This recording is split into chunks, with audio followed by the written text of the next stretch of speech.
much, I have to say, and I think it captures the kind of excitement that must have gone along with this conversion. And at this point, I think it's significant for us to sort of reflect on the concept of the zeal of the convert. Many of us, are in regular commerce with converts in our various religious communities, and they're wonderful people in many ways. But one of the fascinating aspects of converts is they often tend to take on more religious observance than people who were born into that faith community. I think we can say this, by the way, not only about religious conversion, but I think you could say it about political conversion to different political parties, things like that. At any rate, in this context, we often find that converts, in the Jewish community, they will say something like, excuse me, isn't that lashon hara? Isn't that forbidden speech? And don't you have to say a special bracha, a special blessing after you eat 2 pieces of pizza? All kinds of things like that that may irritate Jews who are raised in the tradition because the converts are actually spurring them on to take on additional responsibilities, or at least recognize this they already have. In this particular context of the Visigothic era, one of the, unfortunately, tried and true methods of demonstrating one's zeal for Catholicism in the medieval period is to show just how anti-Jewish you can be. And so what happens in the Visigothic era is that there's a whole series of kings, and we have a very good set of their rules and regulations that were passed over the course of the next century and a bit. There's like an incredible degree of anti-Jewish regulations that are stunning in their capacity, in their scope, and in many ways they anticipate the kind of anti-Jewish persecution that we'll only see 700 odd years later in the Inquisition, and to certain degree even in the 20th century. I'm going to walk you through some of these things, but there are also some methodological problems that we have to consider. And one of the most important ones is that we have an absence of Jewish records that correspond to this period. In other words, the Jewish community in Spain was still too small, too weak, too undeveloped, perhaps, or for whatever reasons we are talking. This is 1,400 odd years ago. The records never survived. We just don't know the Jewish community would have reacted to the legislation. And it's even possible that in the absence of any kind of secondary perspective on the period, that it could have been asked very much to simply put a law on the books. And if you want to demonstrate your bona fides, literally your good faith, you would put in an anti-Jewish piece of legislation, any correspondence, because there may not be. It's hard to imagine that be completely fictional, but on the other hand, it's also difficult to imagine that all of them were actually posed, and in some cases, the mission was a logical impossibility. That is, for example, once Jews, how do you go and force people, which is the kind of thing that we see in this? Either you have to redefine, either you have a new influx of Jews into the region, kind of possible, or you have open Judaizing with Jews abandoning the forcible conversion, also not impossible, or the definition of what a baptized individual is. It's also not impossible. Let's go through some of those scenarios. But first, I think it's important that we actually look at the kind of persecutory legislation that was imposed in this Visigothic period. So you recall, once again, that the period we're talking about is basically from 587, when we have this conversion to Catholicism on the part of Visigothic kings, until 711 with the Muslim invasion. Here's a remarkable image that captures, I think, very brilliantly the sort of atmosphere that I get in my mind when I think of these Visigothic kings. This is Alonso Cano's 17th century Kings of the Visigoths. I wonder if there's a certain bit of art history here that I don't know much about. I'd like to do a little more research on it because they don't look like 6th, 7th, 8th century kings to me. They look a little bit too modern, maybe Renaissance era, maybe even later, maybe the fashion and things like that. I'm not sure, but the expressions are perfect. Like the impression I get of these Visigothic kings from Alonso Cano's work is spot on. Let's try and understand some of those regulations. So, as I mentioned, one of the most common things that we see in the Visigothic law books is a series of forced conversions of Jews, which caused a certain amount of stir beyond the Visigothic era. The church, the higher church, never openly approved of forcibly converting Jews, and depending on the era in which we're studying, there is more, more discouragement of local kings to do this. But on the other hand, the church really had difficulty dealing with the ex post facto situation. What do you do with Jews who are forcibly converted and in so doing partook of the sacraments, including, for example, baptism? Can you simply ignore that and say, no, they're actually Jews, it doesn't count, do over? Or do you have to say, well, you know what, it shouldn't have happened, but now they're in fact Christians. So we have this situation where the Visigothic period, and again, it could be echoes to the Inquisition that we'll discuss later on in this course, the Jews are forcibly converted, and then they're charged with Judaizing, meaning of going back to their Jewish ideas and especially practices. This occurs several times over the course of the next century. One possible way to understand this cycle is it seems that the Visigoths may have created a new Christian status, which is something that we will see explicitly with the Inquisition period almost a millennium later, that the Jews are made Christians through baptism, but then they're not really trusted, that they have a new Christian status which distinguishes them from the old Christians, meaning they're not quite reliable in their Christian bona fides. Hence, they could be once again forcibly converted, they could be once again persecuted, identified, and ostracized in various ways. Now, here's some of the bizarre elements of it. The Visigoths, in their zeal to really root out Judaizing, put in place legislation that specifically banned, for example, Jews from traveling to different locations for their festivals. And if travel was permitted, they literally had to check in with local church officials on their route and to ensure that they would not be engaging in any secret Jewish practice. This is a level of reach and interference into daily life that is wholly modern in concept. Like the idea of actually tracking people's movements with kind of like a 7th, 8th century GPS, so bizarre, but nevertheless, that's the kind of thing that they were demanding. That Jews had to like regularly check in with Christian officials to make sure that these Jews who now are Christians are not actually going back to Jewish practice. And it really seems like way out of context for much of the anti-Jewish legislation that we won't see for a long time. And the punishments were, oh my gosh, way over the top in comparison to the kinds of things we see elsewhere. One punishment, which is apparently meted out even to children, is something called decalvatio, which is, it could mean one of two things. It could either mean an embarrassing kind of very short haircut. I don't know what that's like, especially for teenagers, right?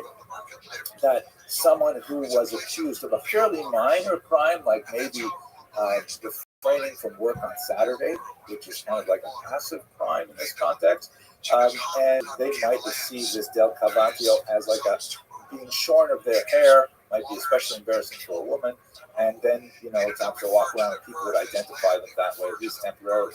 But it could also mean scalping. I mean, literally carving the top layer of skin off a person's head.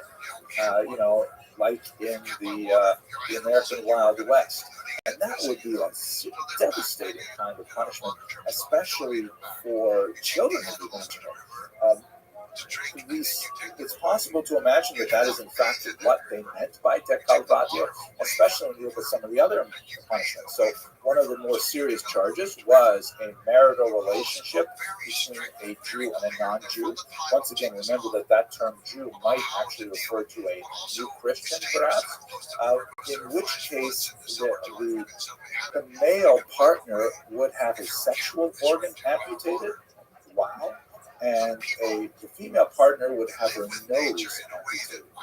Horrific kind of punishments.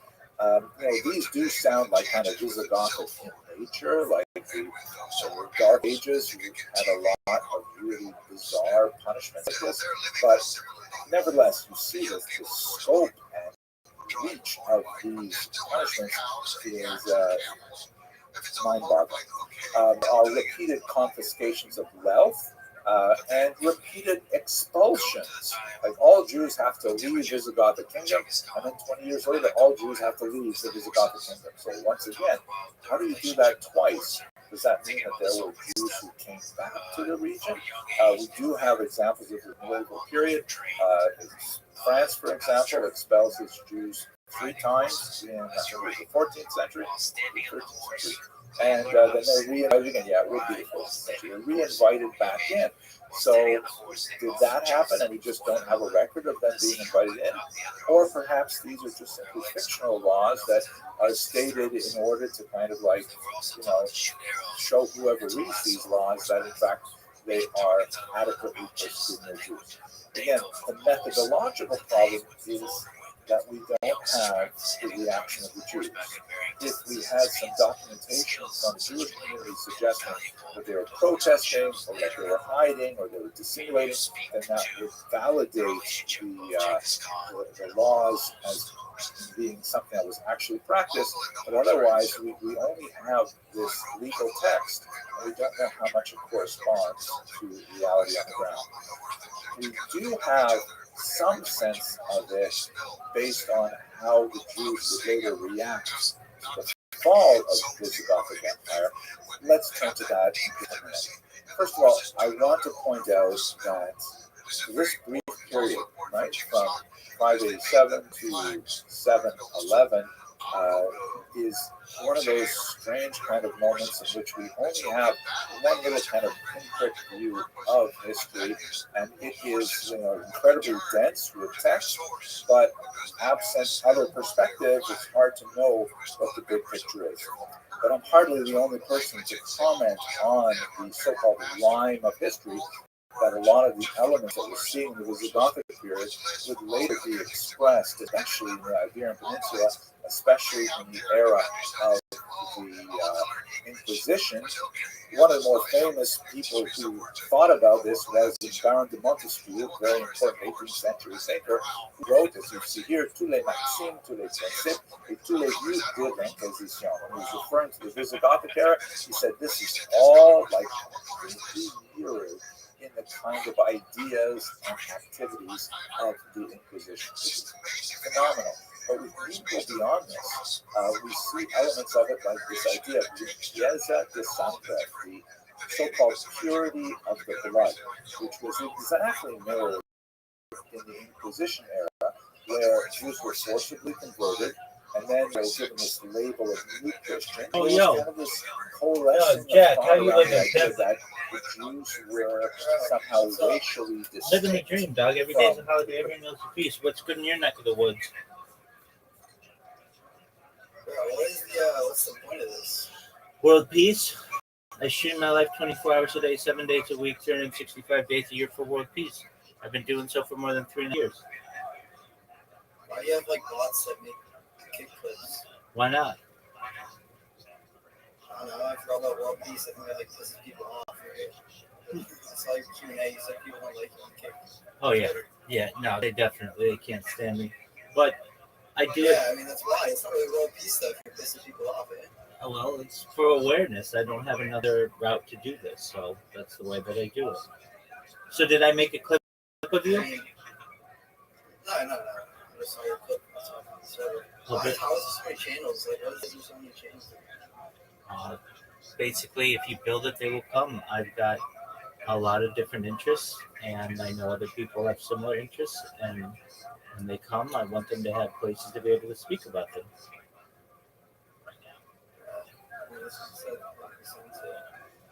Do you mind if I tell you about myself? Now you can tell me about yourself, sure. Excellent. I'm Rabbi Rothschild. I stream my life 24 hours a day, 7 days a week, 365 days a year for world peace. I've been doing so for more than 3.5 years. I have more data than any person in global history. Welcome, welcome. I have been doing so since the pandemic. We've seen the death of a queen, the birth of AI, the coronation of a king, and everything in between. I feel that it's important to document history like a time capsule or a timeline. Have you ever seen the movie The Truman Show or the television show Big Brother? Yeah, I've seen that show. Okay, well, that's essentially what I do. The Economist magazine stated in 2018 that data was Earth's number one resource, more valuable than food, water, gold, air, everything. And I have more data archived on the internet than any person, which may make me an influential person someday. And if that happens, I want to make you, I want to make your friends, your family, independently wealthy if you're not already. I want you to be able to create generational wealth, and I want you to be able to start charities and philanthropic organizations of your own. How does that sound? Sounds pretty interesting. Excellent. I talk about other things to help the world, like ending world hunger through the use of technology, such as agricultural drones, floating greenhouses, saltwater greenhouses, things like hydroponics, vertical farming, cloud seeding. I want to help end world thirst. I'm sponsored by cryptocurrency. It's known as Harry Potter Balsamic Teninu, and it's worth about $100 million. And one of the things that we do is we build wells in developing nations like Nigeria to be able to help the less fortunate. I'm going to continue projects like that. I'm a major advocate for the Lifestyle program, and most importantly, desalination technology, where we pump Earth's seawater onto land and make it drinkable. I talk about other things that aren't normally discussed in society, like anti-gravity, antimatter, faster than light travel, faster than light communication, things like nuclear energy, geothermal energy, things like artificial general intelligence, artificial superintelligence. I talk about things like quantum computing, de-extinction. People don't know this, but the first successful de-extinction took place in the year 2003 with the Pyrenean ibex, which was a goat located in northern Spain, southern France. Fast forward to the year 2021, a company out of Dallas, Texas is founded known as Colossal Scientific. They've made it their goal within the next 3 years to reintroduce the woolly mammoth into the Arctic Circle, utilizing Asian elephant surrogates, which I just think is a mind-blowing task. Following the reintroduction of the woolly mammoth, they want to reintroduce the Tasmanian tiger, followed by the dodo bird, which I just think would be really exciting to be able to witness. They recently made headlines with their direwolf project. Joe Rogan has met the direwolves. I do things because I want to help not just you, your friends, and your family with your consent, but I want you to be able to live longer. When you were born, Jack, the average life expectancy for someone like you is probably about age 80 years old. I want to increase that to age 100, 120 through the use of technology such as peptides, human growth hormones, stem cells, cryonics, cryogenics, nootropics, things like cold shock therapy, ambrosia therapy. But you may eventually get to be 120 years old. You may say, Rabbi, everything that you said came true. It was really great.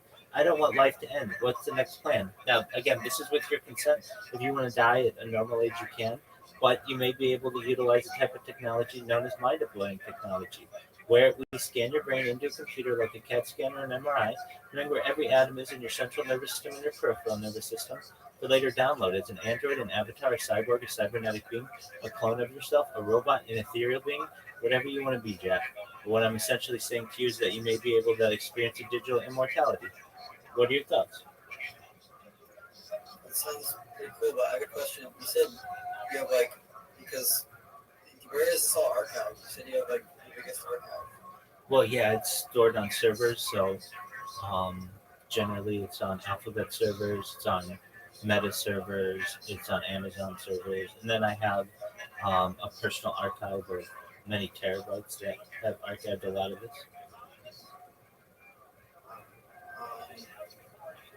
You have like how much more? Like, this probably takes so much work. Oh to yeah, set up. Like, you saw how many like YouTube accounts, not like we say, but a ton of Instagram accounts. Like, it's like such a rabbit hole. 100%. Yeah, it's basically a treasure trove, and when I go viral, people are gonna have like years of work to put into all of the accounts that I have. I have over 100 YouTube accounts. I have over 200 Instagram accounts. I have over 500 Twitch accounts. I have over 1,000 TikTok accounts. I have over 2,000 Twitter accounts. I have over 5,000 Blue Sky accounts, and I have over 10,000 Kick accounts. I have more social media than any person ever. And really, people are gonna basically go through it like an archaeological expedition, except instead of it being in the soil in the ground, it'll be on the internet in cyberspace. Yeah, that's interesting. What do you do as what do you do for work? Like, how can you afford to do this? Sure, certified project management professional. So I've launched apps on the App Store and Google Play.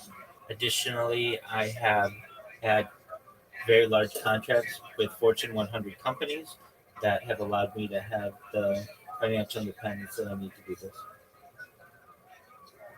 It's crazy. And like, how long have you been doing this for? 3.5 years since the pandemic, 24 hours a day.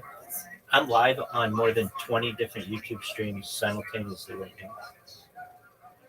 Dude, that is insane. That and no one knows about this. There's so much there's like you're saying there's 10,000 accounts on the internet that are made by you, and it's just Zero views. Exactly. You're 100% right. So you can understand why I do what I can to be able to promote myself, and I have to do it through a guerrilla tactics such as creating clips of people on Kick and perhaps spamming people and perhaps following people. I do it not to hurt them. It doesn't necessarily hurt them at all. I do it for love of the world. I want the world to be a better place. And I want people to find out that we're not all that different, no matter where you are.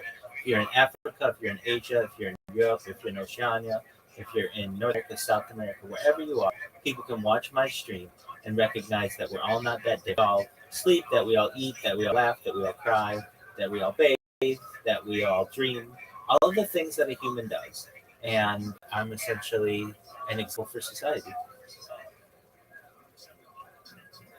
Well, I'm gonna go now, but good luck. Excellent, Jack. Thank you so much, and thank you for just being kind.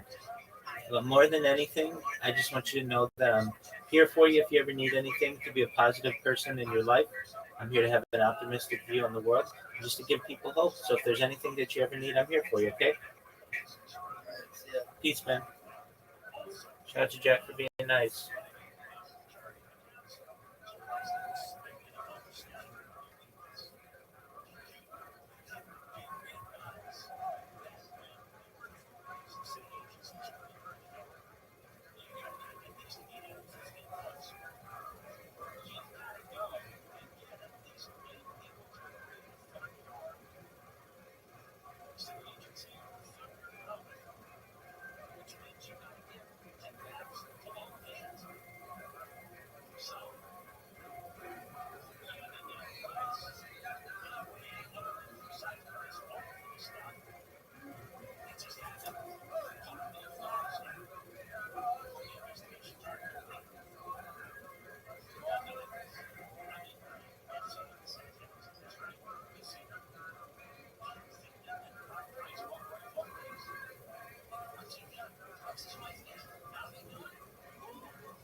Christian population.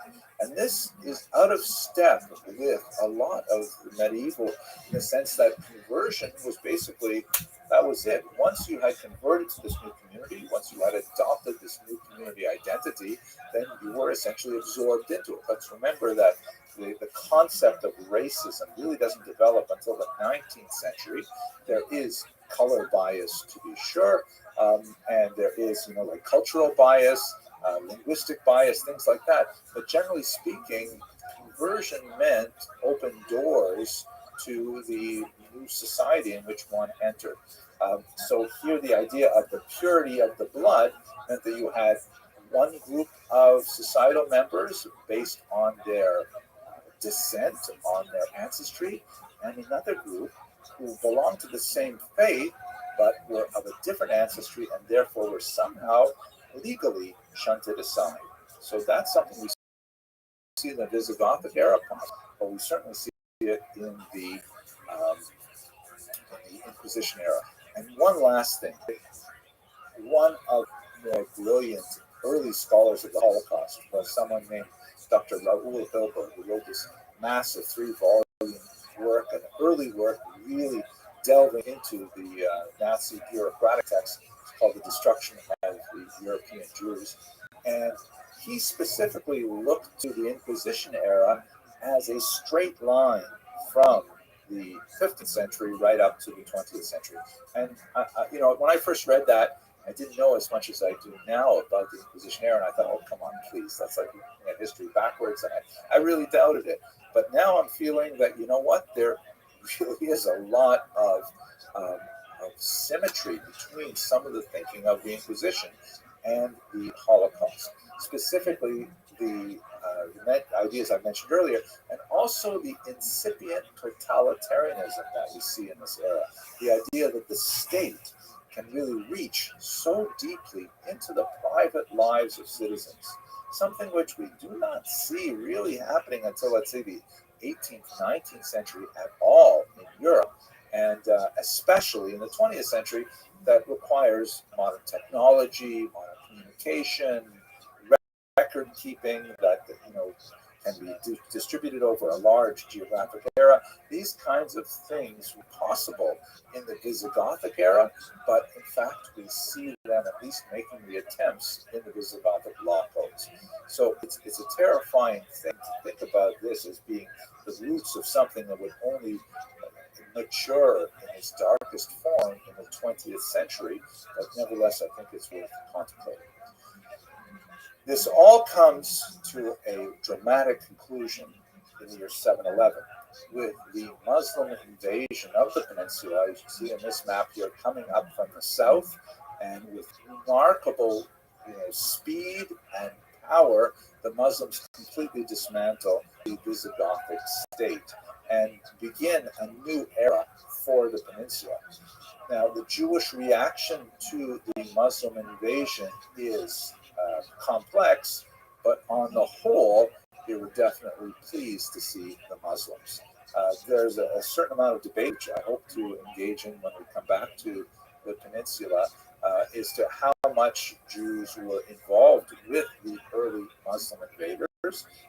There is a historiographic tendency to portray the Jews as traitors of the Christian nation. And there is another historiographic tendency which argues that they may not have actively abetted their entry, but once they were there, they saw it as a very positive development for them. I tend to lean towards the second interpretation, but let's get to that when we get to that particular period. Then, like a backwards reflection on how the Jews must have reacted to the law codes of the Visigoths, and it was entirely unsurprising to assume that they would have welcomed the Muslims quite actively, given the level of persecution that they experienced under the Visigoths. Okay, let us continue our discussion with the beginnings of Islam in the Arabian Peninsula. It's a fascinating discussion, to be sure. I'm looking forward to speaking with you again in the future. Thanks very much for watching.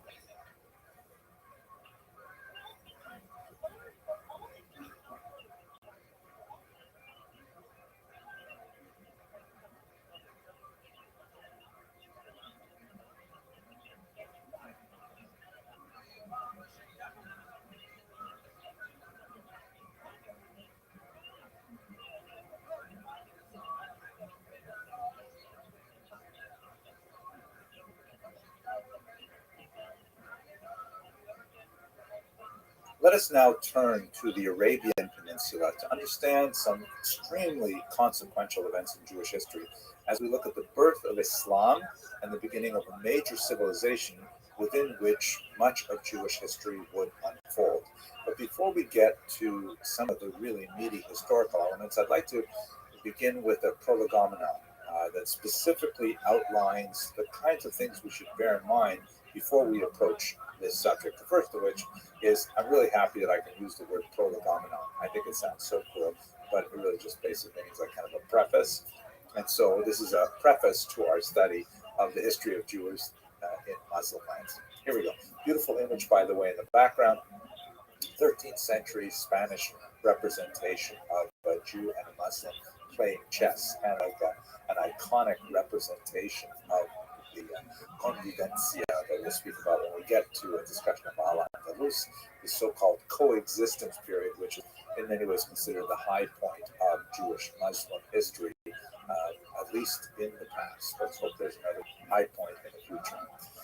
To really understand the 7th century context of the birth of Islam and the relationship of early Muslims to Jews, we should really look at it from the perspective of the 19th century, and in particular, a struggle for Jewish emancipation that occurred at that time. One of the most important early scholars of the relationship of Jews to Muslims is Abraham Geiger, shown here, who's perhaps more well known as the intellectual founder of the Reform movement called Liberal in Germany. But what is perhaps less well known is the fact that he was quite a talented historian.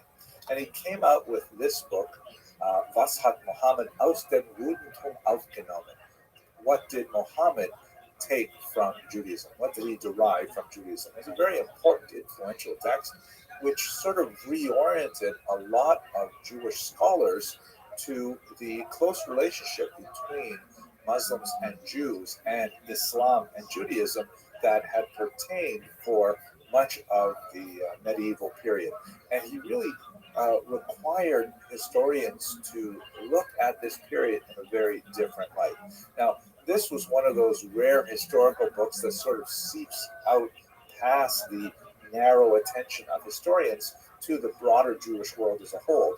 And for much of the 19th century, there was kind of this unusual love affair with Islam, in particular that Spanish Golden Age that I briefly mentioned earlier, that you see in all kinds of areas of Jewish activity, such as, for example, in architecture. There's this pronounced interest in producing these kind of neoclassical synagogues that have a distinctly Moorish or Islamic feel to them, such as this remarkable Dohani synagogue in Budapest, which has these kind of Islamic-looking dual minarets that have a bit of a Slavic onion bulb look to them as well, but nevertheless very distinct. And we see this kind of architecture in America as well. Even Yeshiva University has the same kind of feeling to it.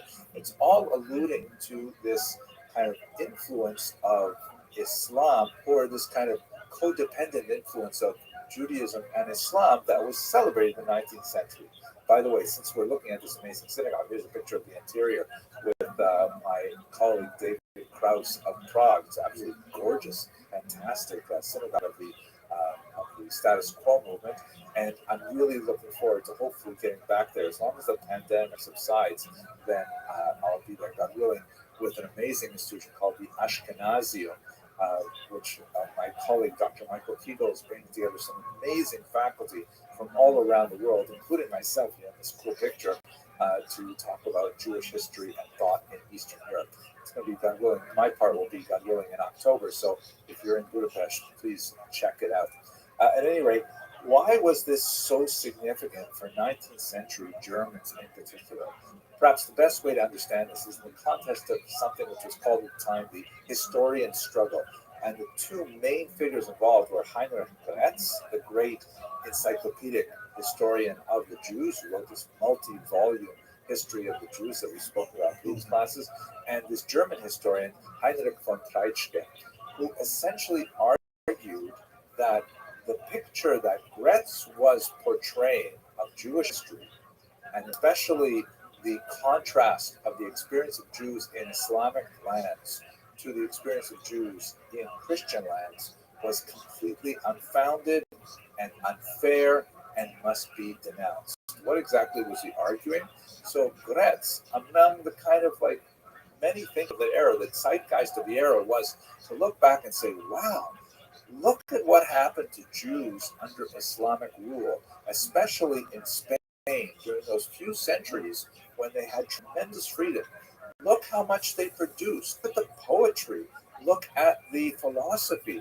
Look at the unusual, additions that they provided, how they enriched Spanish culture. Wow. It's so much worse in Christian lands, isn't it? This is the argument. And it was used at the time to try and lever additional concessions from German society and government to formally emancipate the Jews. We will return to the topic of Jewish emancipation, God willing, in about a year when we get to the modern period. But in the context of the 19th century, many Jewish thinkers really look back to this golden age, which was somewhat exaggerated, as we shall see, and contrasted it unfavorably with the contemporary 19th century German experience. The great thinkers of the Spanish Golden Age were praised for their ability to be Renaissance men, so to speak, absorbing the influences of Islam and of Judaism and of philosophy and of mysticism and creating these wonderful, literary works. And the implication was Germany, you should be allowing the Jews to do this as well. Now, Heinrich von Treitschke said totally unfair. He said that the Jews have only brought negative things to Germany. He coined the notorious slur against Jews, which would later be used by Adolf Hitler, die Juden sind unser Unglück. The Jews are our misfortune. So it is in this context that we have to look backwards at the Muslim period. The idea of looking at the Muslim period as an ideal one is something that was heavily leaned upon in the 19th century, but it went through a reversal when we get to the late 19th and especially early 20th century. This idea of a coexistence between Muslim and Jews, which definitely has its basis in reality, however exaggerated in 19th century thought, was questioned by Jewish historians, particularly when we get to the 20th century. And here we see, the influence of contemporary politics often distorts the historical record, or the way we approach the historical record.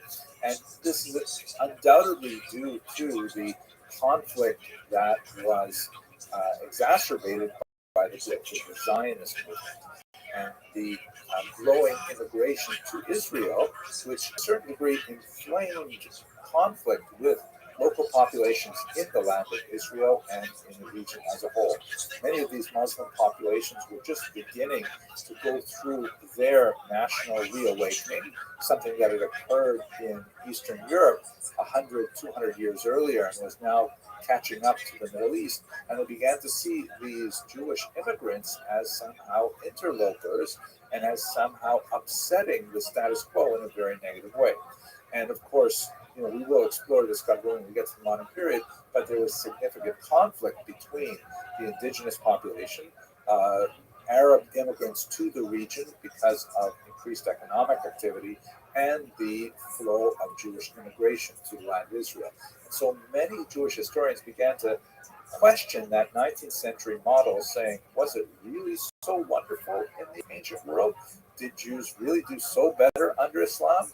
The kind of areas that we see focused on in 20th century historiography emphasizes the really pretty brutal period of conflict in early Islam, which we're going to look at in the very next video, and tries to reevaluate how do we understand their experience under Muslim rule. Bernard Lewis, very important 20th century historian, who looked at this period, he says, in a very moderate way, he says, look, Jews in Muslim lands, quote, were never free from discrimination, but were only rarely subject to persecution. This is, I think, a fairly temperate way to characterize several centuries of Jewish experience in Muslim lands. And when you compare it, pound for pound, incident for incident, there's no question that the moments of violence that punctuated Jewish-Muslim relationships was nothing compared to the same thing we would find in Christian Europe, as we shall explore over the course of this semester. He also said, and this is also a helpful kind of way of thinking about periods, it was never as bad in Muslim lands as it was in Christendom when Christendom was at its worst, nor, on the other hand, was it ever as good for Jews in Muslim lands as it was in Christendom when it was at its best. And I think that's a fairly moderate and even-toned way to characterize these centuries.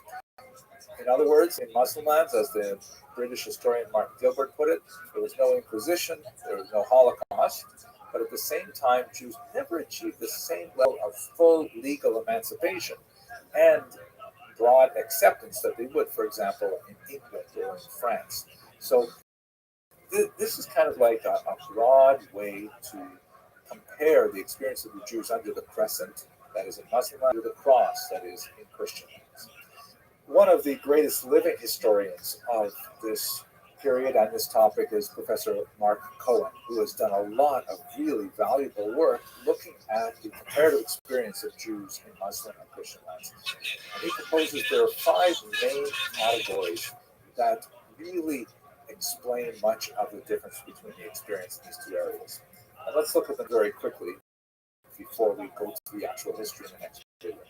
The first is we should understand that the nature of anti-Jew antipathy in Christian lands is of a highly distinct character when compared to that in Muslim lands. Recall that Christianity is born from Judaism directly, that there is that special mother-daughter relationship which can have an unusual level of acrimony, particularly when the daughter religion tries to articulate how it is different than the mother religion.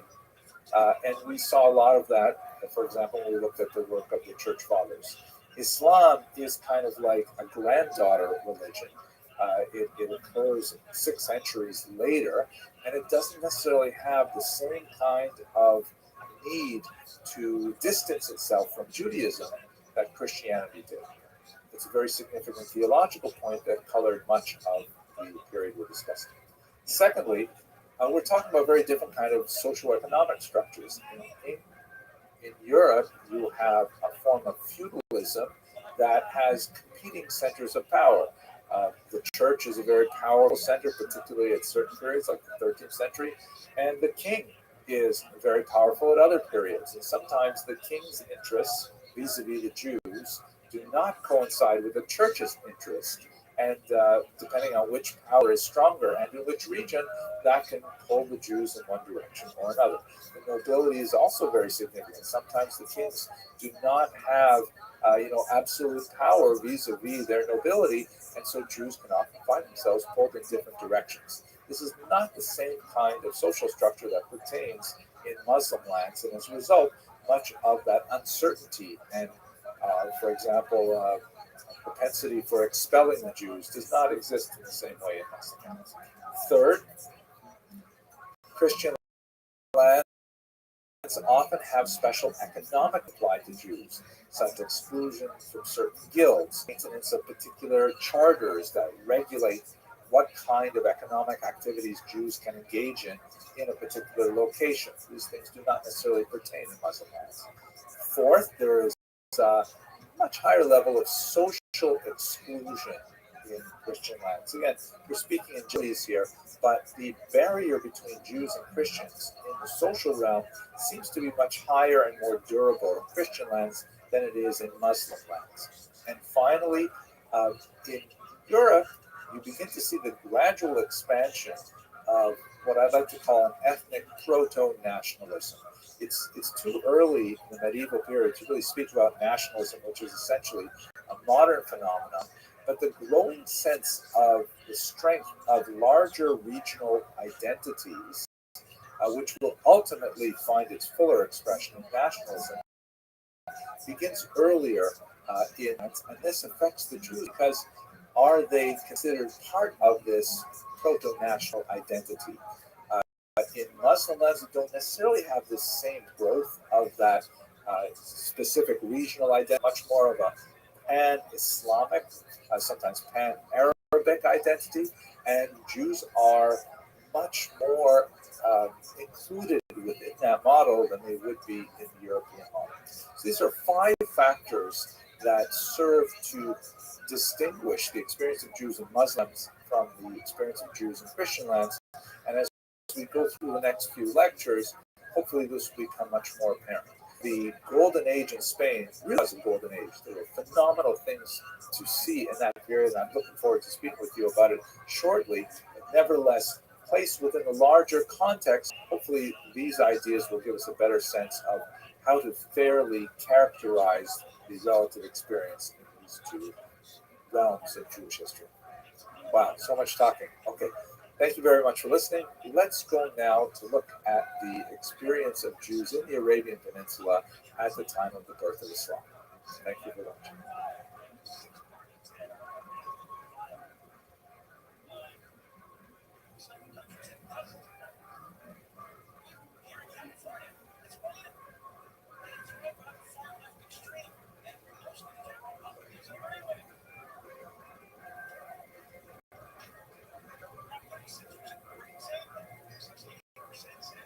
Jews were certainly present in the Arabian Peninsula centuries before the birth of Islam in the early 7th century.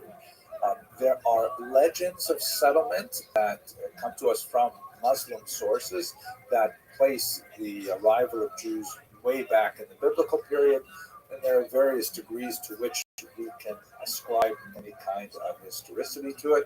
The idea that they may have been descended from, for example, Jews who went in search of the Amalekites in the Arabian Peninsula, or perhaps whether they were somehow related to the figure of Jethro, the father-in-law of Moses.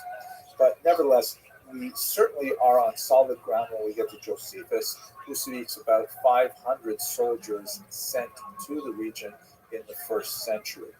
This is entirely plausible because when you look at the physical proximity of the land of Israel to the Arabian Peninsula, there's no question that there would be permeable travel between those regions.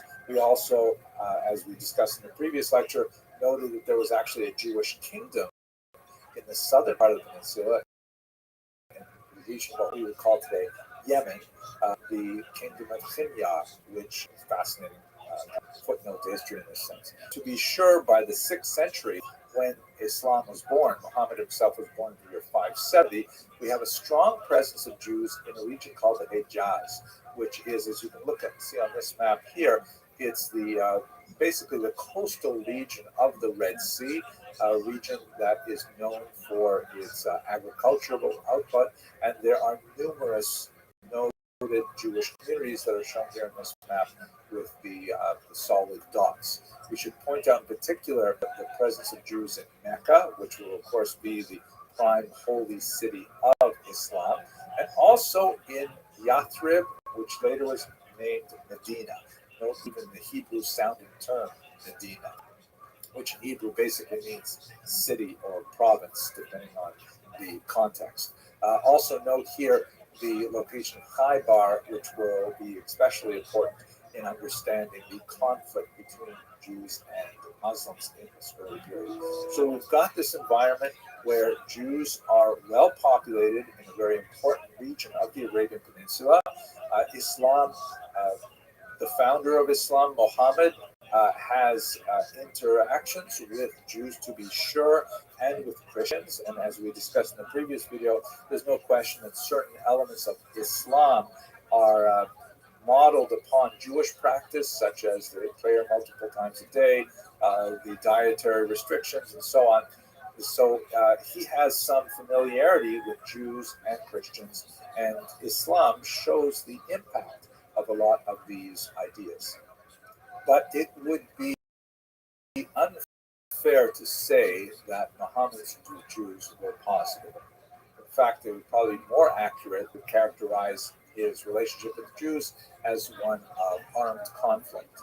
Much of this early period, based on the sources that we have that come from 3 biographies of Muhammad that were written over a century later, are of his extensive conflict with many of the Jewish tribes in Mecca and in particular in Medina. Let us understand that the Jews who lived in this region at this time were actually Arabs. We should distinguish between these terms. Arab is an ethnicity. It's like a people. It also is a culture that involves, certain modalities of dress and certain kind of patterns of economic activity, and of course a language. And Jews were fully participating in these things. The Mishnah and the Talmud has lots of interesting references to Jewish Arabs and their behavior, much like, today we'll talk about Jewish Americans or French Jews. They are Jews who live in France, and of course they speak French, and of course they enjoy baguettes and things like that. So the Talmud, for example, speaks about the way in which Jewish women dress in the Arabian Peninsula, and they call simply Arab Jews, and it's not considered a contradiction at all. Islam, on the other hand, is a religious faith, and Muslims are those who participate in Islam. So it would be appropriate to speak of Jewish Muslims, unless you want to say that they are Jews who have converted to Islam. But you could easily say Jewish Arabs because they participate in that ethnicity and that culture.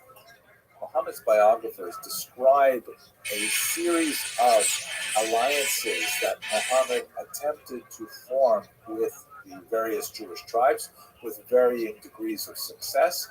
In general, the Jews were happy to speak with Muhammad, but had no interest in adopting Islam, at least not on a tribal basis, although there are many significant individuals who did leave Judaism to join the Muslim faith. The tribal alliances sometimes ended in betrayals and then were followed up by bloody battles with terrible beheadings and all kinds of acrimony. Captives were taken from the women and children. Muhammad himself actually took 2 wives from Jewish captives who later formed very significant positions within his circle.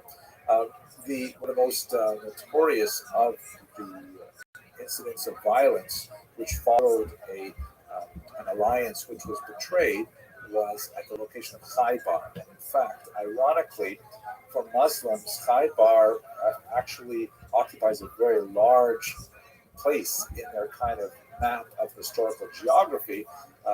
Martin Gilbert, in his introduction to his work on the history of Jews in Muslim lands, specifically notes that one of the terrorists who engineered the bombing at Bali, he shouted out his trial, "Jews remember Khaybar." Right? It's actually very large in their thinking with regards to the understanding of their relationship to the world.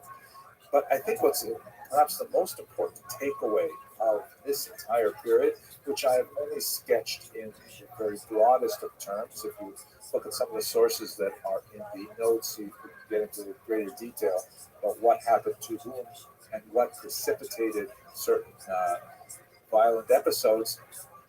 I think the most important takeaway is that much of this is kind of like normal conflict between tribes that we would see in this kind of society in this time and place. In other words, contrasting Muhammad's conflict with the Jewish tribes with, let's say, the anti-Jewish attitudes of the church fathers, you see that it's really, a typical power struggle, an argument over territory, influence, and social position that translates to many societies and many times. It's certainly not pleasant. It's certainly not peaceful, but it is definitely something which we could say is unfortunately normal in terms of the history of human conflict. The Jews were tribes in the region, just like Muslims occupied tribal identities in the region, and they came to conflict in the period of Muhammad. Now, what I think is more significant for our purposes is to understand how these conflicts were resolved politically and historically. And those I said we're going to see in 2 very important documents, one which we'll discuss right now, and the next one will be in the fall lecture, the Constitution of Medina and the Pact of Imam. The Constitution of Medina is not precisely named. It's not really a constitution, although that term is used widely to try and explain it to modern readers. But what it does refer to is the establishment of a formal relationship between Jews and Muslims in the era of Muhammad. It is generally thought to be quite an early document and quite authentic. There are internal references within the document that have been analyzed to suggest that it actually does come from the period of Muhammad's early activity. Now, what exactly does it do?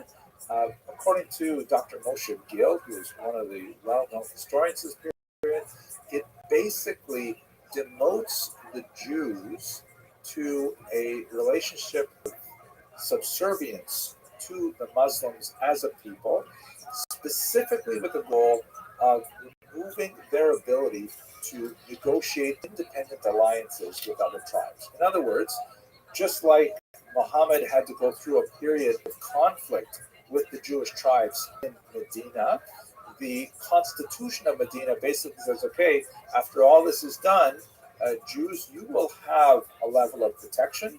You will have a fixed place within society that you can rely upon. We'll discuss in the next video why that is so important. But you will not be equal to the Muslim tribes, and you will not be able to side with one tribe against another and things like that. This is extremely important because they were a significant, powerful entity in Medina in particular, and by removing their ability to negotiate their own political future, it meant that they would have to remain docile. But at the same time, the Constitution also extends to them the protection of the Muslim people as a whole. In other words, they exchange their independence and their status for a diminished status. They also have to retain shared responsibility for defense. And what's significant about all of this is that the Jews may not have a high place in society, an equal place in society, but they do have a reliable place in Muslim society, and that will be exceptionally important for their future historical development. Okay, let's come back to this idea in the next video as well, the Pact of Umar and what it means for Jewish history moving forward. Thank you very much for watching.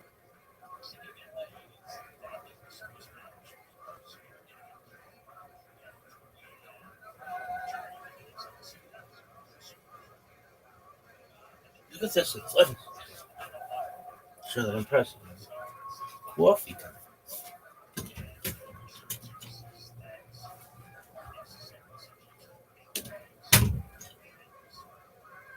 The Pact of Umar is a hugely consequential document that had a huge impact on the way in which Jewish life was regulated in Muslim lands. It was not necessarily adhered to according to the letter of the text in every place and in every time. A lot of variations from the pact, both in terms of leniencies and in terms of stringencies, seems to have been related to the specific inclinations of a particular ruler or a particular time and place, but nevertheless, it does give us a sense of the location that Jews had within the socioeconomic hierarchy of Muslim lands and really contributed quite a bit to their survival under these conditions. The pact is attributed to the second caliph, who reigned between the years of 634 and 644. Caliph essentially means successor, and this is a reference to the rulers of Muslim lands after Muhammad. It might also refer to the caliph known as Umar ibn Abid al-Aziz, who ruled in the 8th century. However, there's a problem with the text because most scholars note that the document is not cited before the early 9th century. So in other words, we're not entirely confident that it was really pertaining to periods prior to the 9th century. But what's especially important for our purposes, at least from the early 9th century onward, this document both defines and regulates Dhimma status for Jews. Dhimma essentially means protected class, and it refers to the Jews and other so-called peoples of the book that have a place in Muslim society, which is not as high as believers, as Muslims, but nevertheless they have certain protections within that realm as well. People of the book includes the Christians and later the Zoroastrians as well. And in certain contexts, it refers even to the Hindus, although it doesn't seem to entirely correspond to the same reasons as the monotheistic faiths of Judaism and Christianity in particular. The idea is that their earlier interaction with the divine is recognized by the Pact of Umar, and as a result, the people who pertain to that faith are therefore guaranteed certain privileges and certain rights, as well as being burdened by some responsibilities. The specific items in the Pact of Umar show the influence of Byzantine regulations and also of Sassanid, that is Persian regulations as well. What's exactly in the pact? So there are three basic areas that are described in this pact that define what Jews and Christians and Zoroastrians and so on are allowed to do and not allowed to do in Muslim society.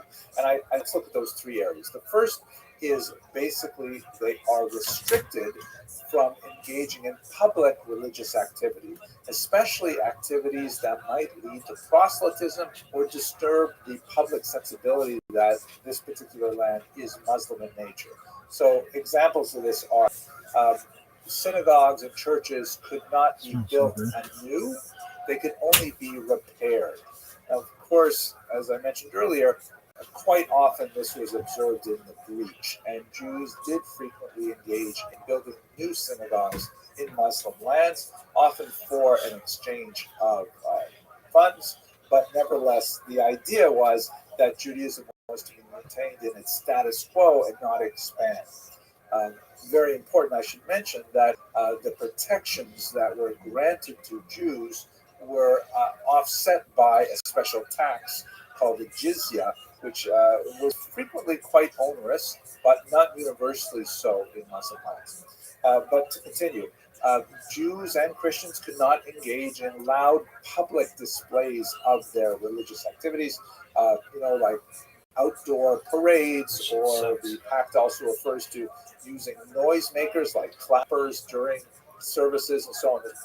This was perhaps more relevant to Christian activity than Jewish activity, but the holiday of Purim, of course, does involve the use of noisemakers. These kinds of things were prohibited by the Pact of Umar, obviously for the purpose of not attracting Muslims to features of the non-Muslim faith. So in other words, Jews could preserve and observe their own religious activity, which is of huge value to the Jews, but they have to kind of like constrain it to make sure that it doesn't impinge on the religious sensibilities of the dominant population. Jews were particularly happy about that and very pleased to accept it in the sense that, Jewish practice was protected. Secondly, a range of small symbolic discriminatory practices and social distinctions. For example, Jews were not allowed to bear arms, to carry a sword, to wear certain colors or certain types of clothing that were associated with Muslims. In fact, they had to wear distinctive clothes that set them apart from Muslims. Again, quite often these practices were simply ignored or bribed out of existence. Jews could not ride with saddles, they had to use bareback. And whether or not these rules were enforced really depended a lot on local conditions. So the idea, though, however, is that while Jews were a protected class, the Dima, nevertheless, they were a subjugated class at the same time. But overall, fairly limited restrictions on things like economic activity, so on the whole positive. And third, certain preferential support for Muslims, both in terms of financial support, for example, in the jizya, but also in maintaining Muslim travelers. Jews were required, for example, to extend a certain amount of hospitality to Muslim travelers. They were prohibited from engaging in certain economic activities like the sale of alcohol, which of course is prohibited in Islam.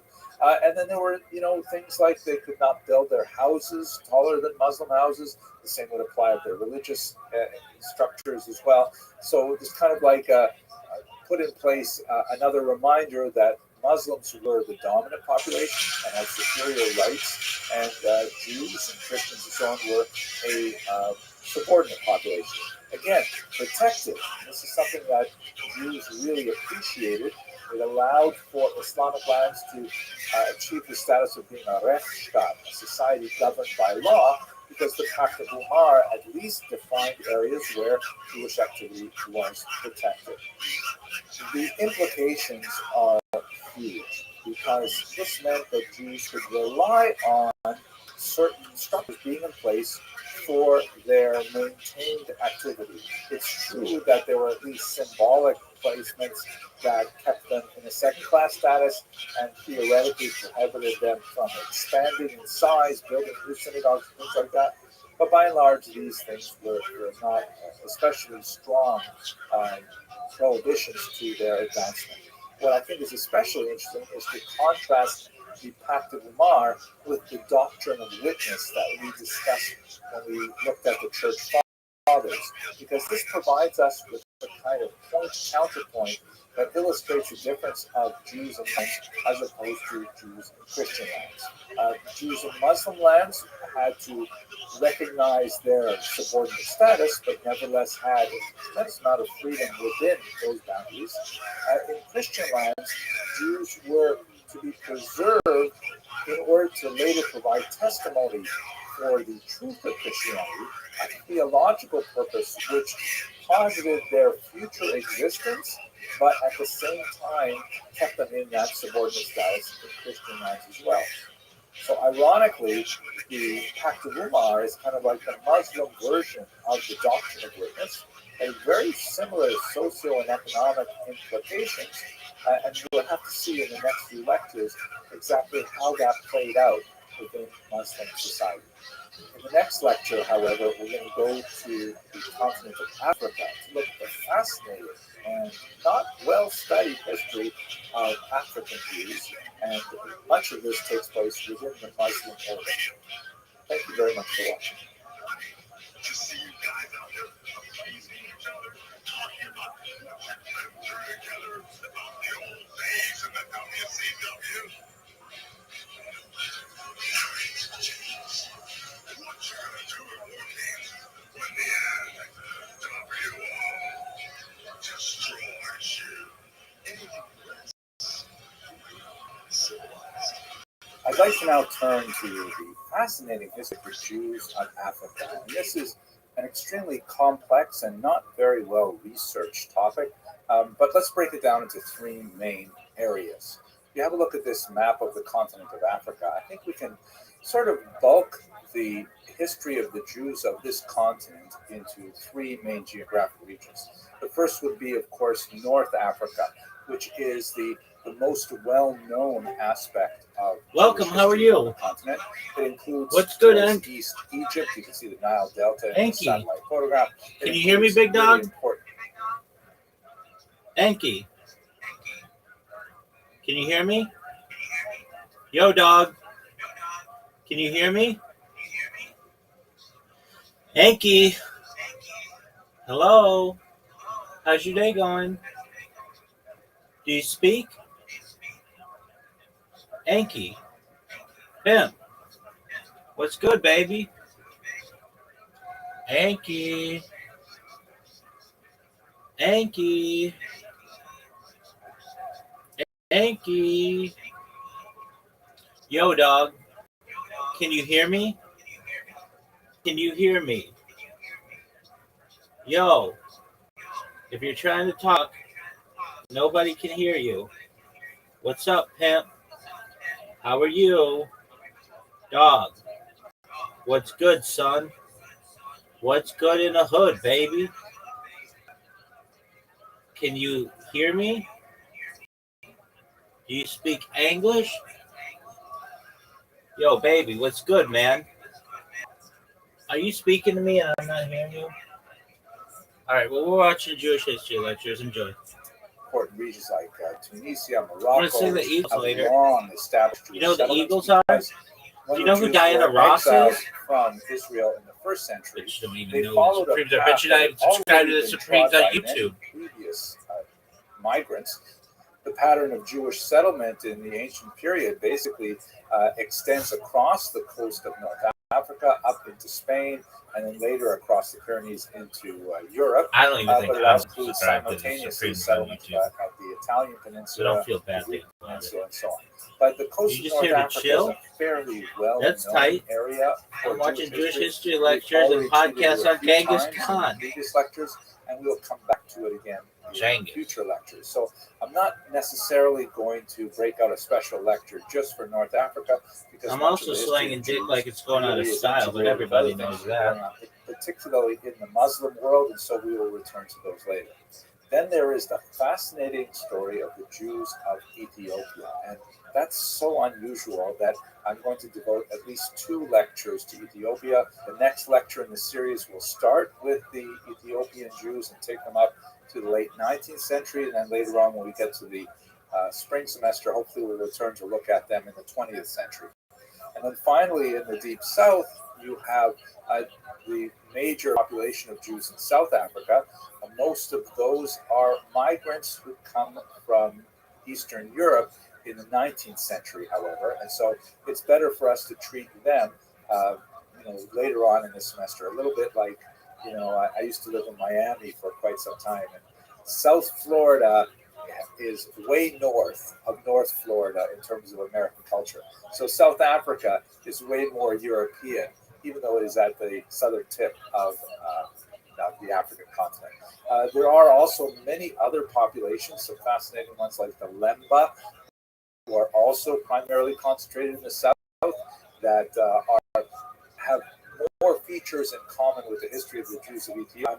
I'm going to break it up into these 3 sections for now. Again, North Africa is going to be integrated with a lot of the topics that we're already discussing. Ethiopia is going to have 2 kind of standalone lectures, and South Africa will also get to when we get to the spring semester. Yo, this is not to say what up, B. Alexander? How you living? Found in these 3 regions of the continent.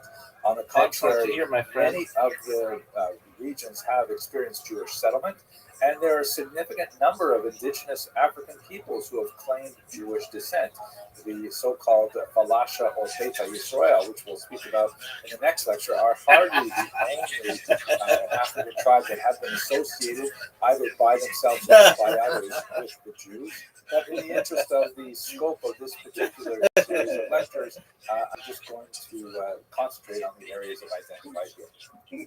One of the most profound writers of the history of the Jews of Africa is undoubtedly Dr. Tudor Parfit, who has written some amazingly important works that focus on the history of the Jews in this region. Is especially well associated with the Beta Yisrael, and some of his works, they're really wonderful to read, and they're quite heroic in scope.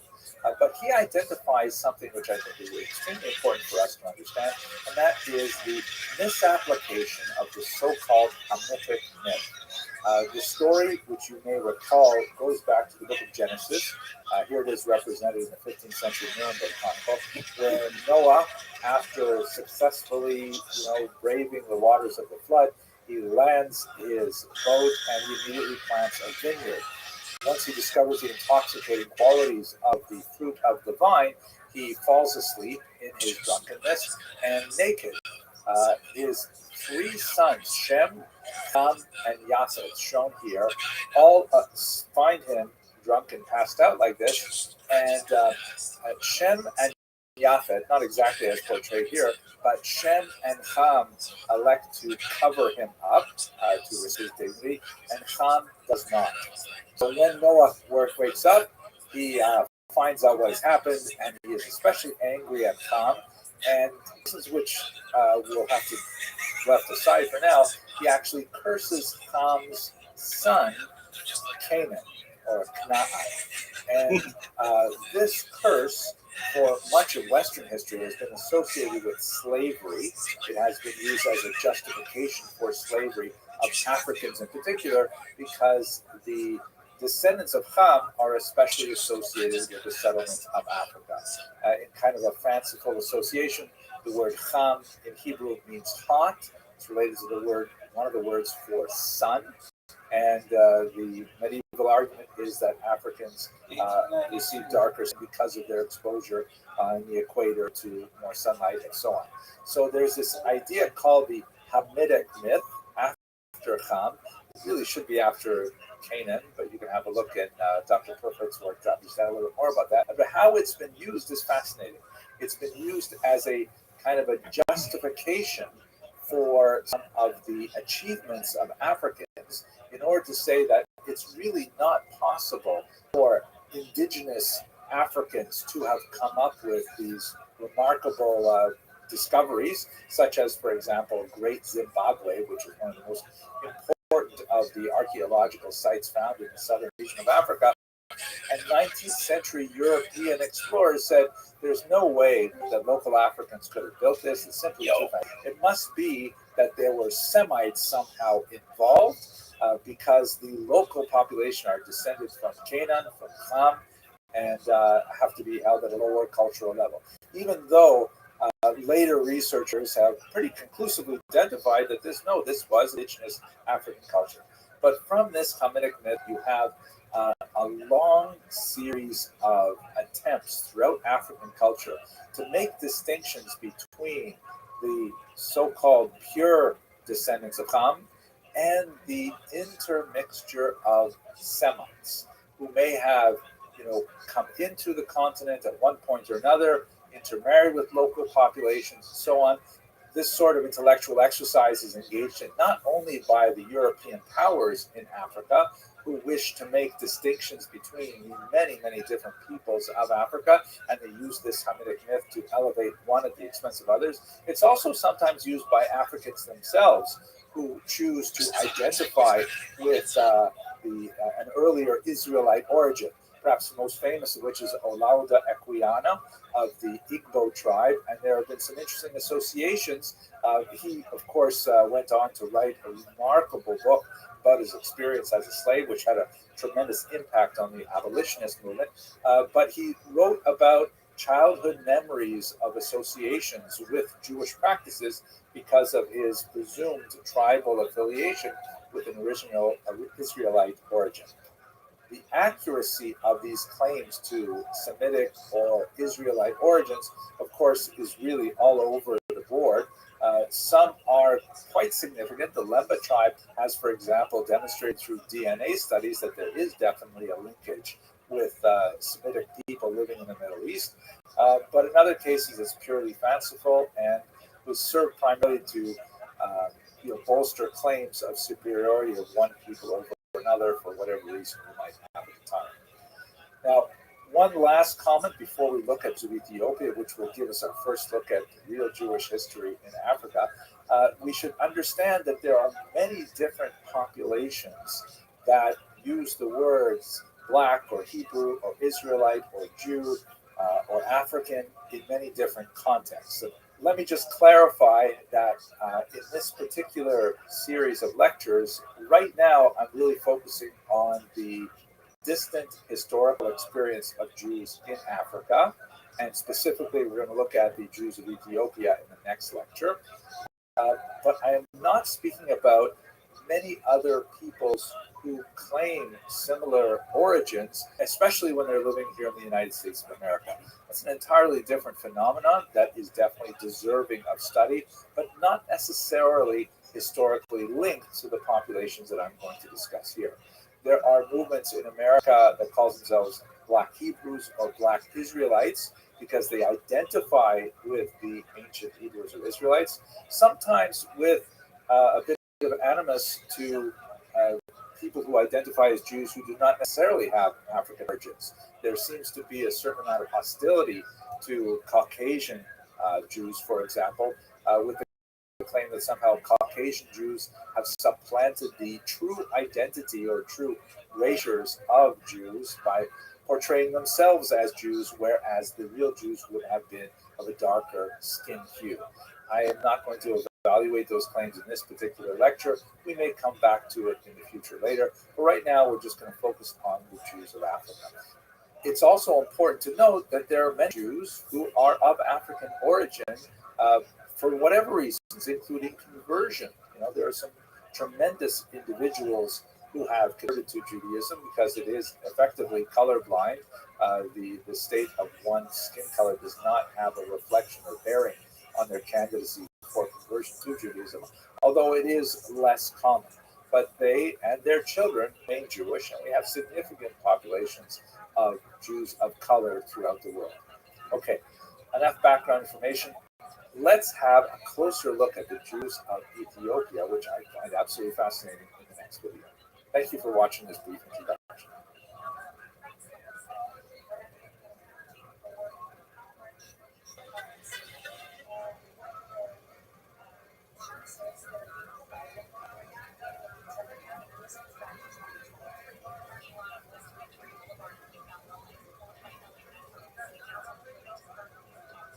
the Jews of Ethiopia are absolutely fascinating, and I really enjoyed doing the research for this particular video because so many of the norms that I'm used to by studying, the history of the Jews in the Middle East or in Europe are out the window because things are so different in Ethiopia. So a lot of this was new to me. I was also surprised by how much of it was actually very similar. I said, well, of course this is Jewish history, even though it's happening in a very different cultural environment. A lot of the parameters and constraints put on the Jews of Ethiopia were identical or at least commensurate with those that Jews in Sephardic and Ashkenazic lands experienced. I'm going to speak in this video only about the experience of the Jews of Ethiopia until the late 19th century. There's quite a bit of material here, certainly enough for this lecture, but I have to set aside the remarkable events of the 20th century for a much later lecture when we look at the experience of the Jews of Ethiopia as they finally return to life. Really an amazing story, but I'm going to have to leave that chapter of it until quite later. Let us now turn, however, to the Jews of Ethiopia and specific discovery. The term discovery in itself is something of a colonial term because, after all, the Jews of Ethiopia didn't need to be discovered, they simply existed. But they were discovered by the Europeans. So the most important figure in bringing the attention of a Jewish population in Ethiopia to the minds of Europeans, Jews and non-Jews, was James Bruce, this 18th century explorer who wrote this remarkable book, Travels to Discover the Source of the Nile. And on several trips, he actually went and he encountered the Ethiopian Jews, and he wrote about them in quite a fascinating way and really drew the attention of much of Europe to this unusual Jewish population. But by the time James Bruce came on the scene, Jews had known about the Ethiopian population for hundreds of years. Just to give you a few examples of the earlier references to them, there is the remarkable story of Eldad the Danite, who a mysterious character who appears in the 9th century and claims to be associated with a Jewish kingdom that some authors have identified with Ethiopia. It's, however, difficult to ascertain because it seems evident that he was a bit of a charlatan, and much of the story that he recorded is questioned by historians. It's more likely he actually came from the region of Arabia, and much of the events that he describes and the conditions that he describes really does not pertain to what we surmise must have been Ethiopian Jewish history at that time. So there is a reference here that some historians will rely on, but others regard as suspect. Then we have Benjamin of Tudela, much more reliable source, a famous Jewish traveler who made his way through much of the Jewish world, and he recorded in significant detail what exactly he saw. However, he never got to Ethiopia himself. He merely recorded what he had heard from others, and so there's some question as to the validity of his account of Ethiopia in particular. Nevertheless, there is significant reference to it. Rav Ovadia of Bartanura, also known as Bartanura, or simply the Rav, very important commentator on Mishnah, writes about the appearance of African Jews, meaning dark-skinned Nubian Jews, showing up in slave markets and needing to be redeemed by the Jewish community.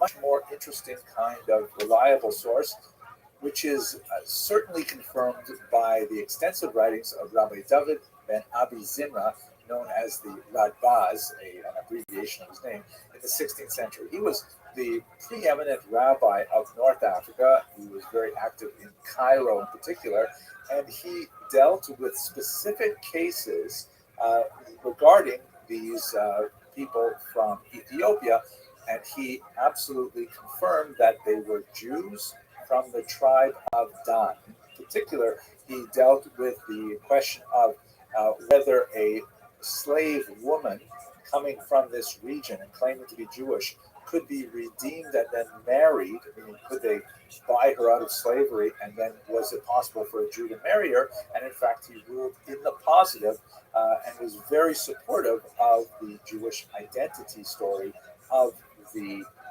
Ethiopian Jews. Fascinating. And so Jews have known about the Ethiopian population for hundreds of years, long before James Bruce, but we don't have really extensive historical data that describe the interaction of this population with other Jewish communities.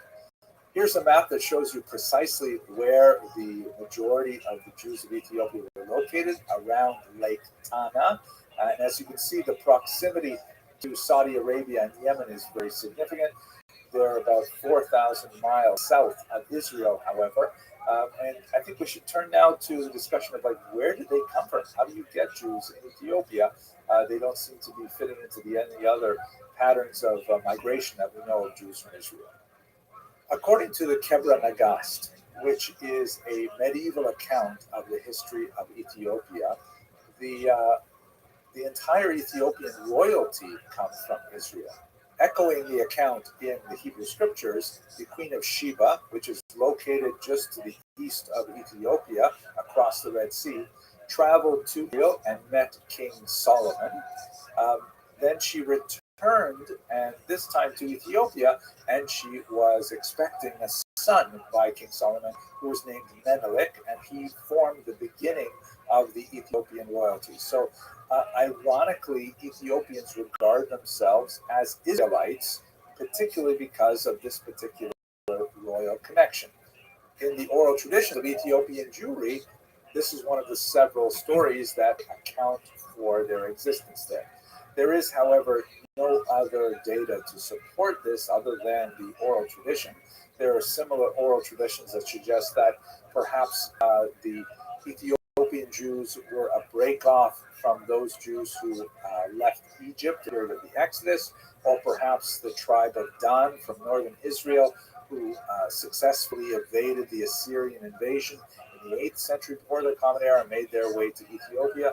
And all of these are kind of like legends that are lost in time and have no real way of validating them. Other theories, which may have a little bit more validity, or at least maybe a little bit more credibility, is the influence of Jews through Chinyar.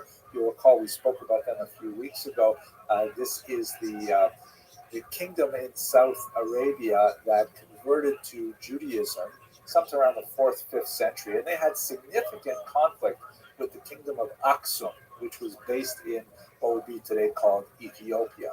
So it's possible that maybe Judaism arrived in Ethiopia through the influence of the Chinyar. But what is without doubt is there is a certain population of people in Ethiopia who identify as Jews. We'll see there's a little bit of a caveat on what that word actually means, living within or alongside the Christian kingdom of Ethiopia. Here's a representation of the Christian king speaking to Muslims. The historical data on the experience of these Jews is not fully fleshed out until much later, but it appears that they had some degree of self-rule. It's debatable whether they had a full kingdom of their own, but they definitely had a certain amount of territory and authority that was often in conflict with the Christian rulers of Ethiopia. There is a famous Queen Yodit, who is sometimes identified as a Jewish queen, and historians have identified the high point of their self-rule in the 16th century, followed by a marked decline as they slowly begin to lose much of their landed status. Their occupational profile changes from farming and going into crafts, pottery, and other types of semi-urban types of professions. Still very strongly represented in the martial arts, but gradually losing their connection to ancestral land, which would have very negative consequences when we get to the 18th and 19th century. Now, let us speak a little bit about what do we call these people. I've kind of danced around it, and the term Ethiopian Jewry is sort of vague. It is important to note that they would call themselves the Beta Israel, the House of Israel. And this was designed to contrast them from the Christians who were called the House of Christianity. They would not call themselves, ironically, Jews. The term for Jew is Ayhud. pardon my Amharic pronunciation, which is really rusty. But apparently, the term Aihud was used by all people at the time to indicate people who were rebels, people who were, opponents, people who were, against the status quo. And so the Beta Israel, calling themselves Israelites, were recognizing their, Israelite origin, but knowing that the Ethiopian Christians also claimed an Israelite origin, they used this more specific term, Beta Israel, or Beta Israel, which designated that they were not following the same as the Christians. They were following the Jewish faith, although they wouldn't call it that either. Now, the term falasha, which came into wide use through the 19th and 20th century, that's actually a derogatory term. It means roughly outcast or landless person, wanderer, and this was used to describe the Beta Yisrael during the period of their lowest ebb in terms of their economic and political power. They were gradually, over the 17th and 18th and 19th century, pushed out of ancestral land holding, as I mentioned earlier, and so the negative term thrown at them was falasha, meaning they were landless, they were wanderers, and so on. The term of respect would be Beta Israel. Now, let us look specifically at the content of their faith, which is called the Haimanot, which means literally faith. It would have been used to describe different types of faiths in Ethiopia, but in Israel it's used specifically to refer to classical Ethiopian Judaism. Perhaps we can, by looking at their Judaism, understand a little bit more about their origins. Here's a picture of a typical Ethiopian synagogue. Doesn't look so much like the synagogues that I pray in, but nevertheless, it'll work. When we look at the practices of the Ethiopian Jews, we see that they are entirely biblical. They show no evidence of rabbinic or Karaite influence. Rabbinic, of course, means the whole tradition that we've described in great detail in the past, with the Midrash, the Mishnah, and of course the Talmud. They do not have the Talmud, and they don't have any of the Talmudic teachings. Karaism, which we're going to go into a little bit in a couple of weeks, is essentially a sort of a break off from the rabbinic movement that tries to rely entirely on the biblical text without the Talmud, but nevertheless, it's impossible to do so without specific interpretations anyways, and so we don't see them as Karaites either. Nevertheless, the Ethiopian Jews, on pain of martyrdom, hold to their beliefs with tremendous tenacity. But what does it look like, their faith? Well, fascinatingly, they retain a priestly sacrifice. The role of the Kohen is extremely important in their daily life. They're extremely punctilious about Sabbath observance, although, again, they're not observing it with the rabbinic overlays, just their understanding of what Sabbath observance requires. They also have strict dietary laws. They practice a form of menstrual separation, which is similar to the laws of Buddha. Interestingly, their calendar preserves the fast of Esther, which would have been associated with events that are situated in the 6th century before the Common Era. But they don't have Hanukkah, which is something that, of course, began in the 2nd century before the Common Era, which might be a nice placement for the ancient origins of the Ethiopian people, but it's also possible that they may have absorbed this either through the influence of Chinyarim or others, and they absorbed the calendar imperfectly. So it's not an absolute certainty. But there are several things in the Ethiopian Jewish faith which are definitely not common to other Jews. They have, for example, monasticism, a very strong emphasis on the leadership of monks. And they have incredibly heavy reliance on the texts created within Ethiopian Christianity. Here's a look, for example, at the text they call the Orit, which is related to the word perhaps Oraita, meaning Torah, the Aramaic word Oraita.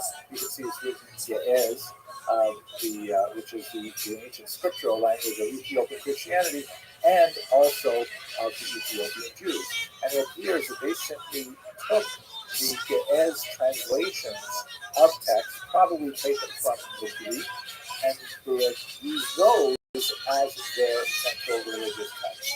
So there are some things that are going on in the development of Ethiopian Judaism which are not similar to what's going on in the rest of the Judaism. This will pose significant consequences for 20th century debates over the fundamental Jewishness of the Ethiopian people. We'll speak about that in a much later lecture, but I will note at this point that great scholars like Rabbi Ovadia Yosef, chief rabbi of Israel and one of the most well-known 20th century rabbis, agreed with the Ritbaz, said that they are Jewish in origin, and that has really paved their way towards acceptance in Israel. Let us move now to the 19th century. And one of the things that I can also say about the Ethiopian Jews, things that I've learned in my own research for this lecture, they have an incredible yearning for Zion that is demonstrated throughout the centuries. In 1855, however, there was an unfortunate event which began when an Ethiopian Jew, with the blessing of his elders in Ethiopia, brought his 13-year-old son Moshe to study in Jerusalem, to try to learn what is it that we are missing, what is all this rabbinic stuff, what is this Talmud, and so on. And his pious intent was to learn more about how they should be behaving according to rabbinic traditions.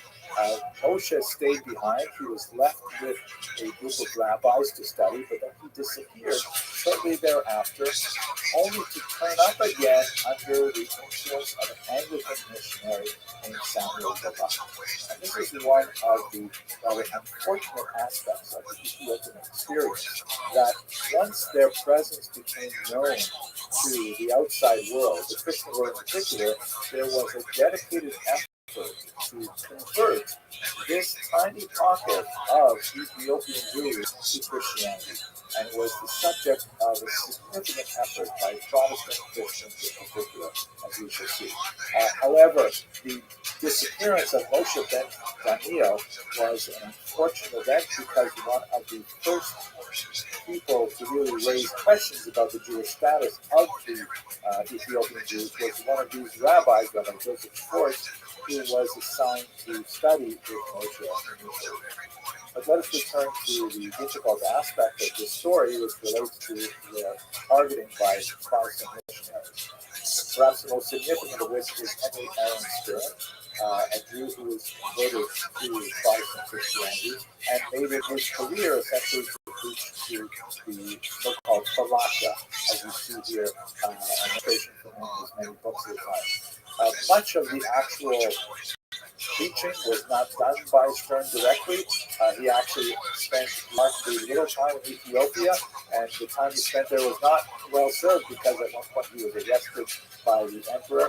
But many of his acolytes were the ones, local Ethiopians, who adopted Christianity, who went on to proselytize on his behalf.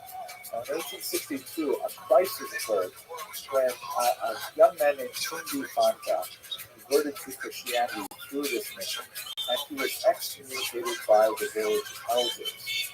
Fanta then turned around and cursed them in the name of the emperor. And this curse apparently had tremendous impact on the population as a whole. And the curse had phraseology to the effect of, "May the emperor die if you do not stop offering ritual sacrifice."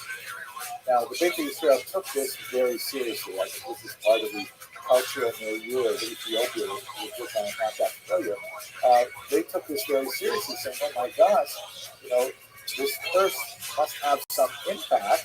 And how are we supposed to behave according to our religion if that will place a death sentence on us?" So the Beit Israel went to court over this. Again, it's 1862. It's still the modern era, and several courts, they went through the motions. They actually nullified the curse, but people were still concerned about this. And ultimately, this came into an appeal before Tewodros, the emperor himself, who actually issued a new decree to limit sacrificial practice, which was a direct infringement on the religious life of Ethiopian Jews. Now, in that same year, there is some debate about exactly the sequence of events, but in that same year, a large number of Ethiopian Jews, the precise number is not known, decided that they had no future in Ethiopia, and they attempted to march to Israel on foot, about 2,500 miles or 4,000 kilometers. The effort, although certainly we can appreciate the religious sincerity that motivated it, a disaster. The huge numbers of Ethiopian Jews who hoped to make this great migration on foot were afflicted by hunger and disease, and ultimately the march ceased at Tigray in northern Ethiopia when many of the survivors simply stayed there and others tried to make it back to Lake Chad. So this is kind of like a low point in many ways for the history of Ethiopian Jews, but there will be a glorious 20th century that we'll have to discuss in the next time we come back to Ethiopian Jews. In the meantime, I hope you found this useful, and to say I find it absolutely inspirational. And I look forward to next about the Jews of Khazaria, strangely related topic. Thank you very much. Every day, there's a great thing down. They do not get in the water, never. They take the water and they pour the cold water over themselves. And that's refreshing to them, refreshing. Well, then, getting back to the horses, the value they had for the horses and the horse riding skill they developed throughout their life created one of the most unstoppable military forces in history. So if we just talk about the mounted archery. Let us now return to the Middle East, to the heartland of Babylonia, the Mesopotamian region between the Tigris and Euphrates rivers, for the immediate post-Talmudic period, which is associated with the leaders of the academies known as the Gaonim. The term Gaon is derived from the Hebrew word Ga'ava, which means pride. It can also mean arrogance, depending on the way in which it's used, like to say a person is a Baal Gaiva, which means to say they're a very arrogant person. But in this context, it means like the pride and joy of the community. Here's a great map from the Barnabi Atlas that shows the influence of the Gaonim at Baghdad. You can see on the right there's a kind of blue circle which has Baghdad right at the center. That's where the centers of Talmudic learning shifted during the period after the Islamic invasion and conquest of the region. They were located further south, Sura, Pumbedita, and so on, and Baghdad eventually became the major administrative center of the entire Islamic Empire and also of the Gaonic Empire, if you will, which mirrors much of it. What I really like about this particular map is it has the sort of like arrows that are reaching out in three directions from Baghdad, which gives you a sense of their relative cultural and intellectual influence, to a certain their political influence as well. Have that brown circle with Jerusalem at the center there. That represents the influence of the traditional center of Talmudic learning. There were, of course, two Talmuds written in Babylon, and as obviously the Babylonian Talmud. The other one, not quite as obvious, written primarily in Tiberias, that's known as the Jerusalem Talmud, sometimes called the Palestinian Talmud.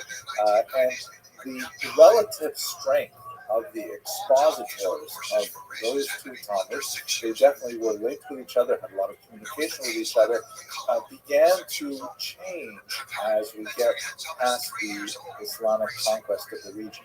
And Jerusalem definitely declines in authority, and Babylon, Baghdad in particular, ascends in authority. Now, but you should understand that all of this stuff is happening largely as a consequence of the Islamic expansion across the coast of North Africa into Spain and further east, all the way out to Pakistan and Bangladesh. There are a lot of political and economic reasons why the Gaonim had such an assist in reaching these far from Jewish diasporas. First of all, we should understand that with the Muslim conquest, the Jews of Babylonia were no longer separated from the various diasporic communities by a political boundary. So they were really within one cultural orbit, one linguistic orbit, one economic orbit, and it was much more convenient and safe for them to travel back and forth. you no longer had the geopolitical conflict between, let's say, the Roman or the Byzantine Empire and the Persian Empire. Putting it all under the Muslims really had a tremendous impact on the ability of Jews to communicate with each other, to engage in interregional trade and things like. Another very important thing that happens is that there is a symbiosis that develops between these communities in the diaspora, as far away as Spain, let's say, and the center in Baghdad. On the one hand, these much smaller communities outside of the traditional center are able to send requests for information, for clarification of Jewish law. These requests are called in Hebrew she'elot, and the Geonim, the leaders of the academies in Baghdad, are able to send back responses, which are called in Hebrew teshuvot. So, in fact, there's a whole major genre of rabbinic literature called she'elot teshuvot, questions and answers, or questions and responses, and sometimes in English this is known as the responsa literature, singular is the responsa. And so there's a symbiosis in the sense of these small communities are able to ask Baghdad for questions, clarifications, and with their requests, they send funds to support the Academy's activity.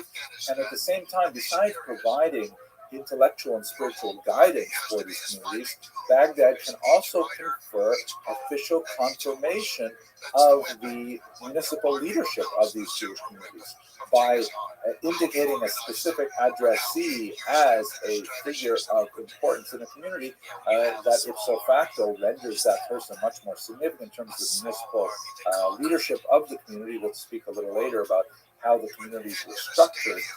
But so there was this symbiosis between the diaspora and Baghdad, the periphery and the center, that only began to really fray as Spain in particular got much more significant towards the end of the period we're discussing. Also note, of course, that there is a rivalry between the Jerusalem center and the Baghdad center. Ultimately, Baghdad would eclipse Jerusalem.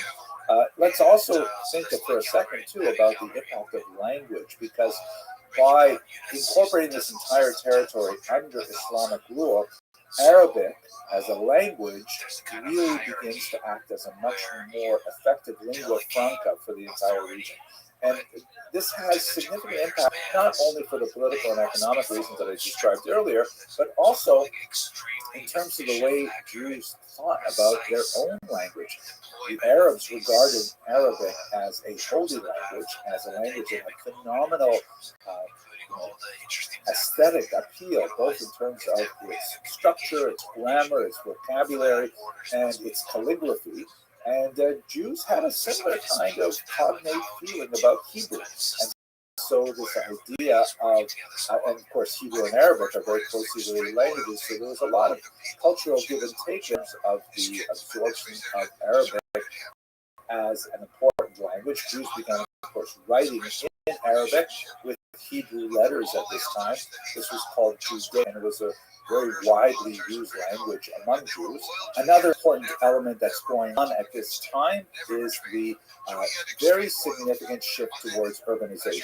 Up until this point, Jews have largely been, like most peoples of the Middle East, an agrarian people. The majority of their economy was associated with agriculture, and although there were always elites who were active in culture and in commerce and so on in the small city of the time, it was during the period of the Islamic invasion and conquest that Jews really began to shift towards a more urban posture. The shift towards trades, crafts, skills, things like that was very prominent from the 7th to the 10th centuries in particular. One of the reasons for this is the way in which Muslims taxed the Jewish population in particular, and the general tax. Jews were, of course, required to pay a poll tax that was on the individual, the head tax, called jizya. We spoke about that a few lectures ago. And by the way, another aspect of the consolidation of the entire region was that if you had your receipts that indicated that you had paid your poll tax, you had much more freedom of movement across the region. You could go to someplace where people didn't know you, and you could produce your receipt if necessary without less difficulty with the local authorities. But they had another tax called a haraj, which was a collective land tax that was based on individual units of farmland. And the challenge of the haraj was that it was applied based on territory rather than population. So if you had 100 people living in a particular area and farming a particular section of real estate, and let's say 20 people left that area, that meant that 80 people had to carry the burden that was once carried by 100 people. And if another 20 people left, then 60 people had to manage that same tax burden. So it was kind of like an acceleration effect where the villages began emptying of populations, especially for Jews, who saw the cities as a much more amenable form of earning their living and a lighter tax bill. It also has lots of other benefits for Jews. You know, Jews have to go to various people. They need to walk to synagogue. They need to walk in different, have a ritual bath, an Asian restaurant, all kinds of things like this. So it kind of fit with their cultural evolution. This is Professor Marina Rustow, very important scholar of the Geniza, which we'll speak about in a lecture or so. She presented in one essay a brilliant analysis of the confluence of the Geonic expansion of influence and the discovery of a new method of communication that is specifically through paper. Historically, when new technologies have been developed, Jews tend to be early adopters, especially when it's associated with information technology. You know, the Arabs call the Jews the Am al-Kitab, the people of the book, but really we are the people of information. And so any way that we can communicate more effectively is something that appeals to us. Let's have a very quick look at the history of information technology up to this point, and it'll be clearer what actually happened that made a huge difference. So here's perhaps the oldest form of recorded information technology we have. It's a cuneiform tablet. It is basically a clay tablet that has these little wedge-shaped marks embedded into it and then baked.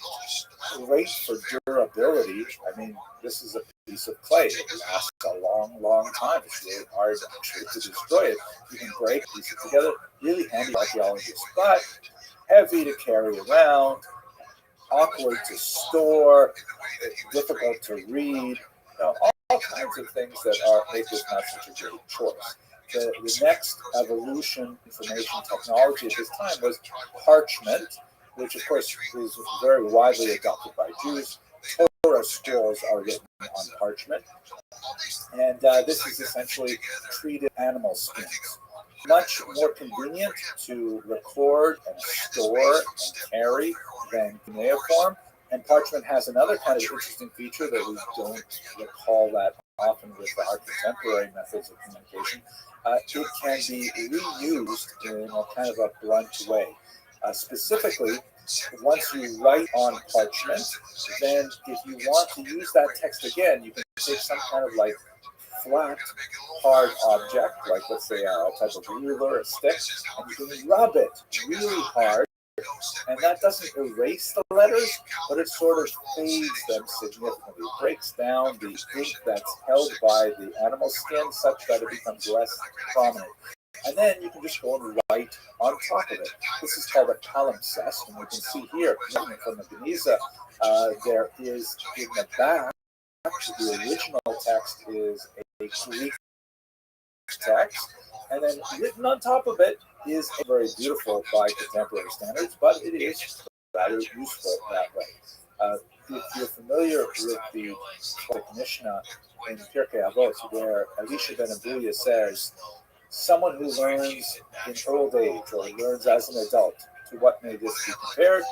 To writing on rubbed parchment, meaning if you learn as an adult, like in your 40s or 50s or something like that, then you have to like erase by rubbing all that stuff you learned as a child.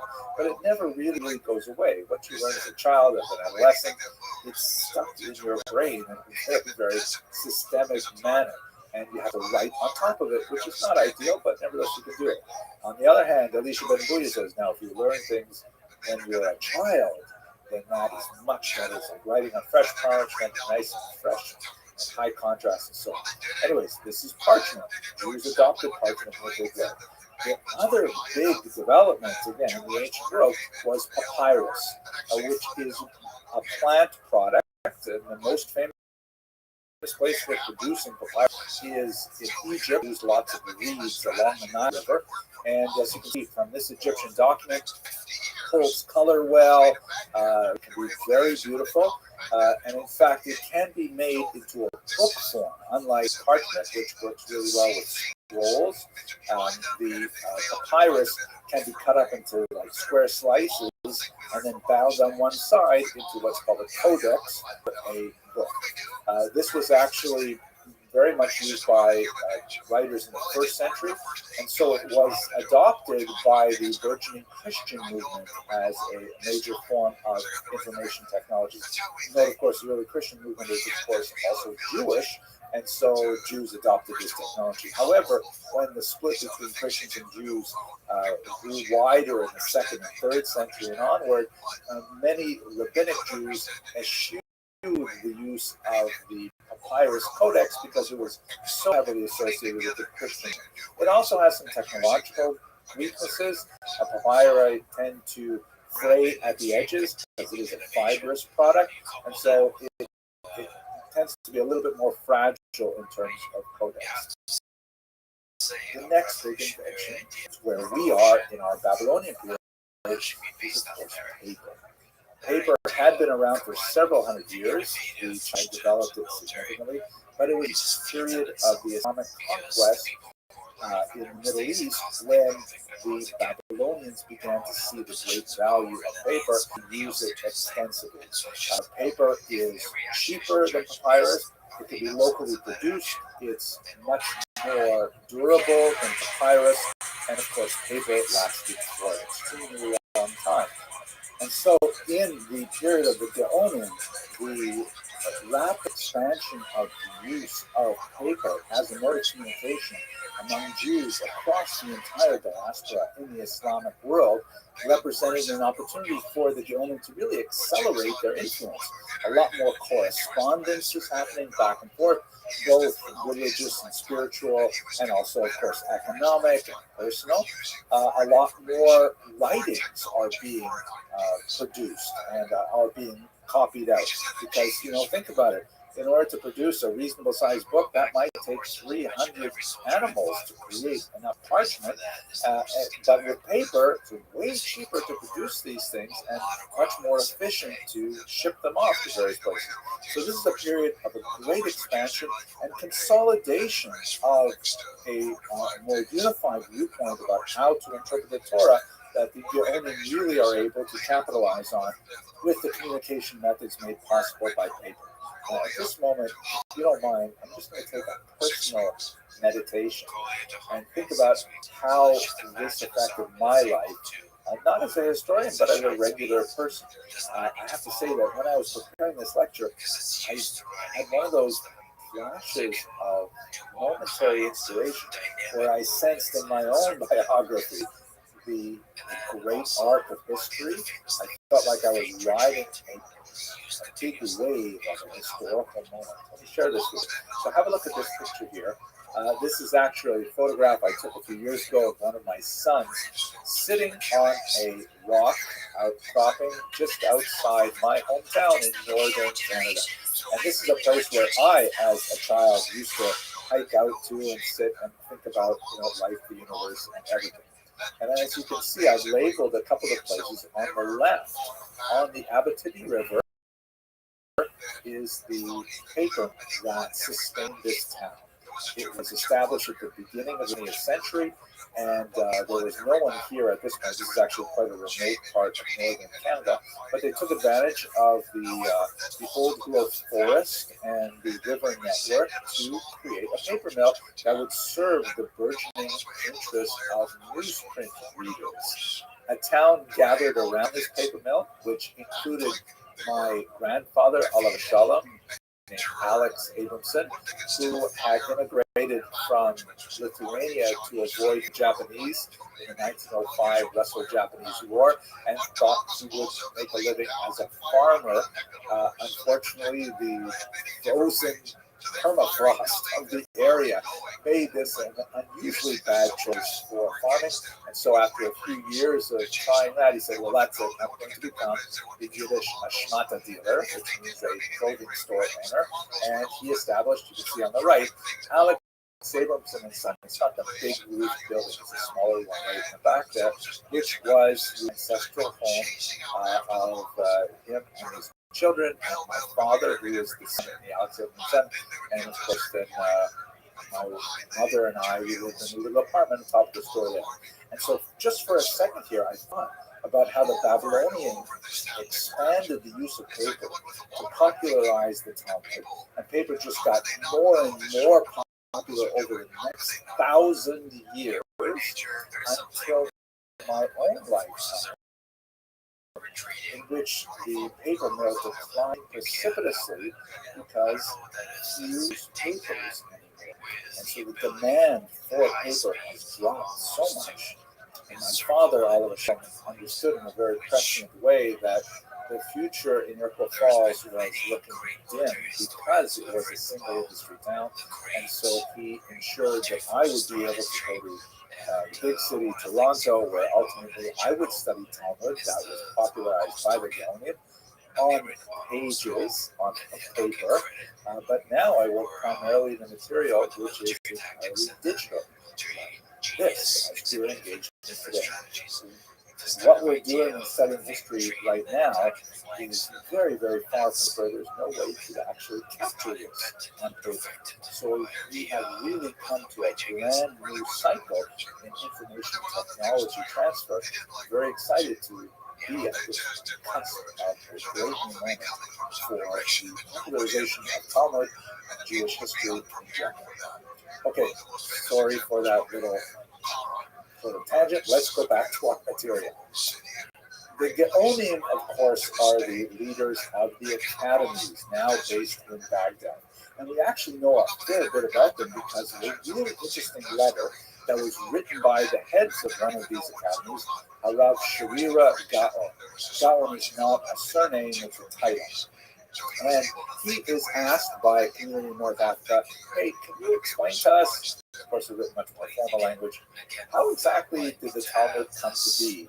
And, what do we make of these kinds of conflicts, and how are we supposed to use it and so on?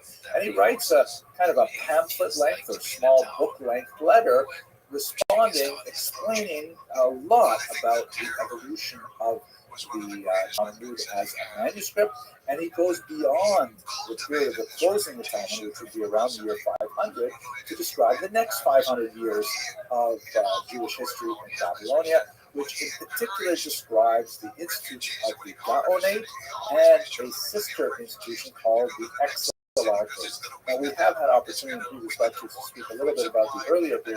At this point, we should really talk about the growing conflict between the Gaonim as the intellectual and spiritual leaders, not only of Baghdadi Jewry, but really of world Jewry at this time, and the Exilarchs, who are recognized by the Muslim authorities as they were prior to this, by the authorities under the Sassanid Empire and so on, as the de jure and de facto leaders of the Jewish minority.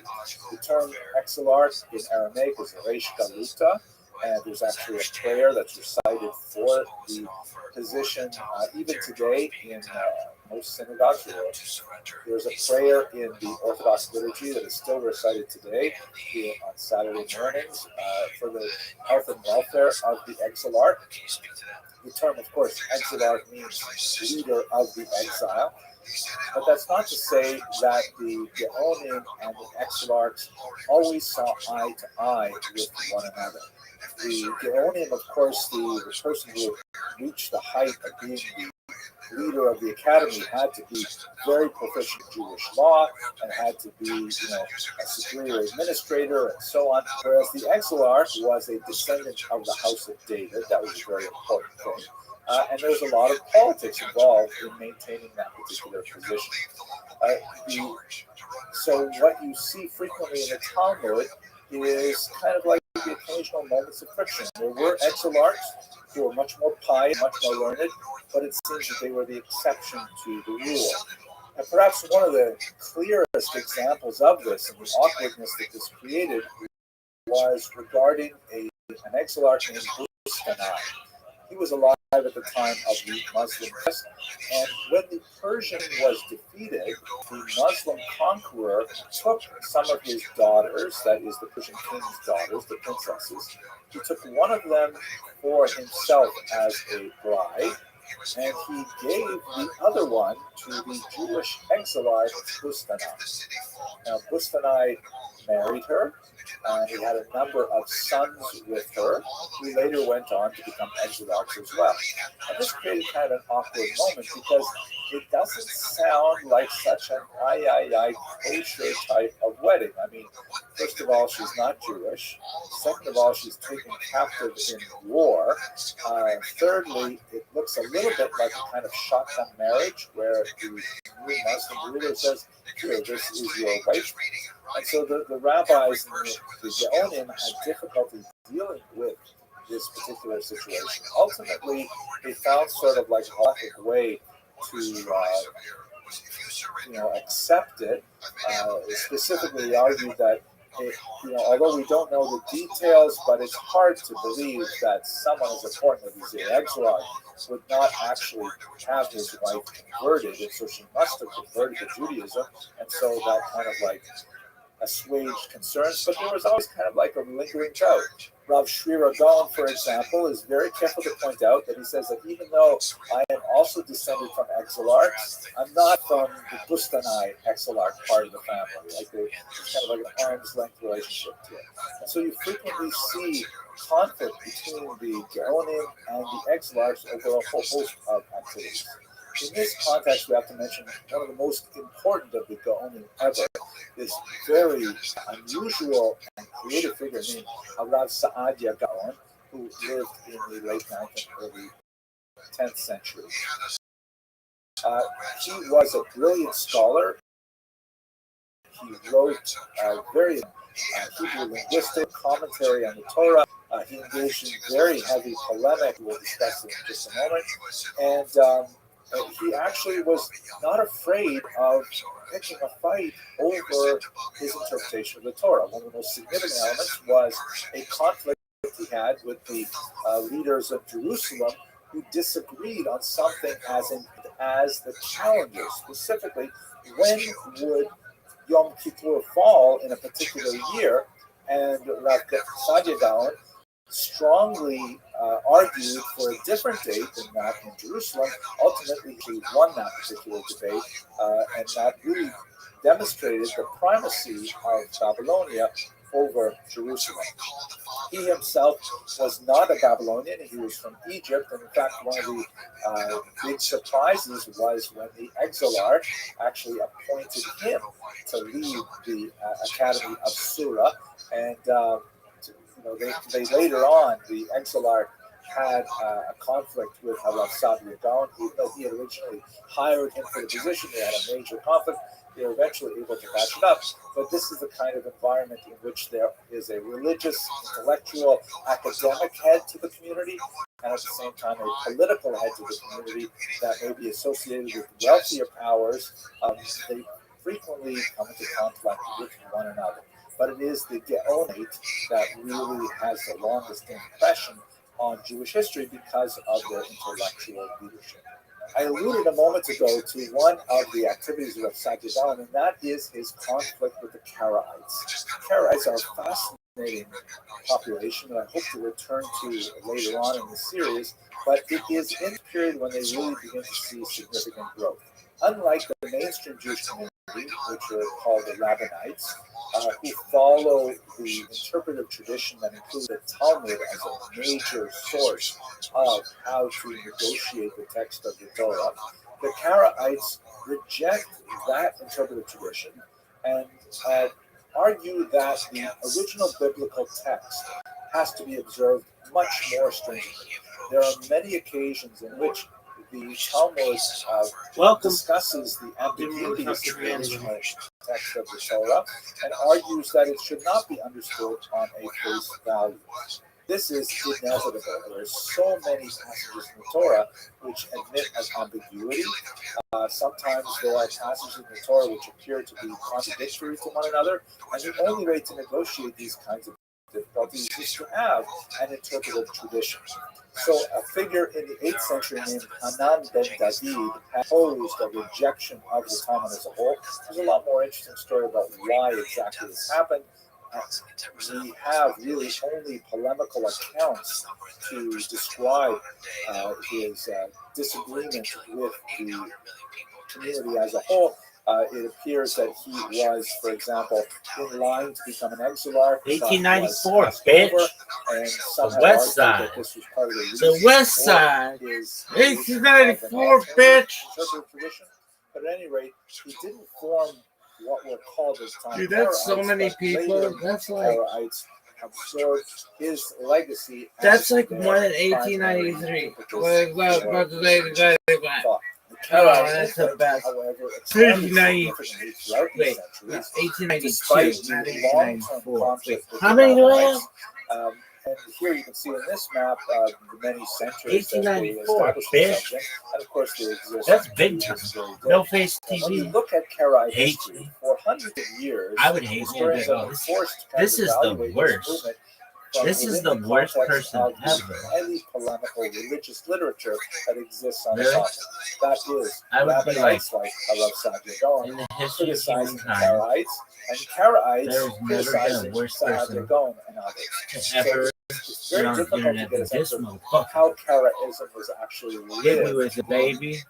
in real life. Hit me with it. The Geniza, however, Santa Claus offers us a machine. brand new picture of what it Santa must have Claus been like. machine. Geniza is basically this massive Santa trove Claus of machine.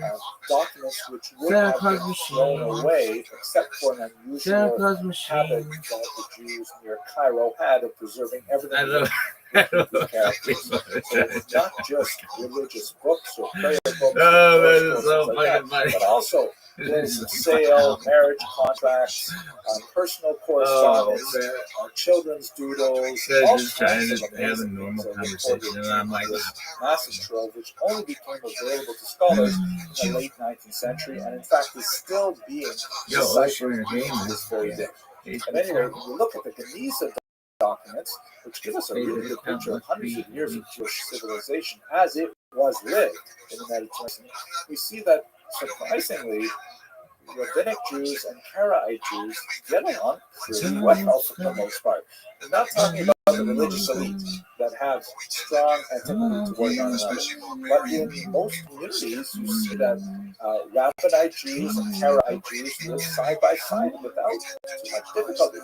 You have the examples of Jews who belong to both communities, Jews who marry between the communities, certainly affect contracts with one another, do business with one another, celebrate their celebrations with another, and by and large, the Geniza portrait of Jewish communities indicates that Rabbinite and Karaite Jews got along a lot better than we would think they would if we were only looking at the polemical literature that the religious heads have left for us. So we'll probably have to come back to this again as we go a little further in this history.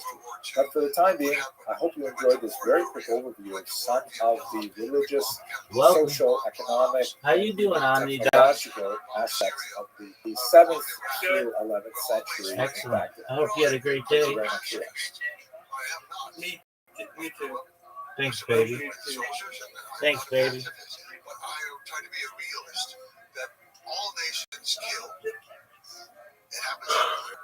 So can we universally also then, the way you're passionately criticizing wars of the 20th century, can we also criticize Genghis Khan and Alexander the Great and the wars fought by Caesar and others in the Roman Empire? That they're essentially wars of conquest, and in some human way were not necessary, or were not defensive. So we just finished talking about the Gaonic period, and one of the communities that was most heavily influenced by the Gaonim of Baghdad were the Jews of North Africa. Let's take a few moments to look at the origins of that community and understand how they were shaped by the Muslim conquest and we'll conclude this lecture with one of the high points of the history of the scholarship that emanated from North Africa. So when we speak about North Africa, there's actually a term that's used in scholarly literature, the Maghreb, which means literally the West, and it's an Arabic term, the Hebrew would be Ma'arab, that encompasses these countries here in modern day times, basically Libya, Algeria, Morocco in particular are the most significant for Jewish purposes. And as you can see, the population is highest on the coast itself. As you move further south, you get to the Sahara Desert, much more forbidding, much less population growth there. But there are Jews who are living, for example, on the southern side of the Atlas mountain range in Morocco and so on. Let's have a look here at a satellite photograph. So we can talk a little bit about the origins of the long-standing communities. Now, much of this is shrouded in legend.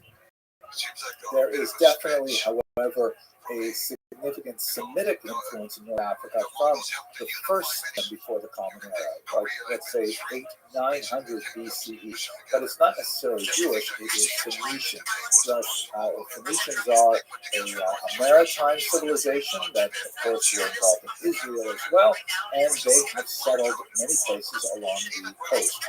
Their language is closely related to Hebrew, and so that was kind of like a cultural and linguistic entree to North Africa that was especially significant as we have more.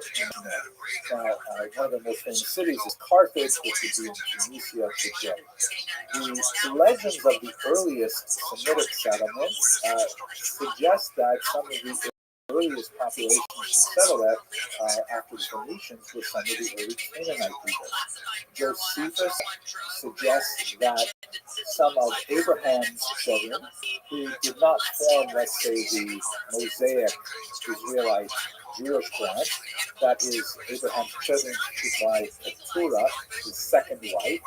The Torah describes his children by Keturah as having been sent east with gifts. Obviously, they returned, bringing them Asian food. But it's also possible, according to Josephus, to think of them traveling west. So they would have been descending Abraham. Augustine, in the 4th century, we spoke about him as one of the church fathers a while ago, he refers to the local term that people use for themselves in his region, Canaani, saying that this actually comes from Canaani, which means Canaanite. That some of the earliest peoples were those that may have been expelled in the conquest under Joshua. There was a legendary thought that the peoples of North Africa may have descended from the Girgashi people that are mentioned in the Torah as one of the 7 Canaanite nations that are expelled in the context of the Jewish context of the land of Israel. In terms of Jewish settlement per se, Joshua himself, his tomb is apparently venerated in Clemson, which is in Algeria.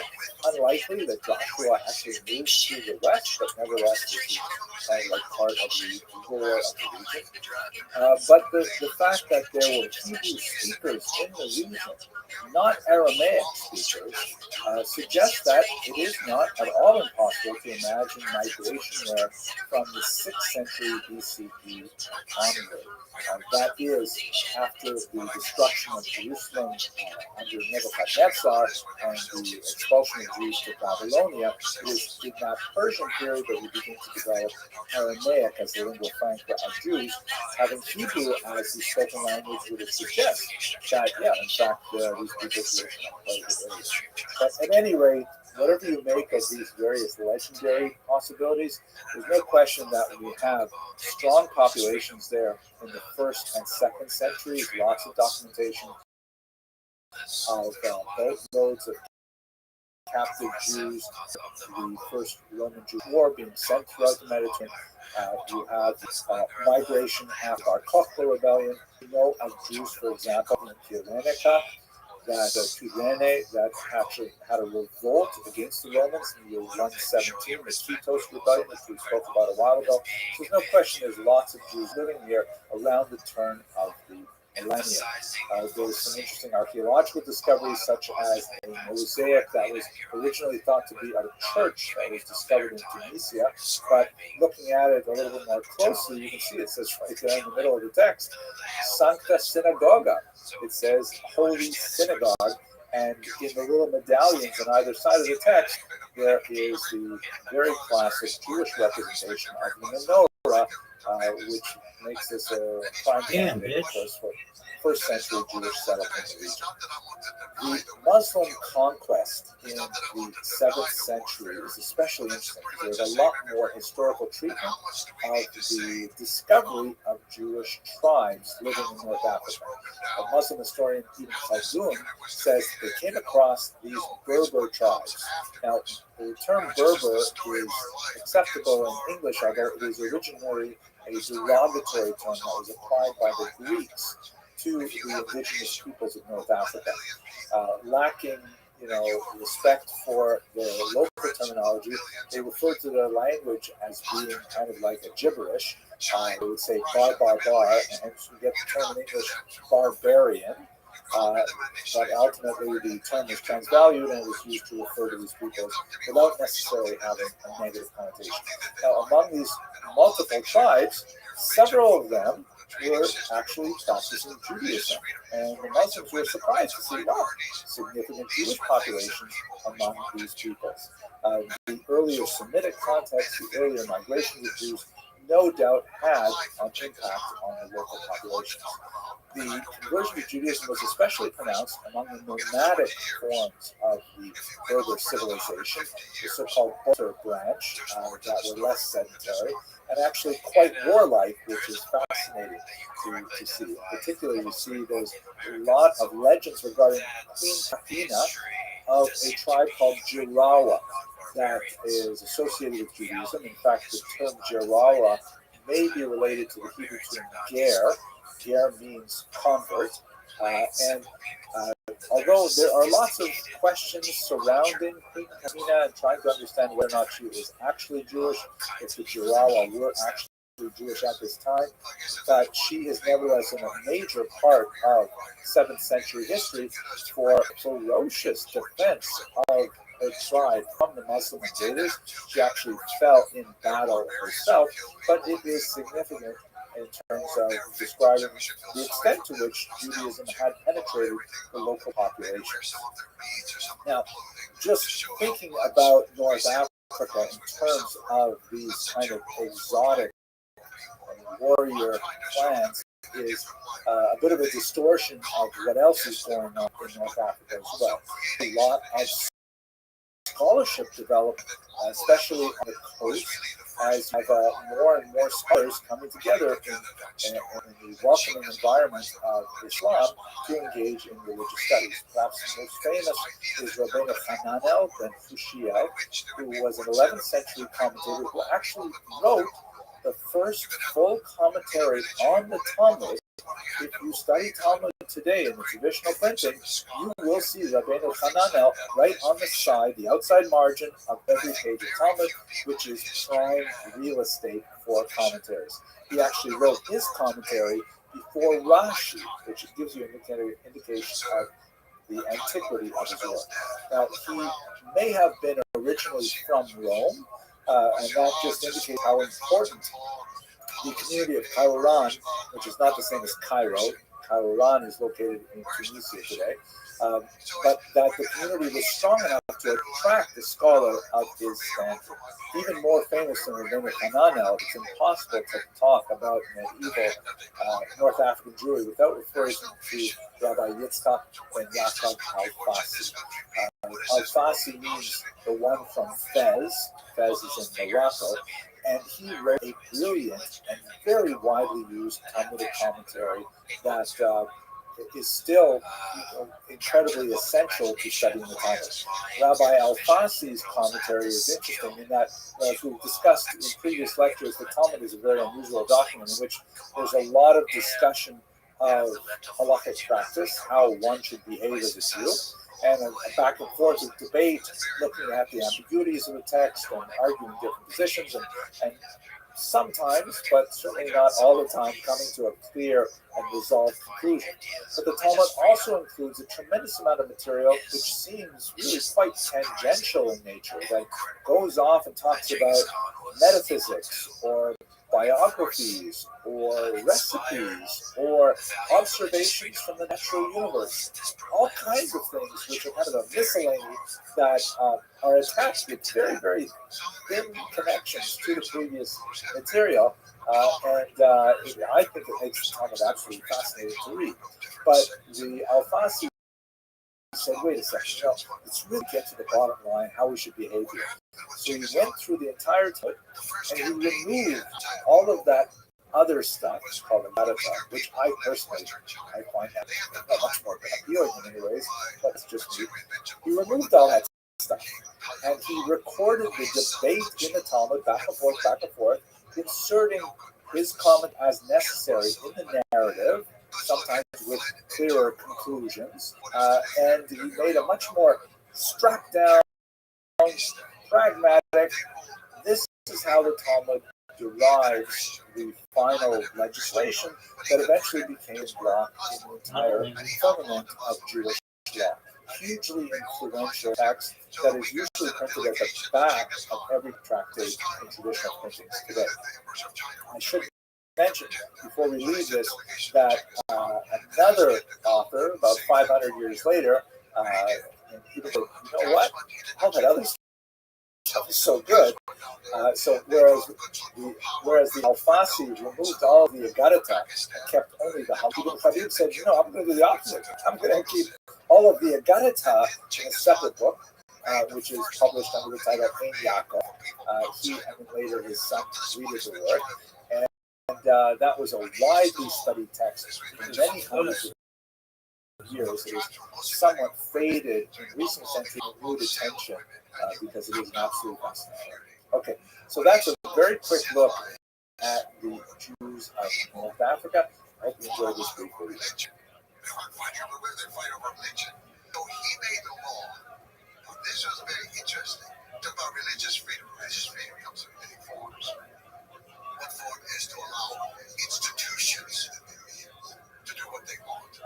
So we're going to allow the Mormons and the Catholics and the Jews and the Muslims each to do what they want in the organized churches that they have.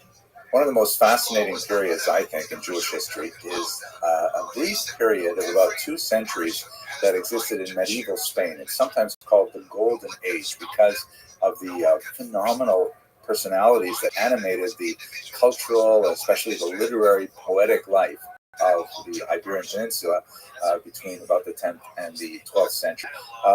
There's a lot of question, however, as to exactly how golden this era was. A series of books over the last decade or so have gone back and forth on this. And so I thought I'd just very quickly give you a sense of when was this golden era? Do people call it a golden era? And what are some of the criticisms to say it was not so golden after all? Okay, I happen to have given quite a few lectures on this topic and of people in this topic. In the following lecture, I'd like to just take a very brief moment to speak about 3 of my favorites, actually my favorites, but I'll put in the links below some directions to longer videos in which I explore the lives of these people in a fuller length. But anyway, let's talk a little bit about the golden age of Spain. We last discussed the Iberian Peninsula. It was under the Goths, who, when they converted to Catholicism in the year 589, initiated a bizarre reign that was characterized by a tremendous amount of anti-Semitic legislation. As we discussed earlier, there's a lot of questions surrounding exactly the nature of how these decrees were implemented. We only have the legislative side to look at to try and examine the history, but it was a period of remarkable anti-Semitic legislation with punishments like amputations and the imposition of a police state to track the movements of Jews, all kinds of really see for centuries later anywhere.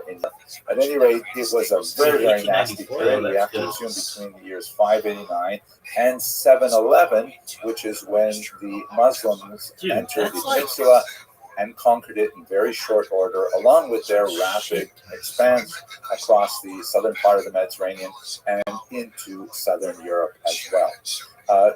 We don't get a lot of information about the flourishing of a sort of a Jewish Muslim synthesis or of this cultural coexistence that will be so celebrated for the first couple hundred years. But by the time we get to the 10th century, things change dramatically. One of the concepts that comes up again and again in the origin stories of this golden age is the notion of the loyal and wise Jewish advisors, meaning you have like Muslim rulers coming into the era, military rulers. They've got to manage a restive Christian population who resents their presence, and the Jews are an intermediary between the interlopers into the population. They're literate, they're numerate, they're urban. There's all kinds of advantages to using the Jews who themselves have no special connection to the local population, and especially not to the previous regime of Visigoths. So the Jews fit that role very nicely. And over again, you see this phenomenon of like a Muslim military ruler coming in and needing some local support and infrastructure, and Jews are there to fill that gap.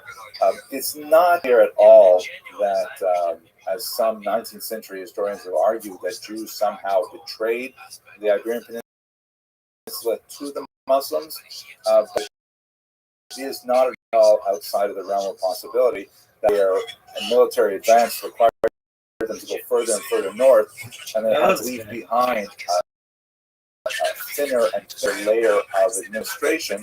The Jews were able to staff those positions to control the population, tax them, and so on. So that's probably where we have the functional this interconnection.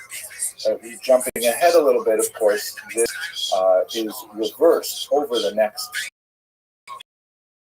several hundred years, called the Reconquista, and that refers to the Christian movement from north down to the south, slowly pushing the Muslims back out, which covers the period 914 till 1492, which is, of course, the expulsion of the Jews, and shortly before that, the complete conquest of the peninsula with the fall of Granada in the south. But as you can see with the color coding here, gradually over the course of half a millennium, the Christians begin to slowly work their way down, with significant consequences for the Jewish population, as we shall discuss a little later on in the semester. So, speaking specifically about the Golden Age, what we're talking about is basically the era from Chastai ibn Shakrut to Yehuda Halevi. Those are kind of the major figures who bookend this period, and that dates from the 10th to the 12th century. The area in which this golden age is especially expressed is in the southern region, which is known as Al-Andalus, and it works within a Muslim cultural ecosystem, in particular the attitude to the tree, and that we shall see being so significant. I'd like to suggest, I don't think I've ever seen this term used before, but maybe I can coin it unless I'm stealing it unconsciously from someone else. There was kind of a silver age that followed it. Not nearly as amazing as the gold, but there were a few really important figures like Nachmanides or the Rashba, some phenomenal figures who were in Spain shortly after the Golden Age was coming to a close, and they existed within the Christian cultural ecosystem, with quite a different experience in many ways, as God willing we shall discuss as we go further along in the semester. So basically, that's what we're talking about. These 200 years between the conquest of the peninsula in 711, it really comes to its golden period in the 10th century, up until the 12th century, when the Reconquista begins to slowly make its impact on this brief and fascinating period. Okay. Now, what makes it so golden, perhaps one of the most significant things, is something that is known in the scholarly research as la convivencia, or as I think the Spaniards would say, la convivencia, which always makes me laugh. but it means literally the living togetherness, right? Coexistence, which is a little bit stronger, I think, in Spanish. The idea that these are, you know, very diametrically opposed cultures in so many ways. I mean, Christians and Muslims and Jews, they have a lot to argue about, and they did argue in many ways, and there was a lot of violence involved in the history between those three parties. But for some reason, during those 200 years, there was a amount of a living togetherness where they appreciated each other's cultures in ways that we don't see for much of the period. There are certainly several key examples of this convivencia, which is not, you know, a perfectly round convivencia with, you know, Jews and Christians and Muslims all sharing equally. It tends to be lopsided towards the Muslims in terms of political authority, for example, towards the Jews in terms of fiscal activity, let's say. But, and I would say the Christians are probably at the bottom end of this triangle or this circle. But nevertheless, it does represent a step forward. Now, there are a lot of questions about it, though. Was it really as great as we will describe in the next video in particular? First of all, we should understand that one of the reasons why this happened at all is because Spain is so far away from the center of Muslim culture, which was in Baghdad. Right? In fact, in many ways, the Spanish Caliphate, the leaders of the Muslim society in Al-Andalus, declared themselves a separate and independent caliphate from the caliphate that was based in Baghdad. They were so far away. I mean, we're talking about distances that took, you know, days, weeks to travel.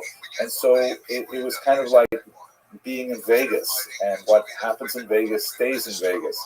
There was a lot more flexibility because they were so far from central authorities, and they could act independently in many ways. That's why you see in many times a kind of relaxation of Muslim orthodoxies, such as, for example, the consumption of alcohol, which was a very big part of the kind of evening salons that would be held, where Muslims and Jews and Christians would get together and declaim poetry and drink a lot of wine. This was something that you wouldn't see happening in Baghdad.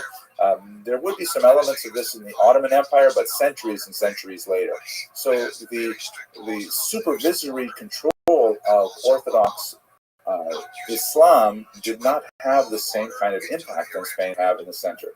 There would be ups and downs to this. There would be invasions from North Africa, from much more doctrinaire Muslims who would insist on a return to some of those values. But for the golden era that we're talking about, there's a lot of center versus periphery issues which are very significant. And by the way, the same thing holds true for the Jews, because their center of gravity intellectually was still in Mesopotamia, with the great academies of Sura and Pumbedita themselves moving to Baghdad. The Gaonim were based there as well. And so they're very far away from the central authorities too. Let us not forget as well that although we speak about this convivencia, it wasn't completely equal. It wasn't like mi casa, su casa. It was a situation where the Jews were definitely limited in their authority.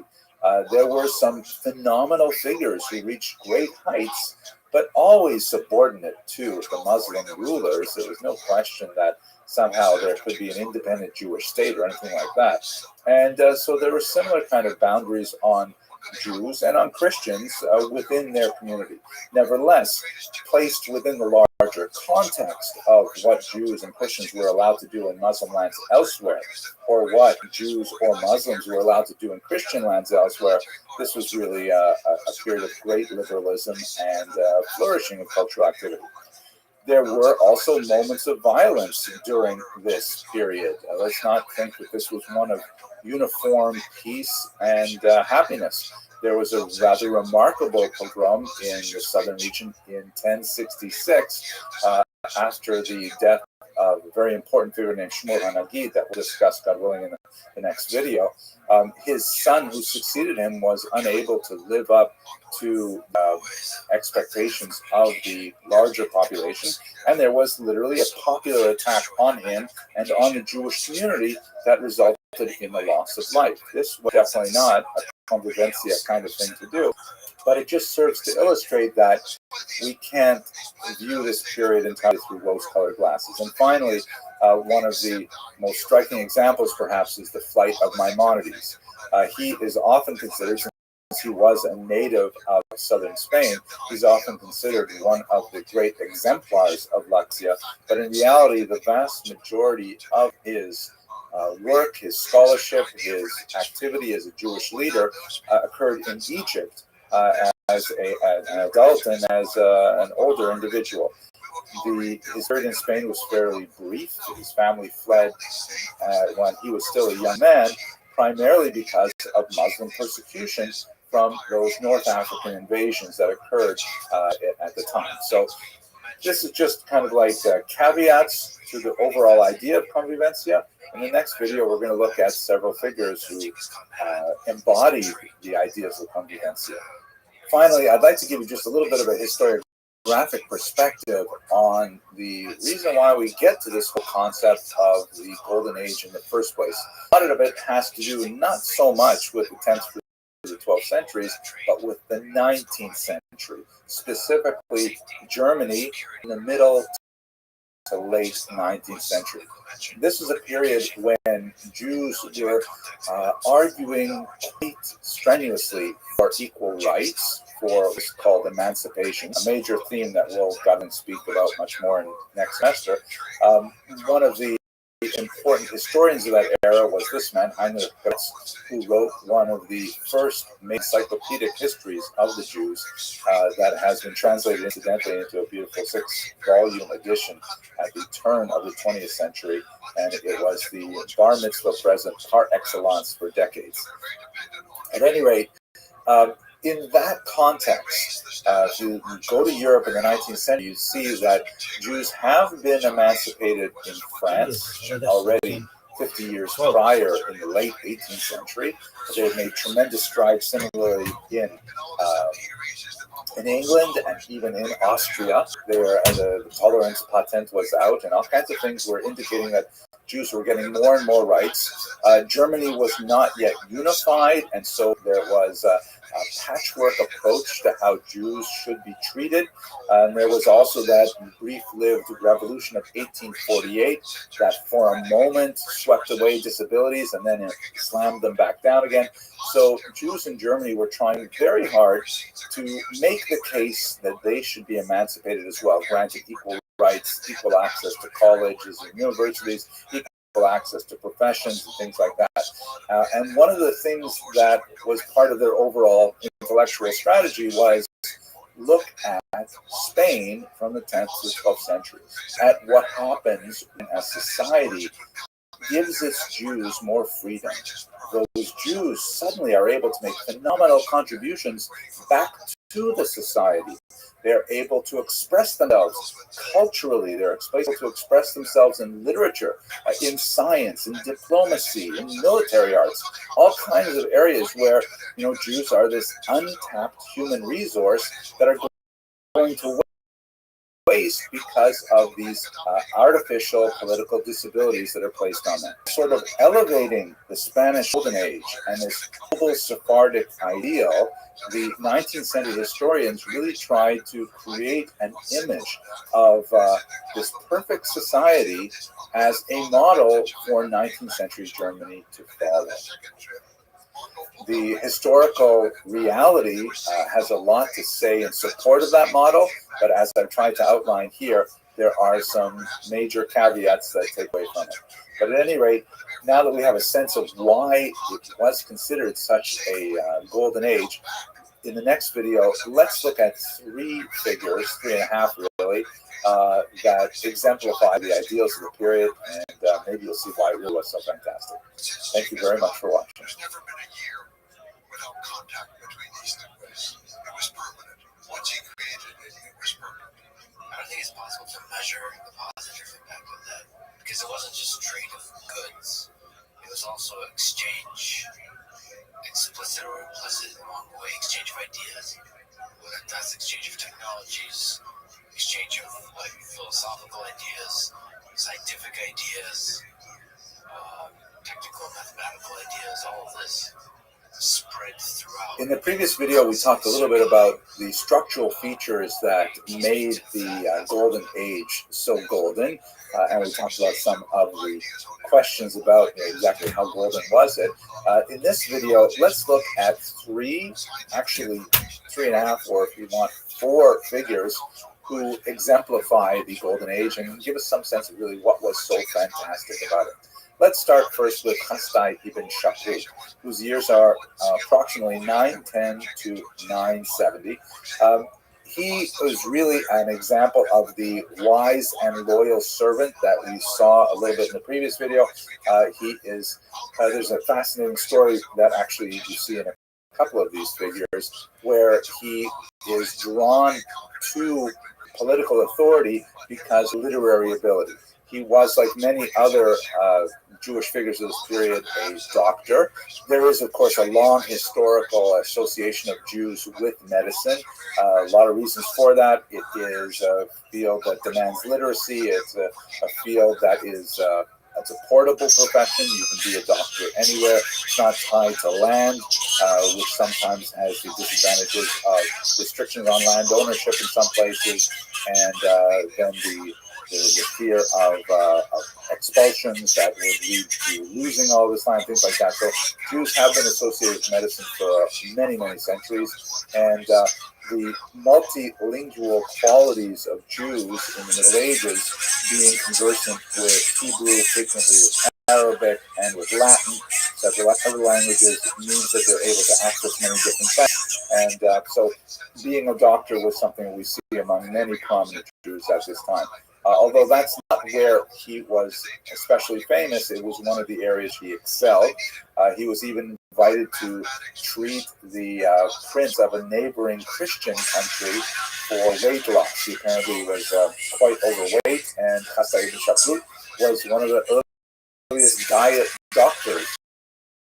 He was able to shrink his waistline significantly, and that led to his increased fame. He was also known for having discovered the secret ingredient in a long-lost medical potion, a panacea really, that would cure all ills, called teriyaka.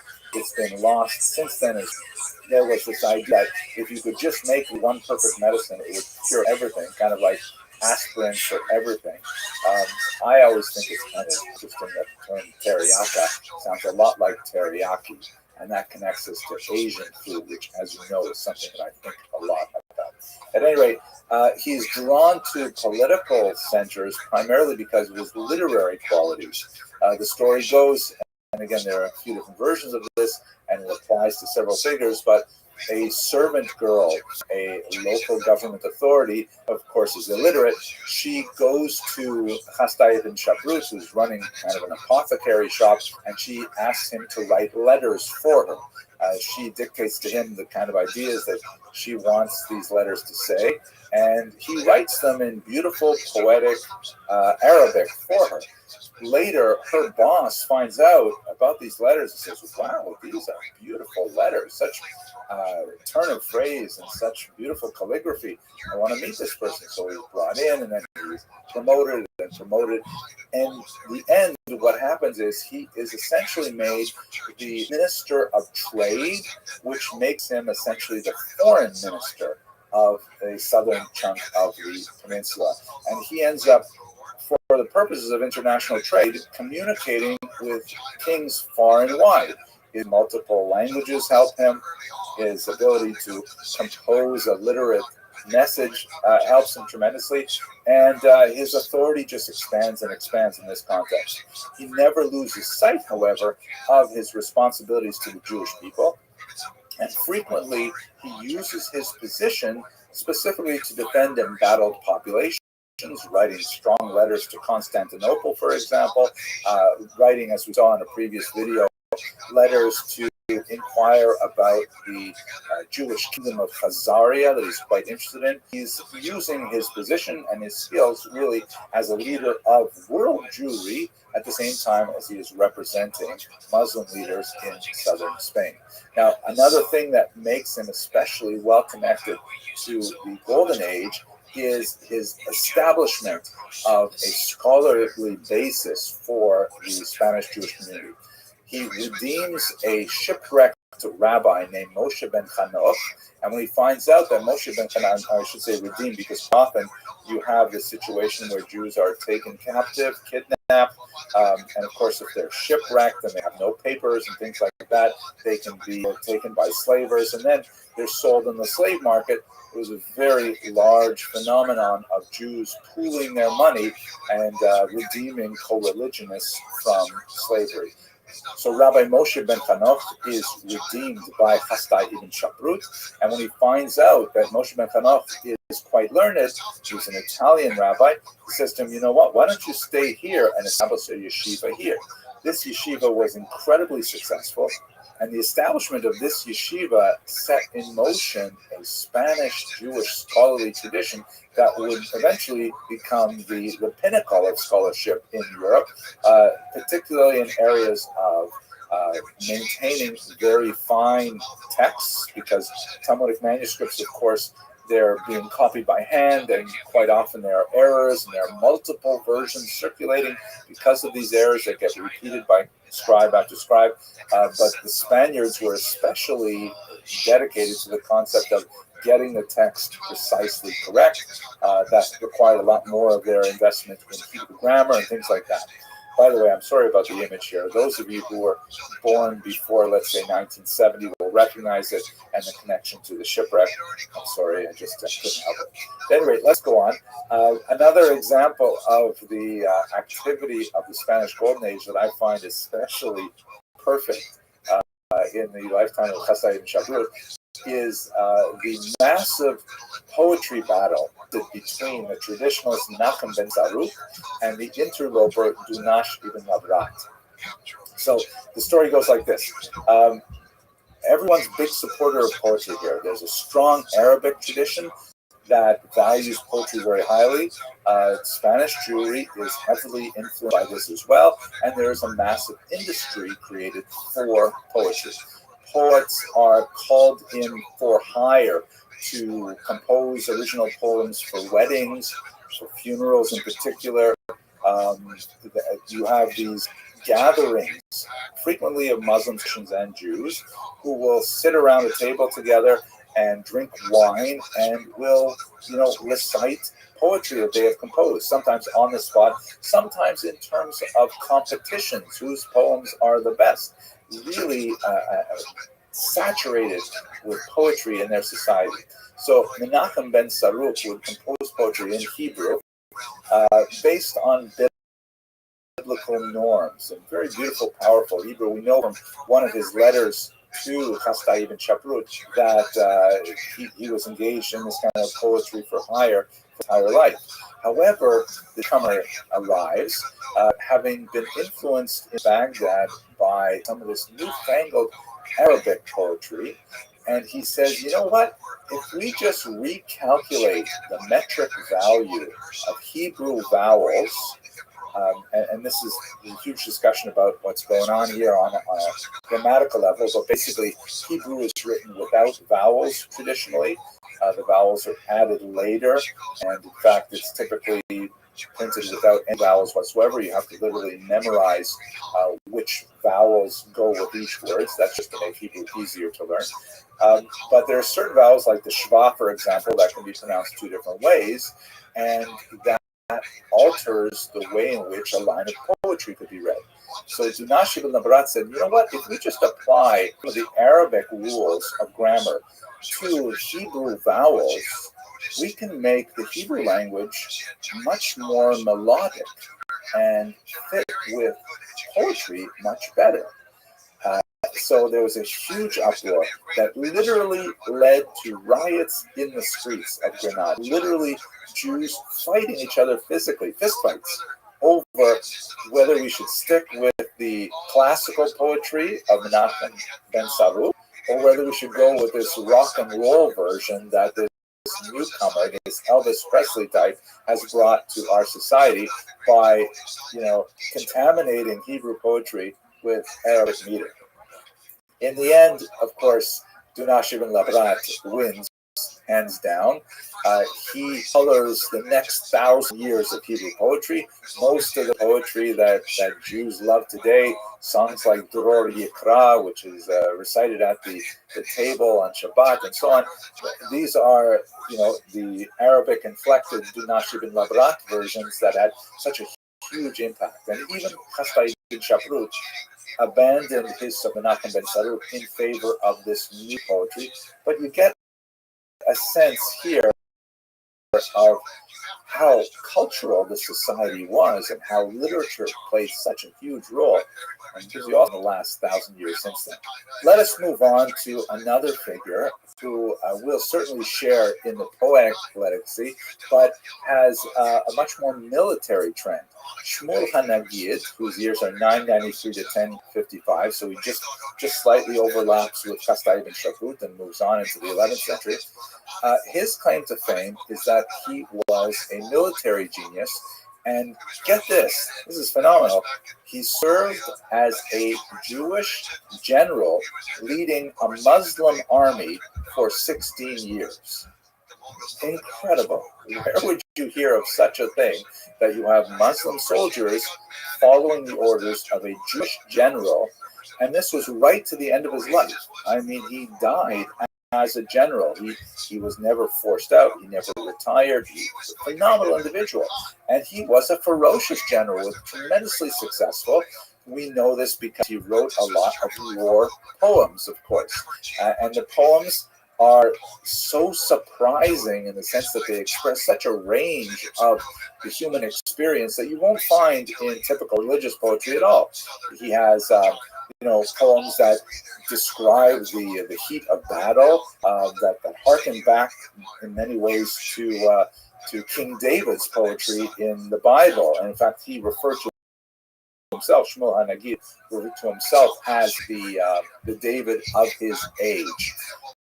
But at the same time, he was also a tremendous Talmudic scholar, and he wrote a book, Talmud, which is still studied today. And I'd like to pause us for just a second and reflect on this. One of the amazing aspects of the Spanish Golden Age, and in this context, Maimonides is an excellent example, even though he fled Spain as a youth, he's a great example of how this is. It's highly unusual in Jewish history that you will have Jews who are at the same time highly expert and valued and world leaders as Jews, like for example the Talmud, and at the same time they are highly valued and expert in secular fields that are essentially followed by non-Jews. So you will have, for example, lots of tremendous geniuses like the Vilna Gaon, Shneur Zalman of Liadi, some phenomenal rabbis who make tremendous contributions to Jewish culture. And then you will have secular figures like Albert Einstein, Sigmund Freud, who make phenomenal contributions to world culture. But you will rarely have figures who are very well expert and recognized for contributing to Jewish culture overall, and at the same time contributing to secular culture overall. You will not have the chairman of the Joint Chiefs of Staff, who is also the Rosh Hashiva in Lakewood. It just doesn't happen. We don't have those kinds of figures. Jews tend to specialize either in things Jewish, or when you get to the modern era, things secular. And they excel in both areas, thank God. There are lots of people who have made their names and have light shines across the entire globe for what they've done. But it is only really in Spain where you see people like Shmuel HaNagid, who is equally famous as a general and as a Hebrew poet and rabbi. Maimonides, one of the greatest physicians of the world, and at the same time, one of the most stellar thinkers in Judaism simultaneously. This is something that is really characteristic of the Spanish Golden Age, and we will see it over and over again. It is so fascinating. But let us go back to Shmuel Hanagid, and by the way, the term Hanagid means kind of like the prince, the leader. It was probably applied to him by Rav Hai Gaon, who was one of the leaders of the Jewish community in Baghdad, the yeshivas in Baghdad. And this recognition of giving him his title, Nagid, was probably both an homage to his political position and to his tremendous scholarship. And we will have this term used, this title of Nagid, used over and over again in many Muslim areas for the leader of the Jewish community in that area. Now, I mentioned that he wrote war poetry, and a fascinating little tidbit is that he says he used to write his poems out and attach them to the legs of carrier pigeons, who would fly them back to his son in Granada, and who would then, unwrap them and assemble them in a diwan of his poetic writings. He wrote not only war poems, but also drinking poems, love poems. He wrote boast poems, which is a fascinating phenomenon where kind of a poetry slam thing. You can imagine like rappers who are, arguing with each other and dissing each other, shading each other, to use these kinds of like contemporary terms. He wrote those kinds of poems as well. Really surprising range of political voices. Have a look at the work of Peter Cole, who's translated a lot of these. Absolutely fascinating. He wrote three main collections. One is called David, if I remember correctly, alluding to himself as like Solomon, the work of his youth, which is mainly the war poems and so on. Then there's Ben Mishlei, which is also a work attributed to King Solomon. The book of Proverbs, which is kind of the work of his middle age, kind of like wisdom poetry, and it reads a little bit like Mishlei. I'll show you one in a second. And then he wrote Ben Kohelet, which is kind of like reflections on mortality and things like that, the work of Solomon's old age. A tremendously successful and moving poet, just as he was as a general. Here's one of my favorite poems from Ben Mishlei, and I'm going to read it in Hebrew. You have to forgive my attempt at a Sephardic accent, but that's the only way you can even get close to hearing the sound of the poetry, which is really gorgeous. And then I'll translate it so you get a sense of where he's coming from. This poem is dedicated to people who feign intellectual capability without actually investing the effort in learning. So it starts. Asher yagav kanal sfarim v'libom asher bam rik v'rikam. Kiseach asher chakak lekir na'at regel u'ba lakum v'lo kam. A translation. About a person who exerts effort and buys many books, but his heart remains completely empty of them. He's like a lame person who draws legs upon a wall, even 100 of them. When he tries to get up, he cannot. And the idea is, you think you've got a reputation for being learned just by buying books and putting them on the wall. But all you get a reputation for is for buying books and putting them on the wall. You actually have to learn the book and what's going on. Listen to the last lines. You heard the phrase, "Kam lakum v'lokam." Very, very beautiful kind of sense of how language moves. And I really enjoy his poetry myself. I'm sorry to torture you with that. Let's here now. I mentioned at the beginning that there's 3.5 figures I can talk about, maybe 4, depending on when I talk about it. One of the most fascinating little footnotes that I wish we knew more. I wish we could say fully. This is a fourth person, but we only have 3 poems from this person. But she is quite unique because she is the only surviving female Jewish poet of the era, and one of the very, very few surviving female poets of any era in the medieval period. Her name is Kasmuna bint Ismail. Ismail was the Arabic name that Shmuel used to describe himself. So many have felt that this might be Shmuel HaNagid's own daughter. He does actually refer to the loss of a daughter at one point in his life. Unfortunately, we can't connect these dots completely, but nevertheless, it is fascinating to think that she may have been Shmuel Hanagid's own daughter and not outside of the realm of possibility at all. We have those three little poems preserved in Arabic in a 15th century collection, and let me show you a couple of them. First one here. Oh dear, you who graze constantly in the meadows, I resemble you in wildness and in blackness of the eye. Both of us are alone and without a friend, and we heap blame always on the decree of fate. Now, the powerful metaphor here of blackness of the eye is apparently a very common one you find in Arabic poetry, and it is a sign of beauty, meaning that she, like the deer, has dark, dark eyes, and this is considered a very attractive thing, but she is nevertheless, with a certain amount of tristesse, expressing her disappointment at the hand of fate that has left her alone. This is the theme that runs through much of her poetry. 3 poems is all we have, but here's another one. The introduction of that collection says that, by way of kind of like putting this in context, he says she, Kazmuna, looked at her one day, seeing she was beautiful and had reached the time of marriage, but that she was not getting married. She said, I see an orchard where time has come for harvesting, but I do not see a gardener reaching out a hand towards its fruit. Youth goes vanishing. I wait alone for somebody I do not wish to know. Beautiful expression of love lost or love unrequited. That's just an insight into what must have been happening with educated women at the same time as well. It is highly unfortunate that we don't have more examples of it, but nevertheless, thank God we have this. So, Hastai ibn Shaprut, tremendous builder, active as a diplomat, as a foreign minister, and of course as a doctor. Shmuel Hanagid, this amazing general warrior poet, and his daughter possibly, Hasmuna. The last figure I'd like to speak about is Yehuda Halevi, who is, we've discussed before when we looked at the Khazarian Empire.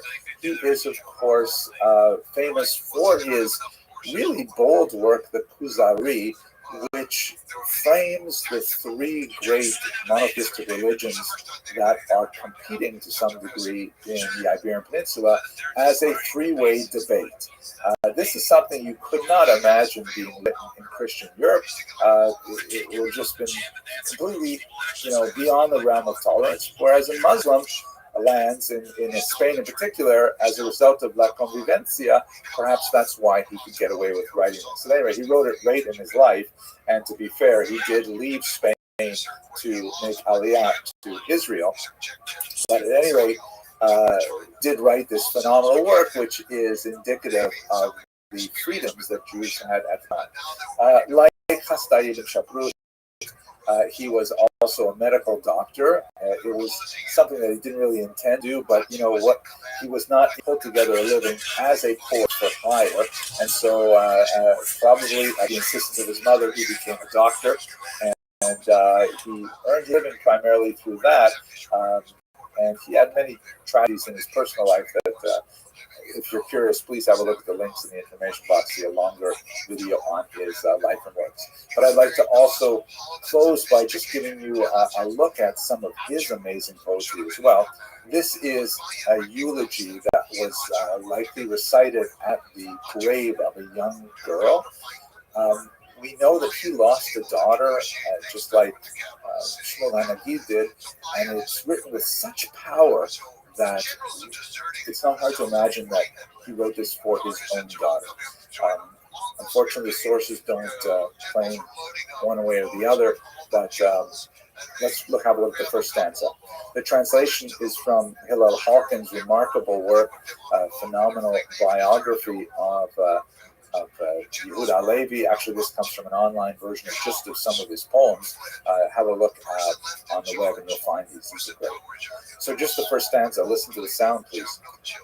Hach biti, hashochat mishkanech, ki lishol nasu nosei aronech, ve'en chalki mimech rak zichronech, ve'achonenes atrot zionech, et asur lishol shlomech ve'enech, כי המוות יחריב בעיני חידונך. Let's begin. My child, had you forgotten the way to your own home, that your pallbearers strayed to the underworld's doom, leaving me with, since you are not here to ask how you are, a grave's clods to kiss, and your memory. Ah, death has come between you and me. This poem goes on. First it's speaking in the voice of the father, later it will speak in the voice of the mother, it will speak in the voice of the child herself, describing how terrible she feels that she was not able to live her life through adulthood, the marriage canopy, and so on. Very powerful movement. In the sounds of it, you hear how the uniformity of that final syllable feels like it's like a brick wall. It's so solidly constructed and such a permanent barrier like death separating between you and me. Incredibly moving poetry. But he, like Shmuel HaNagid, wrote poetry right across the entire spectrum of human experience, love poems and very light-hearted poems as well, and truly one of the great poets of human civilization, not just the medieval Jewish civilization. Okay, I hope I convey at least some of my excitement about the period, and I encourage you to have a look at the longer videos if you want to see a little more. But for now, thank you very much for watching. But the Navy that had fled did not defend the city. Those cowardly generals, they made the new little boy, 7-year-old brother, half-brother, to Deportol was his name. They made him. Well, Jewish life in the Dark Ages. We have to understand, what do we mean by this term, the Dark Ages? So it is a term that comes largely out of Western European historiography, which for a long time, like let's say 18th century onwards, tended to the flow of Western history as kind of like being a really high point with Greco-Roman civilization. And then with the collapse of Rome, and especially its sacking by the Vandals in the 5th century, it hits a real low where you have kind of Conan the Barbarian ages, and not much happening, and no one's reading, and no one's writing, and people are very superstitious about all kinds of things. And it kind of sits there until it goes back up again with the Renaissance, which literally means the rebirth. There are definitely some kind of ladder-like steps up from the Dark Ages, the Gothic period, and so on. The High Middle Ages, which kind of goes from about 1000 to about the year 100, when you start seeing the beginnings of the Renaissance and some really exciting things happening that leads ultimately to the early modern era, the modern era, and so on. But the key element of this is it's very Eurocentric. It's as if the most important thing that's going on in history is whatever's happening in Europe. But in reality, when we look at world history, most of the universe, most of the world was not dark at all. And I think you could say that about the Jews as well, who are at this point not especially wrapped up in most of Northwestern European history in particular. So let's look at what Jews were doing in the Dark Ages. We've seen this map before from the beautiful Barnavi historical atlas. And as you can see, there are two really big centers of Jewish activity during the Dark Ages. Again, we're going to kind of taking the tradition of the Dark Ages, which goes from the fall of Rome, and let's say 405 and 476 are major dates, so 5th century dates, all the way up to about 950. 1000, so about 500 years that are really dark, northwestern Europe in particular, not much happening. It is the collapse of Roman civilization that leads to that, although Roman civilization is largely taken over by Byzantine civilization, the same kind of Christian culture, although many very significant differences. Not Catholic, for example, would become later called Orthodox. The more formal split wouldn't happen until the 11th century, but definitely heading in a different direction. But it's kind of like the second Rome based in Constantinople, which you can see at the top of this map. But I got off on a little bit of a tangent there. What are Jews doing during the Dark Ages? So we've got two really huge areas of Jewish activity, which are quite intense during the Dark Ages. You have that large ground circle which is the region around Israel, where you've got lots of activity. You've got lots of halakhic activity, intellectual activity, being in the Jerusalem Talmud, with the activity of patriarchs. They're organizing themselves. They are sort of negotiating a relationship with the Romans, which is not always so easy, and then later with the Byzantine overloads. But there's still quite a bit of historical data emerging from the Middle East during the Dark Ages. And then perhaps more significantly, I wish the actual circle was bigger because it would give more of an impact. But Baghdad, oh my gosh, there's so much going on there with the transplanted yeshivot of Kumbedita and Sura, with the great intellectual centers of the Talmud that are just pumping away all kinds of stuff during this period, right up until the 7th century when you get the Muslims. And when the Muslims take it over, then they have an even greater explosion with the Gaonim, which we spoke about a few lectures ago. In fact, that's where we use this map. And the Baghdadi culture, the Mesopotamian culture, kind of like radiates all the way out through the Mediterranean basin and has its impact felt all the way out to Cordoba in Spain, where you see there's a major Jewish community. It was during this period that, it's true we have a lot of the Visigoths and so on, but we also get into the beginnings of the Spanish Golden Age. They have their roots during the period known as the Dark Ages. So these two areas represent the light that was coming out of the Jewish community in particular, and really has a very different kind of picture than what you think of with Northern Europe during the same period of time. But neither of these areas, of course, the Middle East and the Mesopotamian region, are in Europe. So what is happening in Europe in particular? So the most important areas, to be sure, are in Italy. There are just not that many Jews living in the rest of Europe. We have tiny little settlements in the Rhone River, for example, infinitesimally small ones in the Rhine River region, and like just little outposts, as it were. But in Rome in particular, and in the south, in Bari and Oria, you have some phenomenal centers of Jewish population where they are deeply involved in all kinds of Talmudic work and all kinds of historical work, poetic work.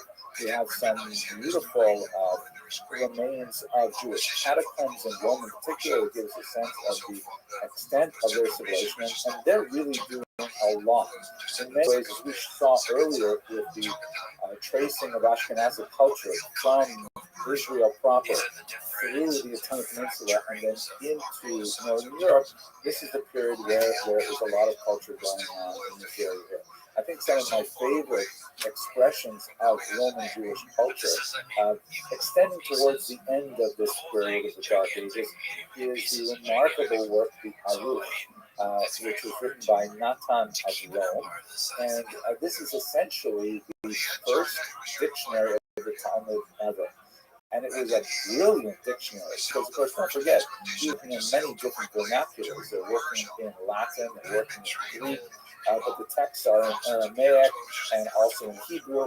And, you need secondary materials to be able to negotiate these texts. So, Natan of Rome, who had a family name Anas, meaning the humble ones, he composed this first dictionary of the Talmud, and it's beautiful, it's brilliant, not only because it's not simply a word-for-word translation of the words that occur in the Talmud, it provides examples of how those words are used in the Talmud, and ends up becoming an incredibly important finding aid, such that, for millennia, a millennium since it was written, towards the end of the first millennium, many Talmudic scholars use the dictionary not so much to understand the translation of a given Aramaic word, but to know where it's used elsewhere in the Talmud, because it is essentially kind of what's the word, a concordance as well as a Talmud.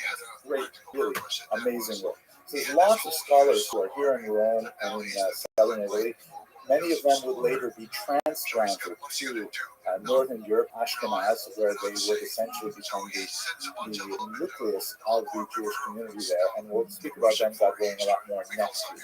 But that's really hardly dark at all for Jews. Jews are doing amazing things in this region in terms of poetry and scholarship and so on. And the whole concept of the Dark Ages doesn't make that much sense when you think about Jewish history. So we have, not a tremendous amount of historical data about what Jews were up to in the Dark Ages, especially when you move outside of Muslim-controlled lands into European lands. But one really interesting glimpse is a reference that occurs in Muslim historiography to the so-called Radhanite merchants. Now, it's clear from the context of the discussion of the Radhanites that they are Jewish, and they are clearly roaming the world and involved in multiple areas of trade. The term Radhanite is up to a lot of scholarly discussion. There's a huge debate as to why they are called the Radhanites by the medieval Muslim historian to describe their activity. My favorite understanding of this term is that it comes from the Rhone River, which is in central France. You can see here it basically bisects France here, it ends up in Marseille. And this Rhone River is a very important waterway that begins in central France and then comes out to the Mediterranean. As you can see from this map here, the dark line indicates the specific routes that the Muslim historiography describes as part of the destinations of these Radhanite travelers. And they're selling stuff, by the way. They're buying and selling all over. And the sort of dotted lines indicate the extended trade routes that we know would with most of their places. So it's not at all out of the question to assume that there were Jews who were traveling literally all over the world, engaged in a whole variety of trade as they were active refugees. Well, I've been running down the road trying to loosen my load. I got 7 women on my mind. Four that want to hold me, 2 that want to show me, 1 that she's a friend of mine. Take it easy, take it easy. Don't let the sound of your own wheels make you crazy. Get up while you still can. Don't even try to understand. Just make a face to thank your stand and take it easy.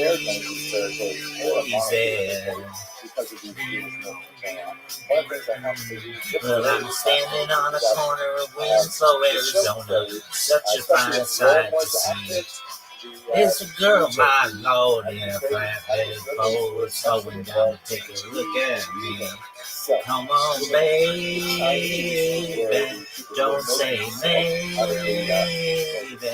I'm gonna know you're gonna say me. They were the Chinese liked to make their silk into more thick, durable cloth for their clothing. The Romans, on the other hand, said, no, we don't like that. We want it sheer and filmy and something that you drape over yourself and something quite a bit more racy. And so the Jews were actually involved in weaving. They often took the silk cloth from China and then they reweaved it. They actually pulled out the thread and then remade it into much more diaphanous cloth that would be sold at a much funny little detail. Okay, anyway, so the Jews are definitely heavily involved in this international travel. Now, why did this? What is kind of a self-fulfilling prophecy or a self-affirming cycle? Because the Jews do have a common language, Hebrew. They have a common legal system, such that they're all bound by the rulings of the Talmud, and they can rely on a neutral, body of judges who will not judge them by the capricious laws or specific reasons. I'll get more into that in just a second. They also have a strong co-religionist bond, such that it is not at all uncommon. And in fact, it was widely common right up into the 20th century in Eastern Europe, where a stranger could show up in a synagogue on Friday night and say simply, hey, I need a place to stay for Shabbat, and they'd be taken for meals, I have a place to sleep, and then once the Shabbat was over, then he would say, okay, here I am, I'm selling wine or silk or whatever it is, have you got anyone who wants to trade with me? And of course the business was self-affirming. So the diaspora of the Jews was actually the foundation of the international commerce that they would be engaged in right up until contemporary times. So there's a long historical tradition for this. We will explore the economic aspects of this by doing a lecture later this summer or later this spring, I guess. But let's go to voices in the night. She's a restless beauty on a planet. The kind of situation that was going on in real dark ages of Northern Europe. See how high she flies. So we're talking a really weird, backward, pre-Christian kind of environment where she got they the moon in her eyes. Ordeals. Like this is a drawing of the so-called ordeal by water, in which you had a person suspected of some kind of criminal activity, and so the best way to see how well they did is if you tie them up and throw them in the lake, and if they don't drown, they're innocent. Because the There isn't half there as is the Christianity, God she's a so man. that's definitely not kosher by Talmudic standards. Another version of the ordeal was, two people are in a legal fight, and one of them claims he's totally innocent, so the judge can say, all right, we're going to boil up this vat of oil, and we're going to drop an iron ring in it, and you reach into that boiling vat of oil. If you can take the ring out without being harmed, that will mean that you are obviously innocent. And if you are not willing to do it, it must mean that you are guilty. Like, yikes. I would not want to be anywhere near this kind of legal system. Give me the Talmud any day, rules of evidence and testimony and things like that. Please. So, and one last thing, of course, which I'm not sure how Jews felt about this, but there was the trial by conduct or deal by conduct, where you could defend your innocence by simply going hand to hand with your litigant. And this is probably not historically accurate from the period I'm talking about, but I kind of like it. This is also something that has no basis in Talmudic jurisprudence. So luckily, Jews were largely exempt in Ashkenaz from any of these trial by ordeal. And they were able, even in the way the sparkling able to have their affairs deeply according to Talmudic law. This was an arrangement that benefited the Jews and also benefited the nations because they were the traders. They were people who brought goods in. Of course, they're in a tiny minority traveling up and down these riverways. I got a peaceful, easy feeling, and I know you won't let me down. Cause I'm all ready standing and we see in the dark ages that Jews are granted this number of communities that we see them appearing in Northern Europe. It's quite fascinating.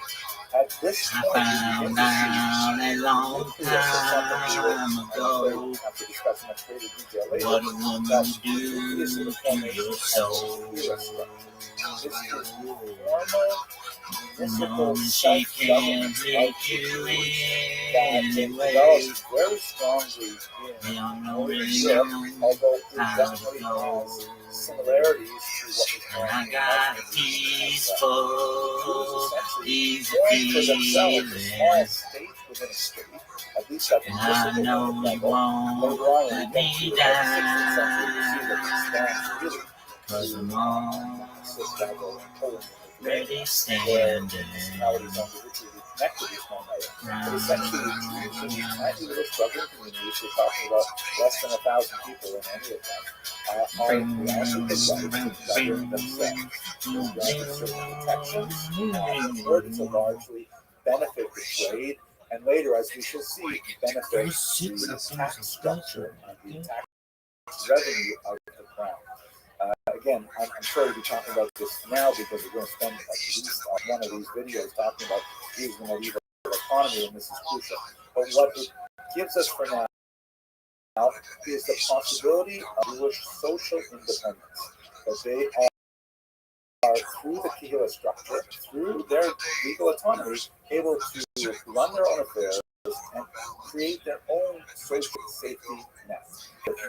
Education, support the elderly, support for orphans and widows, support for poor brides, all kinds of things to ensure that the Jews are self-sufficient as a community and contribute to their ongoing survival, despite the relative barbarity of the Dark Ages.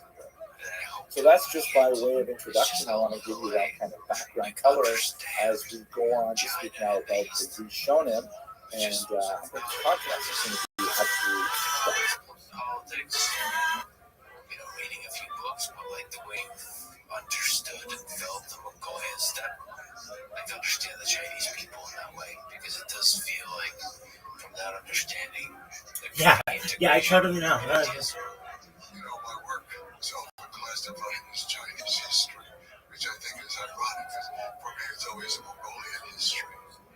But for the last book I wrote, in order to start talking about the Rishonim, we should talk about what that term really means. So Rishonim literally means the first ones. Rishonim are the first ones.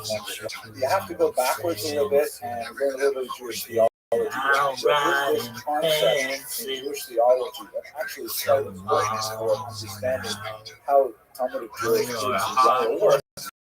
And it's called in Hebrew Yehudah, or the decline of the generation. Essentially argues that earlier generations, from starting with Moses' generation, shown here, the generation called the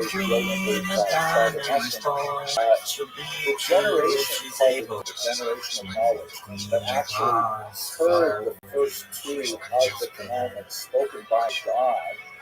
That was like a pinnacle of a kind of spiritual wisdom that was craving generation after generation.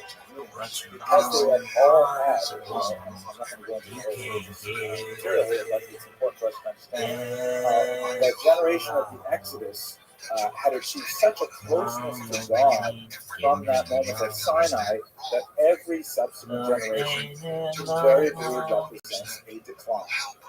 And this decline is not necessarily intellectual in nature.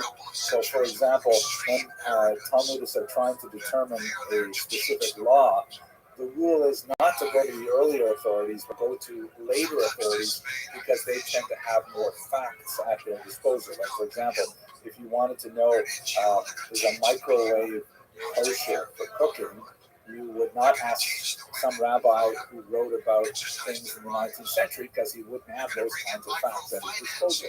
You would ask someone writing in the late 20th century to be able to discuss it. There's a lot more reasons for this, but essentially the intellectual capability of later generations is not questioned. It is the spiritual capability, the sensitivity, the ability to penetrate to the core of an issue that is considered to decline from the moment of Sinai downward, through the prophets and through the sages and so on. So the major people or major groups that we're speaking about in the medieval period, beginning with the Tanaim, and these are literally the teachers. They are associated with the Mishnah, and their activity is more or less from the year 200 before the Common Era to 200 of the Common Era. The following generation are called the Amoraim. Amora means literally the sayer.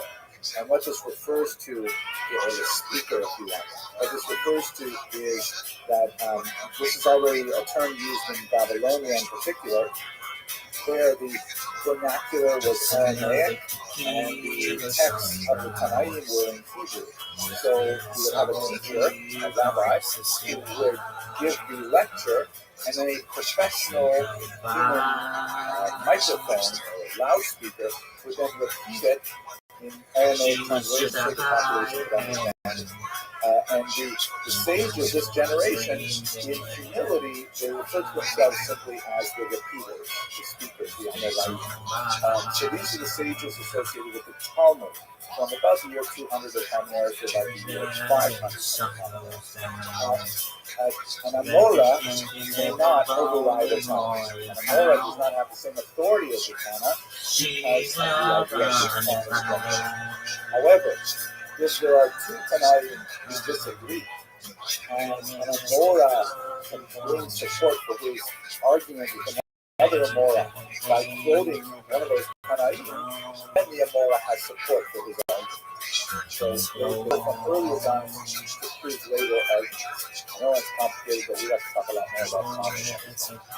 The next generation, there's some dispute over what exactly the Samurai were, when they were, but they blend into the period of the Geonim, which we did speak about a little while ago.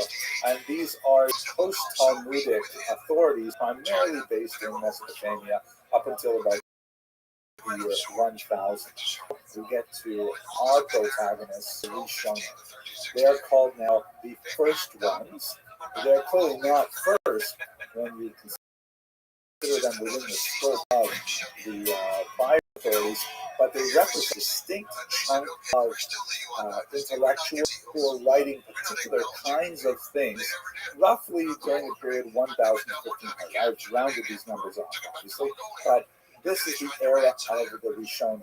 And what I'd like to do now is talk a little bit about what they did, why they deserve their own name, what makes them so special, and they are distinguished from the later authorities called the Acharonim, literally the after ones, or the later ones. The Acharonim definitely also have a very distinct style, very different from the Rishonim, and I'd like to spend more time about that, but God willing, when we get to the fall, we'll talk about that. Note that they kind of stop at around the year 1900. I think it's because in the 20th century, although there's no real kind of dramatic break between the people who were writing in the 18th century, 19th century, but by the time you get to the 20th century, there's just people feel like, wow, I can't be Acharon. You can't call me an Acharon like the Maharsha or like the Sheriff or something like that. It's too much. So we'll come back to that. But anyway, these are the sort of terms used for these big intellectual chunks of time and the sort of things that are happening. So let's understand what were the Rishonim up to. So there were three main activities. They were largely commentators, counters, and codifiers. These three groups and these three types of activities were especially important for the Rishonim. You'll understand them. I heard some people talking just the other day. And they said you were going to put me on the shelf. Let me tell you, I've got some news for you. Then you soon find out the truth. Then you have to eat your lunch all by yourself. Holding on to them. Ready gone. And I feel strong. Commentators. So I will one of sing the most important this figures big song. is regarded as the rabbi of all Jews. In fact, the acronym of his name is Rashi. His name is actually Rabbi Shlomo. Maybe stop and wonder why. Solomon, the son of Isaac, that is also sometimes playfully translated Rabban Shel Yisrael. Just remember this mantra. When you look up in the sky, you can see the stars, but still not see the light.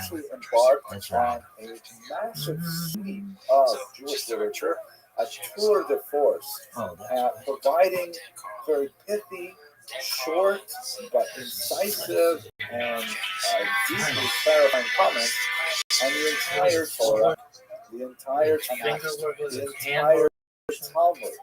Look at this Massive, movie. massive amount of work Isn't this that he actually athleticism? repeated several times. He went several Dog. editions. There are, unfortunately, a few lost tractates where either Looks he athletic. did not complete it or Folks, he lost I it, don't but think I can otherwise, put we have it this, into words. this How guide that athletics? takes you through all of the major texts of Judaism in the 11th century. And his style is absolutely enlightening. Children study it because it is so clear and gets to the point of the matter. Now, also, his clarity is, you see the art in it because he takes very complicated things and he edits them down to just 3 or 4 words quite often and just gets across the idea. One of the most important things that Rashi did is his commentary on the Torah itself, the first 5 books of Moses. And in fact, people say that the correct way to learn Torah is fingers. One finger from the Hebrew text, the other following Rashi's commentary. And in fact, in discussions with the Christian colleagues or Bible scholars, I realized how deeply ingrained it is in Jewish study of the text to always be following along with a commentator. And there are several to choose from, obviously, but Rashi is clearly the king of these commentators. One of the major elements of his intellectual art was his awareness that a major desideratum was to bring the oral Torah, that is the Midrash, some of the esoterica of what would later be called the Kabbalah, and bring that into the text itself through the commentary. So when you're learning the text of the Torah with Rashi's commentary, you see sometimes, really strange, difficult passages. Rashi will say, don't worry, the oral Torah addresses the questions that you're probably having, and you'll bring in these brilliant insights from the oral Torah. And so it really makes the study of the Torah of Rashi a complete, comprehensive study of the Torah as a whole. One of the interesting engines of Rashi research today is the perennial question, what's bothering Rashi? Like, why did Rashi choose to tell us this? And you figure out the question that Rashi must have had that drove him to give us the answer. And it's tremendously satisfying. So Rashi is one of many. He is just definitely the king of the era, but he is one of the most important commentators to provide insight into the ancient texts and make them accessible for his generation and good. It's good. He is as fresh today as he was in the 11th century. The Good. second major group, I love good. which are less significant today in terms of people following in their footsteps. There are many people who are like writing commentaries on commentaries. Of course, there are super commentaries on Rashi to this day, but are the counters. In Hebrew, they're called the Monei HaMitzvot, the counters of the commandments. So based on a passage in the Talmud, a very well-known passage in which there's a description of 613 commandments in the Torah, the Rishonim began to say, okay, well, let's make a list. Let's go through the Torah and let us actually provide a list of all 613. Of course, what happens is when you get multiple rabbis working on one problem, frequently you get multiple solutions, right? 2 Jews, 3 opinions, and in fact, they all have to come up with another 613, because that's the number that the Talmud says is there, but then they disagree as to, no, you're counting one mitzvah, don't count that mitzvah at all. And everyone says, no, you're counting 2 things as 2 separate mitzvahs. They're really only 1 mitzvah. Or you throw these mitzvahs, what about these, right? So the counters essentially try to place some kind of order on the commandments that appear in the Torah, and then it's hugely consequential because it will especially lead to the next category. But to give you an example of one of the Rishonim that is my favorite counter for sure, this is an anonymous counter, often identified with one Aharon of Barcelona, Spain. Quite possible, although there's significant questions that perhaps it was something else altogether. So it's an anonymous book called the Book of Chinuch, or the Book of Education. And it is the greatest bar mitzvah present ever. where this particular guy wants to give a bar mitzvah present to his son. So he essentially says, here, I'm going to list out all 613 commandments.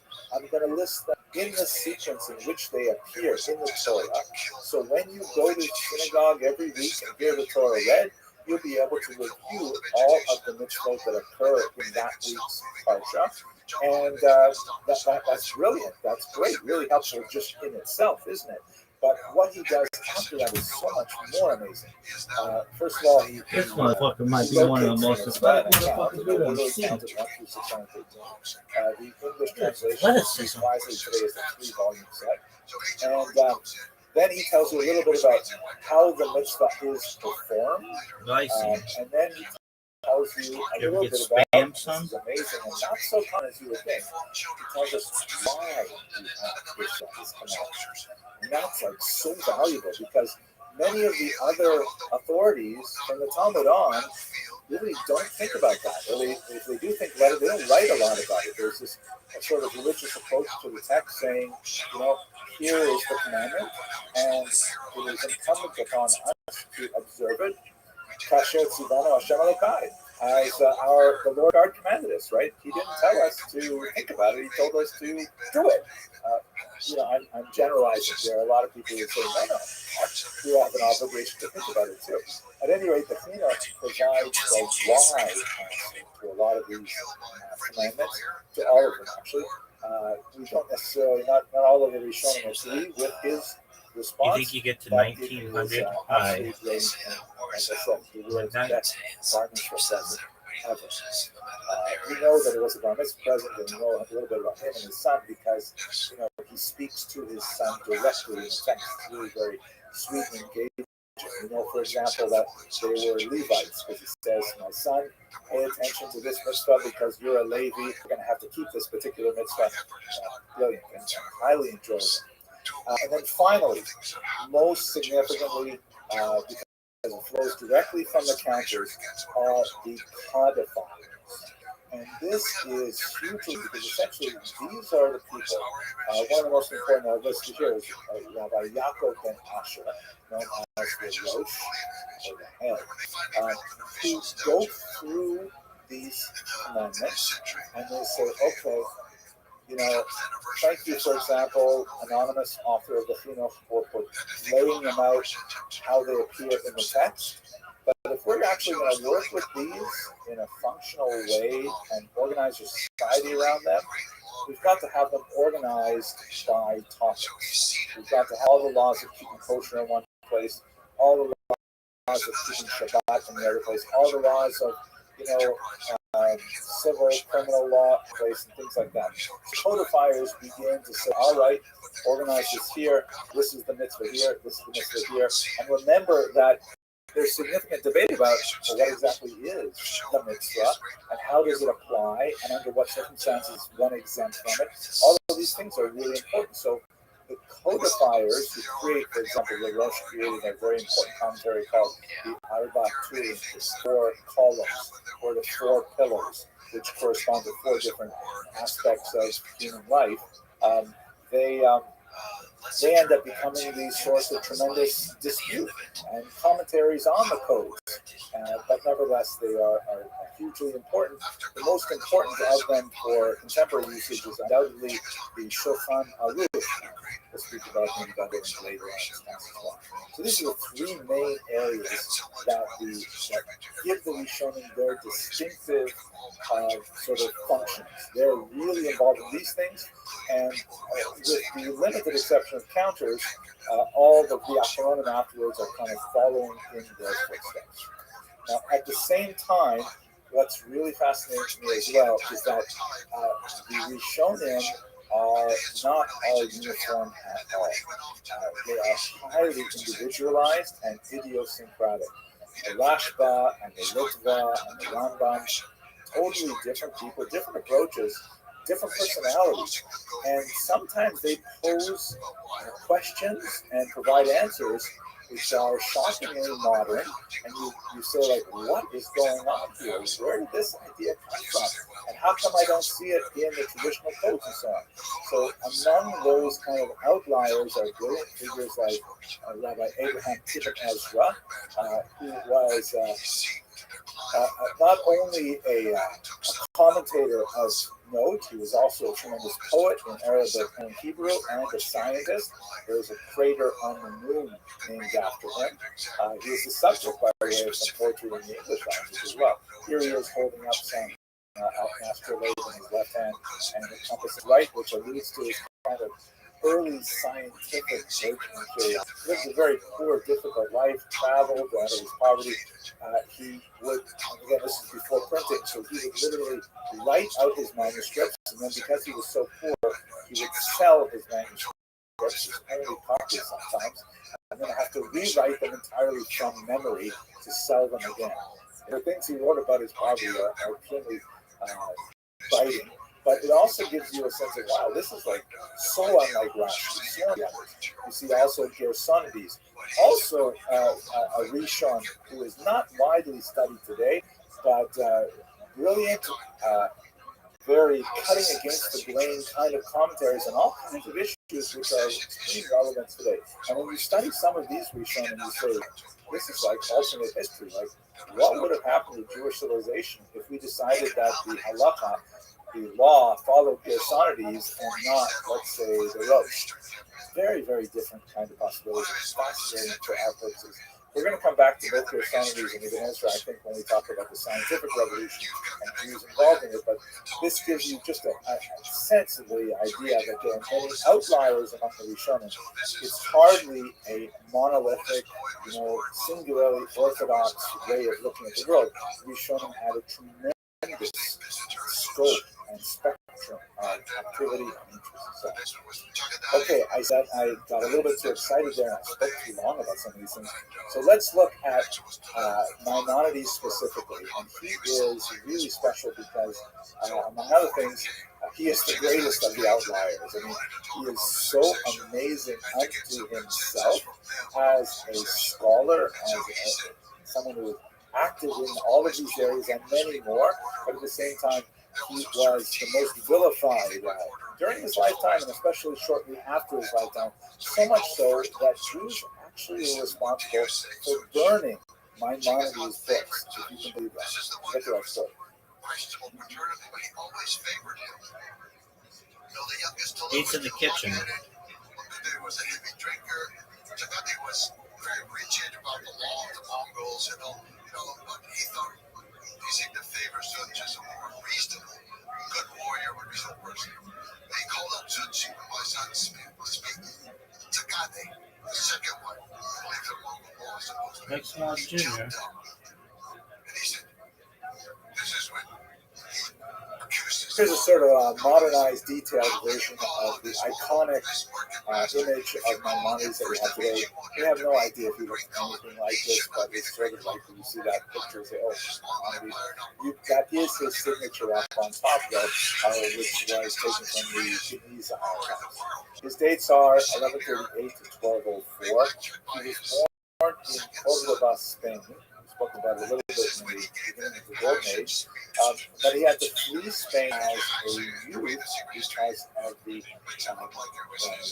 persecution of the North African Muslim tribes that came into the Iberian Peninsula and started demanding a much greater adherence to Muslim orthodoxy, and wanted to put a stop to the excessive fraternization that they felt was going on between Jews and Muslims and Christians. So his family had been in Spain for generations. In his biography, he lists, I think, 10 generations of Dayanim, of judges, of rabbis that preceded him. The family had to flee Spain.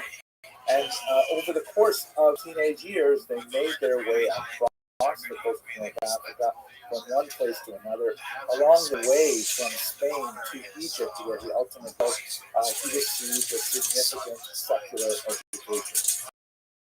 He was especially trained in this, where he learned to be a doctor. We mentioned before, this is kind of like the profession of a Jewish intellectual of the medieval It's a portable trade, it's a respect trade, it's a well remunerated trade, so therefore, Jews often chose this as their profession.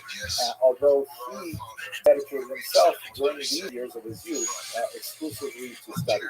The mainstay of their family economically was his brother David, his older brother David, who was a merchant. Unfortunately, when he died in a shipwreck and lost all of their wealth as well, Maimonides had to go to work, and so he turned to trade as a physician, and he had to abandon his full-time study of Torah in order to do so to support the rest of his family. He is, in many ways, paradigmatic and at the same time exceptional. Paradigmatic in the sense that, as we discussed in the Golden Age of Spain, he is one of these really unusual people who is world famous for his secular activities, specifically as a medical doctor, and at the same time, he exerts some phenomenal light on all of Jewish intellectual history for the next 1,000 years. He is so incredibly powerful in both areas simultaneously.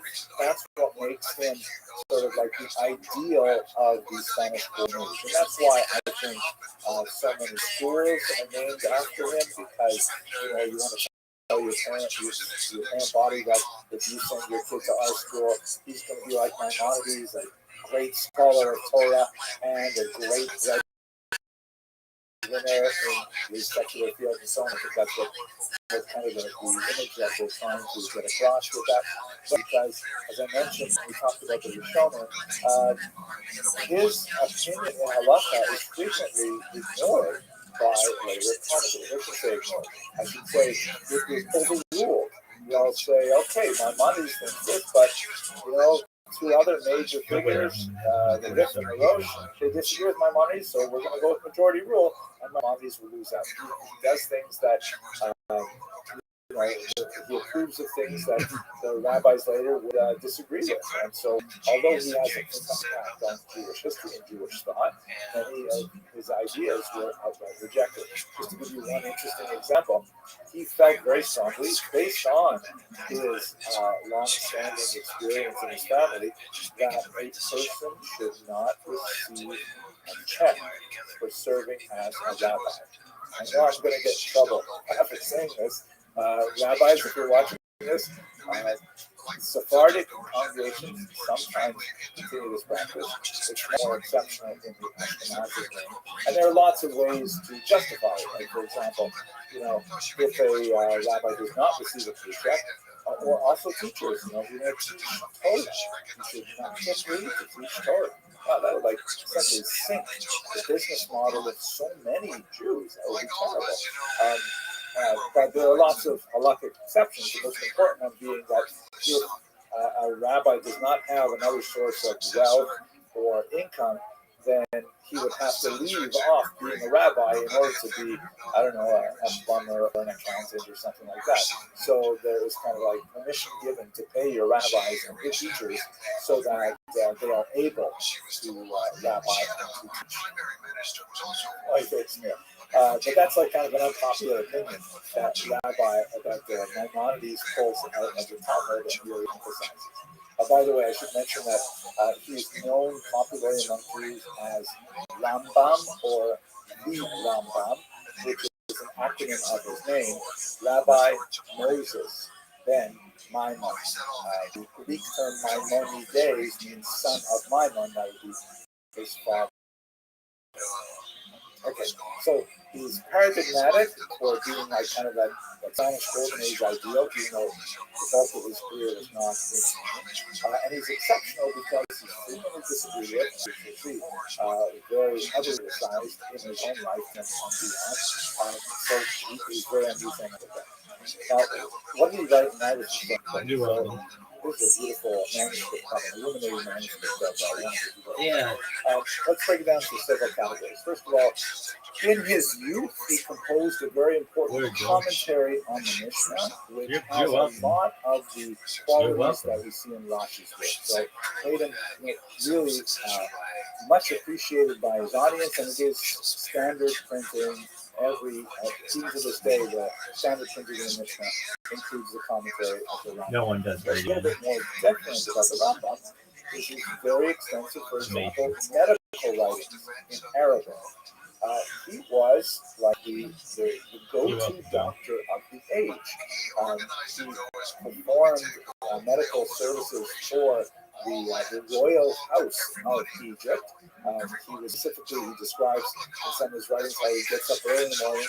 He has to commute from Fustat to Cairo, where he treats all of the kids and all the wives and the harem and so on. He works there all day. Then he comes on by donkey for commute back to Fustat. There's a whole lineup of people who ask him all kinds of lots of questions. He has to spend hours and hours answering the questions. He wrote extensively in his area of medical fascinating writings, which are preserved. They are accessible today.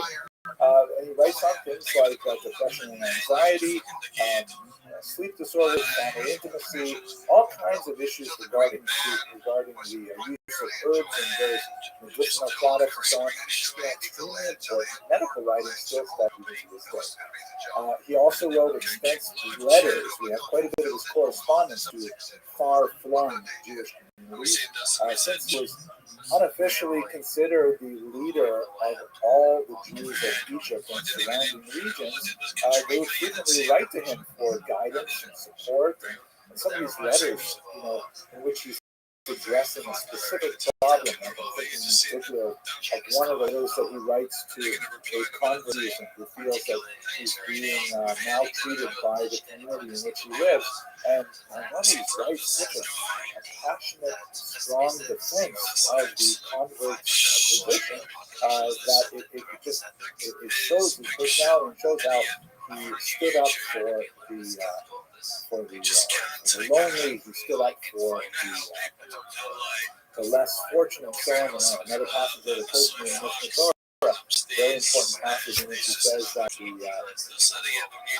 it's very important that before every holiday, a person spend some charitable fashion, because if you don't take care of the widows and the orphans in your society, before you take care of your lavish meal for your family and friends, the best celebrating the holiday, you're celebrating your stomach.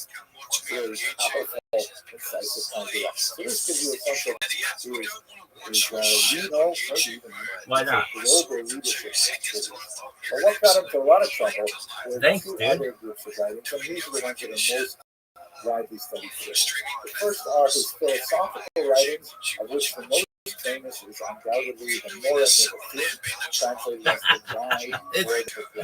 This is quality content. That is essentially Arabic written. Oh, fortunately not. And it was written for a particular student who was kind of like a type. He was a student who was struggling with the apparent challenges posed by contemporary Islamic philosophy and Judaism, and having a lot of kind of high-level intellectual doubts, and wondering, these Arabs have some great philosophical ideas. These are essentially the great Arabic tradition that flows from Aristotle, the Greeks, and he's wondering, they systematize so many things, and they seem so logical, and Judaism doesn't make that much sense. So the Guide for the Perplexed, it addresses this student's concerns, and essentially within the context of Arabic philosophy, and in this regard, it's fascinating and brilliant work that essentially defends Judaism from the intellectual challenges of this faith. But that was a book written primarily for the elite, for people who were well-learned, people who had a broad intellectual capacity. We're not generally looking for a living, but we're, Well, thanks for all the information, dog. I'm glad that it did something. Psych, bitch. And the Mishnah Torah is this massive work. I'll show you a picture of the standard critical edition used today. This is the edition I have in my own library, the Franco edition. This is a phenomenal restatement of essentially all Judaism in about 20 odd volumes. And what he does is he says, listen, Judaism is located, right? You've got the Torah, you've got the Talmud, you've got the Mishnah, you've got all these commentators and stuff like that. And you want to know how to be a Jew? So I'm going to help you out here. I am going to write out the entire Torah in a code-like format. So this is a code, it's a guide to living. And you'll be able to follow every single line of it. It's written in really basic Hebrew, like middle school Hebrew. You know, a talented 14-year-old can easily make his way through the Mishnah Torah. The vocabulary is not complex, and it's written in a very straightforward, easy, accessible fashion. Which betrays, again, its sophistication, because when you really get into the weeds of why do you say it this way and not that way, when the Talmud clearly says it this way, why do you change the order of things, you see really what's going on in Maimonides' mind. But this is an unusual code that goes way beyond the much more modest codes that would eventually eclipse it. For example, Maimonides' code, the Mishnah Torah, deals with all times. Meaning, most of the later codes, like the Shulchan Aruch, they said, okay, there are a lot of laws in the Torah. Oh, so when they do the official one, the temple today, so that's when it gets banned. So, okay, skip that whole part. Well, that was a neat story. What are you talking about? It's in the I'm Torah. come right We're back, going to go through it. Similarly, it's only in the Mishnah Torah that we have the laws of the Messianic era. He's done it 8 times. The Messiah. Hilarious. What will it be like in the Messianic era? How are we supposed to conduct ourselves? Guess what, baby? Right? Can't stop, won't stop, Rockefeller. Hey, I think we'll figure that out when we get there. But my mom just said, no, it's in the Torah. I'm going to explain. He also explains some amazing things that others might think really is not legislatable, like how to have an opinion. What kind of opinion should I wish these motherfuckers would understand. Can't stop, won't stop, Rockefeller. One of my favorite areas that I'm very attached to is that he wrote Can't, the pen. won't stop. It's sort of a book like, but I guess I can't do that. Why? I have a personal project where oh, you don't do anything. Don't you know how much fucking work this shit is? Every year. Look at this move, dog. Look at this move. I wrote up a little. Look at this move. And I put it on the internet. You don't do anything. Fuck you, man. I make it rain ketchup, cunt. Ketchup and pussy juice. And now we are Why? Why not? We're in the 8th edition. I'm waiting to work on the 9th edition. And I always release it on the anniversary of my father's passing. But he writes. I wonder if they know who I am. How do I take charge of your own behavior and how to change your behavior? These are amazing books, but he got into tremendous trouble. For example, and there are several waves of controversy surrounding his work. Some that occurred in his lifetime, died in 1204, and several that went on for another couple hundred years. These conflicts especially erupted. That could be the name of an album. Hard and Hot. Translators produced a Hebrew translation not, baby? of his Judeo-Arabic Guide for the Perplexed, and it's circulated in Northern Europe, where the Jews there had no access to the Arabic text. What in common? This few and pride against my mom. What were the charges? One of the charges was he was overly reliant on Greek wisdom. Why not? He has a huge respect for Aristotle, and his Nicomachean ethics had a massive impact on certain sections of Maimonides' thought, especially the law of opinions that I mentioned earlier.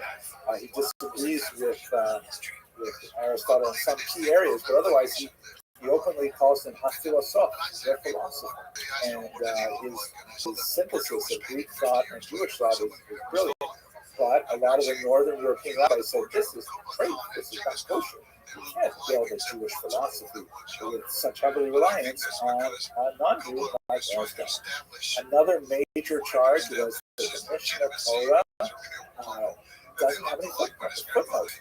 So what is going on here at the text? And here we see how Maimonides tells us today that the way that we've always been studying the law is you look at this opinion, you look at that opinion, you argue about them, you figure it out, you come to a conclusion. And here Maimonides just told us the conclusion without offering us the background debate. And so, you know, it's dangerous. We don't know how he arrived at his decision. Secondly, and related to the first bit, a lot of people accused him of arrogance. Because as he says in the introduction to the 600 years or Mishnah, less. essentially, Just look at the child of a. you have this big book Look that at I the just child wrote. of Israel. It looks like This that takes care of motherfucker. everything you need. Spammed everybody on Obviously, kick. studying Torah, but the truth is, if you want to know how to be a Jew, the whole thing is laid out right. And many authors felt, many rabbis felt, this is a type of arrogance. I've spoken in other lectures a little bit running out of time, but there's also economic factors involved here because he essentially challenges the business model of rabbinic expertise in a very serious way. Turns out to not be that way because an even greater industry was created of commentary on Maimonides. But sadly, Jews denounced the works of Maimonides to the Dominics, who gladly seized these books, which were charged with heresy, and burned them in Paris in 1232. So it was a huge tragedy that the Jews were, that some Jews in Northern Europe were so incensed with Maimonides that they preferred to see his books consigned to the flames than to have them studied. 10 years later, there would be another repetition. And the Talmud itself is in exactly the same spot. There are other ramifications. Spanish rabbis continued discussing this for quite some time, and the way they sort of compromised about these was they agreed to a Europe-wide ban on the study of philosophy for anyone younger than 25 years of age.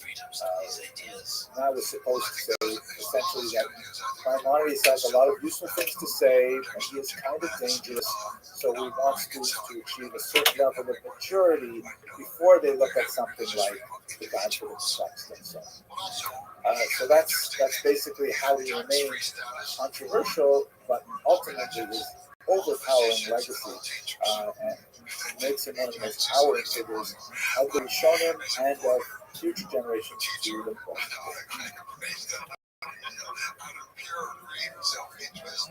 But it's not to me the idea of saving it. It's the idea of focusing on that as something important for the society. He didn't say tax-free for any other category of people, as I recall. Just for those.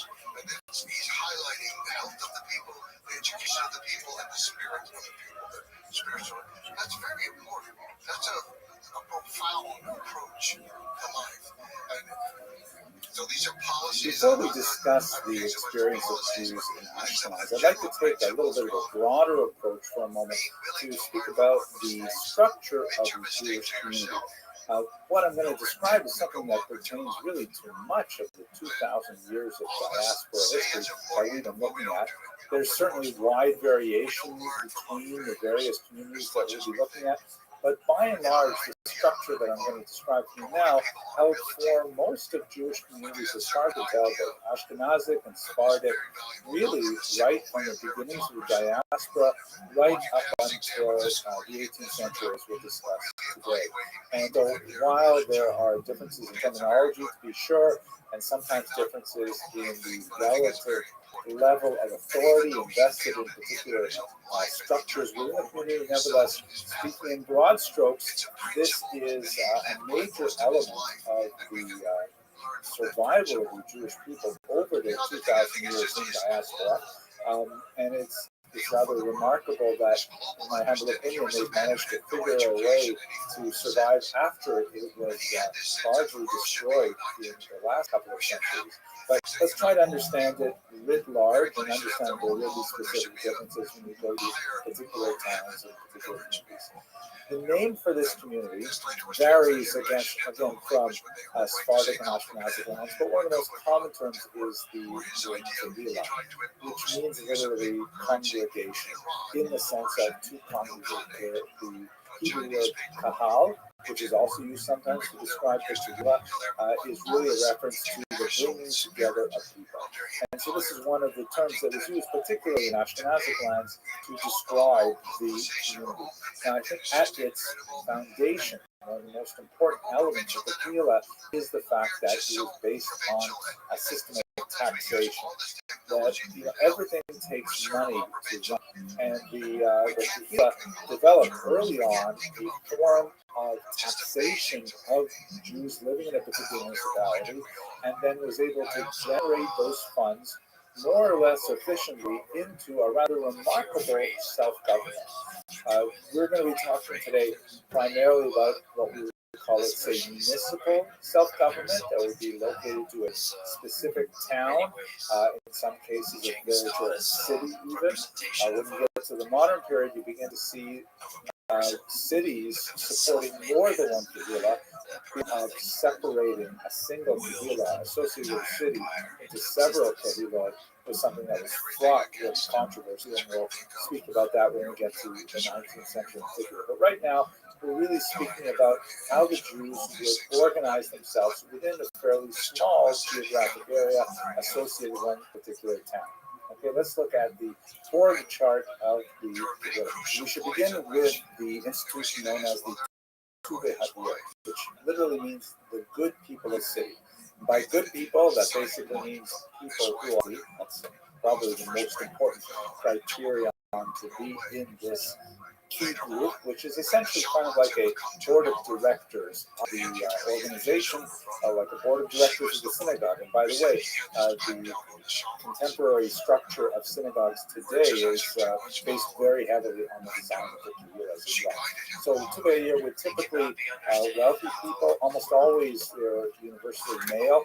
They would tend to be property owners and so on. Occasionally there would be like a nomination of someone who was a well-known scholar, but that was clearly the exceptions to the rule.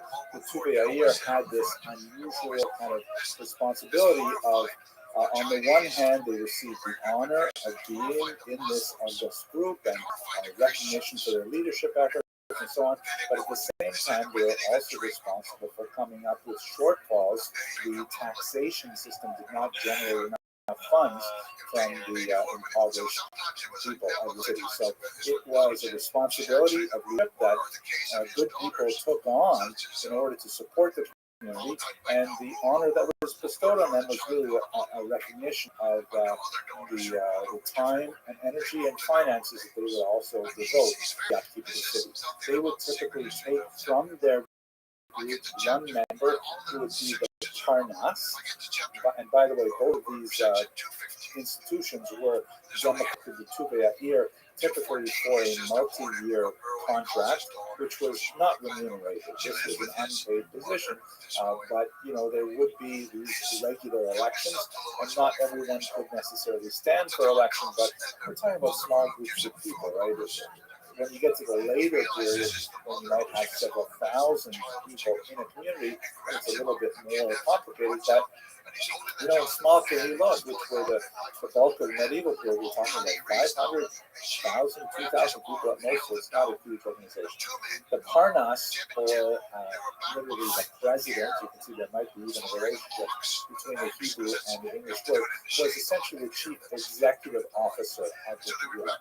Nominated from the Tuvei Hadir, the Parnas, typically male, would be given the responsibility of exercising oversight of the functioning of the entire Tehillah. The Tuvei would also be responsible for the appointment of the rabbi, and the rabbi would assemble the Beit Din. Now, this is a really significant point. Although there were times when the Tuvei had very little say who appointed the rabbi. For example, you'll see this when we get to the 18th century in Poland in particular. But generally speaking, the community would be responsible to appoint a rabbi and to pay his salary. This meant that there was kind of an unusual relationship where the rabbi was technically the leader of the community on at least a theological level, because the rabbi, who was always a he, of course, had a sense of the the nature of Jewish law and how the community should be directed according to it. But in reality, he was supported by the Tigrayat year, and he had a responsibility to adhere to their wishes as well. There were times when the Tuvei or the Parnas came into contact with the rabbi, and this is like in contemporary synagogues when the president of the synagogue wants one thing and the rabbi wants another thing. It can be a real showdown, but nevertheless, the rabbi had tremendous symbolic and often real authority based in the dictates of the Talmud. The rabbi would, of course, be responsible for adjudicating disputes, which would involve the assembling of a beit din, a court, of typically 3 rabbis who would be involved in discussion. We should realize that the title rabbi does not necessarily mean that person has control of the entire community. The title rabbi could be used in many different contexts, including teaching in schools and for more than one synagogue in a community, things like that. But anyway, both the Parnas and the rabbi used a group of people called the Gabayim to enforce their will. So the term Gabbai literally means collector, and we see that, for example, in Pirkei Avot, where it's used in that sense much more clearly. Today, a synagogue Gabbai is kind of like a synagogue functionary who just decides which person gets various honors in which sequence on a Saturday morning. But in the Kehillah, the Gabbai was a feared individual who was essentially not exactly the policeman, but the summons deliverer of the year or of the beit din. If you had most commonly an individual who refused to pay the assessed taxes, and this was based essentially on the decision of the Tuvei year or the Parnas exclusively, then the Gabayim would be there to make sure that they collected, the cow or the gold coins or whatever it is that was collected. Or if an individual, for example, refused to appear for a summons before the beit din, then the Gabayim would be there to muscle him over there. And we'll talk about this perhaps in a later class, but we should understand that the Gabayim actually had the authority to use corporal punishment with the direction, of course, of the beit din. And in some rare occasions, there's even some discussion of capital punishment. Too much for our discussion right now, but we should understand that the Gabayim are truly significant fixtures in the operation of the Kehillah. Now, in terms of the day-to-day experience of the Kehillah, most of the people involved in the Kehillah, Jewish members of the Kehillah, would experience this solely through the yearly taxation that would be assessed by the Tuvei year, and they would have to pay what they could for it. There's typically a lot of impoverishment in the Kehillah, and those taxes are not used for self-aggrandizement, for the unpaid Tuvei year and so on. The money then flows into the actual services provided by the Kehillah. And this is extremely important. This is certainly the largest chunk of the Kehillah operation was conducted in the forms of look or committees. And unlike most of these other boxes that I put on the screen so far, the Chevrot lot of female participation as well. The Chevrot essentially provided services that are remarkable by comparison to later times and to other aspects of a given location, where the Jews, a very small population, nevertheless organize themselves very effectively to take care of all of the needs that we can identify in the community. Let's look at some of the typical Chevrot that we find. There is, of course, the king of the Chevrot is the Chevra Kadisha, or the Holy Chevra. By the way, I would translate Chevra here as, let's say, committee, but it really means colleagues, friends, which is Chaver in modern Hebrew. So the Chevra Kadisha was the holy association, the holy group of friends. There would be one group for men and one group for women. And dealt with the very important issue of how to provide for a proper burial. The Chevra Kadisha tended to wield an outsized power, not only because of the rather dire consequences of their potential refusal to provide a Jewish burial for an individual, but also because it tended to be comprised of the most well-respected individuals of a given community. It tended to be populated by people who were older, people who were well regarded. We should understand that according to Jewish thought, the traditional Jewish thought, the person who is passed on and deceased is aware of the things happening around him or her during the process of preparation for burial, and therefore, if there are people who are like ne'er-do-wells or who are disrespectful of the course, this is considered a grave affront to the deceased, and therefore they tended to choose people who would approach the difficult task with the appropriate solemnity and respect for the dead. In fact, one of the last things that they do after they complete the preparations for the dead is the members of the Chevra Kadisha apologize in case they have done anything by accident that was untoward or perceived as disrespectful by the deceased. Anyway, the Chevra Kadisha had a lot of power and was typically the premier of all the various communities. But there are Chevras that are associated with education. Very important. The Chevra Shas, which typically was dealing with adult education, was one thing, but they would often organize themselves for children's education, which was typically paid for by tuition on a familiar basis. But there was a tremendous emphasis on trying to give a much higher level of literacy to both boys and girls, at least at their very primary ages. I'll speak about this in more specific detail a little bit later on. Also, Bika Cholim, which means literally visiting or examining those who are ill, and this was associated with providing for health care. Tomchei Shabbos was a committee, I should say is. These are committees which are still functioning in many Jewish communities today, of course. Essentially a food bank to make sure that people had wherewithal to celebrate Shabbat with the appropriate amount of food. You have Hozo Dalim, which was those who aid the poor, more associated with housing for the indigent and feeding them and so on. Nasat Kala, a very important committee that was tasked with providing for young families who do not have necessarily the wherewithal to start their life as a married couple. Linat Tzedek for travelers, which is essentially hospitality. Chevra Tehillim, which was one of the most well-known Chevras that would deal with the various pious things of the community, where they would typically bring them together to recite psalms on behalf of those who are ill and so on. I mean, we could literally go on and on all day talking about the different committees that were set up, ad hoc individual communities.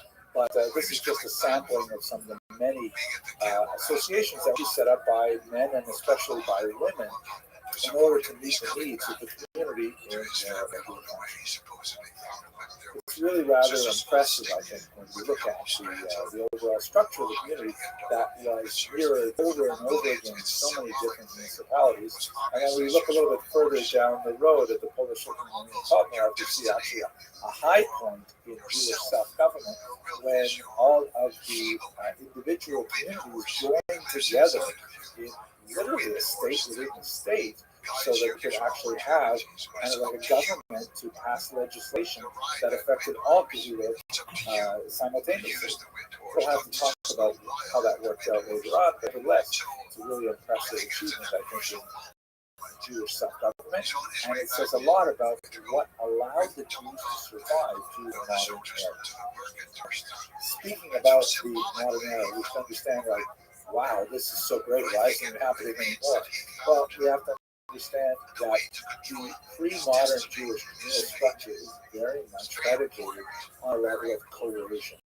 That is, the Tuvei have the right to assess your taxes, and this is above and beyond the community as a whole has to pay to the non-Jewish state authorities. by the way, this was typically organized in a corporate fashion. In very rare cases did you have individual people actually having to pay individual taxes to the non-Jewish state. Taxes were typically assessed on the Jews as a whole, and the Jewish community had to translate that into taxes upon individuals. So there's kind of a natural flow from that to taxes to support the Jewish community as well. But there's that one coercive element that comes in the form of taxes. And the other major coercive element is that what we might call religious or non-religious freedom. If you stepped out of line from community norms, you face the wrath of the Beit Din, of the rabbi of the city, of the Tivrair, who might feel that your behavior was not going to represent the community well to the non-Jews in the neighborhood, and so on. These are really important things that help corral Jews within kind of like a set of boundaries for behavior. These would be challenged throughout the entire period that we're looking at, but most especially when we get to the modern era. In this regard, the attacks on the Jewish communal structure are one of the most important elements of what makes modernity for Jews. We're not there yet in terms of our Jewish History Lab series. It's going to be a few months where we really talk about it, but just to glance ahead to understand where we are now, by contrast, this all fell apart in the 18th century, partially because of Jewish erosion of the system, that you can see the roots of it, especially from the 15th and 16th century onward, that it really collapses in the wake of the French Revolution, in which French authorities said, wait a second, we can't tolerate a dual system of government within our new republic. I mean, it sounds like these gabbais, they sound like police forces. How do you have a French police force and then a separate Jewish French police force? And what are you doing, collecting money from people, even against their will? That sounds a lot like what the state should be doing, not individual organizations. You want to have voluntary contributions, that's fine, but you want to actually assess taxes?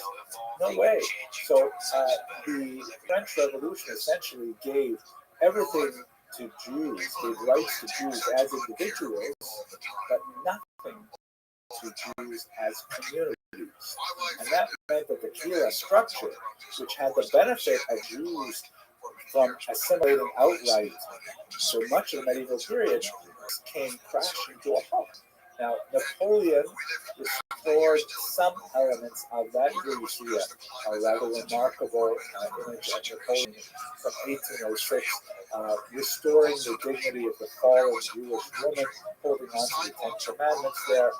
In Napoleon's right hand, he's holding up the law, right? You can see kind of like the messianic overtones of his self-image with Judea in the background, and the menorah, the temple ground, things like that. So there's this idea of somehow restoring Jewish dignity despite modernity. There's another even amazing image. This is something which Jews who were in favor of emancipation Napoleon gave to him. On the left, of course, is Napoleon, emperor and king, it says, and on the right, celebrating the re-established Sanhedrin, the Jewish court, which is not at all like the Sanhedrin of ancient years, when we'll talk about this in a few months. But here is Napoleon on the left, who is literally handing the Ten Commandments to a obsequious and defeated Moses, who's got his left hand kind of like over his heart, saying, "Oh, thank you, great emperor," and reaching out with great deference to Napoleon. I mean, wow, it's like even hard to look at this thing. But nevertheless, that's the conception of what happened with emancipation, that Napoleon actually allowed Jews to celebrate their religion. When in reality, getting rid of the Kabbalah structure meant that if you remove the coercive elements of the Kabbalah, which also meant that there was going to be a huge lack of authority of the rabbis, of the Jewish elders, and so on. So much more to say about this, but if you really moderate. And we're focused on true moderate for the next few weeks at least. Now, let us not think that this was, set in stone, inviolable, and that no Jews had any say. Complaining about the Kehillah was a very common thing we see in all kinds of archival sources.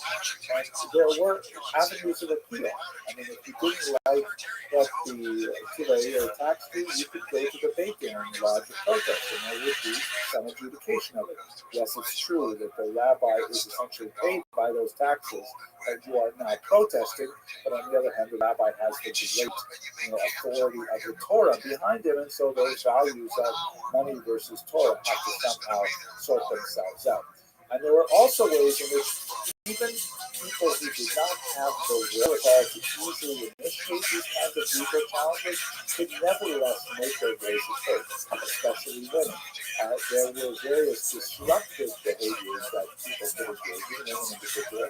One of my favorites is disrupting the Sabbath services, where if a woman felt that she was maltreated by the system, she could, it was definitely highly discouraged, but she could simply walk into the section on a Saturday morning and stand right there in front of the Aron, in front of the Holy Ark, and refuse to allow the Torah to be read until her case was heard, or until at least a promise was made that her case would be heard. This was like, not unheard of, but definitely a very radical way to challenge the system.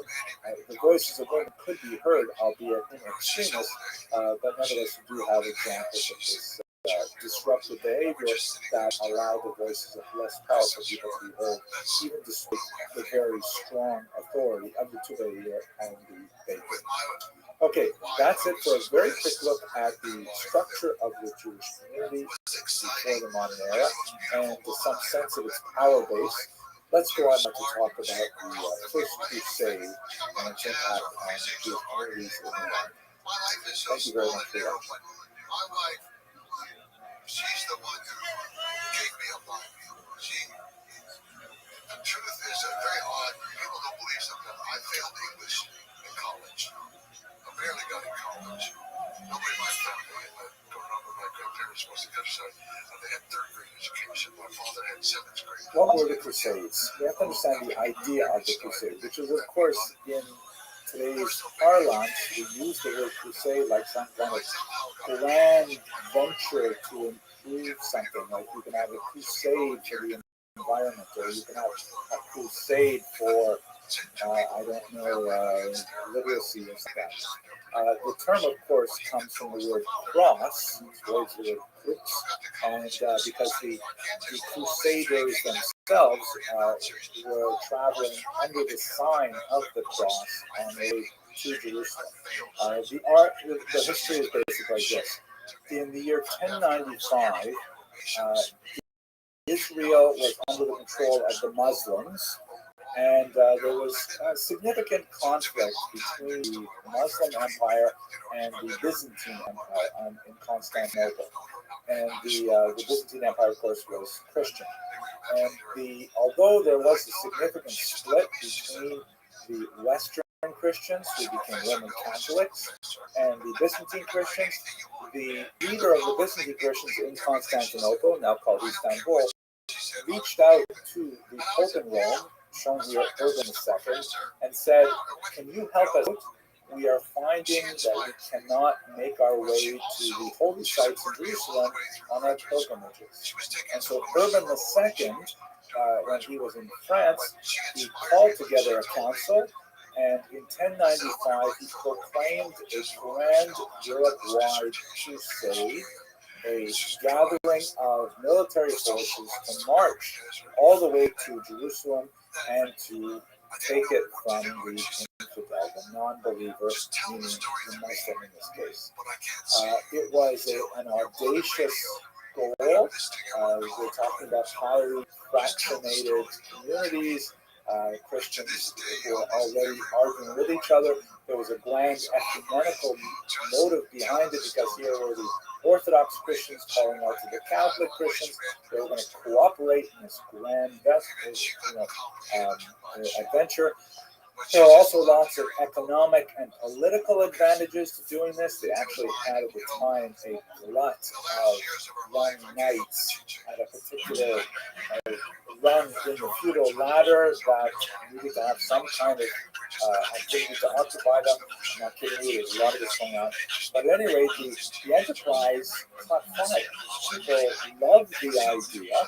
And sure enough, they organized themselves all across Europe, and they made their way in a series of crusades. It was not just one, finally down to Jerusalem, where they attacked it and conquered it in 1099, establishing for a very brief period of time, and with some interruptions, a crusader presence in Israel. As you can see from this map here, not the Crusades succeeded, and in fact, much of the first crusade, which is especially important for us, was actually brought to its knees not by Muslim defenders, but by Christians who refused to allow the Crusaders to pass through their territory, and quite frequently along the way, the Crusaders traveled past Jewish settlements. So as you see, all of the Stars of David here represent larger Jewish communities, and the path in particular is important to us. At the top right there, you see that it goes through northwestern Europe, which is where much of the stories in this described here today happen. So that's the idea of the Crusades. They finally get moving in early 1096, and by 1099, they conquer and take over Jerusalem. What this means for the Jews is that there were a huge number of massacres, particularly in the Rhineland. And scholars of the Crusades often overlook this because they tend to think of the Crusaders in terms of the high-level, well-outfitted professional soldiers from the soldiering class who undertook this massive journey, Richard the Lionheart type people. But in reality, there were several stages or waves of Crusaders that had different levels of to that class. In fact, when you get to the lowest level of Crusaders, you have basically hoodlums and ne'er-do-wells and just decided to join on to this cause. Some of them were, kind of stoked by the rhetoric of people like Peter the Hermit, shown here, who was directing people that goose, given goose, or in one case a donkey, was actually infused with the Holy Spirit, and Peter the Hermit went around sort of like stoking people's excitement and energy, saying we have to follow the Crusaders all the way to Jerusalem, meaning you've got like real official soldiers who have armor, and they have a horse, and they have a squire, and then you have just people who are like, yeah, count me in, I'm there, and they have no provisions, and they have no money, and how are they going to cross Europe without actually having any of these things to their name? Here's another image of Peter the Hermit on the left, who was kind of directing the Crusaders to their goal in Jerusalem. That's an art from the 13th century piece of art. Another image of Peter the Hermit, directing the Crusaders as they head off. But in reality, Peter the Hermit was not directing the Crusaders; he was typically following behind them by inspiring the masses to engage in various activities. Now, in terms of the Jews, many of these sort of lower level Crusaders, followers of Peter the Hermit and others, they said, wait a second, why are we schlepping all the way to Jerusalem to defeat the non-believer in the Muslims? We have non-believers living right here in the Rhineland Valley. Why do we have to go all the way over there when we can attack the Jews and we can fulfill the religious mandate of the Crusades by attacking our local infidels? Three communities in particular were devastated, amongst about a dozen. Speyer, Worms, and Mainz, known as the three Schum, quite often have little tri-towns, three towns that have close associations and they're geographically proximate. They tend to have an acronym like Schum does. These particular towns were the epicenter of these massacres by these sort of ragtag bands associated with the Crusades. Why this becomes so important in Jewish history is largely because of the nature of the Jewish response. We're not talking about, devastation on the scale of the 19th, certainly not the 20th century. We're speaking about somewhere in the neighborhood of 5,000 to 8,000 people killed, which is a terrible tragedy, no question, but it's a relatively small number when you think about 50,000 in the 17th century, 6 million just in the middle of the 20th century. But we nevertheless had a very powerful impact on a fairly young community of Ashkenaz that we'll discuss in a moment and in the next lecture. So the Crusades, let's give them a little bit more detail. And these, by the way, the peak season was right around this time of year. The worst attacks were days before and after the holiday of Shavuot in 1096. There are actually a lot of very powerful pieces of the liturgy that specifically remember that and are associated with the Shabbat, the national day as well. So the Crusaders, again, not the official soldier Crusaders, but these ragtag bands were in the neighborhood of Cologne in April of 1096, and the Jews of that community were quite afraid that there would be violence. So they attempted to respond to it in advance by being proactive and providing contributions. In the case of the hermit, who was there at the time, they offered to condition his followers. The Jewish community of Cologne said, "Oh, look at all you hungry, tired crusaders, let us take care of catering you while you make your way down to Jerusalem." And here the hermits accepted on their behalf.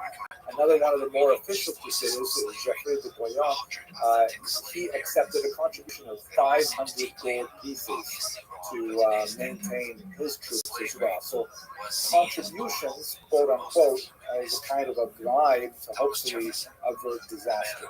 It was actually temporarily successful, also because the Jewish community of Cologne also appealed to the emperor, who clearly gave instructions to local officials that there was to be no violence directed against the Jews. As we shall see, the emperor, who was positively disposed towards the Jewish community, was not able to control the violence, which was of the nature of medieval society as a whole. So that's what happened essentially in Cologne. But neighboring Jewish communities were worried because these crusaders are making their way along to their and they're worried about these little, isolated acts of violence that they associate with this mob. In the next town, in Speyer, the Jews were much more worried because by the time the crusaders got there, they were more. And by the way, let me reiterate that official historians of the Crusades tend not to regard the followers of the also crusaded mob as crusaders themselves. And indeed, they're quite distinct. This is like mob violence that's following the larger zeitgeist and the larger movement in society. But in Speyer, the Jews attempted to barricade themselves in the synagogue, hoping that they could, just simply ride out the violence. The mob actually went into Speyer, and they found 11 Jews who were not able to make it into the synagogue, and they were killed. And it was at this point that we have something that is especially unique about the Crusades that has, I think, profound impact for the rest of Ashkenazi history. The Crusaders, even this mob, had kind of like a filmy covering of religious justification for their behavior, saying that the Jews were liable to be attacked because they were fundamentally unbelievers. If, however, they were to convert and accept baptism, that would make them believers, and then would save themselves. And so the Crusaders frequently offered the Jews the choice of baptism or death. We talked a little bit about the difficulty in Christian theology, especially medieval Catholic theology, about forced baptism. In general, the church frowned on forced baptism because, after all, it's supposed to be something that is done with intent. And if you're fearful for your life, it's hard to say that you have correct intent. But once baptism was performed, the church was also loath to declare it null and void. We also spoke a few weeks ago about the Belgian Mortara case, where even as late as 1858, we still have this kind of horrible situation. At any rate, in Speyer, you have the first example, and by the way, we have a number of very solid first-hand accounts that survive the Crusades.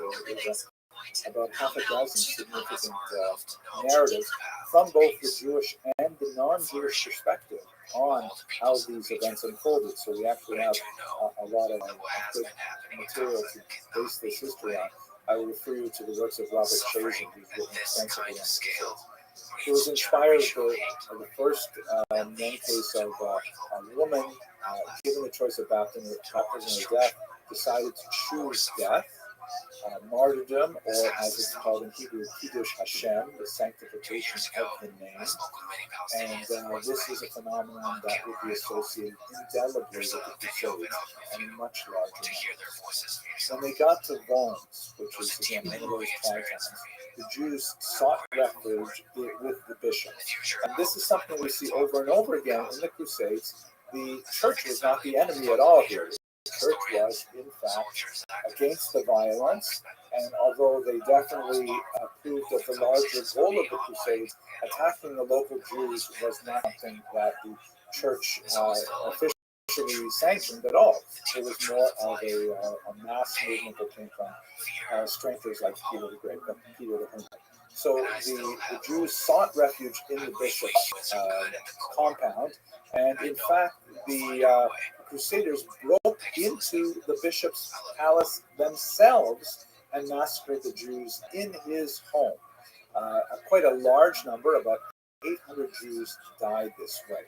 And Worms had a terrible, terrible situation where the Jews over and over again, many of them, we do have numbers of Jews who chose baptism, we'll turn to them in a second, but you have these terrible, awful incidents of Jews trapped in a room and fearful of having the synagogue set alight and dying in the flames, or fearful of the break in and the Jews not being able to withstand the temptation and deciding to convert on pain of death, where many of these Jewish families and communities simply decided to kill each other in acts of mass suicide. Very powerful, poignant descriptions of mothers killing their own children and fathers killing their daughters-in-law, and horrible, horrible things to read that literally formed part of the liturgy for Jews for centuries afterwards in memory of this event, which was called, incidentally, Zeelat Tatnu, the decree of 1096.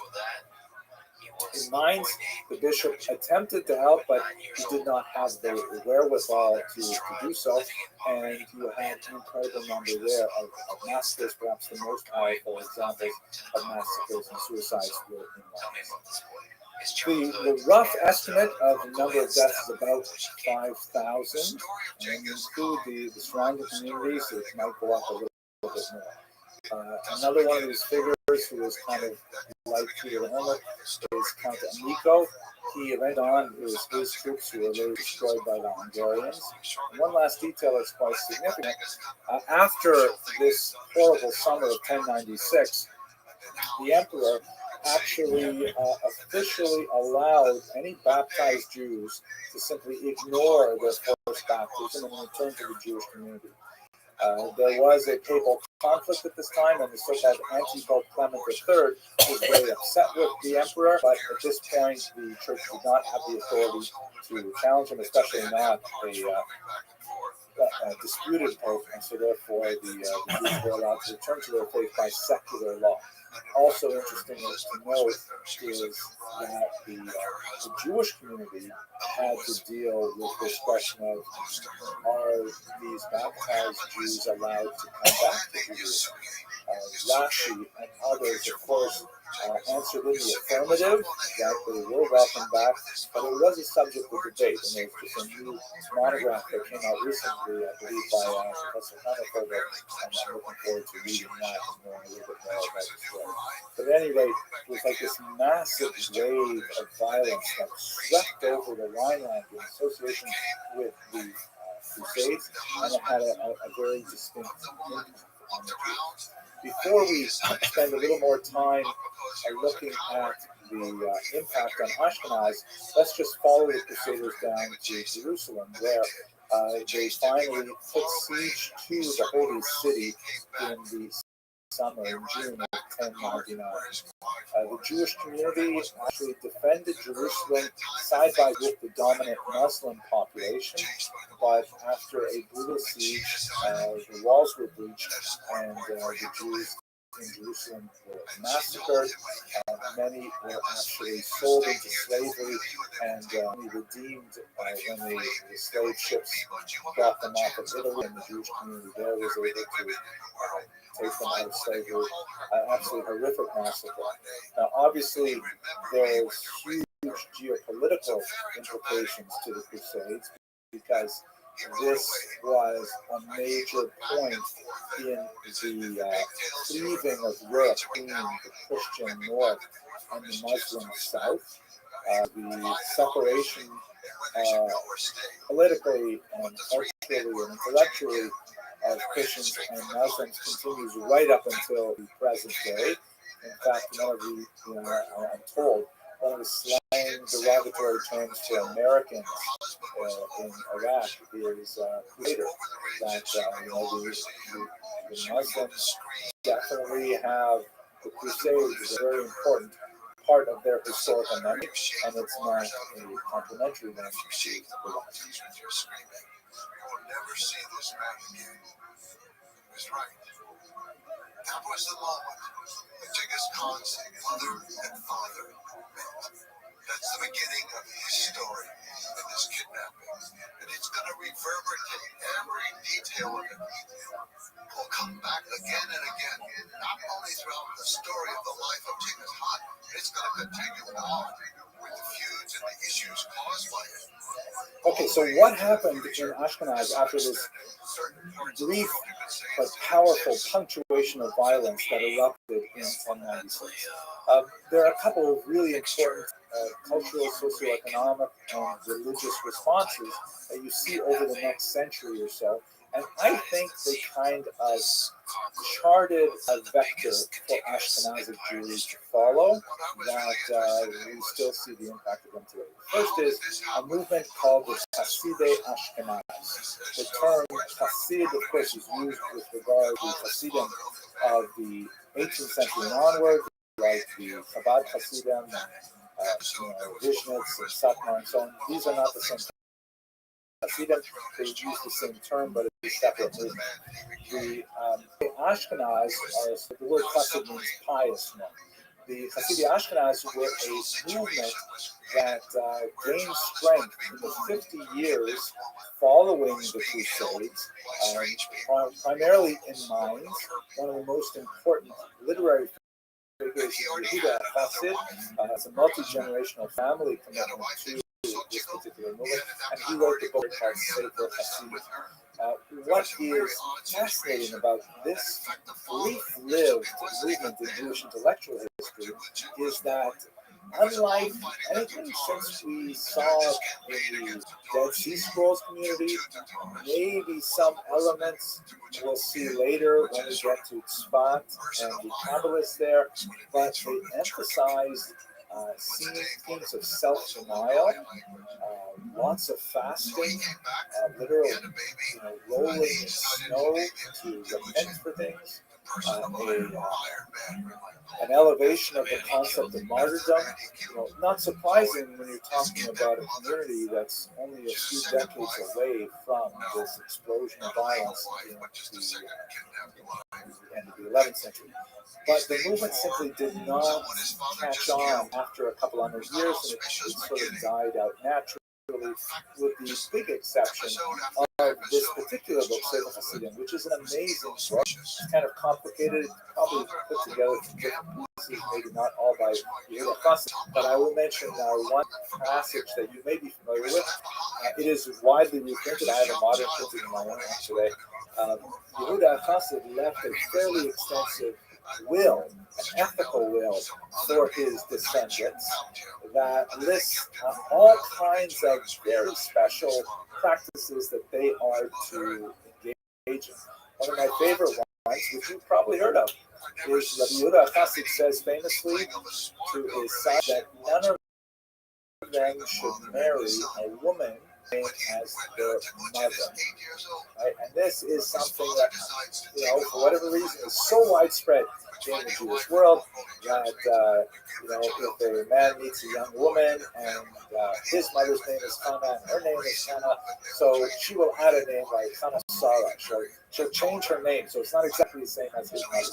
Same thing with women marrying men who have the same name as their father. And one of the ironic things is that there's no source for this idea anywhere in the Torah. Nowhere in the Talmud, nowhere in Midrash. It's like the only source for this is in his particular will from the 12th century.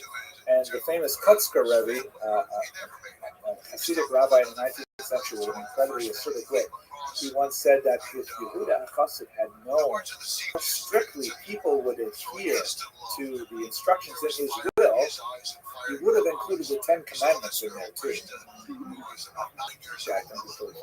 So Hasidic Ashkenaz picks up this strong element of self-mortification and all kinds of strange practices, like, for example, after a person dies, putting in their will that they want their coffin dragged along the ground, not carried to the cemetery to atone for their sins, and strange measures of fasting to atone for sins, calculating the value of a sin in terms of literally caloric value, and then paying for it with calories, kind of like an unpopular diet. But this is all told, it was really influential for about 150 years, but it kind of like flourishes right after Crusades. Another thing we should recall is that the major violence was 1096, but the incidence of violence would continue for various reasons over the next few hundred years. We're going to explore shortly medieval anti-Semitism, which is not something that we've talked about extensively before, and it was getting pretty nasty. It was shortly after the Crusades that you had the first charge of ritual murder, this bizarre idea that Jews need to reenact the crucifixion of Jesus by, God forbid, killing a small child, because in England in 1144, and then added to that, you have this strange concept that the Jews somehow need to consume human blood, a total absurdity and a lie. But nevertheless, these kinds of things simply keep developing and developing. And I believe that the Crusades mark a turning point in Ashkenazic culture in which Jews begin to become much more insular. They begin to regard the outside world as far more toxic, as they regard the possibility of reasonable cultural exchange with non-Jews as less and less of a possibility. And they start to fold their culture inwards, looking at each other much less than looking to the outside world. Hopefully, over the next 2 weeks, we'll have the opportunity to explore this thesis and see if it makes sense, especially when contrast with the Sephardic experience, in which they did not have this kind of like sharp break until you get to the expulsion of 1492, half a millennium later. I think one of the ways in which we see this and you'll forgive me because it's kind of a new idea for me, and I've not fleshed it out totally, but you see it somewhat in the generational shift between the era of Rashi. Rashi was a very old man when the Crusades occurred, near the end of his life, and his grandchildren and the larger school that developed around them known as Tosafot. Rashi is typically printed on the inside binding of every Talmudic page, and his grandchildren and their school's commentary on the outside of the Talmudic page. And one of the big differences is that Rashi, as a stylist, tends to be much more straightforward, holding your hand, explaining things one word at a time, one concept at a time, and he seems to be much more open to the simple translation of the text. Tosfot, on the other hand, you see there is a much more inward perspective as the entire world of reality revolves around the text in various places in the Talmud. Whereas Rashi says, what does it say on this page? I'm going to explain to you. This, here, this means this, here, this means this, and so on. Toso says, hey, how can what it says here be true when 500 pages later in the Talmud, we see something that implies the opposite? And tying together these big analytical links throughout the entire document sort of creates like an internal web of meaning that is entirely self-dependent on the text. Does not necessarily reach for scientific evidence or geographic evidence or anything like that, but the arguments are all kind of like internal and self-reinforcing.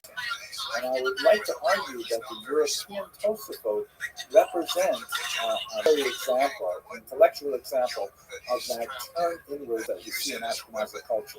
That would ultimately have kind of like an explosion when they finally do release themselves to the outside world in the 18th and 19th century. That brings me to the end of my presentation. I want to thank you very much for your attention. And for those of you who need to leave, of course, Zoom class dismissed. And for those of you who want to hang around for questions, I'm really happy to talk a little further. He's still trapped under there. The people are looking for him.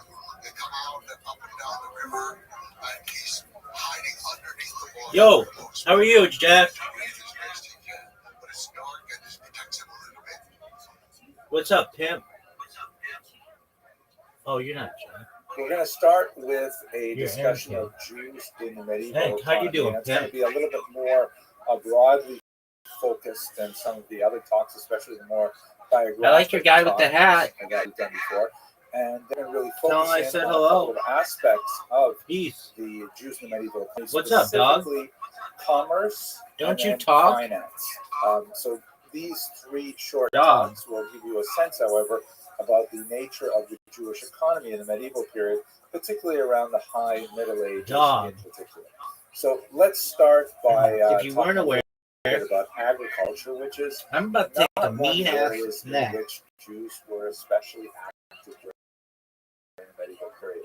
I mean, Historically speaking, a nap Jews for have, of gener- course, for been the- farmers. for generations. Not only in Look the at this biblical move. period when this was the And look at this main, athleticism. Did you see that? as we Look at this discussed move. way Look back at this in the athleticism. Jewish History Lab series. Look at this But move. also in the modern period when you come to Did you modern see that? Israel. And Look at this move. as a matter Look at of this why athleticism. the Jews specifically moving Look at this move. attempted to return to the This was motivated, of course, by I like to call it the inside out, bitch. agriculture for this population in the Middle East, but also Can you because read it me was a- a century ideas. Read me a Much story. of the, Yo, thought dog, talk to me about your art. century, both on the I want to hear about your art. spectrum and the left of these areas were developing kind of like that was not specifically to You want to learn about there Genghis was this Khan? idea towards socialism. There was this What have I idea learned that, about him? you know, deriving economic profit from the Religious fecundity of land was somehow healthy and ability to have your more, you know, honest, as it were, than commerce. Because commerce, after all, deals diplomats with travel buying things freely, cheaply and and you shouldn't then kidnap artificially women. selling them for a higher price. Wow. That's how commerce works. And for much of the And he killed medieval 10% period of as the well, world's there's been population. this kind of dispute for commerce. It was always considered some harmful behavior or rude behavior. And Jews and Christians, and to my mind, I believe Muslims, all had a certain amount of hesitancy over the nature of commerce and sought to regulate it. Is the idea, for example, so-called just price. Do you see how athletic I am? That an object may be inflated in value in order to cover the costs of the seller. Yo, Pam, finally you talk. What's up, son? Of this in the Talmud as well. By the way, it's something like a 35% mark. What's good? Or less normal, but there's so many avoid. How's your day going? That, so. At any rate, so on the left, you have this idea that Jews Kick it. Let's take your names. How'd you find out about me? Their history was somehow, like healthy or even immoral. From where? And on the right wing of the spectrum, oh, tight. Okay, very cool. We'll watch history lectures and listen to Genghis Khan. Feel free to enjoy. Of a people was formed by their connection with the land. Like somehow by digging their fingers into the soil of their native land for generation upon generation, somehow this created a unique character of the Italians with their things and the Northern European areas. 3.5 years, dog. What it meant to be a person was develop the culture that you. Yeah, I'm basically the sexiest person on earth. Having generations of genetic attachment to the land. Do you like Diana Ross? Did not have this attachment to the land, and so therefore they were somehow. What's your opinion on the Supremes? Like not human in the same way as other humans. So very big difference. What's your opinion on the Supremes? Back to the land. And you see this not only in Israel, we also see it in all kinds of colonial. You don't know who the Supremes are? The Americas, in the Russian Empire, and so on. No, everybody should know who the Supremes are. And they largely succeeded. Israel's agricultural. No, they're not Jesuits. They're a band from Detroit. It contradicts a large trend in Jewish history, which is primarily towards other types of commerce, as we shall see. Agriculture posed a lot of risks without necessarily all the benefits that Jews would associate with a profitable. Yeah, dog, and Diana Ross is hot as fuck. Jews are frequently expelled from a region. France expelled the Jews, I think it was 4 times in the 14th She's 81 and fuckable. Century. It was every other generation you could be expelled from your land. If you had invested all of your income, all of your wealth in land, then of course you're gone. It's hard to run. What's your favorite Supreme song? Where Jews were forbidden to own land, but those were actually more of the exception than the rule. It was simply Well, dog, they have a CD. It's called Supremes Number Ones. Listen to it, and then tell me what your favorite Supreme song is. Political environment changes, and your The correct answer is all of them. Furthermore, it's a really hard job. I once spent a summer weeding, What are they singing and about? it was Love. horrible.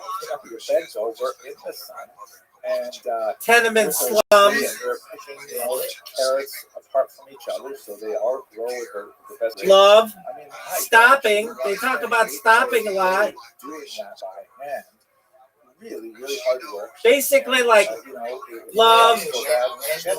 Lots of reasons why Jews. Yeah, I know who Randall Carson is. He wasn't in the Supremes. And a lot of reasons why other forms of popular culture. Now, the last, perhaps the most important thing. Do you like him? Started with this idea really is the fact that the Jews were not, especially in medieval Europe, slotted in the right spot in the. Do you like Randall Carlson? I'm explain what that basically means, but essentially Jews were not expected to be. Do you like crinkle cut French fries? Do you like crinkle cut French fries? With their role in society.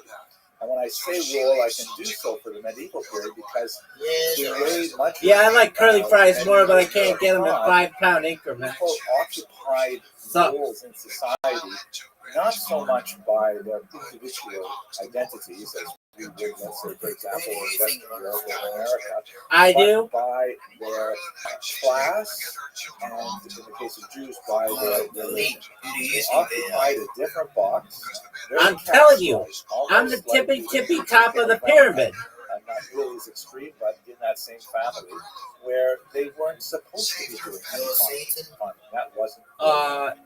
No, I'm Rabbi Rothschild, baby. About what this corporate structure of medieval society was, and then it'll be much easier to understand the Jews' role in that economy. Okay, so here's a basic schematic of Meyer Amschel Rothschild. I mean, she was attributed to it. Okay, he's the chief officer of the country. And But you have below him the nobility that are but they had running even we had sections of the country geographically. And then his below father, this map is not the scale. Moshe Common Bauer. Amount of peasants. And so the three basic corporations in the society. There are more regional based. And the idea is I mean, we were building pyramids way back in the day. Protection to peasants, which is kind of one of the working theories as to how feudalism developed. It's very hopeful theory, but the idea is Benny Carson? Is he related to Johnny Carson? Did you know I used to be Johnny Carson's bartender's accountant? Sort of rose to the top, and they took on the responsibility of providing. Who's Benny?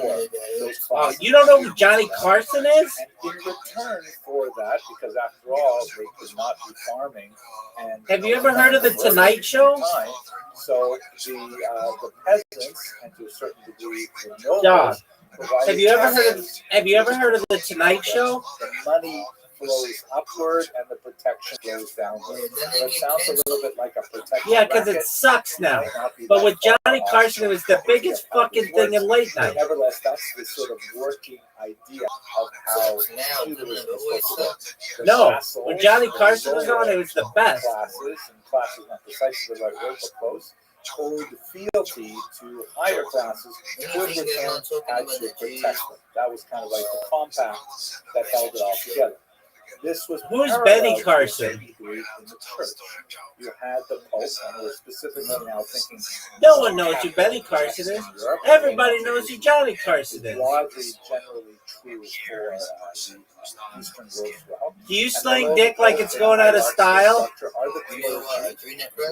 Fuck yeah, I know what adrenochrome is. I got it pumping through me right now. Priesthood, but you also have monks and nuns and so on, and they also they occupy slightly different roles. And below them, the big. I mean, if I ever like am flossing really hard or get a cut, or my lips are chapped, I guess. The Pope and the clergy provide those essential religious services. Fuck yeah. It's essentially the adrenaline in your blood, also known as epinephrine, to achieve their payment. In return, is signaled by your fight or flight mechanism. Upwards of clergy will provide tithes, provide a type of taxation that keeps the entire system working. Now, you might ask, when you look at these two structures, you might ask, is ultimately. And what? What do you want? That's something they worried about as well, because in some periods, it's clear that the king was in charge of the region. But the best kind comes generally out of prepubescent Eastern European boys with brown hair. There were times when the interests of the king took precedence, which was typically good for the Jews, and there were times when the interests of the Pope took precedence. Is that like a movie? Typically, but not uniformly bad for the Jews. Wait, what did you say? Essentially how the corporate medieval structure of society was. Yeah, what about it? Is it a movie or a game or something? What box do they occupy? They're certainly not nobles. Peasants are overwhelmingly involved in agriculture. You know So that neither of monster those can? boxes. What's a monster They're not can? clergy and they're not Christian, From Monsters Inc.? The They drink. fit. So Oh, here's yeah, another definitely. Bob, absolutely. They 666, occupy baby, a that's my position number. which was later called Servi Kamarai It's the Jews' number as well. servants. That's of why the it's my royal number. kingdom. The Jews ultimately ended up becoming That's called specifically symbolism. subservient only to the king. And that Do you was know why largely it's an because important of their number? economic role in society. Here's a really beautiful piece Yeah. that All right, probably tell me everything does you know not about it. depict two Jews, although they're engaged in this class of Jewish occupation. The reason why they're probably not Jews is because the woman here. All right, I got time. Go, baby. Christian book that shows a Madonna with child there. There's also Also come up with interesting sort of piece in the mirror the artist probably recognized. No, I get it. So just tell me about it. Give me your verbal synopsis of my favorite number and a very important number in numerology. Go. Look at those boxes I showed you earlier in the corporate structure. Who actually is making the money here? Who exactly is working literally in home? The peasants certainly not. They're working with goods. They're producing agricultural output. The nobility is not out there mining the rock. Yo, Doug, why do you think 666 is important? Who is actually producing and circulating coin in this environment? In order to collect taxes, for much of medieval European history, the nobility and the king had to I think it's the most beautiful number perhaps in the world, but I like them all. Which meant It's a triangular number. Do you know what that means? hides of foxes and things like that, or corvée, which is essentially taxes in time, where the peasants would be required to spend a certain number of times, a number of days per week or per month, farming the king's large land holdings or the noble's land holdings, or the most valuable That's type not a triangular was the number. hardest to come by cash. The peasants typically did not hold much cash. All of their transactions They go were affected 1, barter, 3, and when they paid their taxes, they paid it 6, typically 10, either in kind, their agricultural output, or in etc. the sweat of their brows by actually working for the king. So the Jews occupy this fascinating position as servi Kamarai Regis, as servants of the royal chamber. You could also translate that as Fuck yeah, man. I'm like the biggest fucking advocate for alien disclosure on this fucking planet. Their economic activity does involve actual cash money. Do you? They collect a lot of this very valuable. Yeah, I mean, everything's subjective, so it's just like what your opinion is. I think that there are good aliens. I think there are bad aliens. I think there are aliens that don't give a shit. I think there are aliens of low life form. Depends on how you define an alien, but yeah, I think there are good aliens. I think there are bad aliens. I think there are neutral aliens. I should also point out, as I think I did earlier, but let's emphasize it once again, that just like we saw when we talked about Jewish communal I think there are some hot aliens. the king didn't deal with Jews The as what? individuals at all, nor did he deal with Christians as individuals. He dealt with them as an entire. Enlighten me, baby. Meaning, if you were a Jew that lived in, let's say, Regensburg, you were part of the collective that was required to pay a certain amount of money to taxes to the king every year. And that amount of money was collected by your community leaders in the community, and they would forwardly collect them out to the king directly. You yourself were basically unknown to the king. There were exceptional individuals. Right. We'll talk about them very much later. They're still called court Jews. But otherwise, it was done entirely on a communal fashion. And the Jews had this ambiguous position. Okay, we're not in the age of Aquarius. Because they produced so much of this cash, they were very valuable to the king. But on the other hand, in order to keep doing their job, which the king liked very much, they were protected. Aren't we in the modern? And so the nobles and the peasants would undertake to rape harm Jews in any way, because that meant they were interfering with Got like 1,000 of them, dog. So that's the risk and benefit associated Oh, with no, this right kind of now I'm activity busy. of being. I'm talking with you. Camaradagus actually turned out to. How do you spell it? Ugarage? UGAR? Now, it also meant, however, that as we saw in the earlier diagram of the two arrows, Ooga. the king and the Oh, queen like the facing dog each other, of the Georgia Bulldogs. the church-state power was often fought over who controlled the Jews. Sometimes, if the church was especially doctrinaire and wished to Cool, man. impose certain, pious. What's your favorite? Wish to impose some. What's your favorite Seinfeld episode? On some doctrinal point. What's your favorite Seinfeld episode? He would lose that revenue. On the other hand, there were times when the king could become heavily indebted to the Jews, and I like them all. More expedient to simply cancel his debts by expelling them, and the church might be powerless to protect the Jews who were, after all, given a particular slot. I believe God is energy. Theological history by people like St. Augustine saying that the Jews have to serve as a witness. So the Jews were kind of like buffeted by powerful forces, much more powerful than they, largely because of their business. So at this point, Doug, I think energy is both good and evil, and to what some people consider to be good is evil, and what some people believe is evil is good. It's all subjective. It's just like your opinion, man.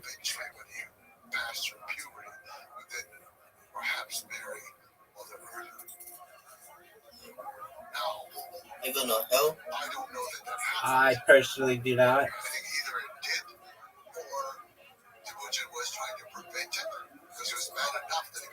What do you think is the purpose of it? Okay, so That's a great question. we've already discussed how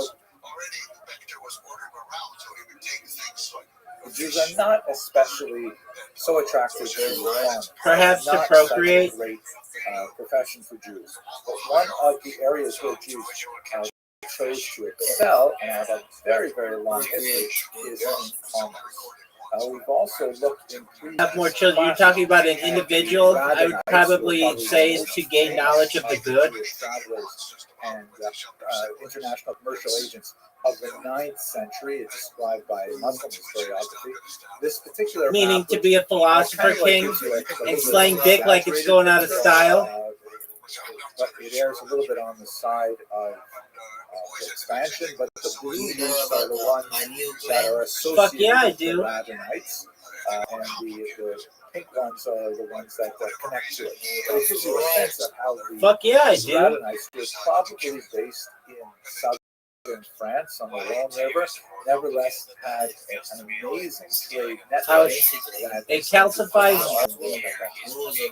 The risks and What is? of commerce. Well, the risks are pretty obvious, right? You're traveling, you're going to dangerous places. Cool, dog. People don't necessarily know you there. You've got to get your goods over land or over sea. All kinds of things can go Loud and wrong. clear. But the benefits are huge. The profit margin can be massive, especially if you pick up some lightweight goods like silks or spices, very popular in the West, and you bring them over. Did you ever see that Seinfeld where Massive, and you can really Jerry's like, of cash. no matter what happens to me, everything kind of evens out in the end? So a relatively Kinda like that. smaller amount of effort, some risk. As we saw earlier, for example, the Maimonides family was impoverished when the elder brother of Moses Maimonides was at sea with his worldly goods, and the ship sank, causing Maimonides to have to take up a position as a physician, which Oh, he turned out tight. to do very well at, also as an Eventually, rabbi. God's gonna come back and fight These commercial sellers had a tremendous amount Where did he of go? responsibility for profit if they did it well. And also, it's a collective effort where, it's not so much that you personally have to sweat across the Mediterranean to get the goods and bring them back. Oh, You okay. just have to So then we killed him, like, or had the Romans kill him, become And he much was more just like chilling for established. 3 days. Where did he go then? The dangers of travel and transport are huge, but as the economy begins to develop and these trade networks, we can actually see how they expand over time. They're seen to be profitable by everyone involved. Allegedly. So they are generally very protected, especially in Islamic areas where Yeah, that's that story. everything is under Muslim rule rather than a patchwork of different rulers of warring regions. And the 72, Jews have baby. a leg up in this. The Jews, of course, were not the only international travelers, and the Jews were not all the only international commercial agents. But they did have a decided Probably advantage, about how many which bitches made I them can fuck in a day disproportionately without going raw. important to international trade. This diaspora advantage includes a few things. First of all, the Jews have a common language. So when they are traveling to far-flung regions, you can have a Jew from England communicating with a Jew from Central Asia because they've got a common language in Hebrew. That's an incredibly important thing. Now, they might not be deeply fluent in Hebrew, but they certainly know enough to engage in the basic communication and negotiation for price and goods and so on. Secondly, also extremely important, they have a unified system, and maybe even more importantly than the system, the norms, expectations, how commerce is done. Now, if you can imagine even today walking, if you've ever gone, for example, to the Arab Shuk, long before as dangerous as it is now, but if you went into the Arab Shuk and you didn't know the kind of culture of negotiation of how you're not supposed to pay the first price they mention, and you're only supposed to negotiate in good faith if you really will buy it, all kinds of things like that. You might not necessarily know those rules. Well, because the Jews are all steeped in the same Talmudic tradition, with the same laws and the same avenues of appeal, if they feel that they're not being treated appropriately.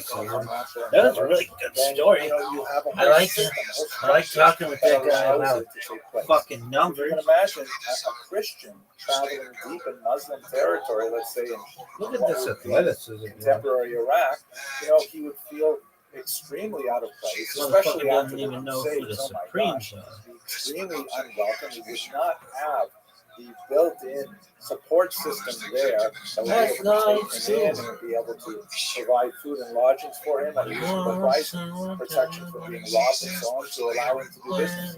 The Jews had these things because of the diaspora itself. Ironically, the diaspora, which was a punishment inflicted upon the Jews, if you want from a theological perspective, or if you want just from a political, historical perspective, the Jews were forced into this scattered exile across all of the known lands of the earth. It actually was able to work to their benefit when they established these far-flung I can tell you just from my personal experience, there was, This guy's gonna love I me. grew up in, I'm going to show you a picture later, but I grew up in a far-flung, very remote part of northern Canada. And Cool. every year there was a charity collector for the base Yaakov of Montreal, right? A girls' school in Montreal, who would hitchhike all the way up from Toronto. We're talking about hundreds and hundreds of miles. We're literally the only thing beyond the street that I lived on was the Arctic Circle or Pole, and he would hitchhike all the way up there for the handful of Jews that lived within a 50-mile radius. And when he got up there, he would, my parents would kick me out of my bedroom, and he would get my bedroom. I would sleep in the sofa in the living room, and that's just the way it was, because that was Jewish connection. So the same thing is pertaining in medieval Europe, where Jews are able to travel with much more reliance on the hospitality extended to guests and so on. And this was a massive advantage for them. This is, I'm guessing, why the Jews developed this unusual habit of playing Jewish geography with one another. I don't know if non-Jews do this, but when Jews meet each other, especially in a setting where they don't expect to meet other Jews, or anything like that, almost always the first thing they start doing is they start playing a game where they ask, okay, where are you from? Oh, you're from Manitoba. I know some Jews in Manitoba. Do you know the, right? And they start to immediately try to develop a web connection that makes them feel plugged into the worldwide tribal athleticism. This Jewish geography game, I wouldn't be Look at surprised this if it movie. had its cultural roots deep in the medieval commercial enterprise, where Jews traveling would try to develop a richer network of connections. Now, what did they sell? This is a little bit more controversial. You can see from this particular image, which depicts a negotiation between a Jewish slave trader and a king over the price of the slaves that are held in manacles. From the 5th through the 7th century, the most popular items the Jews were selling were luxury items from the East, like perfumes, glassware, still very expensive, silks, and the spices we already talked about, the silk root, the spices from the East. And these things would be brought towards the West, or these were especially associated with that trade. Now, the wise way to conduct trade, of course, is to have ships full both ways. So if you're traveling out the east, you have goods from the west to sell to the east, and then you can bring things back from the west. You never have your ships empty as they leave port. The 5th to 7th century, 7th century is significant because that's the beginning of the Muslim expansion, right? The 4th decade of the 7th century when Islam really started taking off, and by the middle of the 8th century, it's got all of North Africa, Spain, and so on, and quite a bit of the Eastern Mediterranean as well. So after the Islamic expansion, the Jews took a much larger role in the expanded trade across that major cultural political barrier between Christian Europe and Islamic North Africa and the Mediterranean. They're bringing from the west to the east a lot of things that are produced in Europe, like swords, actually. There's a lot of superior steel or iron coming out of Europe. Furs, right? Very big thing that's not easily available. Further to the east, so they're bringing the luxury goods that we described earlier to the west, and they're bringing a lot of these raw goods as well to the east.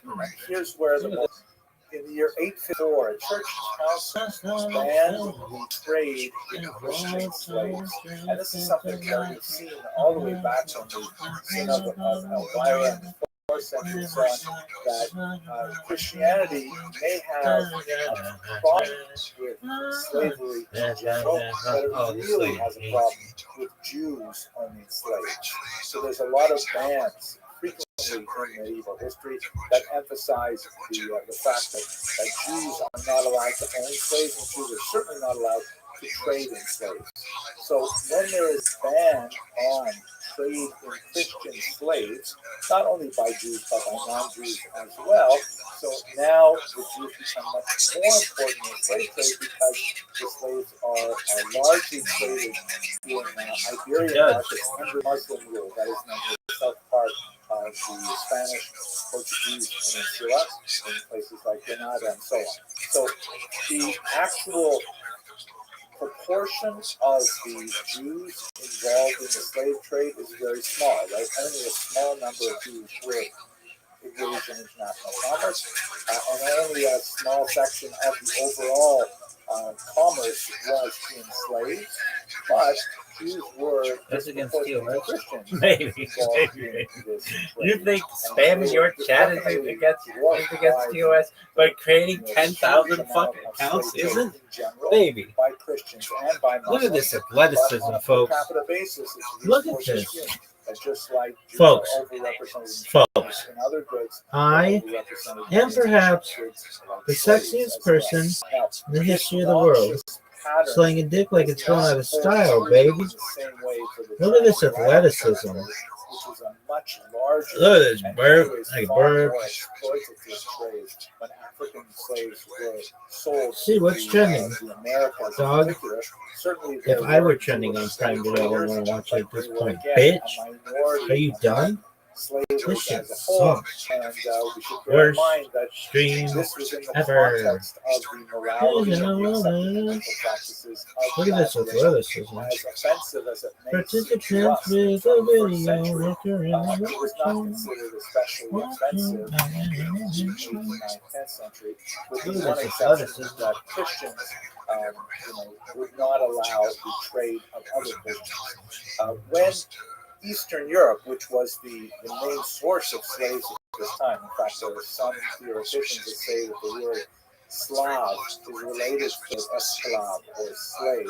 It's also possible in non-Slavic languages it refers to a very different kind of word like glory, like you say Slava Bohu, glory be to God. But be that as it may, as Eastern Europe is increasingly Christianized towards the later part of the Middle Ages, then of course that becomes an area that is off limits to slave traders as well, and much of it will shift even further towards Africa, where there are still larger portions of non-Christians available for sale. Adding to this, besides the slave trade, there was a significant expansion of trade routes in Northern Europe. The population in general in Northern France and Germany has been expanding since around the year 1000. There are a lot of theories as to why this happened. It is a noted phenomenon. It appears that the agricultural output increased significantly over this time. So to have a climactic reason for it, it could be that there was, just a general warming of the northern part of Europe at this point, or something to make it much more arable. But at any rate, as the north opens up, more trade routes through northern Europe open up, and Jewish populations there increase. It's kind of like a cycle of the general expand trade means the expansion of Jewish migration to Europe and the increase in the population as there is more income and so on. But that's essentially what is happening throughout this period in terms of trade.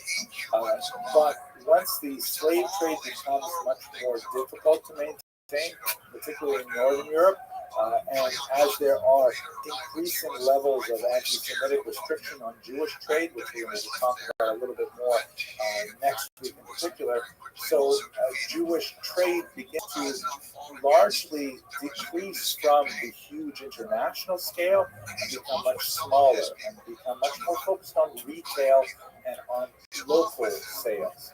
And I reflect on this personally as well. I already told you one personal story about the charity collector that went all the way up from Montreal to my hometown.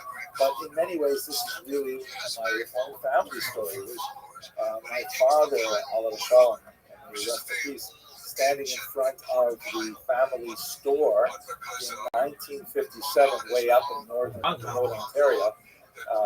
His father is the Alex, and the Alex is the son. My father is the son there. He ended up migrating from northern Russia, and he came to Canada thinking he was going to become a farmer. He was terrible at farming, like you see the pattern we talked about last video. And he ended up going into dry goods sales and connecting with lots of middlemen that they call jobbers down in Toronto. So he was able to connect with a largely Jewish environment, commerce, bringing mainly work clothes and things like that up to this dry goods store that was the economic mainstay of the Israeli family for almost a century. So it's really, in my own person, I feel the connection with this particular period in Jewish history. Okay, so that's a discussion of the goods involved in Jewish commerce. Now we get to perhaps the most difficult aspect of it, which is specifically the involvement of Jews in money lending.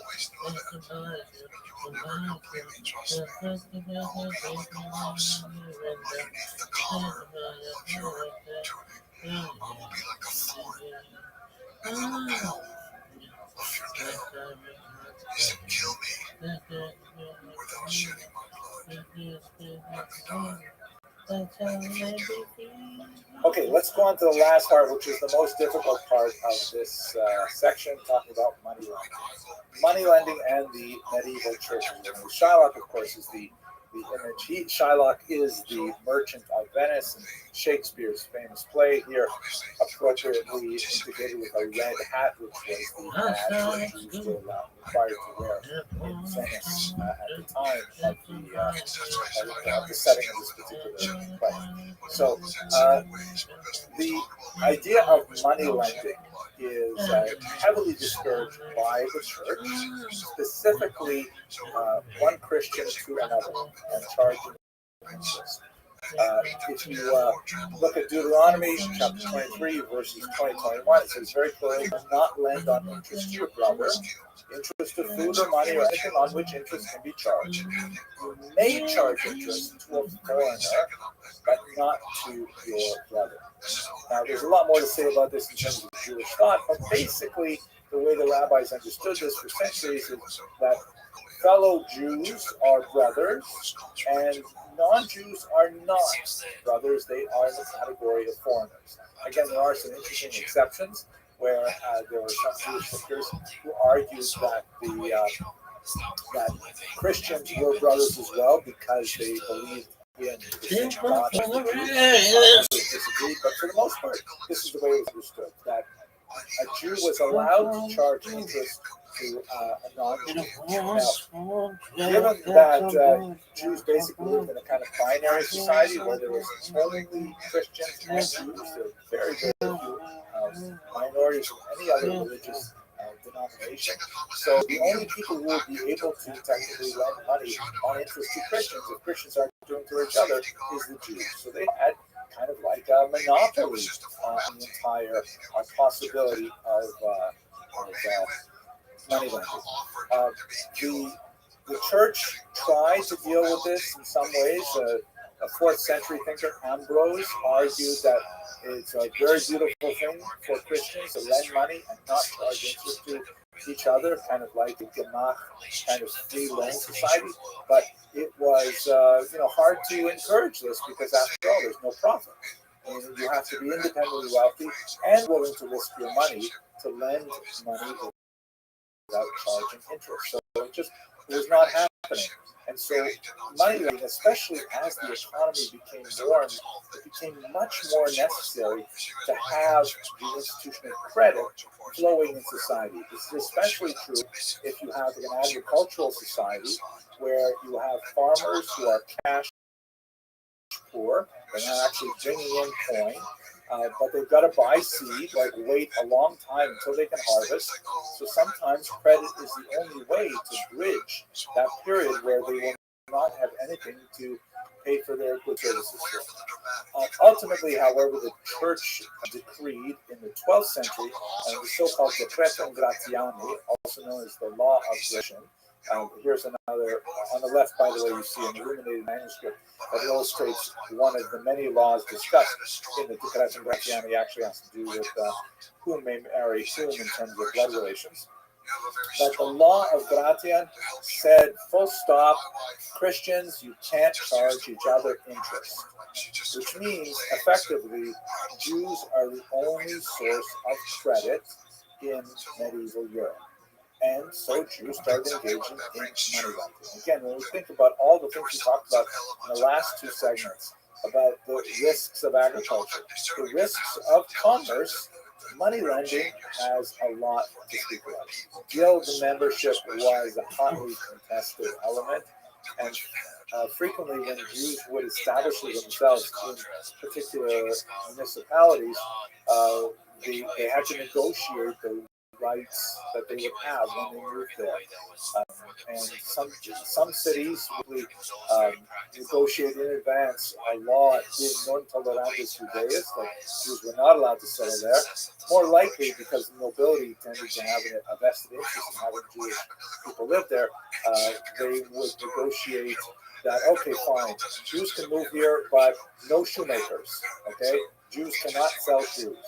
Or Jews can sell shoes, but only when they're ready-made. They can't actually make them.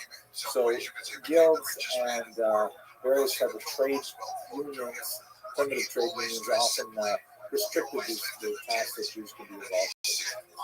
Now, we definitely did have Christians who were nevertheless interested in the kind of profit that Jews were involved in. So the Jews had a monopoly, but it was only de jure, meaning according to the law, the written law. De facto, they did have to compete with Christians, and ultimately the church would find a way around it, specifically the Franciscans, and that would be the end of the Jewish monopoly, although not necessarily the end of Jewish money lending for reasons we'll see in just a few minutes. So what's going on with usury, which is kind of like a nasty word for money lending? The benefits are fantastic.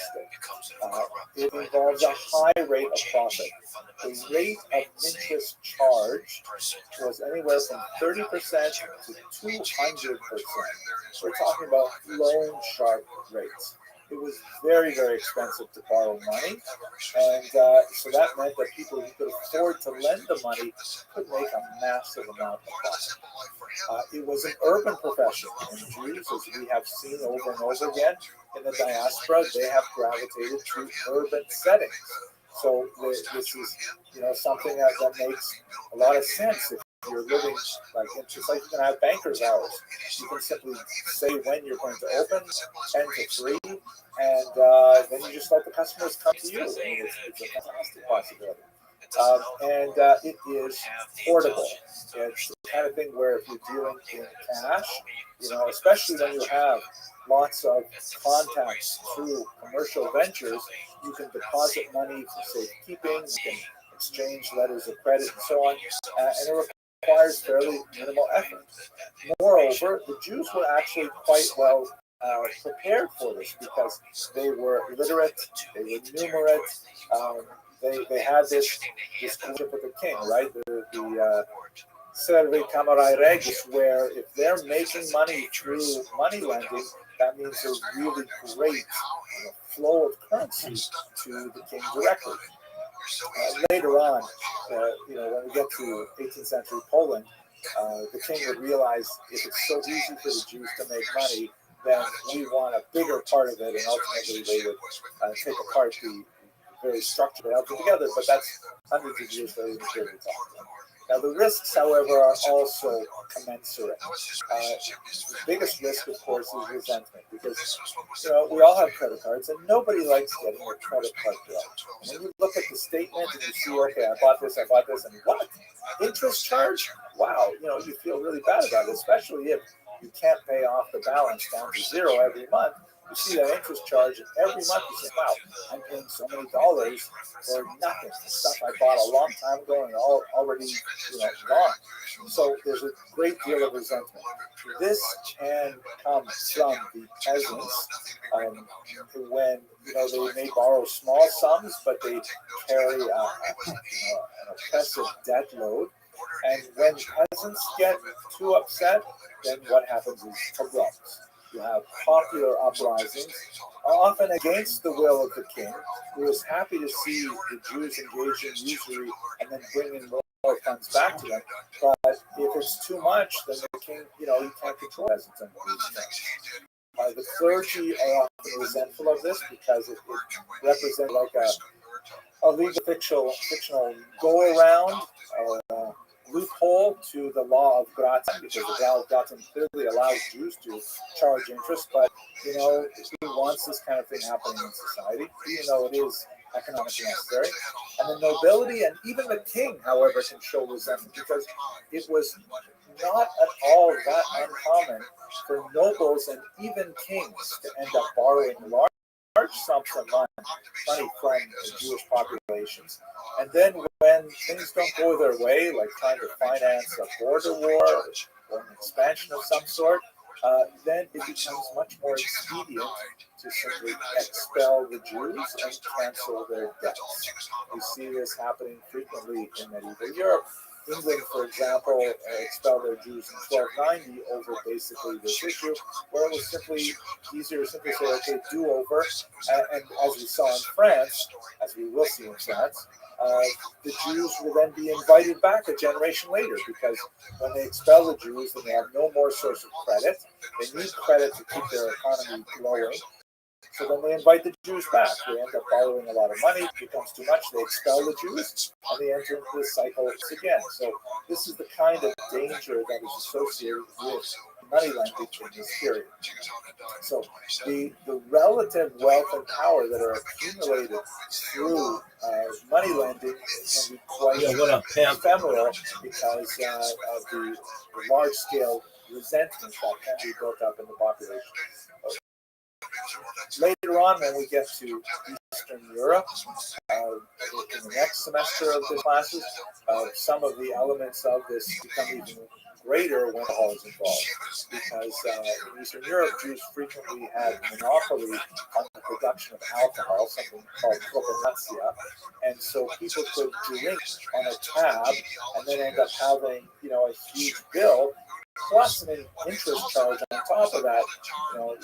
Many of the books you'll see in the 17th and 18th century in Eastern Europe have this at the root, the exploitative practices of some of the Jewish communities that are heavily resented by their customers when they have to actually pay the bill for what they purchase.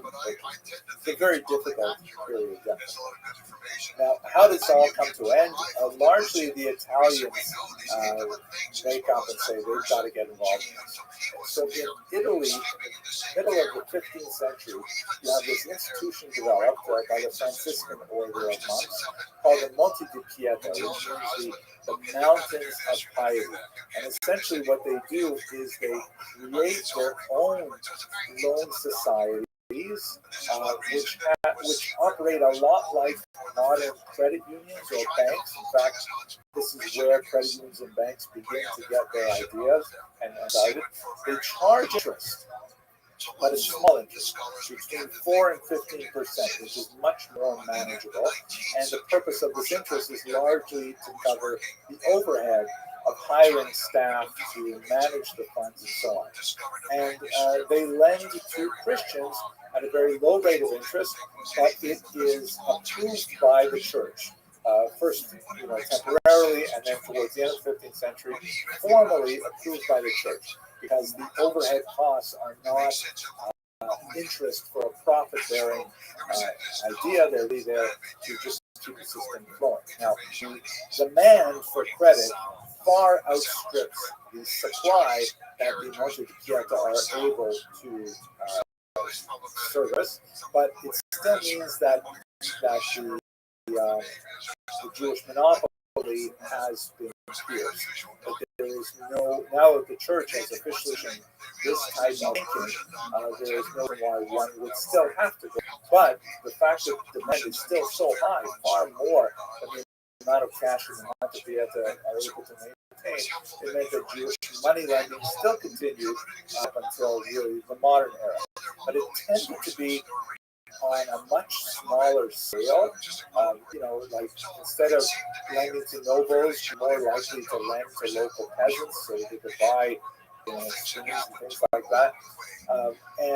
There were a few exceptional individuals, these so-called court Jews, who really rise to power shortly after the 15th century.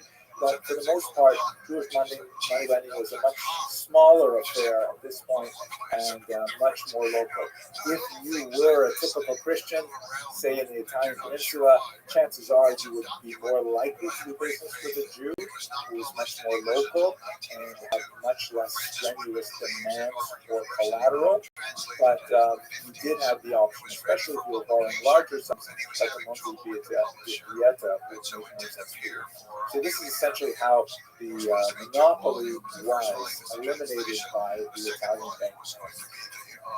Still, when we kind of reflect on the overall economic picture of the Jews in the medieval period, we can understand how, in particular, money lending was highly resented and would feed a growing anti-Semitic surge that is going to be the topic of next week's lecture. That anti-Semitic surge would ultimately overwhelm much of Western Europe, forcing the Jews to move further to the east. It is to that subject that we will turn next week. For now, I want to thank you very much for participating, and I hope you have an excellent week. And they also disapproved of something, so they were trying to put their own notes in the margin to kind of correct the story and explain away why the Mongols women would be often marrying their stepson. It just did not match with Confucian ethics. So there's several things. The great philosopher Jean-Paul Sartre once wrote that if the Jew did not exist, the anti-Semite would invent him. And that speaks to this idea that somehow anti-Semitism can proceed even without Jews. Let's have a look, though, at the historical evolution of this bizarre idea.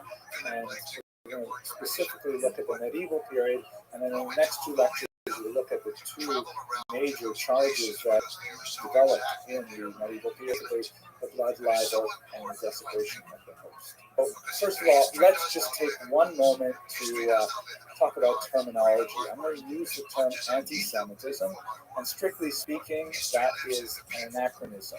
The term anti-Semitism was invented in the late 19th century by an anti-Semite named Wilhelm Marx. And he was seeking a replacement for a common term at the time known as Judenhass or Judenfeind, meaning hatred of Jews. It was kind of like a rude term. It was like using the N-word in contemporary American English. And so he developed an ideology which he said that basically he's not against Jews per se, he is against something called Semitism. Semitism meaning some kind of bizarre philosophy, organization, movement of the Jews that he is anti. We'll see a little bit today, but we'll see much more when we get to the modern period what exactly that Semitism was. It was based on the development of linguistic theory that grouped the Jews' Middle Eastern languages in to a Semitic family, but otherwise it's completely nonsensical. It used to be spelled in English, at any rate, with a hyphen, so that, and often with a capital S, meaning that there is such a thing as Semitism, that one can be anti. This, of course, is ridiculous. There is no Semitism, and it just fuels more anti-Semitism to use that particular spelling. So many scholarly presses over the last 20, 30 years have been shifting to a single term without a hyphen or without a capital S, indicating that anti-Semitism is a phenomenon unto itself, completely unrelated to the fictitious Semitism. You'll still see in some, spell checkers on your word processors, or some older printers will use the older spelling, but there is a reason why we're using the term anti-Semitism without the capital S. That said, the kind of antipathy to Jews that Wilhelm Marx's late 19th century hatred involved is very different from the antipathy that we see in earlier centuries. And so it is somewhat incorrect and accurate to use his term and to try and push it backwards in time.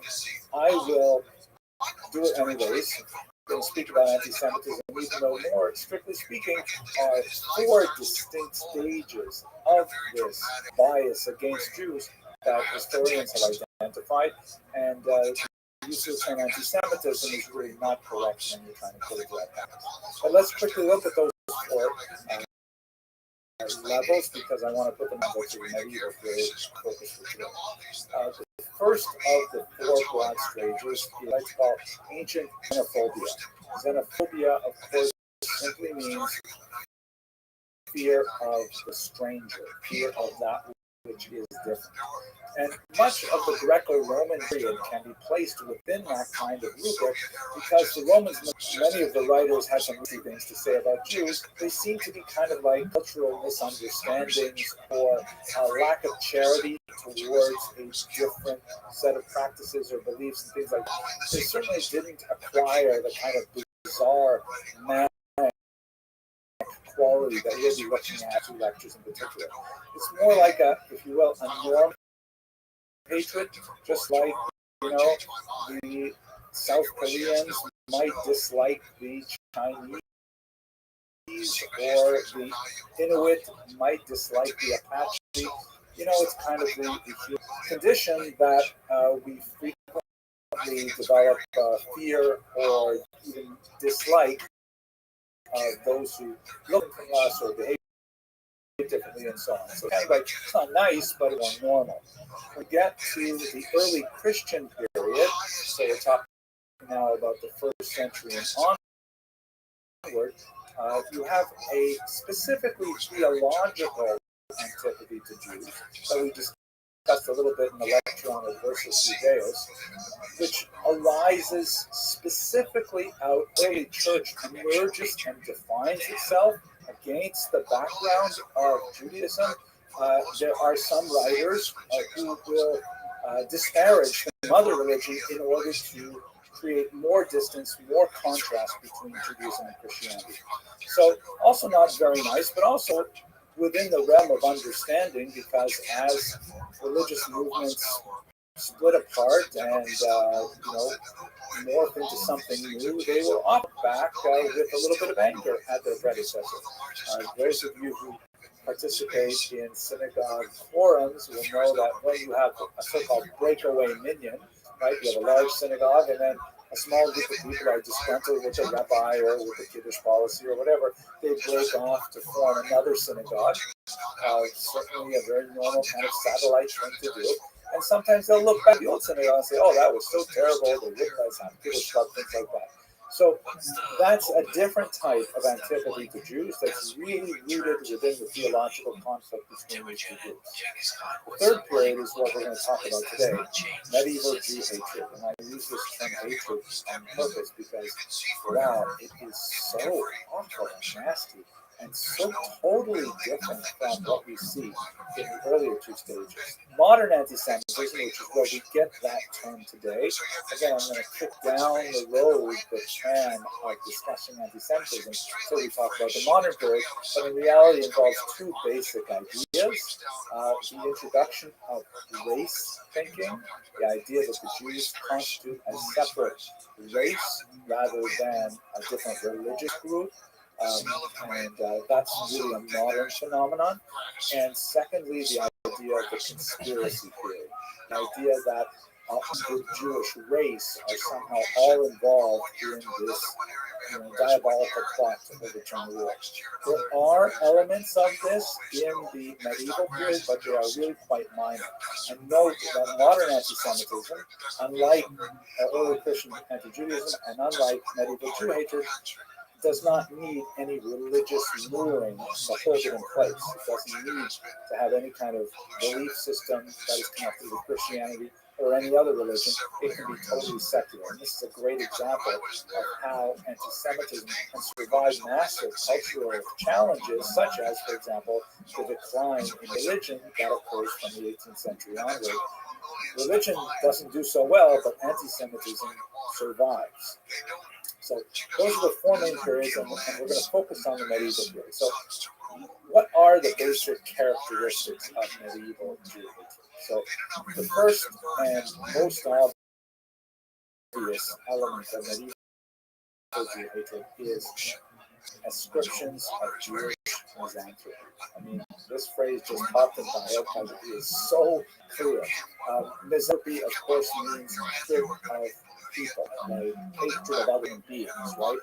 Pathos is man, just like misogyny is hatred of women, specifically misanthropy is like hating people in general. And unlike what we saw in the period of xenophobia, and unlike what we saw in the period of early Christian anti-Judaism, there's this idea in medieval Jew hatred that Jews somehow hate other non-Jews so badly that they would do terrible things to them, like, God forbid, kidnap and kill their children and drink their blood. I mean, wow, that's like an asteroid of hate that suddenly lands in this puddle of, discomfort. It is such a huge and bizarre kind of argument. And the ritual murder, the idea that the Jews need to somehow, reenact the passion of Jesus by choosing a child in particular to suffer that. Where did that come from? That's really demonic, and it's really misanthropic. It's also really connected to the devil, so the term demonic is significant here, because in the medieval period, the belief in the role of Satan in the functioning of the world becomes much more significant. I think Dante and others like that, and I think this particular image which shows Jews burning in a cauldron there of hell. The idea that if the Christians are somehow God's people, then the Jews must be, to balance it out, the devil's people. They must be somehow the mirror image. And if the Christians are associated with Jesus, the Savior of the world, the Jews must be somehow associated with the Antichrist, the destroyer of the world. And there's a large body of thought about the so-called red Jews who are somehow waiting somewhere east of the Caucasus Mountains, living inside a mountain or in some hidden area, just waiting for the Antichrist to be born and then to lead them out and to overrun all of Europe. I mean, really bizarre things that you see nowhere in earlier forms of anti-Semitic thought. Another major characteristic is that the connection to religious antipathy is often secondary. What I mean by this is that most of the charges, as we'll see shortly, definitely have a connection to religion, but it is often tenuous and epiphenomenal to the need to ascribe that misanthropy to the Jews. The idea that, we need an excuse to hate the Jews, so let's find some kind of bizarre story to attach to them, and we'll justify it using religion kind of like a veneer to hold to it.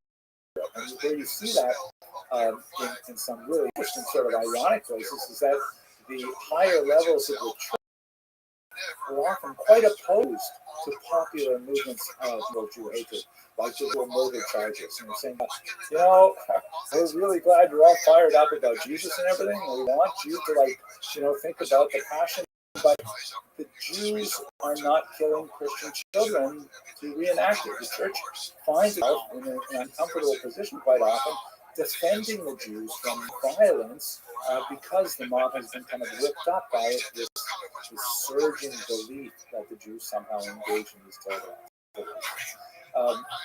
And it seems very clear that when you contrast it with the previous form of dominant anti-Jewish thought, logical arguments are irrelevant. In the time of theological anti-Judaism, Jews and Christians could have exchanges, could have debates, could even talk about religious differences with a modicum of, you see that, for example, in the Latin translation of the Bible, that, Jewish scholars of the Bible were consulted widely in order to try and figure out what the words mean to translate into Latin. That's so far away from what's happening in the medieval period. The theology is used to support the hatred. And the third element, which I would like to get into, but I'm going to push it off a little bit till we talk about Spain in a couple of weeks, you see anti-Talmudism appear. Basically, the Talmud is, up until the 13th century, really a closed text for Christianity. And when it is kind of discussed as the root of Jewish misanthropy, then it receives a lot more negative attention. You see forced disputations, burnings of the Talmud, and things like that. And we tend to coalesce around this really important 13th century in particular. So these are some of the main elements that you see with medieval Jew hatred that are distinct really from previous forms. But anti-Talmudism in particular does kind of bleed over into the modern period, into anti-Semitism, specifically the notion that somehow the Talmud is what teaches Jews about this supposed conspiracy and so on.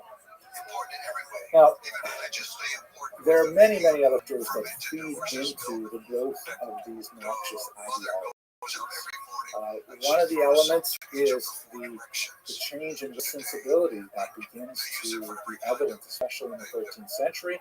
The church gains significant amount of power at this time.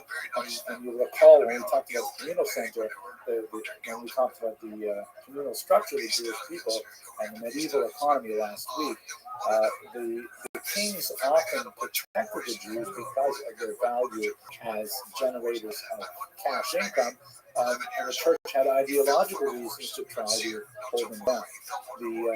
with the ascendance of the church in the 13th century in particular, and the waning of temporal power under the kings, that represents a weaker point for Jews in Africa. Second, we also see the negative consequences of Jewish economic activity that we spoke about a lot last week.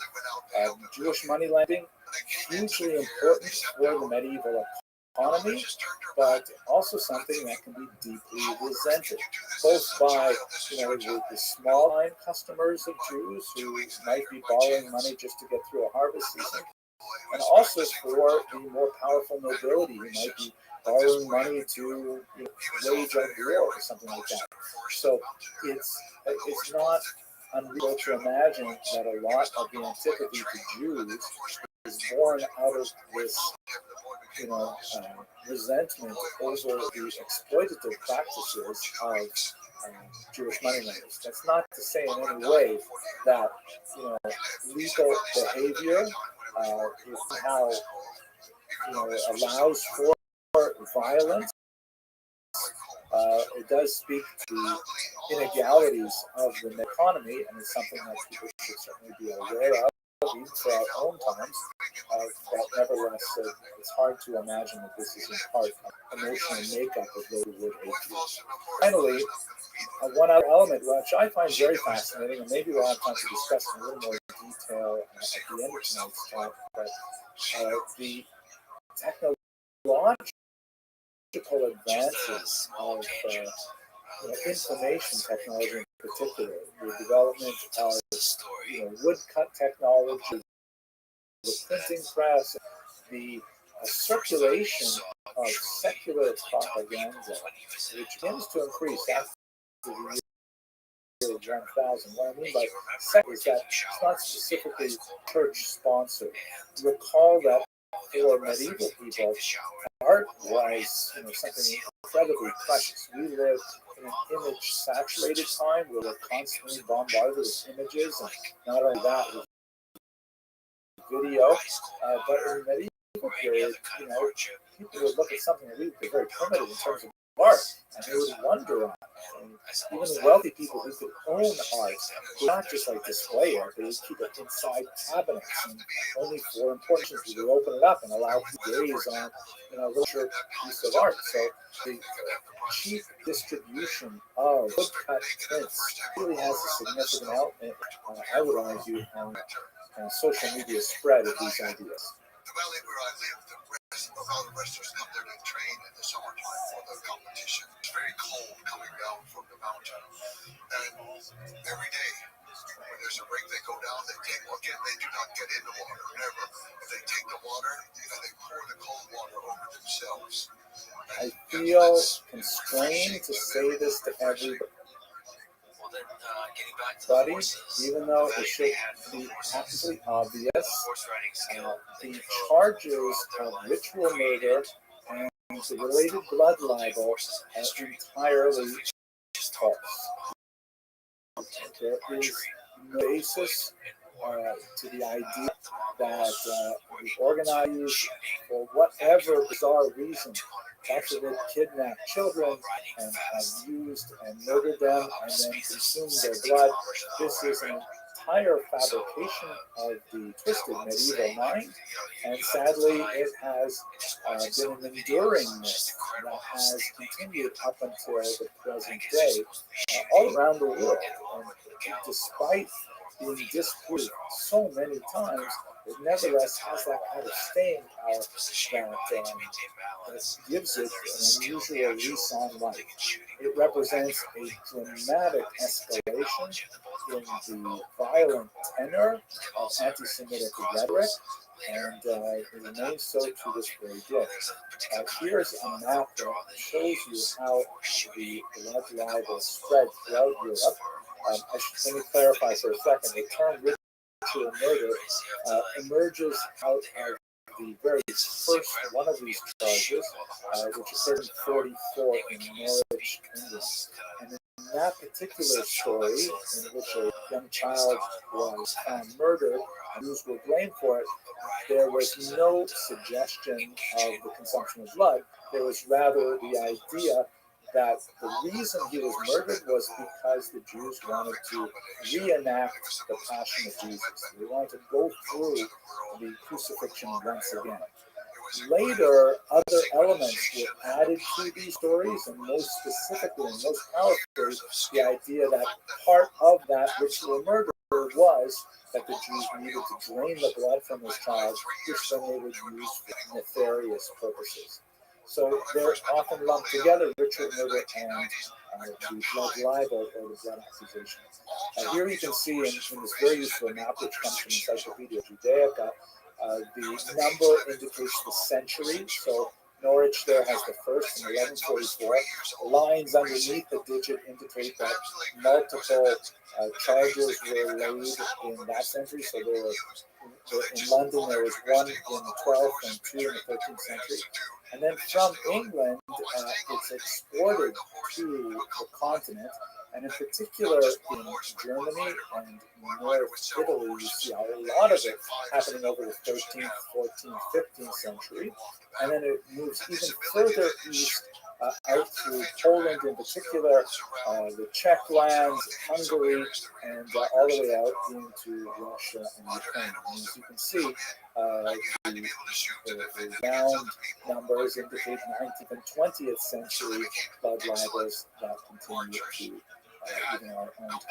Here is an illustration actually in a church. It's some kind of wall painting in Norfolk, England, that shows the young William who is being tortured by Jews. You notice that he has a halo around his head indicating that he's acquired holiness. And in fact, many of the children who are associated with these blood libel and ritual murders were venerated.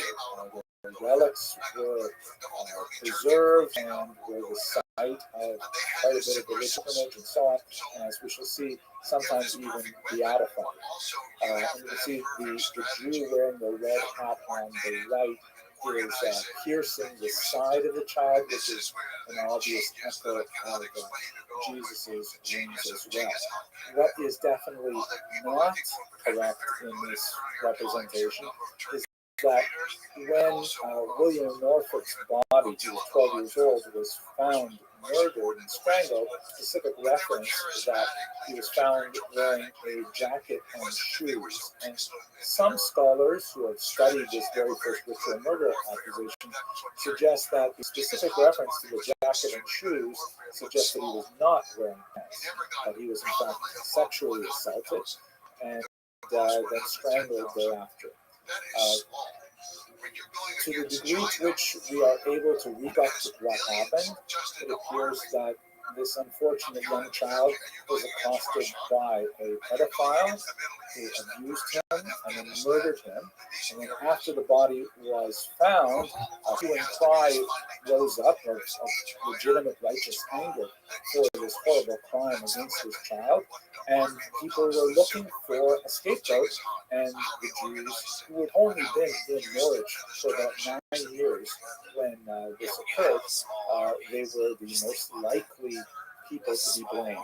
And so what followed was actually a defense of the Jews by the secular authorities, but the story would not die down, and later public violence, and as we shall see, happens frequently in the context of these. Now, this is really the beginning of the ritual murder blood libel charge in 1144, but there are ironically some ancient parallels.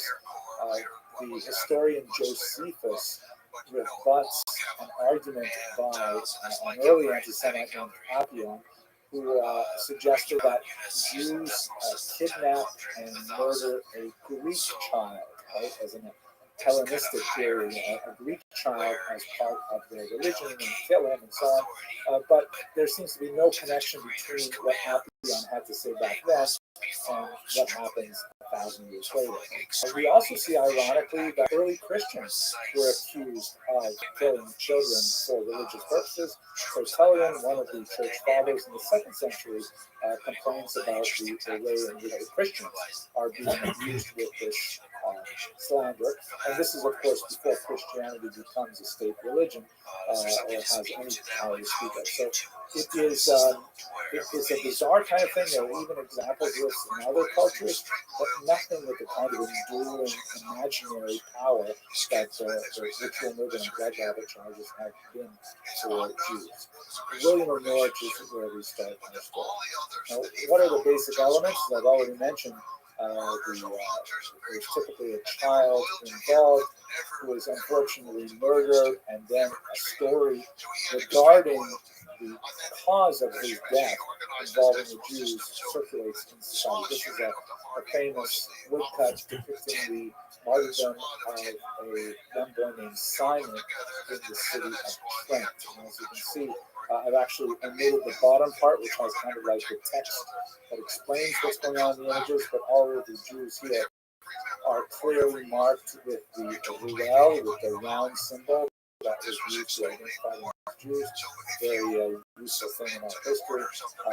The left has the Judenhood, the Jewish horned hat that was also used to depict Jews. Of course, at the center of the image is the young Simon, being tortured by the Jews, and his blood is being retrieved in that pan at the bottom that represents the blood line. Common elements. They usually happen around Easter or Passover time for several reasons. The most obvious being that Easter is, of course, the time of the Christian religious calendar. There she is. Crucifixion, death, and resurrection of Jesus. How was your day? So the idea that this is so important for Christians. Lovely, thank you. Really important for all right. And, get ready for an invitation in about less than a minute.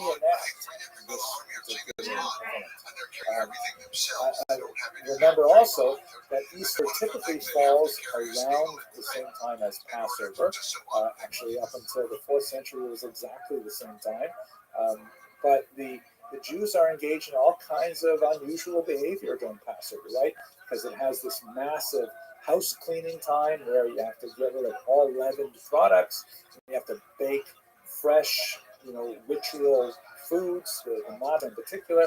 And so the Jews are running around doing these strange things, and Christians may wonder, why are they so wrapped up about this? And in particular, the requirement that every Jew have 4 cups of wine on Passover. And so the idea that they have to have this red wine in particular, was something that piqued the Christian imagination in the medieval world. So much so, the commentator on the Code of Jewish Law, Rabbi Moshe Isserles, the Ramah, writes that if you live in a place where blood libels are frequent, you do not have to drink red wine on Passover. Drink white wine, so that there will be less suspicion that there's something in the wine that is related to it in blood, which is, of course, as I mentioned at the beginning, completely absurd. Jews are actually forbidden to consume any blood, and one of the big processes in making meat kosher is that it has to be properly salted and drained so that there is no blood consumed. So it's just another one of the fantastic elements of this particular show. Fantastic in the sense of fantasy rather than the sense of great. The imitation of passion, as I mentioned, as you can see here, Simon is, of course, in a cruciform position. The use of blood. Now, what was the blood for? So when you look over the centuries as this libel developed, there are all kinds of fanciful things associated with it. There was a widespread belief that Jews had an unusual stench, the Photo Judaeus, and that the only way to remove it was to consume or even bathe in Christian blood. Another argument was Jewish women and men menstruated, and they needed to replace their iron loss by drinking Christian blood. What a beautiful, it was beautiful spare. Aphrodisiac, and in fact, remarkable references. That's what I needed. That's what I'm talking about. This aphrodisiac or fertility drug from Jews saying, don't tell anyone. Can we please have some of this Christian blood? Which, I can only what it would be like to be approached with. And various and sundry other purposes associated with blood, whatever the imagine could tolerate. Circumcision of the young child is Yeah. also very Nice common, as bear. you see also in his example with Simon of Trent, because of course Christians would No not doubt. circumcise, but since this is supposed to be an imitation of the All right. and Jesus was of course circumcised, I need a good actually one. his circumcision Nope. date was celebrated on the Christian calendar for much of the medieval period, which was like 8 days after Christmas. So the young child would be circumcised as well, and that was part of the gory litany of the description that occurs. Mr. Aquarius takes the lead There's often an apostate informer involved with confidence. Somehow there is a Jew who converts to Christianity, who Get it. often will reveal the Ooh. secrets of what's going on in the Jewish community, even though they are complete fabrications. And this is contributes. Uh-oh, to Mr. Aquarius, you may get me. Hostility I need to get that this split. the Jewish liturgy bears. To And I such didn't. informers, because you can have Good win. a Jewish community just Nice comeback. minding their own business, and some You win, I win. like new Christians, some Word, Jew girl. Christians That's could go up to 100%. to That was an locals and excellent say, comeback. Hey, my former community are plotting to murder a child, to kidnap a child. They don't even need to have the actual body of the child itself to say that a crime is committed in order to rise up these horrible passions and to wreak havoc on the community. So Nice, yeah. these are kind of some of the major elements that you often see. As I said earlier, the church reaction was mixed. In general, the higher levels of the church, including the popes, frequently intervened at Jewish requests to quell the popular sentiment associated with ritual murders and blood libels. That they issued bulls, they issued declarations. What a strike. Saying, High five. No, it's not true. Jews do not drink blood. They don't kill Christian children. They don't do these things. I tried. On the other hand, the community, laity as a whole, and much of the lower clergy that was frequently illiterate themselves, couldn't even read the bulls if it was handed to them, these had a momentum of their own, and so frequently the popular surge of anger and the subsequent desire to venerate these child victims who were probably murdered by local sex offenders whose identity What a was known for spare. centuries. Get it. The church has to try and placate the need of the community to mark the passing of these children who died in such horrible ways. So it's an unusual moment for the church, as we shall see. In the case of Simon of Trent, this is another representation of him that we see in this woodcut. He was beatified, but not canonized, which I don't know exactly what the difference is in Catholic theology, but he reached a certain level of Christian veneration, but he did not reach the top level. He did not reach sainthood. So even though there are not good. hundreds of Not good at all. that are somehow associated with Simon of Trent. Oh, Mr. Aquarius. I might be done. He was only removed from the official I might be martyrology done. of the Roman Catholic Church in Miss Aquarius. 1965. Big time score here. She puts up back-to-back big scores. So it's very hard for the church to kind of Get it. massive cruise ship. It's very hard to All right. change She direction. leaves a little bit of window for me.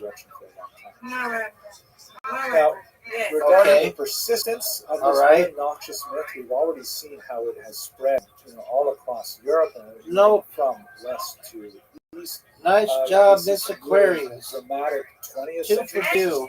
Including I win, you win. You win, I win. Here in New York Good State, job. where a child Undefeated in disappeared friendship, for about undefeated 24 in hours. bowling. She got lost in the forest.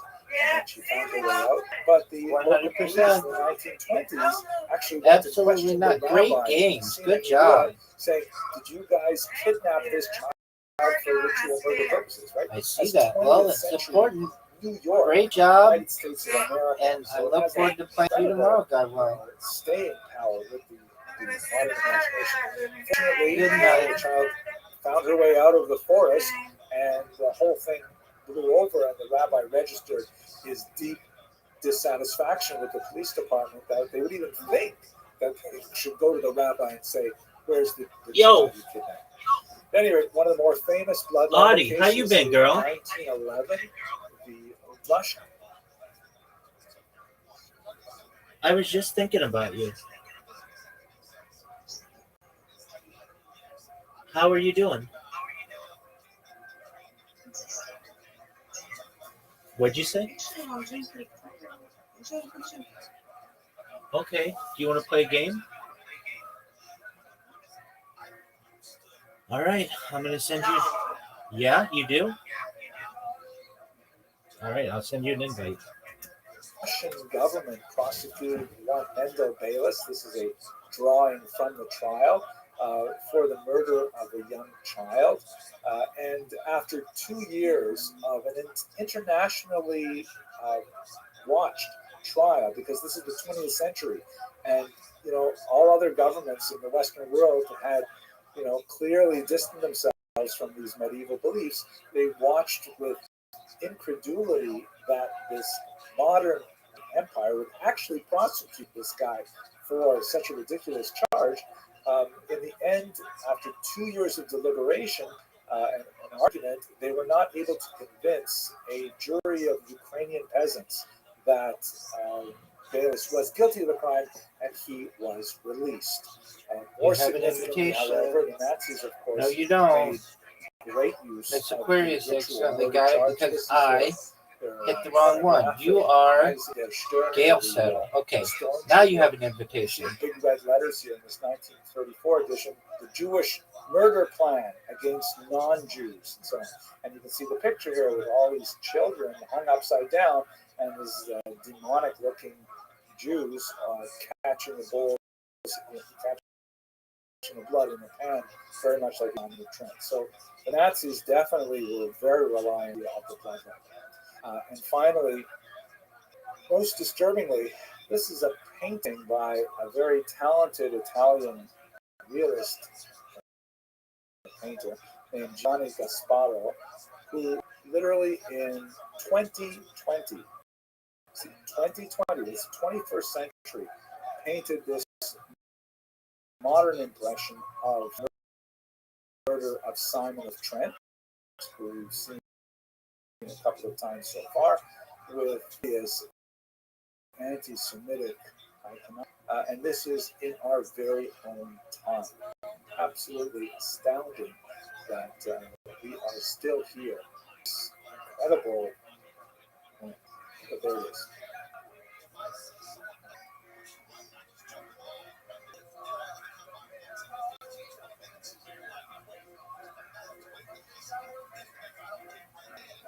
The host desecration is a little bit of a twist on the ritual murder blood libel charge. It develops roughly the same period of time, but especially towards the 13th century for reasons that we will discuss right now. The false charge of host desecration, I have to say false because I know once I put this recording on the internet, people will say, oh, there you go, it happened. It is, again, totally false. Jews were charged with this, but Jews did not do these things that they are charged with. It is one of these bizarre creations of the medieval mind that unfortunately had extremely untoward circumstances. So what exactly is going on here?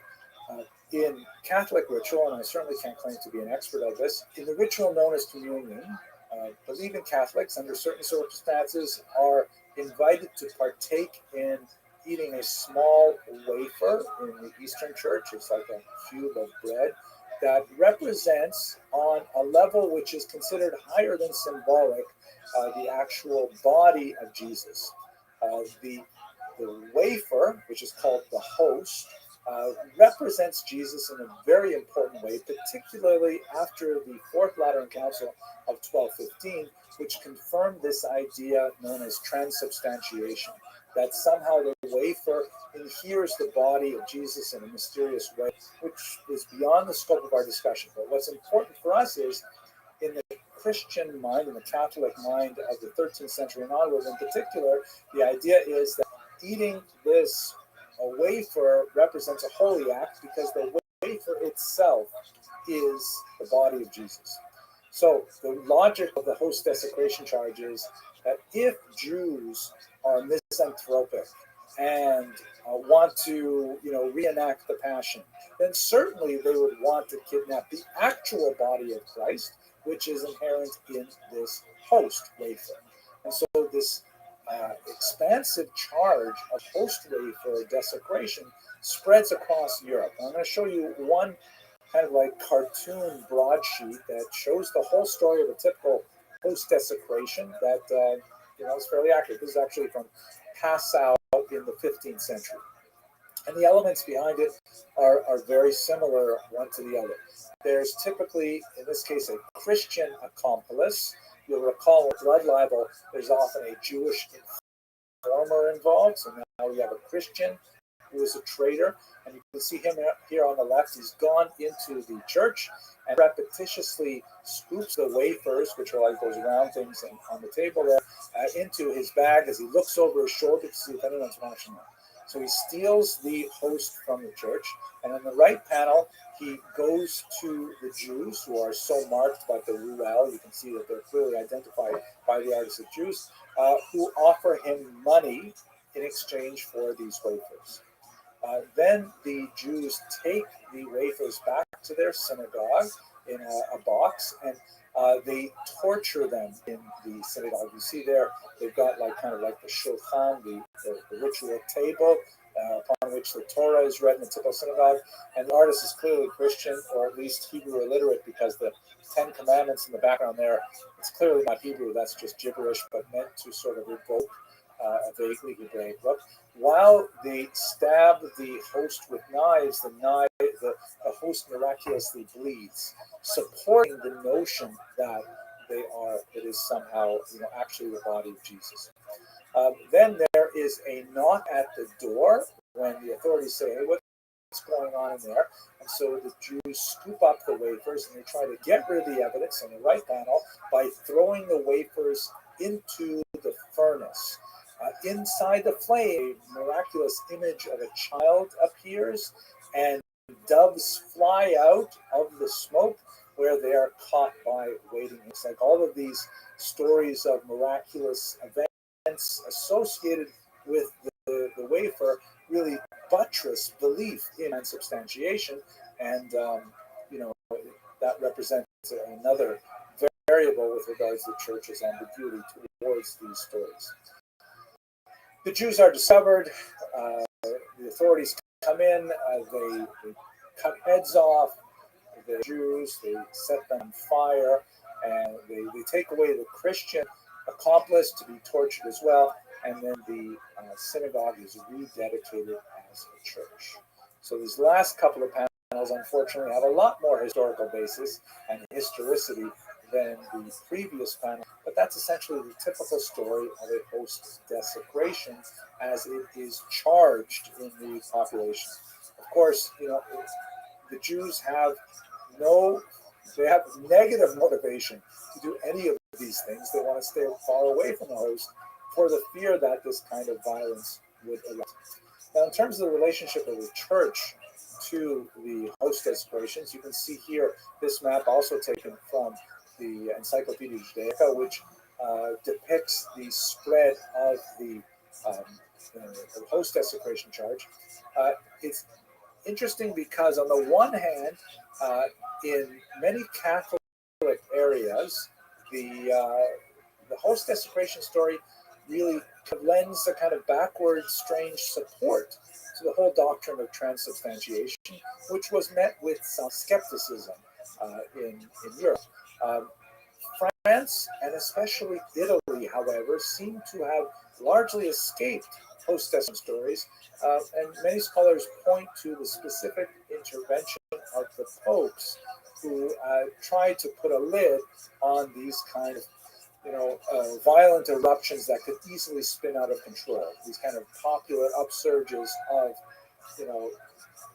religious fervor that turned into violence that had really no connection to Catholic doctrine. The idea of transubstantiation, yes. The idea that the Jews need to then, torture the host, definitely not. So the absence from Italy is especially notable, but as you can see, it spreads quite a bit through East Central Europe. One of the things that might actually contribute to widespread is this phenomenon, which has actually been reproduced in labs today, that there's actually a kind of a mold called Micrococcus prodigiosis that can grow on the specific types of wafers that are commonly used in parts of Europe, and it looks a little bit like blood, right? Like dried blood on the wafers. And so imagine that, they're holding these wafers in often sealed boxes, very humid, and then this mold, if it's there, it makes all of the wafers develop a reddish kind of like growth on it. And then when the priest opens it up and sees that they're red like blood, then this can actually contribute to the idea that maybe they were somehow attacked by the Jews. In some cases, these wafers were actually venerated nations of the holiness of the wafers. We see in this particular image, for example. The host desecration myth has a tremendous hold on the medieval mind, but unlike the blood libel, it does not survive into the 18th and 19th century anything like the same degree of popularity. I would argue it has a lot to do with the general decline in religious fervor in general in the modern period. It takes a lot more incredulity to believe the story than to believe the ritual murder and the blood libel charge, and that could have something to do with the failure of this to continue. Nevertheless, it still has a strong impact, and in many cases, the blood libel, the host desecration charges that we see actually result in massacres of Jews and of expulsions. And what's especially fascinating is that, the ritual murder and blood libel charges were also absurd, but in those cases, there was a body, there was a child who was, God forbid, the victim of a crime. In the case of the host desecration, what crime was committed? I mean, it's entirely imaginary, and nevertheless, it still, speaks to the nature of humanity, that people will believe these most bizarre things and commit tremendous atrocities against their neighbors for the slightest of causes. Now, moving to the 20th century, I just want to give you a kind of a chilling example when the host desecration myth does make it to the 20th century.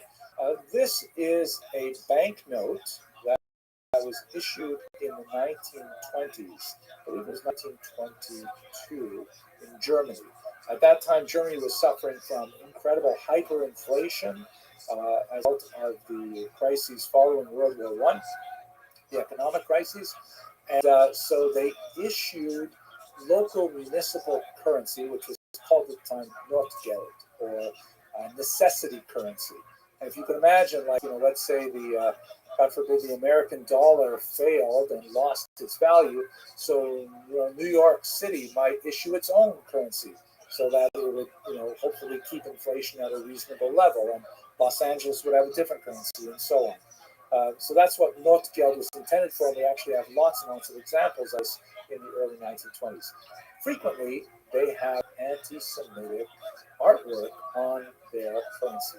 Can you imagine sending your child out to get a gallon of milk, and you say, "Here, kid," and there's an anti-Semitic caricature right there on the image. So this particular note, which was issued in actually a series of notes, shows a 15th century host desecration 500 years later in the 20th century. Here you see on the left, there's the Christian accomplice.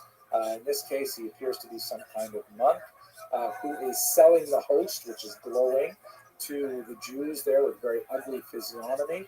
And then in another example, here are the Jews gathered around their Passover table.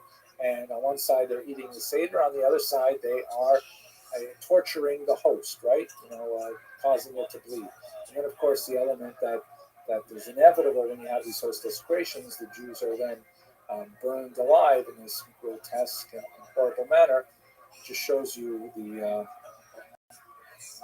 horrific nature of this anti-Semitism and how painful it is to see that it even appears in the 20th century. Okay, so that wraps up this very difficult series of short lectures. And next week we're going to go back to more social history, specifically with the history of Jewish women.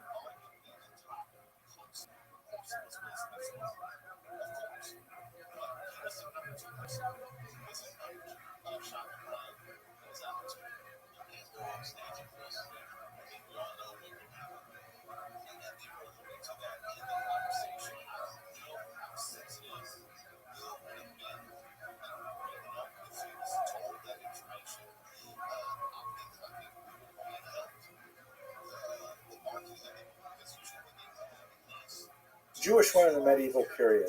We're going to be painting in fairly broad strokes. Going to kind of limit our discussion primarily to the High Middle Ages, let's say about the year 1000 to about the year 1300. And but I am going to think about both the Islamic sphere of influence as well as the Christian sphere of influence, because as we shall see, some rather distinct differences exist between those two areas when it comes to the history of women in particular. One of the most challenging aspects of this important area of Jewish history, which is vastly understudied, is the lack of explicit women's voices from the medieval period. And in fact, they're not so numerous in the ancient or the modern period either, until you get to the contemporary period, where we're trying to figure out history by looking at things sideways, by trying to use our peripheral vision based on what little bits of data we have. So let's just take a second to have an overview of what are the major sources of information that we can use to understand medieval Jewish history for women in this period. So first of all, the literature.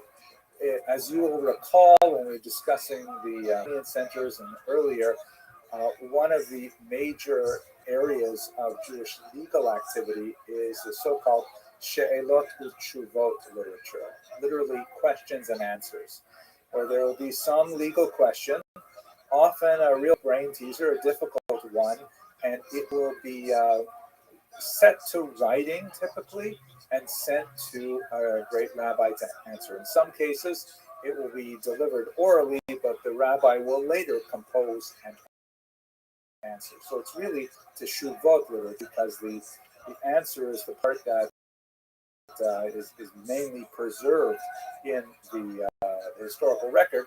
Sometimes the question is reduced to just a couple of lines at the very beginning of the teshuvah. So there are a couple of, what is this teshuvah literature all about? This responsive literature all about?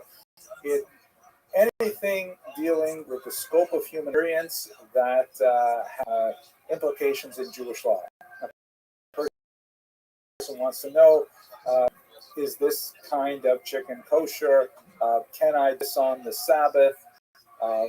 And much more complicated monetary and personal status issues come to the rabbis. The rabbis record an answer, and that later becomes cited by later rabbis as they try to determine the halacha, the decision on a case. So there's a couple of difficulties with using responsive literature to understand women's history. The first is, of course, it's not written by women at all. This is an entirely male area of activity. There are precious few, just sort of like echoes of what women might have actually thought about the process that is being discussed by rabbis that affects them in a very, significant way. So it's entirely from a male perspective, what to do about this or that particular situation. We're going to discuss a few common types of situations. They deal with things like personal status, legitimate Jewish law, the legitimacy of a marriage, the dissolution of marriage, and the appropriate distribution of resources from marriage, assets from the marriage, all discussed by rabbis. So one problem is it's entirely male in its focus, in its genesis. The second is that is entirely rabbinic in its focus, right? It's not just that we're having like a perspective of what all men think about these particular problems. We're talking about a particular class of men whose interests are sometimes deeply wrapped up in the questions that will be asked. For example, in the 12th century in particular, rabbis got much more involved in matchmaking than ever before. Matchmaking is fairly lucrative because when you set up a match, the custom is that if the match is successful, the parents of the bride and groom give the matchmaker a reward, which can be, in contemporary terms, thousands of dollars. So when the rabbis got involved, suddenly their personal interests were financially linked to the answers that they might have to get. Maybe we'll get to that again a little bit later. So first problem is it's male. Second problem is it's rabbinic, and both of those are kind of like telescope views into society. And the third problem is that responsa literature basically only deals with problems. It only deals with there's an unusual situation that provokes a crisis, not be easily resolved by a local population or even a local rabbi. And so we learn about exceptional cases from the responsa literature, about something special or especially untoward occurring. How do you react to this? It's kind of like, trying to determine life and wellness guide by only looking at people with illnesses, right? Avoid that. What do you do to try to promote your health? That kind of thing. So the responsa literature is intrinsically distorted for those reasons, but nevertheless, even with those limitations, we do get a sense quite often of what must have been the prevailing norm against which this particular situation took place. For example, in the case of a husband who takes a second wife without his wife's permission, you may see in the responsa literature, you may see a passage like the woman immediately wrote to the husband saying that she demands the penalty that has been customary in her land for the last 100 years. So all of a sudden we know, there is some kind of customary demand that may be placed on a husband who illegally takes a second wife, this kind of thing. But that's one of the major sources for our understanding of women is essentially the backdrop of the responsa literature. We also have another major source of information, which is still overwhelmingly male in authorship. But we do hear women's voices kind of peeking through the veil more and more. And this is the massive trove of Geniza documents. You'll recall the Geniza is this huge collection of medieval scraps of really, refuse, not just paper, also papyrus, also parchment, things like that, but things that Jews didn't want to throw away in the neighborhood of Cairo, and for some 100 years they're piling these up in the attic of this particular synagogue. And when they were discovered in the 19th century, they suddenly gave us a massive and really rich view of how Jews live, primarily in Egypt and in the Mediterranean basin, the eastern part of the Mediterranean. It tends to be sort of lopsided towards the Islamic environment. Doesn't tell us a lot about the much smaller populations in Northern Europe, the Ashkenazim, but nevertheless, it does give us a much more rich variety of sources other than responsa literature, which is also reproduced in the Geniza documents. We have a lot of documents that may have been dictated by women to scribes. I happen to see in Judith Baskin's very important collection of essays on Jewish women historical perspective that was published about 20 odd years ago, a little bit later than that, earlier than that even, where she says to date no woman's voice has ever been clearly identified in any Geniza document. I'm not sure that's still true today, but nevertheless, it's certainly true that the vast majority of those documents are absolutely male in authorship. Still, the Geniza documents tell us more about failed business arrangements, tells more about contracts that were normal and then just, tossed in the Geniza when they were no longer necessary, and personal correspondence and all kinds of functional and dysfunctional family information. So that's a really important source as well. Then we have an unusual source, martyrologies. This is much more important for the Ashkenazic lands, where it became, especially after the Crusades, a kind of a literary genre for authors to commemorate the martyrs of various massacres. And quite often, the martyrologies give us information not only on specific individuals, very tragic stories of how they died, sometimes very heroically, women also playing a very large role in their refusal to give in to the will of crusaders, for example. But also sometimes you can get some demographic data, like you can make some pretty good guesses at typical family size. You can get some sense of how naming patterns and whether people name their children after Hebrew sources or after non-Jewish sources. All kinds of interesting things that you can derive from the martyrologies as well. The ethical literature, which, there's a lot of religious literature in this category, but famous Unter Pares, one of the most important of which is clearly the very important 12th century source, which we discussed also in the context of the Crusades, the Sefer Hasidim, which is a remarkable document that includes a lot of fascinating discussion, exhortations for ethical behavior primarily, but also that were circulating and things like that.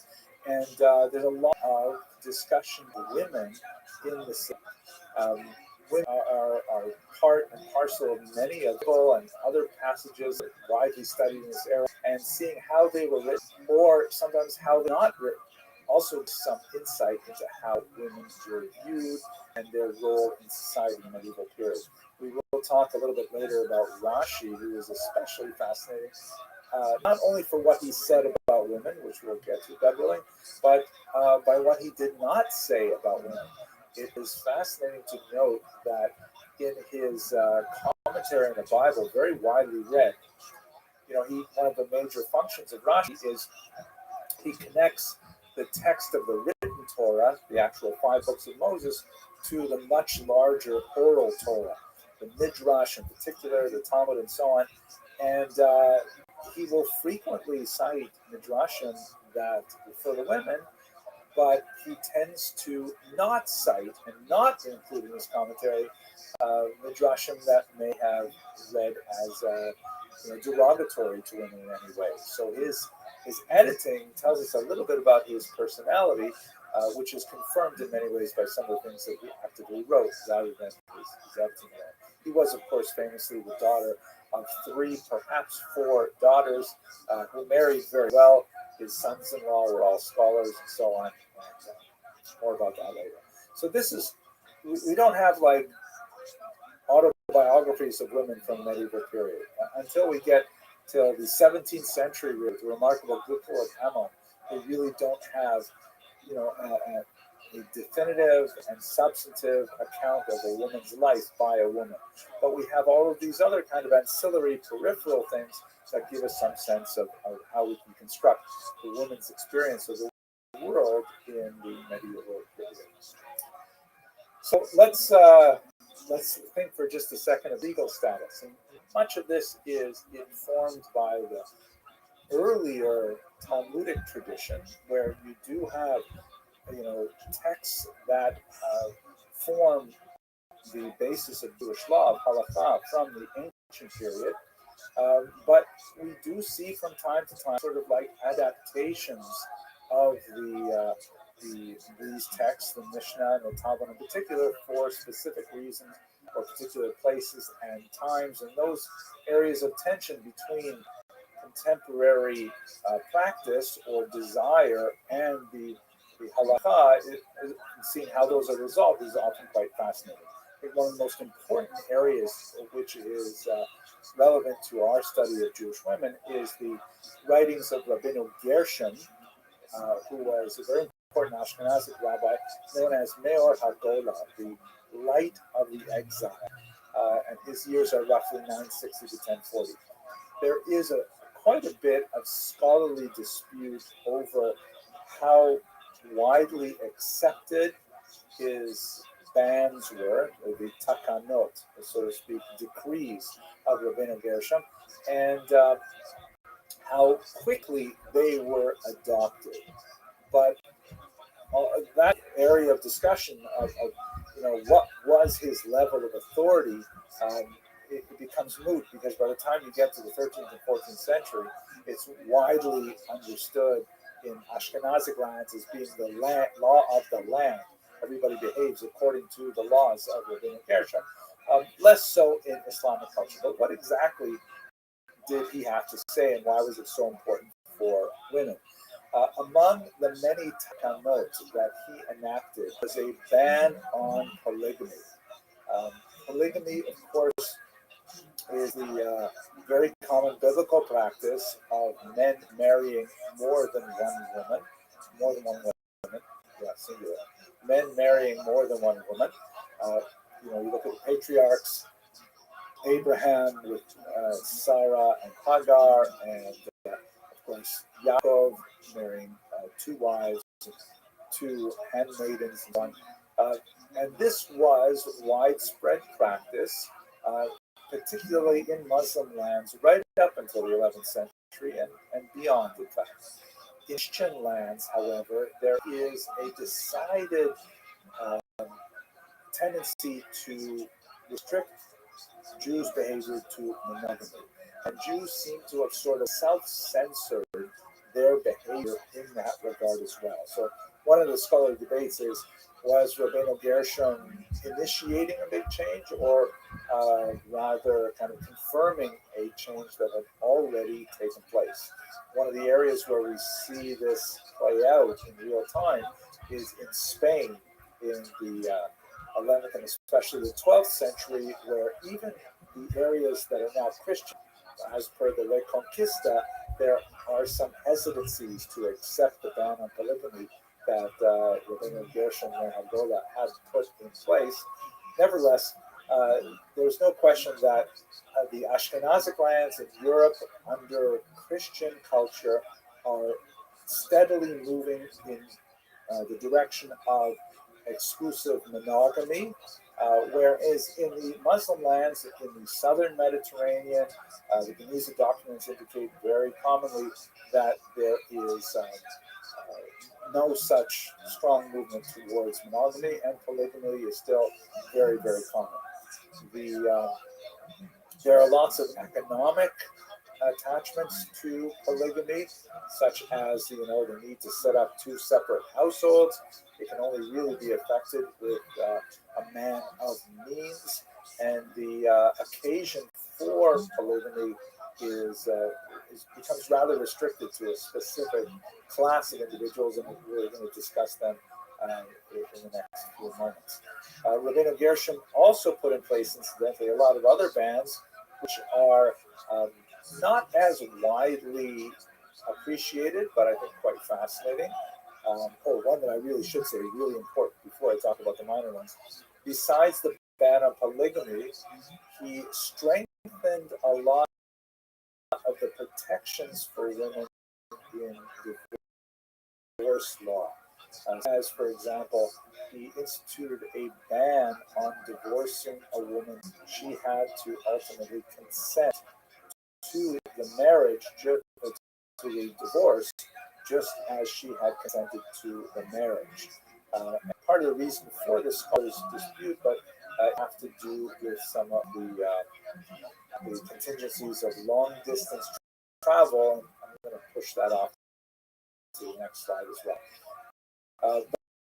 But in terms of his minor bans, or I think they're very important, but nevertheless not as just a ban on reading other people's correspondence. So if you get a letter that is not addressed to you, and you open it up and read, actually ignoring the ban of Rabbeinu Gershom, and it's a very, very serious. When we use the term ban, but really it's kind of like an excommunication, a person who would be in violation of the ban with some social ostracism and other consequences as a result. It's a really interesting phenomenon. The ban of Rabbeinu Gershom is widely cited nowadays with regard to electronic communications, like to what degree are texts and tweets and emails private? Is the metadata, the information on the outside of the envelope, private? Can it be used in an employment dispute? Fascinating stuff. Okay, so we see there's a big shift here happening in the legal status of women, specifically with regard to marriage, that in the Ashkenazic lands, more of a trend towards the Christian norm of monogamy, and in the Muslim lands, less of a phenomenon, and also some greater stringencies put in place to protect women in marriage. Let's return to that. I would like to also point out, though, that in this context, women are, overall legal status of women in traditional Jewish society is not identical to that of men. There are some areas, limited, where women have priority and preferential privilege, like, for example, when it comes to impoverishment. If a woman and her brother are both impoverished, it is incumbent upon the brother, the male, to go knocking on doors to find charity rather than his sister. This is because the Talmud recognizes the greater level of embarrassment that a woman would feel to beg than a man would. That's the traditional justification for it. But in most other areas of life, it is reasonable to say that men have a preferential advantage for a whole host of justifications. That's beyond our discussion right now. One of those areas that is related to all the others is, of course, education. It seems it's remarkable that Jewish men in the medieval period had a high level of literacy. Were expected to at least be able to manage basic competency in synagogue, which meant they had to be able to at least sound out the letters in the prayer book, and they should have, a rudimentary understanding of what it is they are reading. The levels of literacy that we have today in the 21st century are, of course, far higher than anything imagined in the medieval period, but it's fair to say that men had pretty much universal literacy in at least one language. It may not be Hebrew, it may have been Yiddish or Judeo-Arabic, but they would be able to actually write and read in at least one language, and chances are they had at least some fluency in Hebrew. Hebrew was generally no longer used as the basic language of communication. Jews overwhelmingly use the vernacular, just like I'm speaking to you in almost American English today. But they would have at least literacy in that language. Hebrew was reserved really for the language of prayer and the language of scholarship. So much more educated people could communicate in Hebrew much more easily. And Arabic is much more closely related to Hebrew than any of the Germanic languages, including Yiddish. So Jews in the Islamic areas have a little bit of an advantage in that regard. Now, what about women? Once again, we have very limited data to give us a sense of how literate women would have been. But if I can speak in realities, it seems clear that the advantage that men had, Jewish men, over non-Jews in literacy was roughly replicated by the advantage that Jewish women had over non-Jewish women in literacy, perhaps to the same or even a greater degree. That's not to say that women were as literate as men were, that Jewish women were as literate as Jewish men were, but that on the whole, Jewish women would have had a much higher level of literacy than the surrounding non-Jewish population. Much less so in Hebrew, much more likely to have literacy in the vernacular. But let us recall that these vernaculars didn't even have widely known alphabets at the time. That Yiddish is essentially basically a German dialect with lots of borrowed terms from Hebrew, Aramaic, Slavic languages, French, and so on, but in Hebrew characters, because Hebrew characters are the ones that Jews know. And so even Jewish women would have had a chance of knowing Judeo-Arabic because they would have been speaking Arabic and writing it in Hebrew characters with lots of borrowed Hebrew terms and things like that. So had at least stronger literacy than their stronger surrounding population. Probably had a level of news as well. And piecing together the list of data that we have and speak broad generalizations, appears that women are very early rudimentary level of education that was truncated even before news was truncated, barely because of economic pressures. That men were expected, once they reached the age at which they could do any kind of work, the vast majority of them, their formal education stopped. So that might be, they might have been 11, 12 years old, and then they're essentially doing work or something like that. And for women, that age might have been 9 or 8. So they have something, but not nearly as much. They're, part of the reason for this, besides the sociological and anthropological differences in the experience of women's lives in general, is a Talmudic perspective, a very fascinating discussion that it seems to me is in Tractate Sota. Yeah, absolutely, it's in Tractate Sota, where there is a discussion about how much education should a woman receive. And this dispute basically between two rabbis. The one rabbi argues, and maybe I'll take a minute just to explain this to you. It's a little bit complicated, but basically, if you're familiar with the book of Numbers, in I think it's chapter 5, there's a discussion of the punishment that befalls a woman suspected of adultery. She's brought to the temple, formally accused. Again, her adulterous past is not confirmed. She's suspected. Her husband, who jealously brings her to the temple.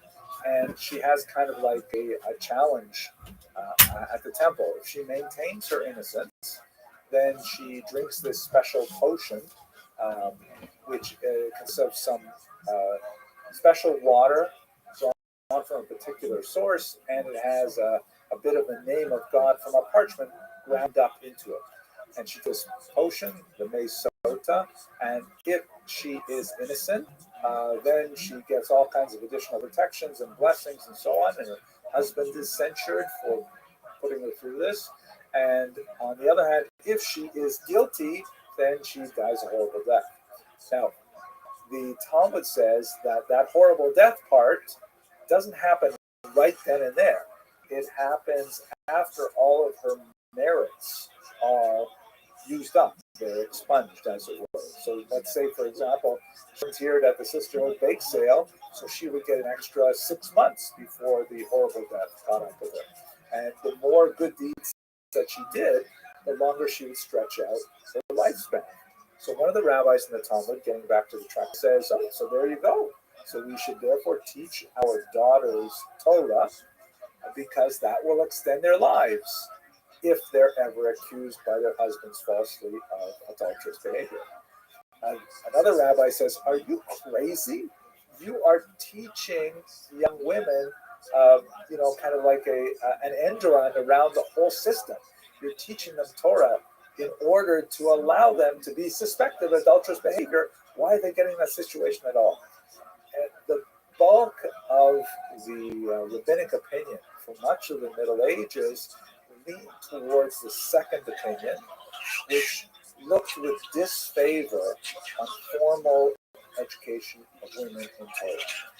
that obviously had to meet certain boundaries, and the rabbi said no, they definitely have to learn. Women definitely have to learn, what they need to comport themselves as appropriate Jewish women. They need to know the laws of keeping kosher, for example, to maintain the family kitchen, many other areas like this. But pure theoretical Torah, particularly the bulk of rabbinic opinion shied away from it based on the second opinion of the Talmud. In the modern era, when we get to the late 19th, actually the middle of the 20th century, there are some interesting rabbinic opinions that go back and revisit that question, but obviously that's not for us today. Within this context, however, it's not like the Talmud says absolutely full stop, a woman may not learn Torah. It is one opinion among many that suggests that it's not. But what that means is you have throughout medieval history and into the modern era numerous exceptional women who, primarily because of their birth, they tend to be associated with scholarly families. I mentioned the daughters of Rashi, for example, who are privileged primarily because of the intellectual, spiritual nature of the family in which they're raised, to nevertheless achieve much greater levels of literacy and of familiarity with the tradition. We will even see, as we get a little bit later into the period, actually the early modern period, where there are women who are Roshei Yeshiva, who actually set up Talmud schools for men and teach Talmud sometimes behind the mechitza, behind the ritual barrier that separates men and women. Really amazing women that defy the norm that is more common for medieval society. But these are exceptional women. The vast majority we don't know a lot of, and it appears that they're generally lower than men are. That's not a surprising kind of thing, given overall environment. It would be fair to say that women are probably their non-Jewish peers. So that gives you a quick overview of some of the important elements of the Jewish experience. I'd like to look a little more closely at their role in the family and explore those issues like how bigamy affects Rabbi Gershom's and so on, and East-West gives, and especially the horse law.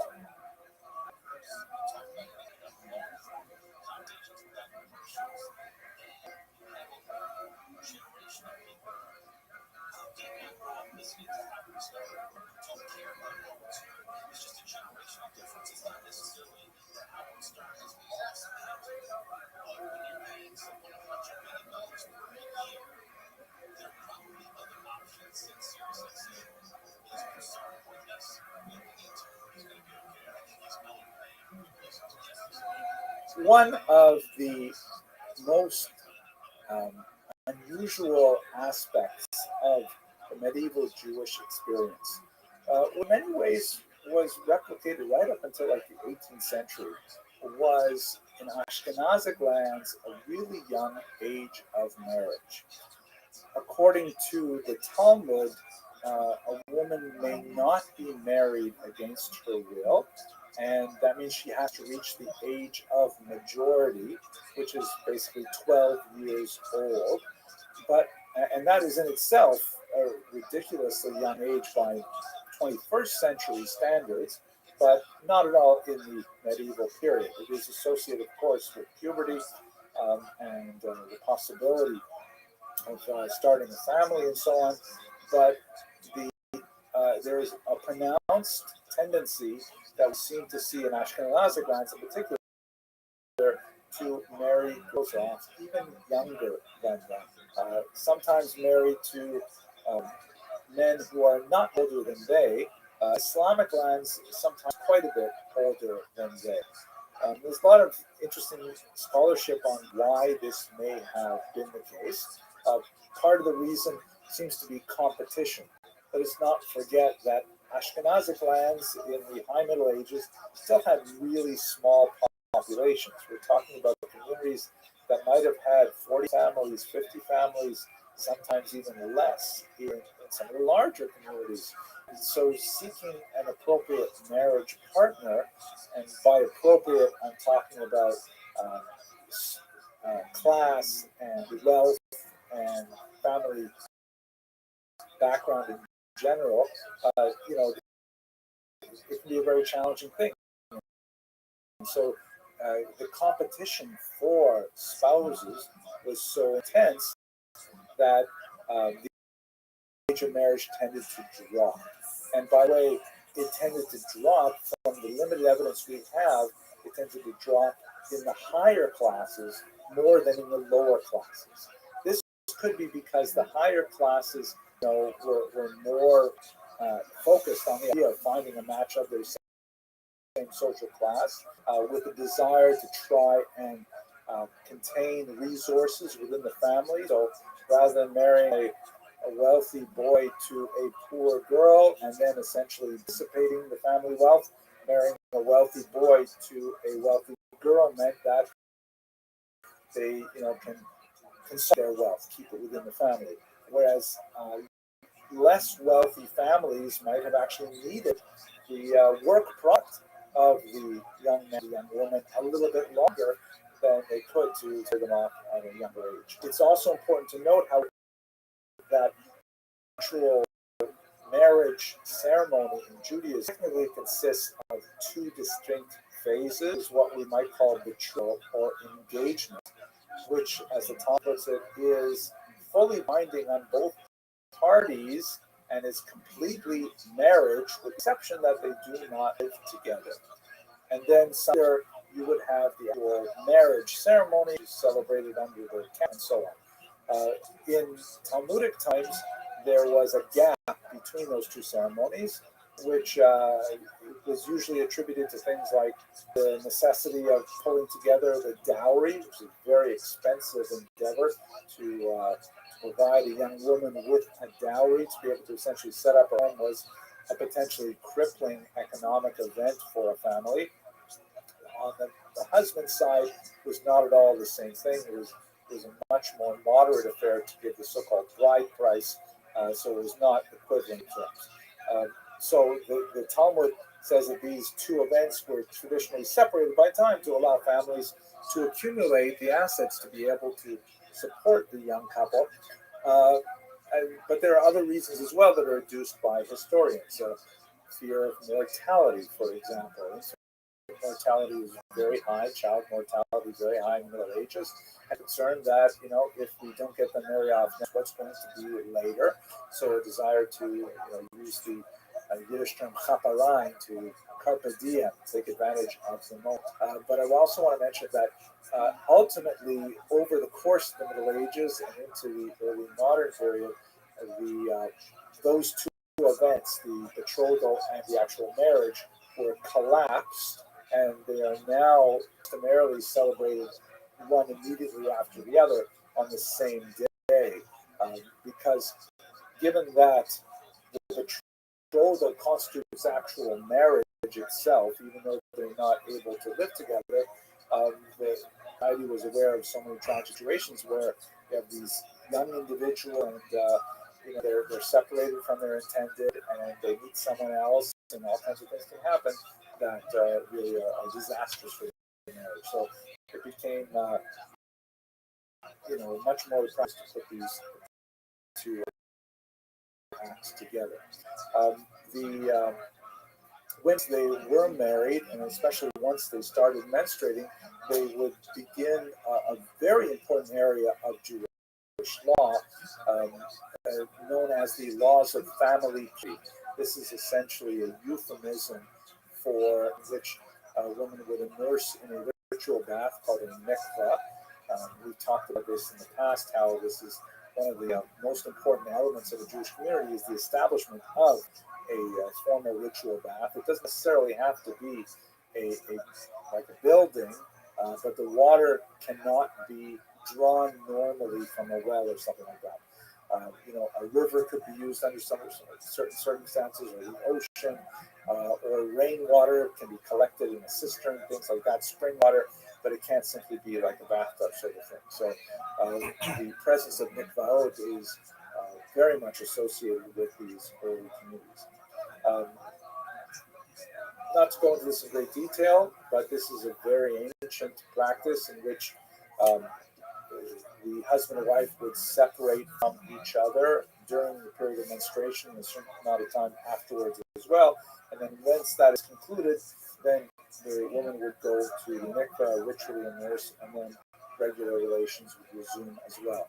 Very important element in Jewish family life as a whole, and but more than we can say in this context.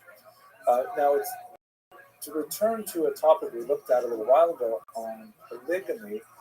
As I mentioned earlier, the incidence of women, the incidence of men marrying more than one wife began to fade in Christian lands for a whole host of reasons.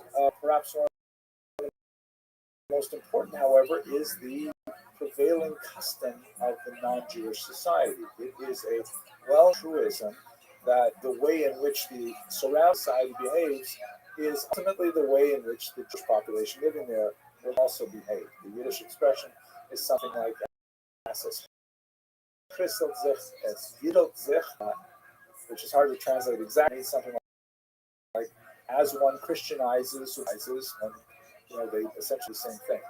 In Muslim countries, this was not the norm. Men could marry up to 4 wives, and so it was not at all uncommon for men to engage in polygamy. The ban of Rabbeinu Gershon, which had been primarily directed at Ashkenazic Europe and into newly Christian Spain. This is a phenomenon that is known in the biblical period and in the medieval period, but again, begins to fade. The institution of concubinage, or the Hebrew term is apish. And basically, this is a kind of common law marriage in which a man and a agree to live together as husband and wife, but lacks all of protections of marriage, including a really important document called ketubah, which is essentially a marriage contract that the husband delivers to the wife, promising a level of support during marriage, including upkeep and standard of living and things like that, and more importantly, promising a financial compensation in the event that the marriage is dissolved. In other words, if you choose to divorce her, then he will have to pay a very significant penalty as well. The concubines were not protected by this document, which leads one to wonder why a woman would enter into such a relationship. But again, beyond the scope of what we're talking about. What we did have, however, which is kind of fascinating, is incidences, particularly for the first couple of hundred years of the High Middle Ages, where you had lots of men traveling from Ashkenazic lands into Muslim lands, and sometimes taking second wives. And this would be bigamy vis-a-vis the ban of Rabbeinu Gershon. But, sometimes they would say, well, I'm living in Sephardic lands while I do my business. And so I'm not bound by the ban of Rabbeinu Gershon. Maimonides in particular took a very dim view of this practice and indicated that, travelers who want to get married have to definitively prove that they are not already married somewhere else, to avoid anyone trying to get around this sort of loophole. And a significant amount of the responsa literature that deals with these questions gives us a sense of how men who are engaged in essentially being traveling salesmen would behave, and their wives who would take them to court saying, hey, you agreed literally in writing not to take a second wife, and here you go doing it in Tunisia or something like that, and I want my traditional compensation for your breach of contract. So that's a good example, I think, of how response literature will give us kind of like a sad, unfortunate incidents, What we don't really get though is like how common was this? How typical was this? Are we only looking at a very limited amount of bad behavior, or is this just typical of a much more common type of activity? At any rate, these are the kind of things that animate much of the literature and give us some sense of the relative privileges of men and women in society. Where it's especially relevant is in Spain, because the southern half of Spain, very heavy Islamic influence, and even as it's increasingly Christianized, you have a Jewish population there who are not necessarily content to go along with Christian requirements for monogamy and prefer to maintain multi-marriages. By the way, while we're at it, I was doing some research and I saw this amazing Jewish wedding ring. Apparently, they would actually own these for communities or for families, and they would be used for the seminary, for the ceremony itself. I think this is 14th century. What a phenomenal piece of art this is. It's at the Met. Here you can see the underside of it, and it has these two hands clasped. Really gorgeous work from that period.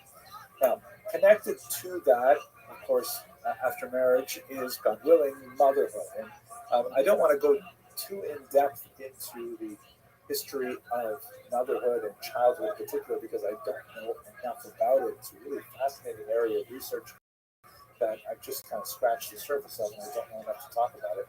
But perhaps we could talk for a second about the issue of second marriages, because one of the things that we see quite a bit of responsive literature is the disputes between half siblings over inheritance that frequently refer to this kind of bigamous second marriages that occur as a result of husbands traveling afar. I'll have to come back to that, by the way, when we talk about divorce law. Related to this is, what if a woman does not have a child and then her husband passes away? So this is a major distinction between the Ashkenazic world and the Sephardic world, primarily in the Muslim influence. According to the biblical precedent, if a man dies before his wife is able to conceive a child, then his brother is required to marry her. When you read the context of this ritual, which is called Yibum in Hebrew or levirate marriage in English, it's very clear from the context that the surviving brother is just basically doing the right thing. Given the environment where, in the biblical period, women rarely existed on their own unless they were in some kind of unfortunate situation. They typically lived within the shadow of their father or their husband or their adult sons. They were never kind of abandoned to their own devices. So unless they were a widow, that kind of thing. So Yibum was considered just the right thing to do. It's clear from the context there that if the surviving brother refuses to marry his sister-in-law, the wife of his brother, then he has failed to live up to his responsibility and is deserving of communal disapproval. Nevertheless, the Talmud recognizes, as the Bible does, that times that a brother may not want to marry his sister-in-law, and so there's kind of a default secondary ritual called chalitza, which refers to the removal of the shoe. Kind of an interesting ritual in which, if he says, "I really don't want to marry my sister-in-law," then she removes the shoe from his foot, and there's again, clothing and things like that. So here's the thing: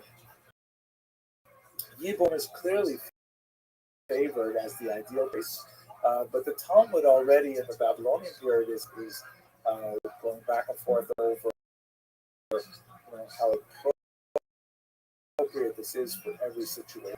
When you get to the Ashkenazic world, it seems very clear that the rabbis want to actually give preference pizza over Yibum. That is, the default case is to refuse these second marriages. They should not take place.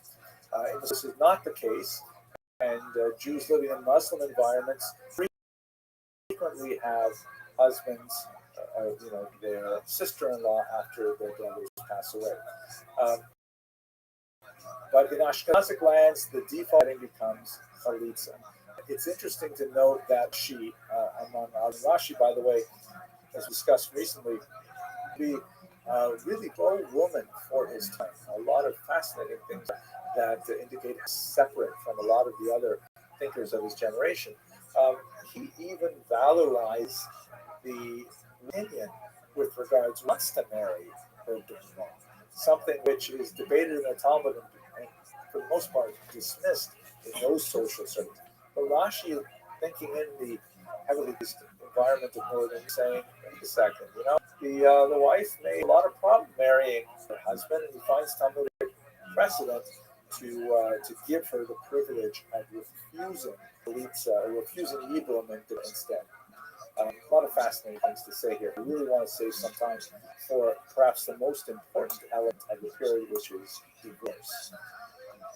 Divorce is an issue that continues to reverberate in Jewish society today, primarily because the biblical precedent for divorce gives the husband far more power than the wife does. As I mentioned earlier, Rabbeinu Gershon put in place a ban on divorcing a woman against her will, which definitely improved the relative power differential of men and women, but there's still a very significant gap between their levels of authority in how to dissolve a marriage. Basically, it goes like this. The husband has the right to initiate a divorce, which then goes through procedures like Rabbeinu Gershon's demand that a woman consent as well. A woman, technically speaking, cannot force her husband to divorce, however. She can appeal to the court, and the court has a variety of judicial tools at its disposal to try to coax and convince and even coerce the husband into giving the divorce document, which is known as a get. Hence the sign here you see, get refusal is abuse. But it's not an unlimited authority. It's not like the rabbis can simply say, well, this is clearly not working and we don't care what the husband thinks, we grant you a divorce. They don't have a clear-cut authority to do so. And this represents a very difficult problem because the woman who cannot get remarried is called literally a chained woman or an aguna in Hebrew. This problem, of course, persists to the present day, and in fact, it's much worse in the 21st century. In the medieval period, the primary cause for an aguna is not a husband refusing to give the get, which, there's definitely a disincentive to doing so because he would have to pay her the monetary fee outlined in the Ketubah to do so. Typically, what would happen in the medieval period is a traveling husband would go missing, and perhaps he was killed on the road by bandits, or maybe he decided to just simply leave France behind and adopt a new identity in Egypt or something like that. These cases are described in the response literature, and this left the woman in a very difficult situation because she cannot prove that she is a widow, allowing her to remarry, and she cannot prove that she is a divorcee because her husband has disappeared. In the modern era, we have this problem where men will use the granting of a get as leverage to, coerce something out of the wife, like child custody or payment of debts or distribution of assets differently. It's a terrible situation, really. And there's modern approaches to it, solutions to it that have varying levels of effectiveness, but not for our discussion at this point. At any rate, this is a noted problem, though, even in the medieval period, even though it's smaller than we see it today. It is something which exercises the minds of the rabbis engaged in responsive literature to quite a large degree, and we still are not done with this particular equation. I'd like to speak more about this, but it takes us further afield from history and more into, rabbinic legal thought than I'm comfortable discussing. So let's just conclude, though, by thinking a little bit about women and their contribution to the family economy. There's no question that women in the world work. They work incredibly hard, both at domestic tasks and at revenue bearing duties. We should recall that some of the most basic tasks that we take for granted today took an incredible amount of time in the medieval period. In fact, right up until the industrial age, women's work, basically domestic tasks, was overwhelming. Here's a photograph of some medieval women who are spinning thread. You can see they have the sort of like a third arm to the raw material, like flax or wool, and it's kind of stuck on a stick and then into the cummerbund that they wear. It stays, and then with two hands, which are now free, they can slowly like peel apart threads, and the spindle, which is at the down towards the ground. And young women and older women would all be involved in this for hours and hours every day just to make thread. And then they've got to take that thread and they've got to make cloth. And out of the cloth, they've got to make clothing. And that's why so many people only had shout out to Max. Because it took forever what a nice person. A huge amount of women's they know it's up. You didn't have mass-produced goods like you have today. So even if they're working at, what is typically called women's work, the domestic activities of making clothing, preparing food, washing clothing, things like that, that's a huge amount of time and value added to the household to provide these basic necessities. That said, let us not forget what we discussed a little while ago, that the Jewish women are much more literate in the surrounding society. They are certainly much more urban and most likely numerate as well. And so we frequently find women engaged in business activities.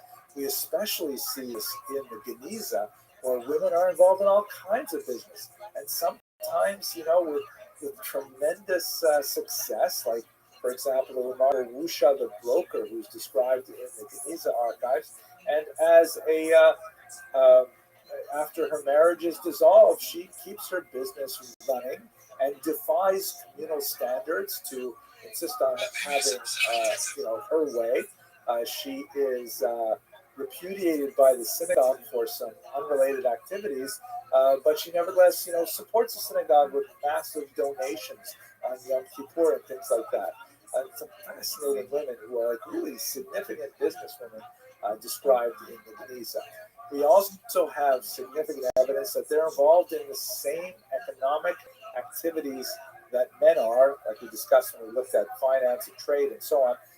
Sometimes they suffer from similar kinds of depredations as well, like in this terrifying image from the 14th century, describing the caption as people ransacking a Jewish woman's house. Very unusually graphic depiction. They're stealing the very clothes off their line and breaking into their cabinets and things like this. Jewish women were assisting their husbands in many aspects of trade and commerce, selling and buying, and also engaged in money lending and other financial activities as well. So women are definitely a very important component to the medieval family economics. And with that, I'd want to conclude this brief discussion of women in the medieval period. I hope you found it interesting. Thank you very much for watching.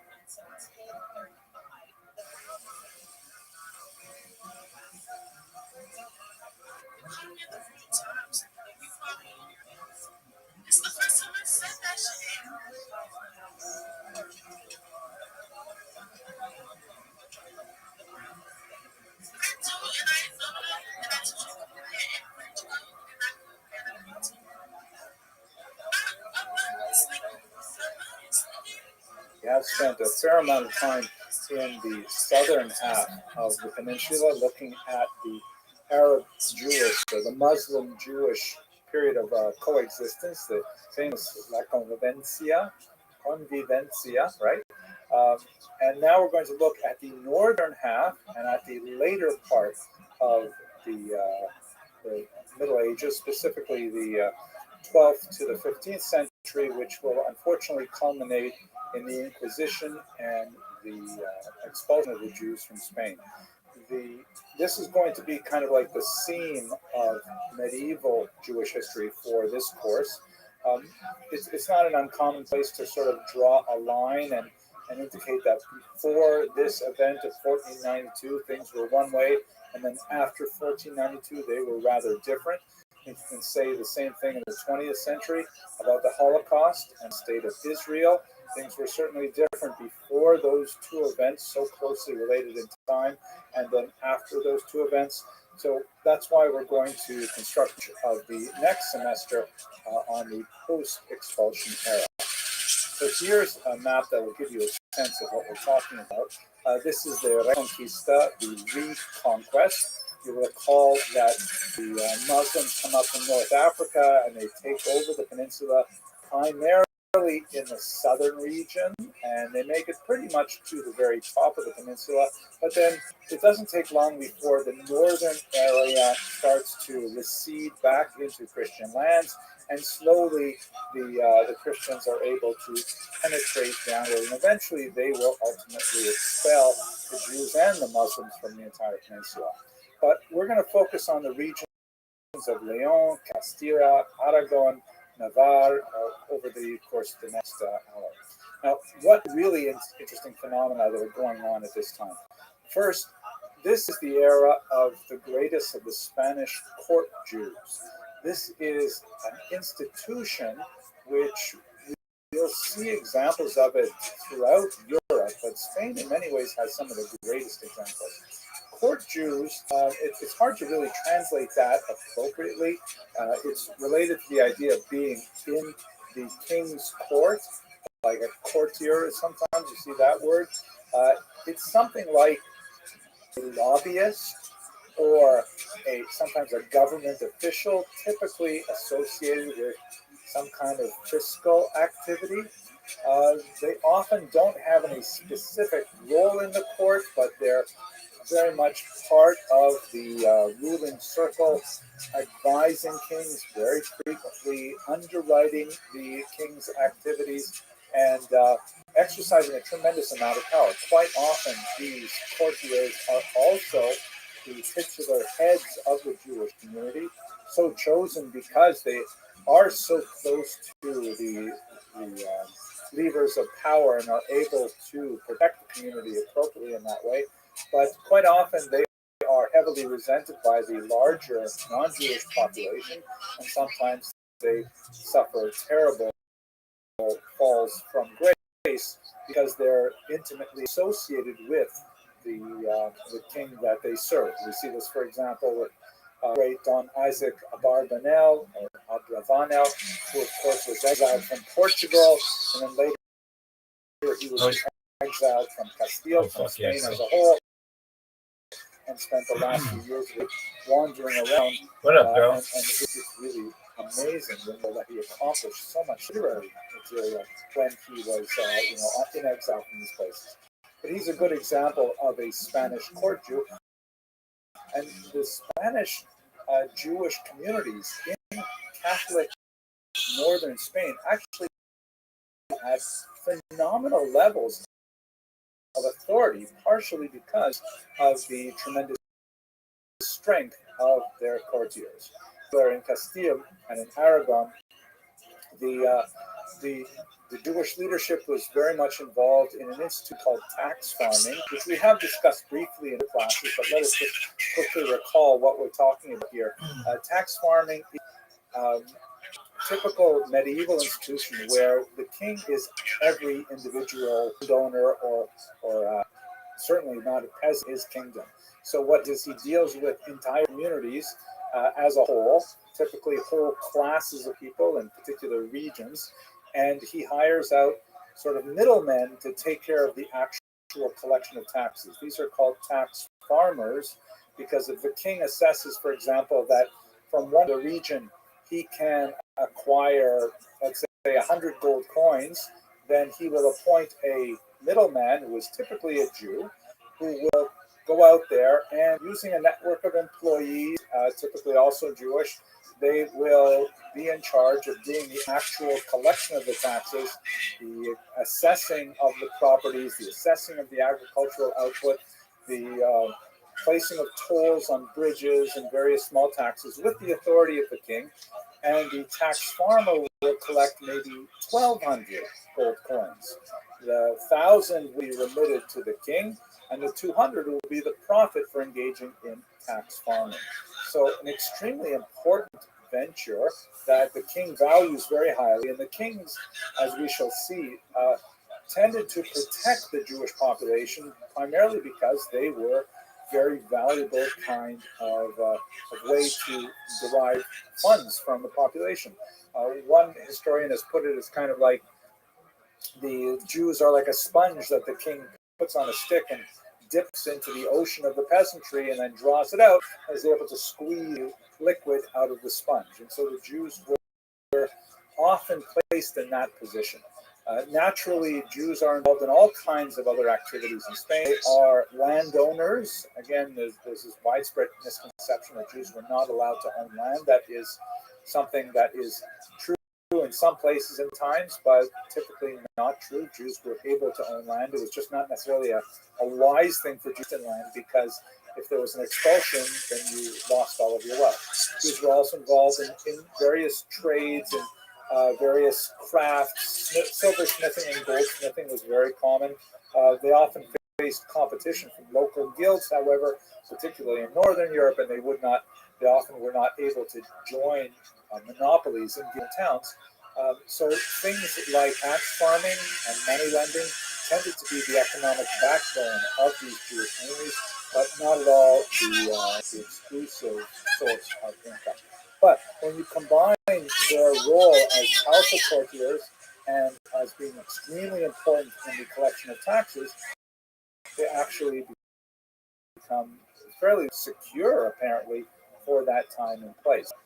This meant that it was remarkable the degree to which the Jewish communities in northern Spain had autonomy over their affairs. This is something that we about Jewish communal structure, but maybe I should emphasize it a little bit more here, that typically when Jews arrived in a particular place, they were granted a charter by the ruling authorities. Sometimes this is called Magdeburg rights, after a town in Europe. But the essential idea is the king, or the nobleman in some cases, would grant to the Jews of a given location, all right, coming in here, your community has the right, things like build a wall around your community, if necessarily in other trades, and this charter ended as a guaranteed rights for the community, and it was basically observed until it was finally broken, typically when or revolutions or things like that. So the level of autonomy that the Jews had in northern Spain from the 1200s till the 1400s is really incredible. Jews, for example, were of course allowed to hold their own courts by Talmudic law, the Beit Din. This was not unexceptional. But in many of these Spanish communities, if there was a dispute between a Jew and a Christian, the Christian had to submit to the Jewish court, which is rather unusual. And in some exceptional cases, they granted the Jews right to administer corporal punishment, which was an effective technique of controlling populations, but also, in some rare cases, can impose capital punishment. It's an incredible thing. The circumstances under which a community would, legally through the Beit Din impose capital punishment, very, very rare and exceptional and controversial.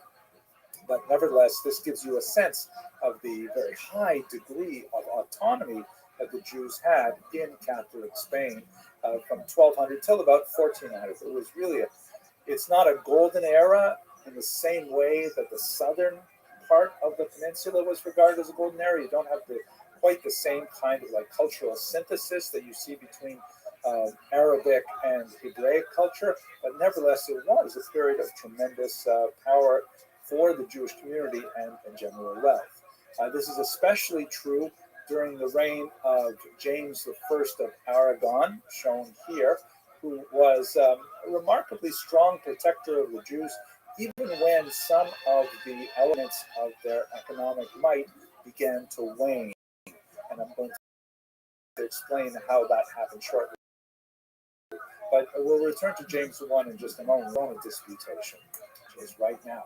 So one of the great power struggles that tends to be revealed throughout much of the Middle Ages is the power struggle between the temporal powers, meaning the king, and the religious powers, the church, and specifically the Catholic.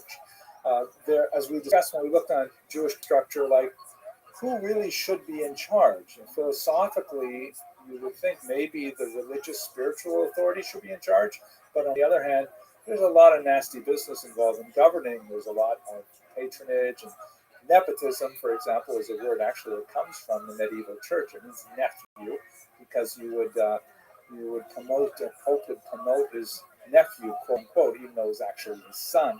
And so this is like a term that we borrowed for contemporary parlance to speak about, administrative corruption. But the king really had the actual power, had the soldiers and so on. So the king and the church often had kind of like a seesaw relationship where when the power of the king went down, the churches went up, and vice versa. And so as we see with James I of Aragon, there was a moment where he had to accede to demands of the clergy, who were very upset about the power that had been given to Jews in Spain. And so he agreed to allow a disputation to take place in Barcelona in the year 1263. Disputations would garner a tremendous amount of interest in the 13th and 14th century. People talking just the other day. Intellectual pageants where And Jews then they were said forced they were to gonna put me participate in on the debates shelf. over central tenets of Let me Judaism tell and you, I got of some Christianity. news for you. Now, it was Then you impossible soon for Jews find to out win the these kinds of truth. debates. They were really more Then you like have to soap eat dramas your that were lunch all intended to by demonstrate yourself. the validity of Christianity and Yeah, to I'm encourage, sometimes coerce all Jews ready into it. gone. The Christian side was typically And I headed up by a Jewish convert to feel Christianity strong. who had like inside knowledge I of what will the Jews believed and had sing greater this victory textual skills, song. Hebrew, possibly Aramaic, and so on. Whoa, So the whoa, Barcelona disputation was in that whoa, character. It was one of the earlier disputations. On the Christian letter side that you was wrote me made me stop and wonder why. Then we had to go like you had to set things right. Just remember this, my girl. When you look up in the sky, you can see the stars and will not see the light. Allow the Jewish That's community right. to appoint their leader, who was, a figure of tremendous consequence, the incredible Rabbi Moshe ben Nachman, also known as Nachmanides. Right? Like Maimonides is known Moses, the son of Maimon. So this is Moses, son of Nachman, hence Nachmanides, who was actually a thinker of tremendous depth, who had published a lot of work that is still studied avidly to this day. And although he was, older, he was in his 60s at the time that he was approached for this particular task, he agreed to do it. He was on good terms with James I of Aragon. He agreed to do it on the condition that he be allowed to speak freely. This was an exception that was not granted in other disputations, but James the first, who had some kind of genuine intellectual curiosity about how this would work, granted him the right to speak freely, indicating that he would be, free to say whatever he wanted in this disputation. And so it was convened, as I mentioned, in the year 1263, over a period of some days, and we have actually remarkably the Christian and the Jewish versions of the debate in print. The Christian side recorded their assessment of the transcript, and the Jewish side, by none other than Nachmanides himself, recorded the proceedings. They don't always gel together. The end result is, of course, that the Christian side won, as would be expected, and this was a public spectacle which had, the king and queen and all kinds of figures watching this debate. But Nachmanides really he a very light work of his opponent. The Christian side the Catholic side was actually on its back foot right from the beginning, because Nachmanides argued that the Jesus that the Christian side was referring to was not the same Jesus as recorded in the Christian New Testament. And so therefore,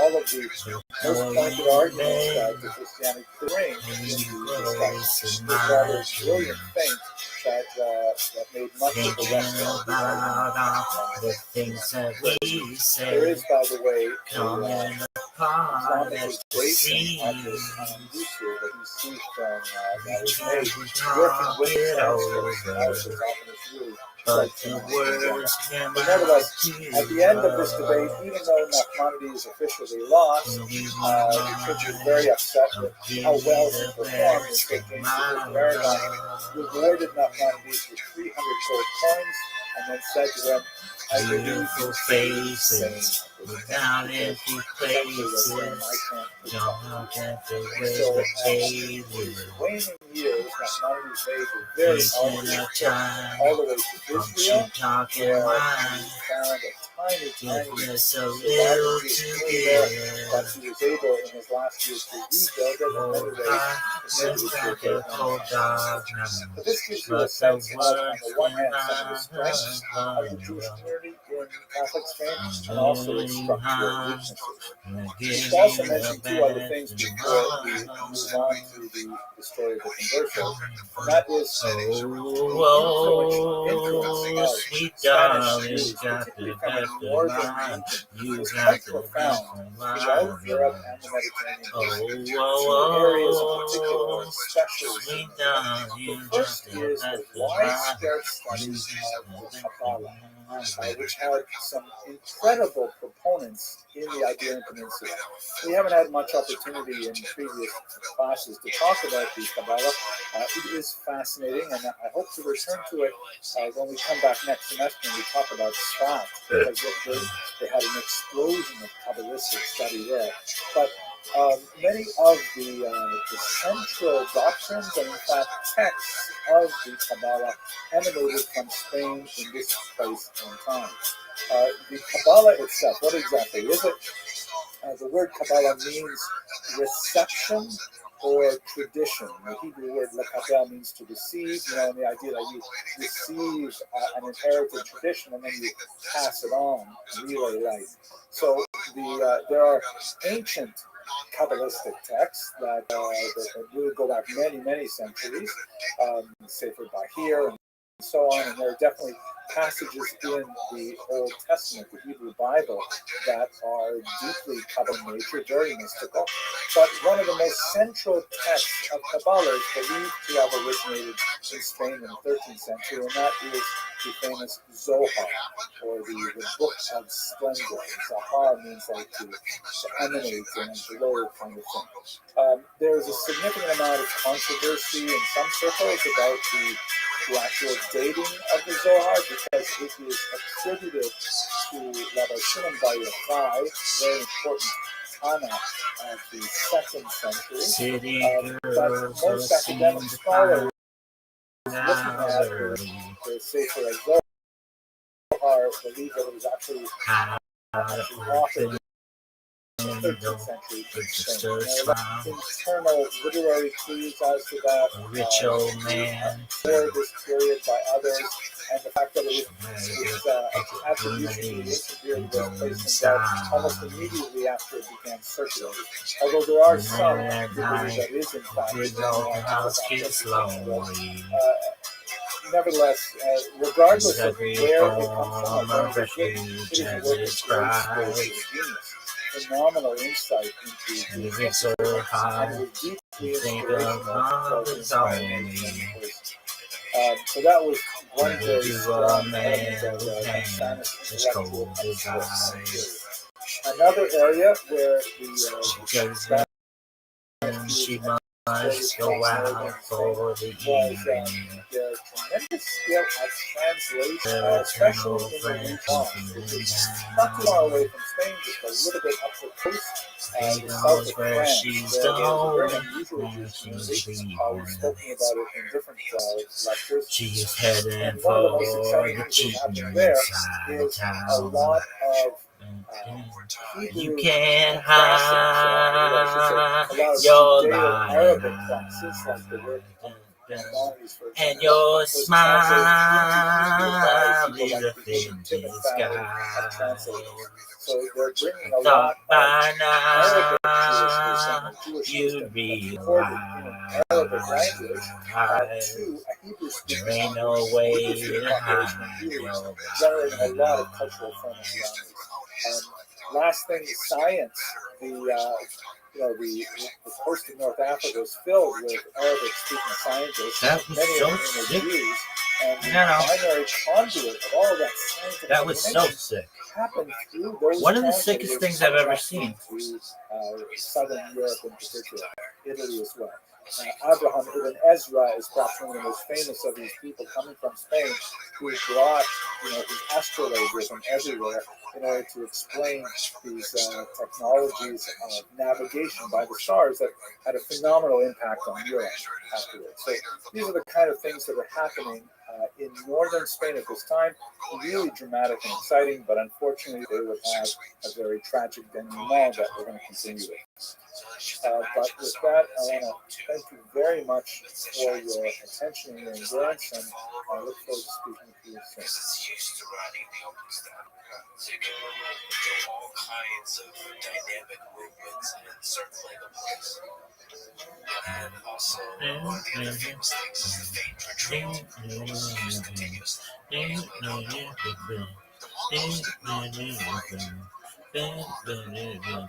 There's this couple of things that happened in the 14th century that really begin to tilt the balance negatively away from the favor of the strong communities and the tremendous power of self-government prior to the 14th century. The first is the Black Death, which spreads in the middle of the 14th century and has significant impact on the Iberian Peninsula and, of course, Europe is badly stricken by it. Quite often the Jews are blamed for the Black Death.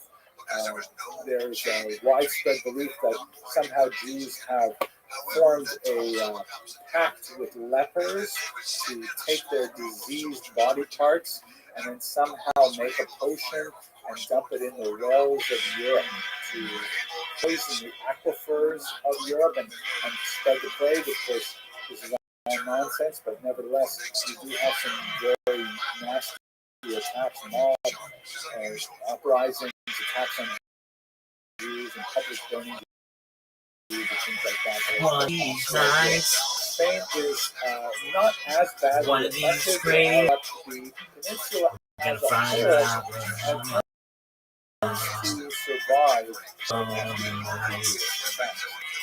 There is, however, the full moon is calling, fever's high, and the wicked wind whispers low.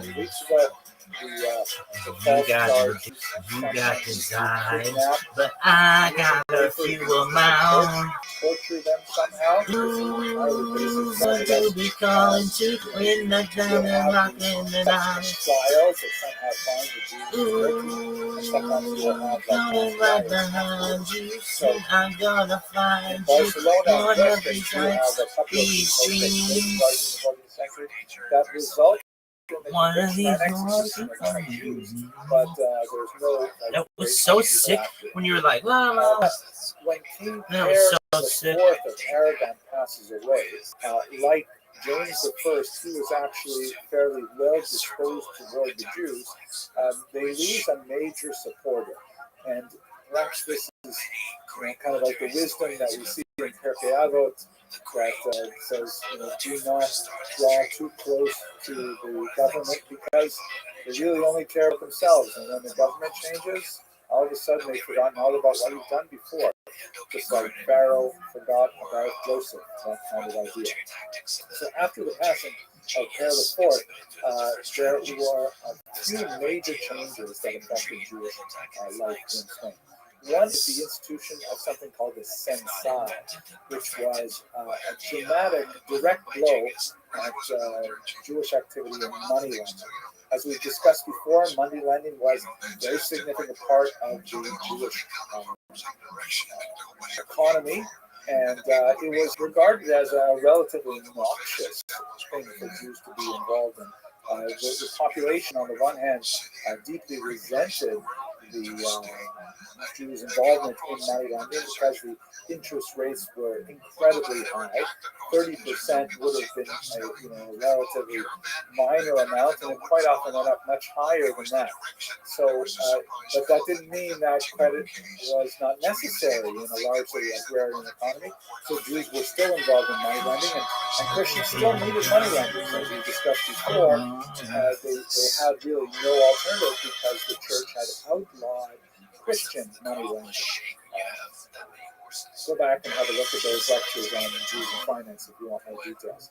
It began to break down in Italy a little bit after this period, but in Spain they invented this new institution called the censal, which is kind of like a legal fiction in which if you wanted to borrow money, you would offer to sell someone a business product that would increase in interest at about 7.5%. So you said to the person, listen, give me 100 and I will give you next year on a regular payment schedule your money back plus 7%, which is not interest, it is like the returns on your investment. You always been a dreamer.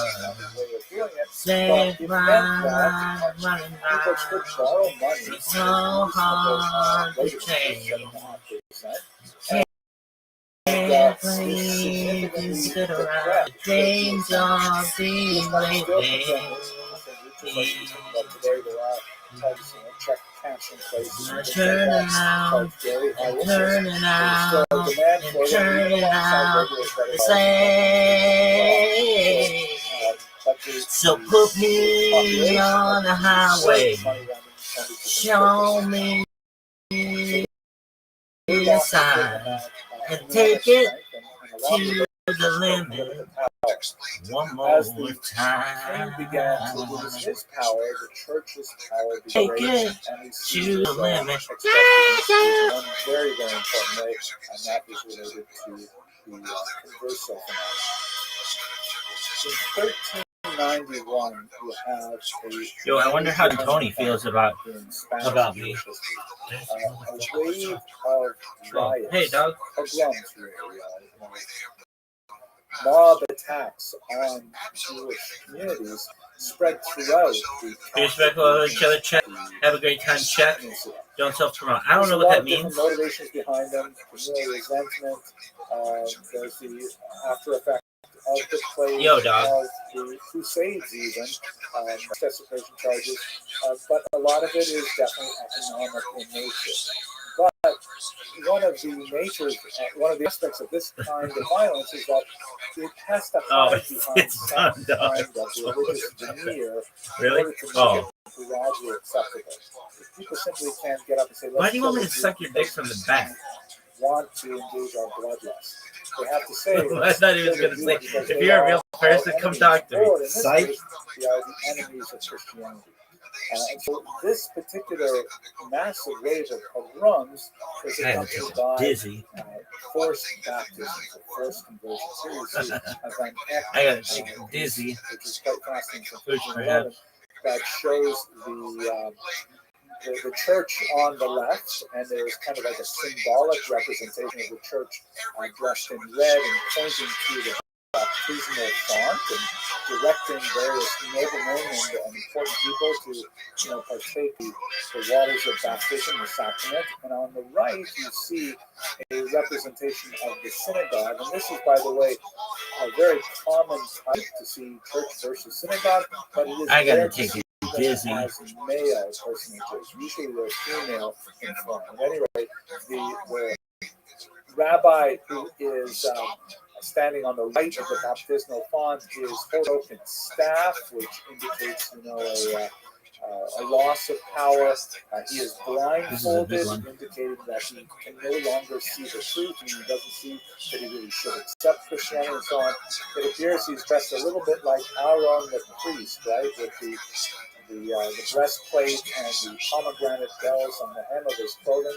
I do not think the artist is really trying to evoke Aaron, but is trying to base himself off some kind of biblical model. And he's holding back Jews who are in various states of relating to the attraction of the baptismal font. Some clearly want to go, like the individual in the green cloak, and he's physically holding them back. Others are tearing their clothes open. Others refuse to hear what's going on. Others are in paroxysms of fear or anger or something like that. They're all like resisting the pull of the baptismal On a font. dark desert highway, Kind of cool wind in my hair, Christians cannot really long understand smell of eucalyptus, right there. To the Head in the distance, I saw shimmering light. Major heavy and my sight grew dim. I had to stop for the night.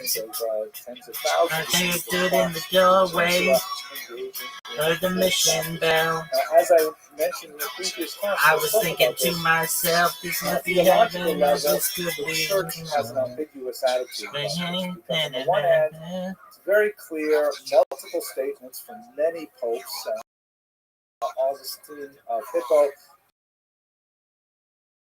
as well, that baptism. It has to be something that a person willingly accepts as its value.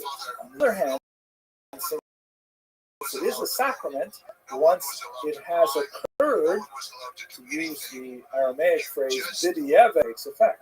And the who is baptized is now a Christian. This would have disastrous consequences. For example, in 1858, when young Ricardo Mortara, a young child, would be baptized by the family maid, and unbeknownst to his parents, and then years later, the Vatican police would actually seize him and never return him. That occurred in the 19th century, which is just mind-boggling.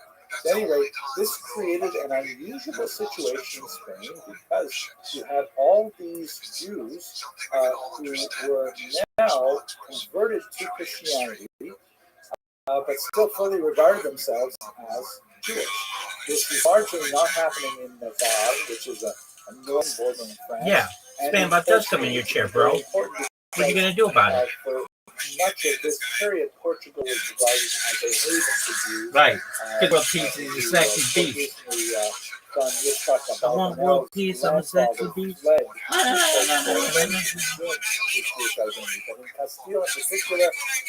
Sorry, dog.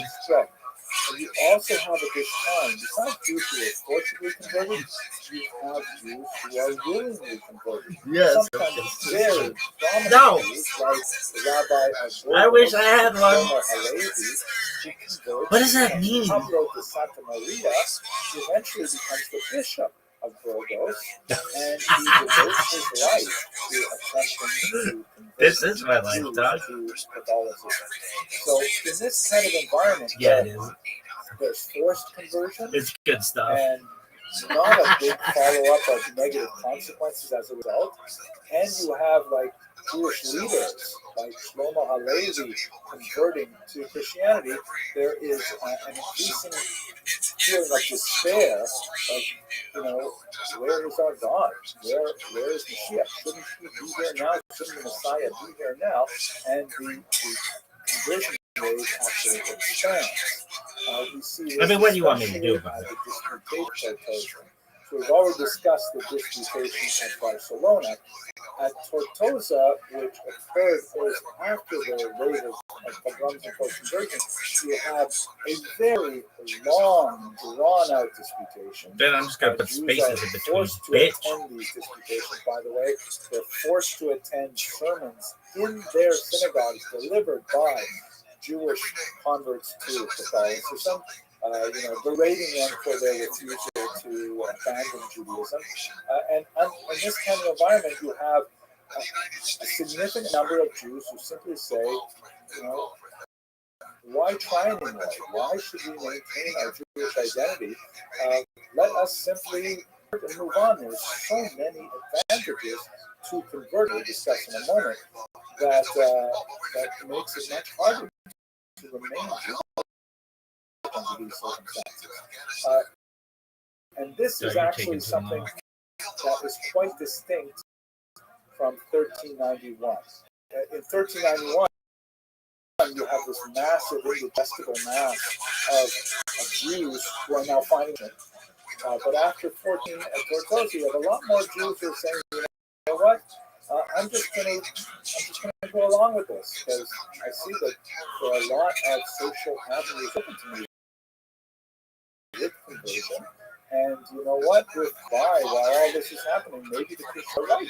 So there is a very different kind of character of the 1391 converts and this after the Tortosa occasion, which lets us know that the so-called Marrano population, and Marrano, by the way, is derogatory meaning swine, more appropriate term is converso, meaning someone who has converted.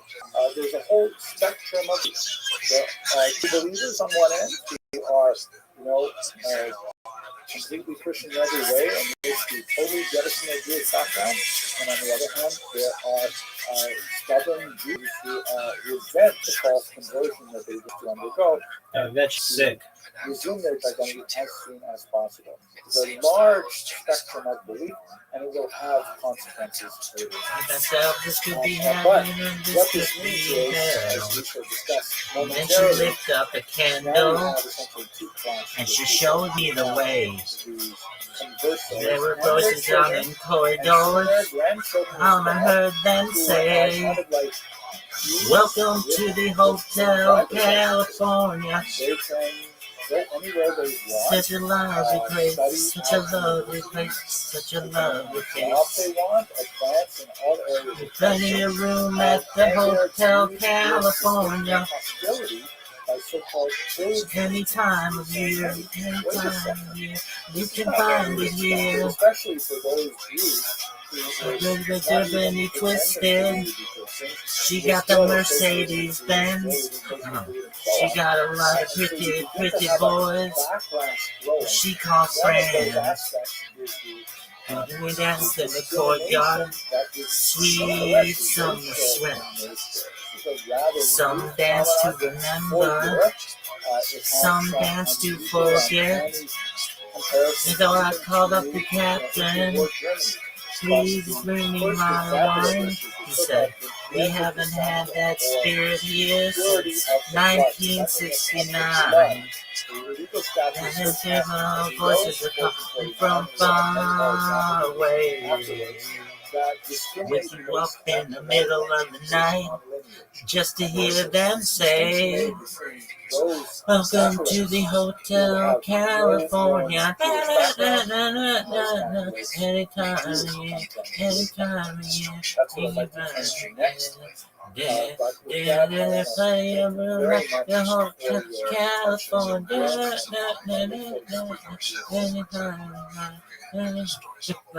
year. That was so sick, especially when you fucked up the words in the middle.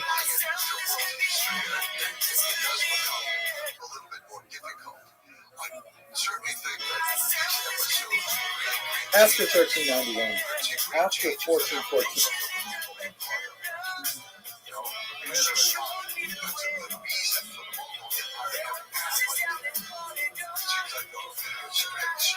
the end of the Tortosa disputation, you have this unusual circumstance where there are Rachel, Jews girl, who do you know who I am, baby?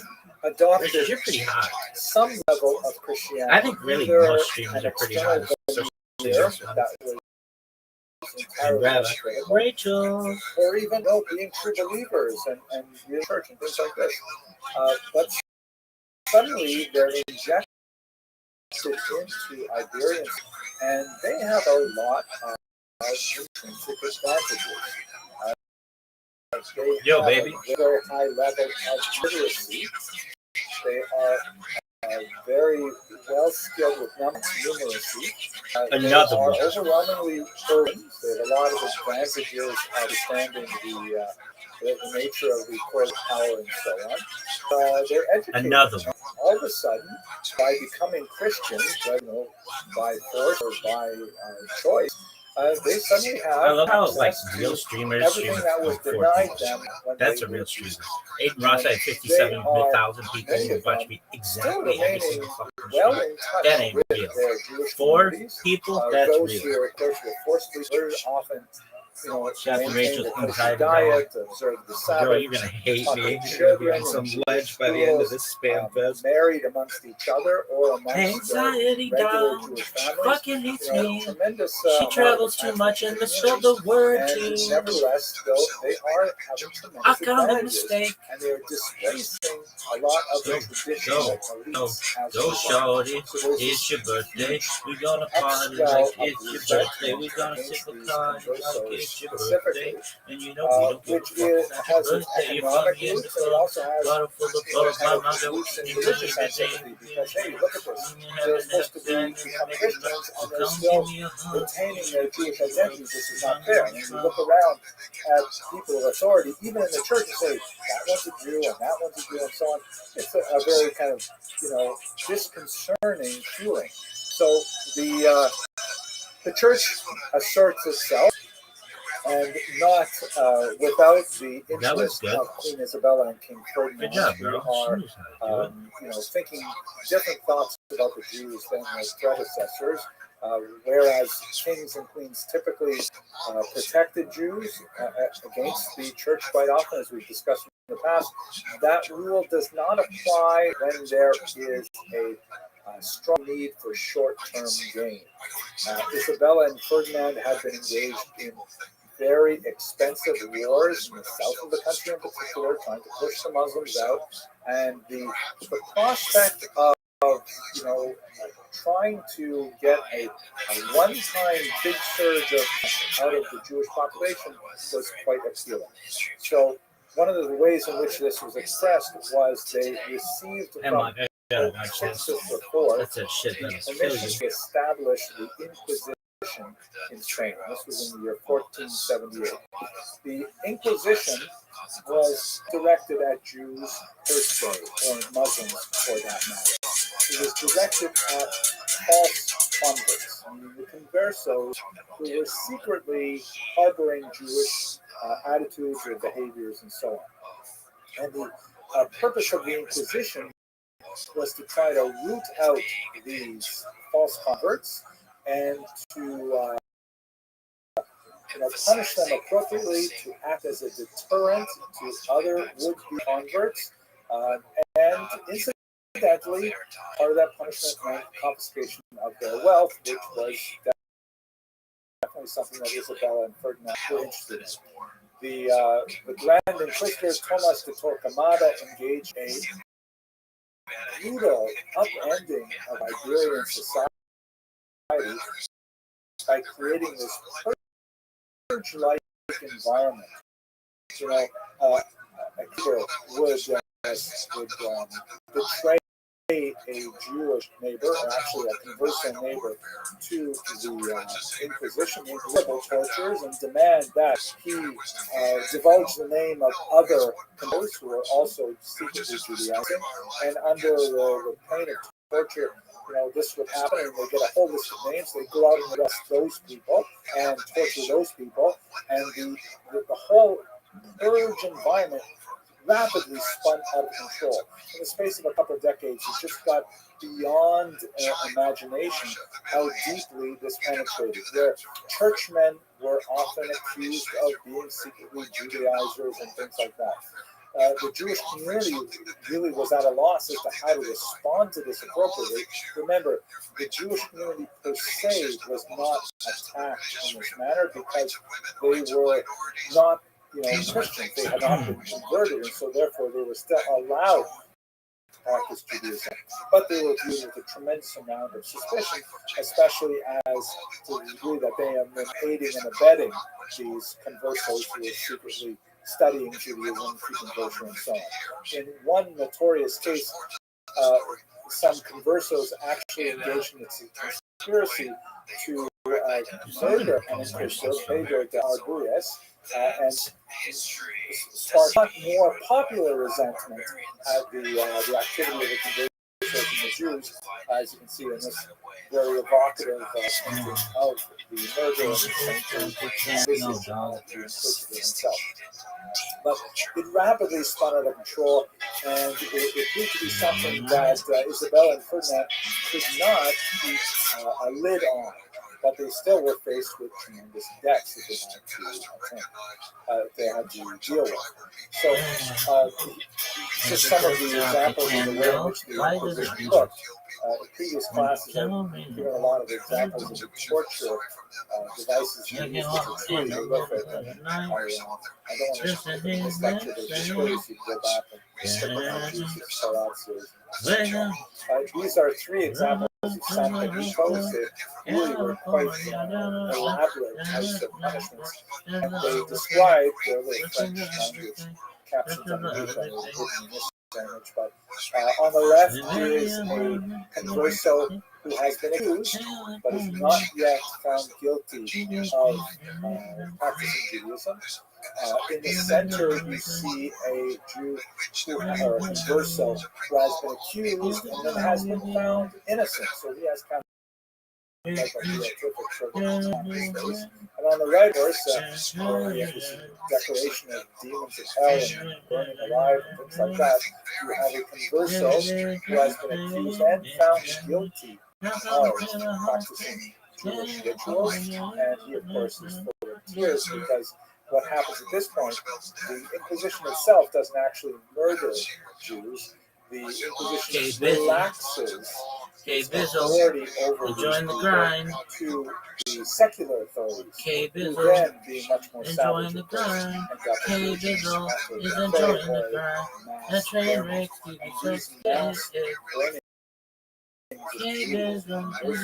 conducted throughout Spain and even into the New World, really dramatic, terrifying scenes that attracted crowds and people to watch these Jews being killed. That's a horrific kind of environment that ripped the entire peninsula for decades. Ultimately, though, it was an untenable model, and it failed to deliver big one-time goal enjoying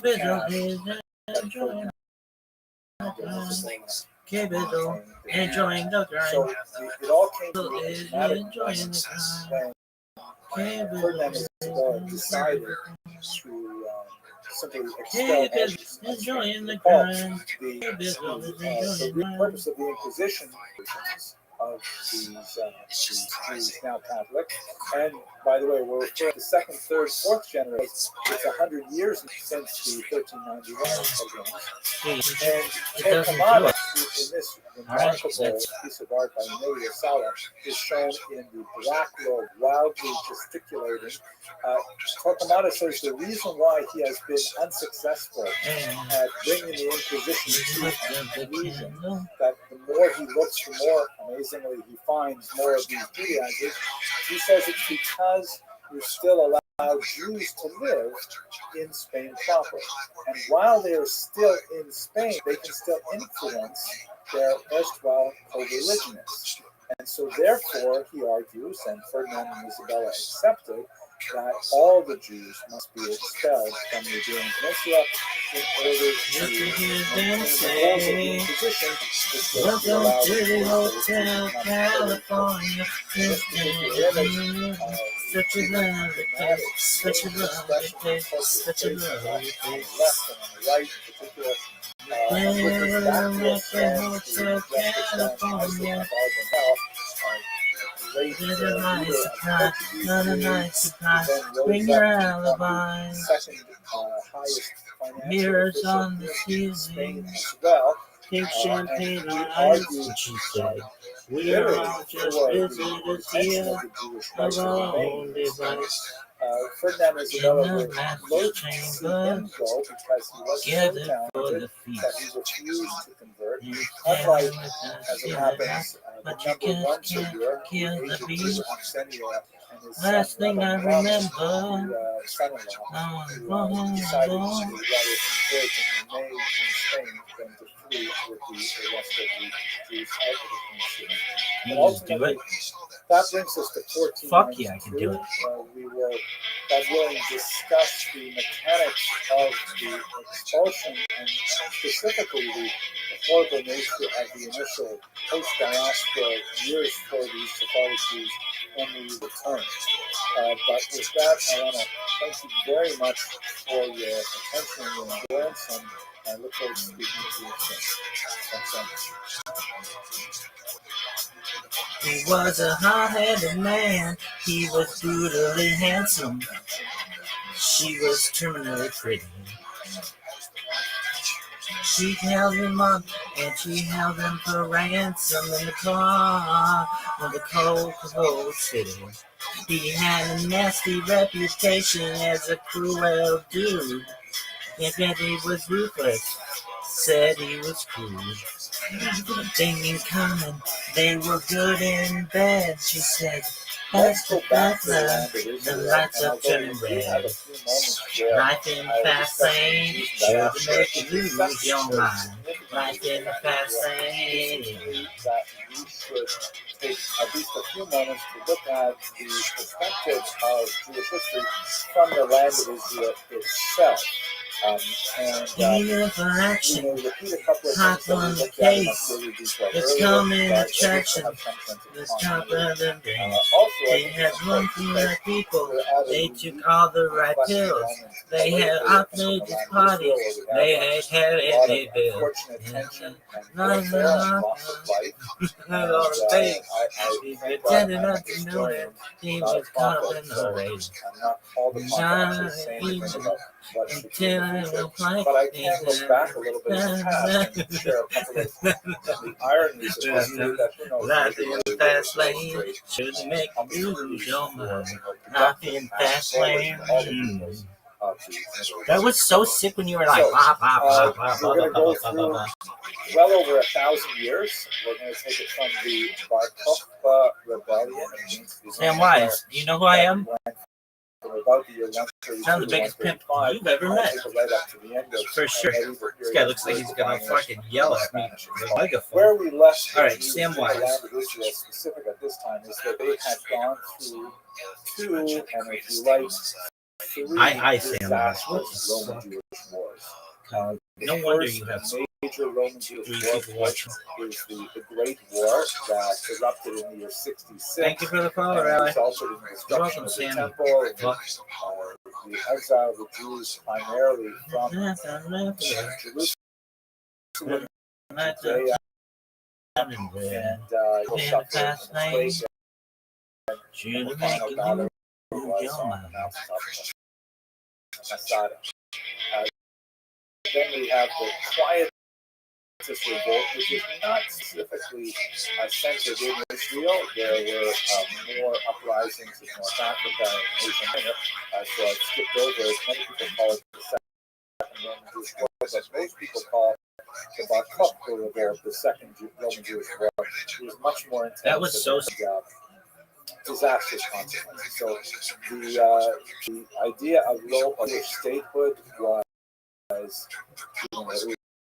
a foregone conclusion after the end of this particular war. For the Jewish people, besides the tremendous political upheaval, the end of even the vestigial power they had under the Herodians as a puppet punitive taxation and the redirection of the Machatzit shekel, the half shekel tax that used to go to the temple upkeep to the Celtic temple of Jupiter in Rome, and displacement of people, horrible economic impact. But it also meant that the Jews had to take fast and create a spiritual realignment for themselves. We see it in two different locations. Yavne, for example, Busha, and especially what's going on in the north, in cities like Tiberias, where the Jews are reassembling. They are just rolling. forming their leadership under I gotta the take it easy though. office of the bridge, or patriarchate as it's sometimes called, and you see especially the writing of the Mishnah at this time. Politically, we should also mention that this is the time when the term Palestine becomes first major usage. And I'm going to stop a couple of moments and speak a little bit about culture because people tend to get hung up on it, I think, especially in contemporary debates. The term, and everybody knows how sensitive people are to geographic terminology. My own PhD supervisor, a tremendous scholar named Paul Rosenthal, he actually wrote a few atlases, and I remember him struggling to try to find the place names that would describe a specific location without offending half of the people who live there. So even in these lectures, you find frequently if I use the term West Bank or if I use the term Gaza and Shomron, that there's lots of baggage associated There's a new kid in town. So the Romans were quite aware of this, and actually, Everybody loves you. they made a concerted effort to try and wipe out any memory of the Jewish presence in Israel. Jerusalem was renamed, there's some question about whether this occurred before the war or after, but it was renamed Isla Capitolina, which is actually a reference to the Emperor Hadrian, and Jews after Bar Kokhba were banned from living in Jerusalem. There was, however, about 100 years later, a noted small community of Jews who lived in Jerusalem anyways, and they did so simply ignoring the authorities. Authorities chose to turn a blind eye, but they were called the Kehila Kadisha de Yerushalayim, the holy community of Jerusalem. I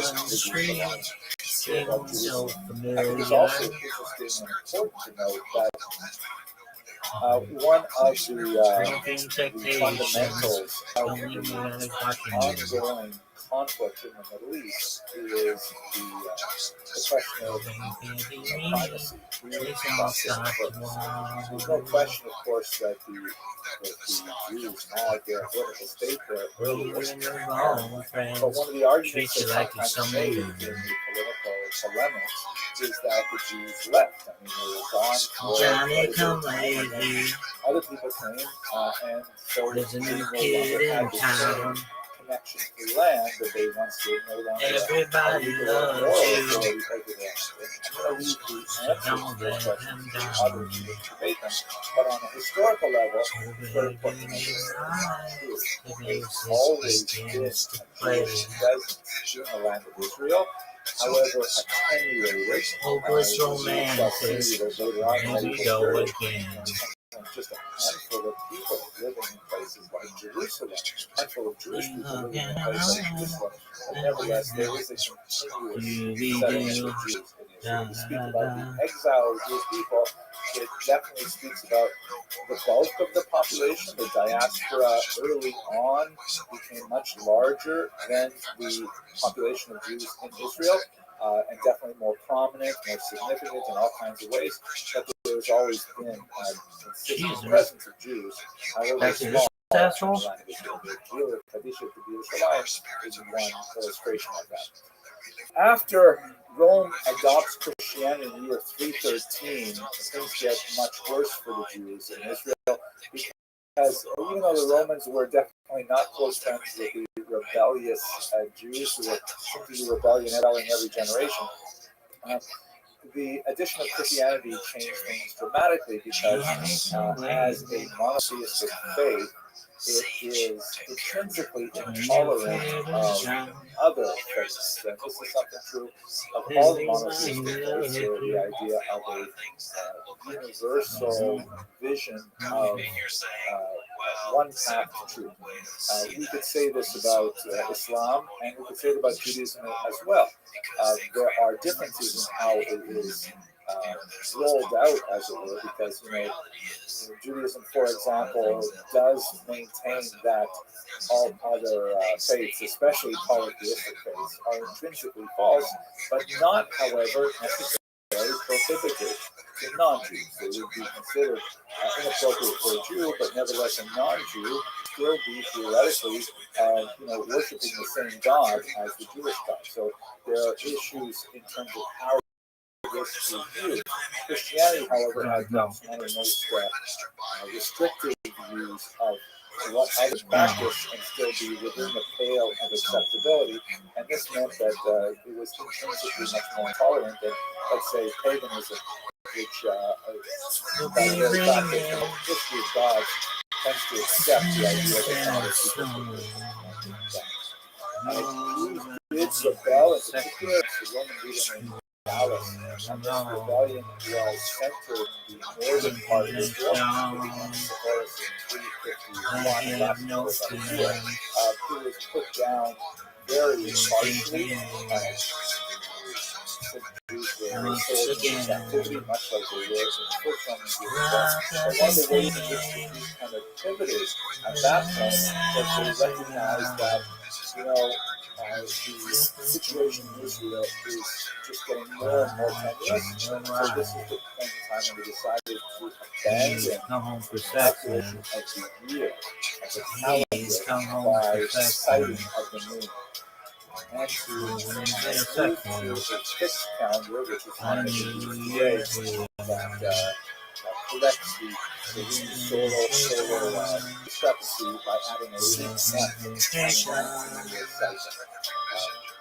I'm not going to go into details on what the calendar is, but we should bear in mind that for diaspora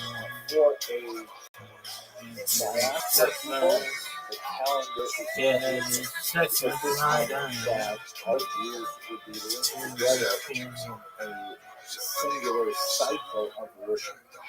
Passover on the same days, Yom Kippur on the same day, and so on. As soon as that fractures, that represents a rift in time that would add to the rift in space that they experienced since the first century by determining a fixed calendar that was no longer dependent on will be ringing. Testified to the sighting of the which has been habitual practice for centuries. This meant that Jews had another valuable tool to bring with them into the diaspora. They were actually much more agile and flexible because their existence in diaspora culture. There is at this time a brief, however, respite where there is a Roman leader known as Julian the Apostate. But he died very early, but when he was rising in authority, he promised the Jews he would allow them, Cyrus did, to rebuild their temple. And he got a little bit excited about this, but it turns out to be very short-lived. This was also in Please come home for sex. More significantly, I think, in the 6th century is the recognition by the Jews that prepare themselves for a time that would involve more diaspora. Onward was created. Shine above. Yeah, but it's called the Jerusalem Talmud. Before the term was heavily criticized, it was also called the Palestinian Talmud, but that essentially it sounds like an oxymoron. Nevertheless, that's what this Talmud is. It's essentially, if you recall, this bitch knows what's up. Discussion of the Mishnah which was codified in the early 3rd century. This commentary that is not exactly a commentary, it really is an extended discussion. But it was very important in establishing You're missing an apostrophe there. and a unified Jewish practice. It would be superseded by the Babylonians Why that Why is are you much apostrophe larger, R-E? particularly in areas Why that are you don't are relate yours? to agriculture Why in are you Israel. apostrophe R-E Because if it you was are? for various Why are you reasons, are though, some of yours? which is the fact that it was able to consider the Jerusalem Talmud in its own deliberations. The Babylonian Talmud became far more authoritative, and the Jerusalem Talmud is barely stuck so much of the Middle Ages. Unfortunately, though, at this time, with the rise of Christianity in the Roman Empire and several other political changes, the office of the Nasi was ended in 429. That is the last Nasi, the last titular head of the Jewish people in Israel in late antiquity. There would be an imposition of a person called an exilarch, which is something that we get really from the Babylonian period, but not nearly with the same authority as, for example, Rabbi Judah Nasi, Rabbi Yehuda Nasi. Somebody's gonna hurt someone. So there's like a steady decline Gonna of die the Jewish through. situation. But there are a couple of interesting moments of Renaissance. In the 5th and 6th century under Byzantine rule, there is a brief moment of respite where there seems to be much more flourishing. Also in the north, and you see, for example, with several synagogues constructed and preserved well to this time. This is the base of the synagogue in the north, and it has this dramatic mosaic on the floor. You can see right in the, at the top of the mosaic there is like a depiction of the ark holding the Torah and the traditional Torah, which is one of the oldest Jewish symbols. And then in the very center of this mosaic, a brilliant zodiac, which is also a very traditional piece of art that you see in synagogues right up until the early modern period, the 19th century. And at the bottom, it looks rather primitive, but it has certain characters. This is the following Isaac, the larger figure on the right-hand side is holding There's nothing we can do.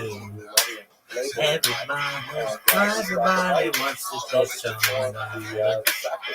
If it takes all night, everybody wants to take a little chance. Make it come out right. I don't think he goes everybody. That was a good one, though. Looks like a rather short skirt. You always imagine over longer skirts, but who knows what this is. So this is like a kind of a Renaissance art that you see, not Renaissance like the traditional Renaissance, but an effervescence of Jewish art. So that's kind of what's going on in the Roman and Byzantine periods. We have in the 7th century with a very deep through, followed by an Arab invasion longer duration, punctuated with one interruption. Nothing we can do. So this is obviously an aerial view. Everybody wants to touch somebody. Western, if it takes all night, everybody wants to take a little chance. Make it come out right. It's gonna be a heartache tonight. A heartache tonight, I know. It's gonna be a heartache tonight. A heartache tonight, I know. Oh no. And then destroyed the whole say and the gold was added even more centuries after that. But this is perhaps the most striking image of Jerusalem. And that happens to on the grounds of the destroyed temple. which is a terribly frustrating thing for Jews who wish to see the temple rebuilt. Somebody's gonna hurt someone But not for our discussion. before the night So is if through. the Persians invade in the 7th century, Somebody's gonna come and but they're only Something there we for a couple can of do. decades. The Byzantine Everybody emperors wants come to back do in for somebody. just 5 years. If They it take takes over all the country, and night, finally you have the Arabs coming in. everybody So wants this to is take shortly a good after the chance. death of Muhammad Make in it come out 633, right. and that's when Israel, the land of It's Israel, gonna be a heartache tonight, a heartache tonight, I know. organized in the 8th century. It's gonna be a heartache tonight, a heartache tonight, I know. Arabic version Lord, I of know. Palestine, which was the name that Something was given I'd by like the to say Romans out in an late. attempt to kind of Some wipe out folks might hold out that long. Israel as the name. Nobody wants to go Apparently, home now. the Roman name There's for too much going on. note, however, that Jerusalem in Arabic is not a capital. This night is One of gonna the last houses forever. that, Last all summer Israel long. make is that Nobody. Jerusalem was the only capital of the Jewish people ever.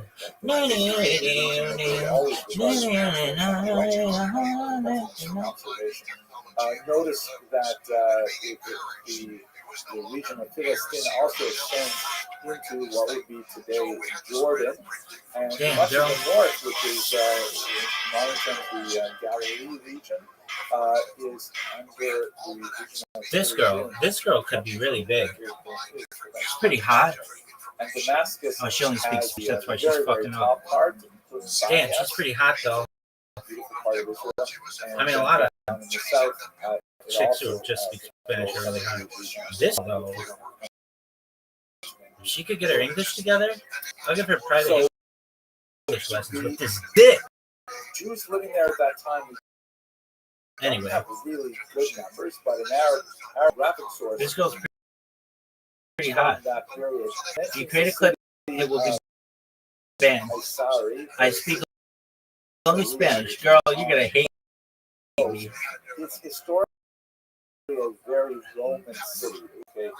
If you create a clip, it will be banned. And it was sort of like where Romans could go, so they don't have to feel like they're What's this bitch doing? crazy religious environment. What's this bitch doing? Sort of like Surfside for 5 townspeople, right? Go to Surfside. Damn, she has a ton of followers. So it's always been more of a Roman style. Girl. But the Arab reports that there were this girl got a bang there, 200 Jews and 300 Americans. I think there are a lot of reasons to numbers. They seem rather threefold. However, it is interesting to think that maybe the Jews were correct. Maybe that's roughly the population, 70,000, 20,000 Jews and Americans. But it does give us that a famously Roman-oriented city would have had in terms of Jewish and non-Jewish population. Oh, and here's another really important. Be cool to each other. Yo, what up? How you living? No one to talk about you. Yo, what up, baby? How are you? Yeah, go for it. Me duck. Why do I keep on having these urges to just punch someone? I just need to get I don't have enough money to go to the gym to get a boxing bag, but all right, do you have a pillow? Yeah, I do, but it's not enough. Yeah, it is. Do you have a mattress? Yeah. Okay, we'll just punch the mattress until you pass out. But the mattress did nothing wrong.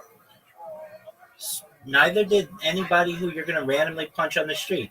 You need to get out your aggression, and if that's something that you feel is necessary, then go to your bed, punch your mattress until you're tired, and you all of your aggression out within a few moments.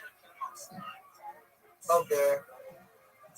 There you go. What about why can't I write a book if even though I have great ideas, but whenever I get sit down and make a book, I keep forgetting. Why don't you use ChatGPT to write your book? I don't want to use AI. It can help you. It doesn't have to be the whole thing. Here, I'll help you right now. We'll write your book.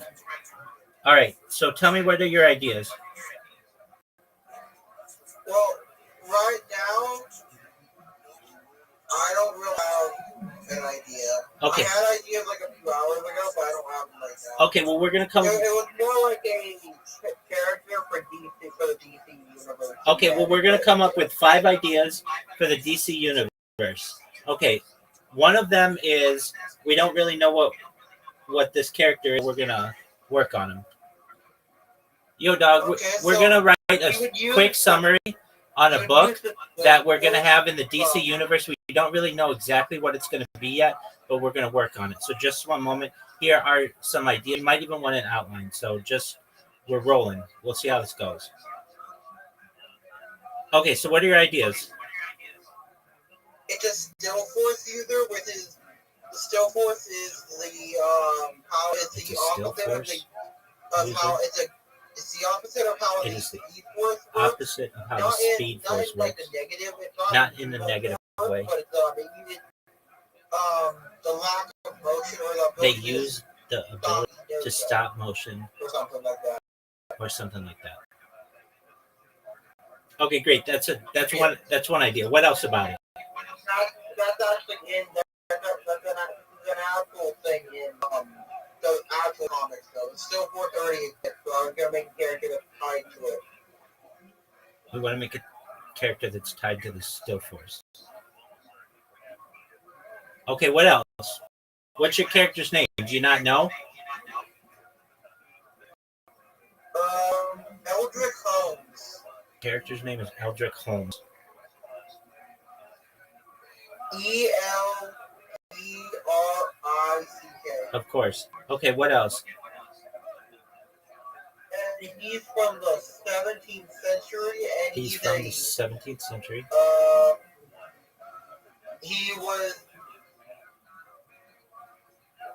trapped in an iceberg on an expedition. He was trapped on an iceberg in an expedition. And that's why, and he got frozen there for hundreds of years. And he got frozen for hundreds of years. And that's how he got the superpower? No, the superpower is when the meteorite hit the iceberg. Just one moment. And brought him back to life. And he gets the superpower when a meteorite hits the iceberg he was frozen in. And that's how he gets the still force. Yeah. Okay, what else?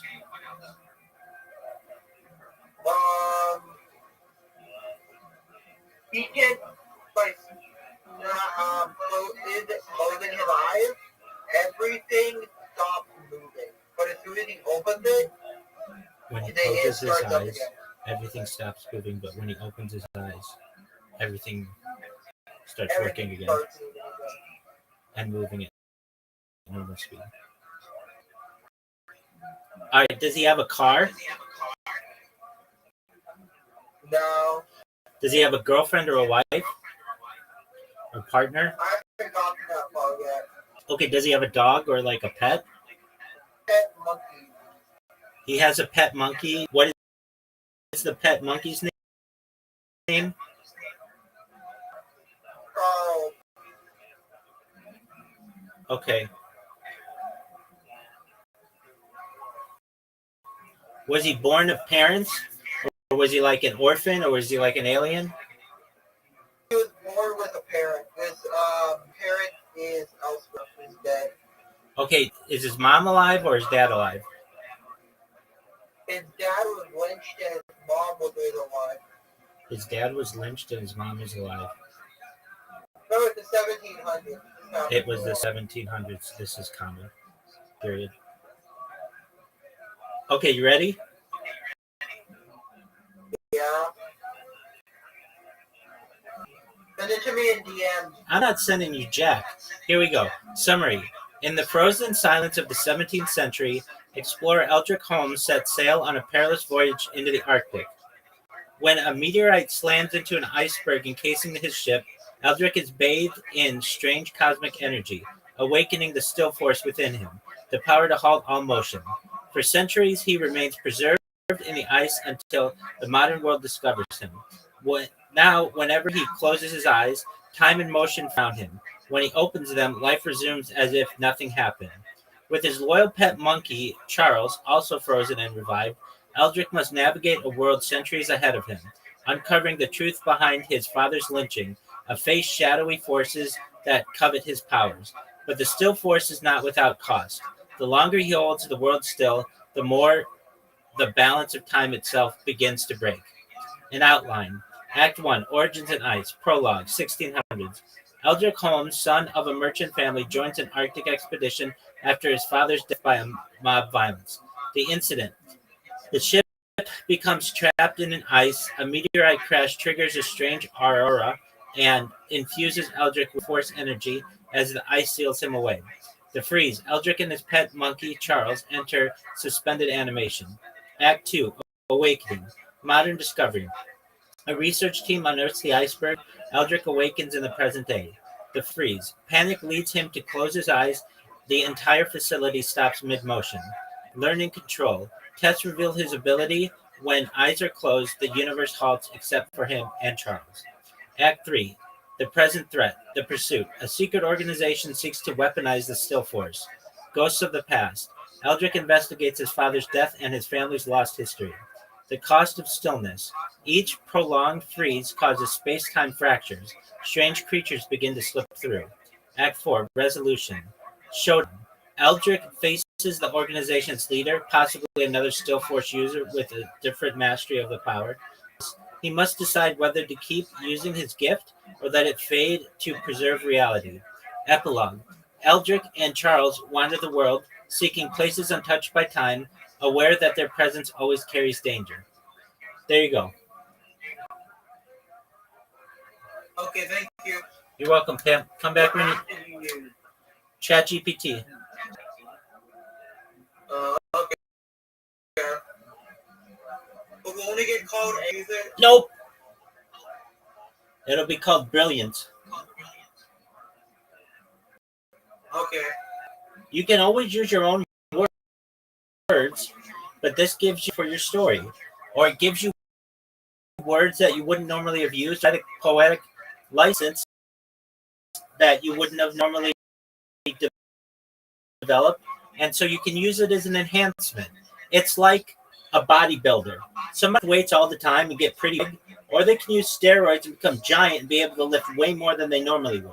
So it's just enhancing your normal abilities. No one would say that, oh, well, this guy uses steroids, he's not that strong. No. People are going to say, not only is he's stronger than most anyone on Earth. It's making like your balls small.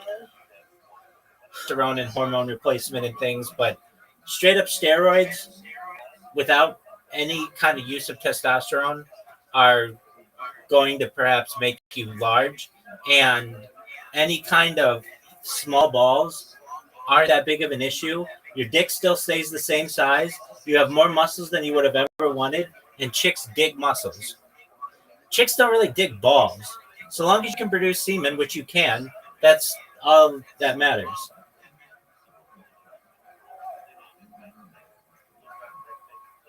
Makes sense. All right, so go write your book and come back after you've punched your mattress. I'll tell you what, I'll give you a goal. Punch your mattress 1,000 times, and you will not have any urge to hit anybody else for the rest of the night. Okay. Come back. Thank you, Rabbi. Peace, buddy. Thank you, Rabbi. You're welcome, my friend. What a nice person.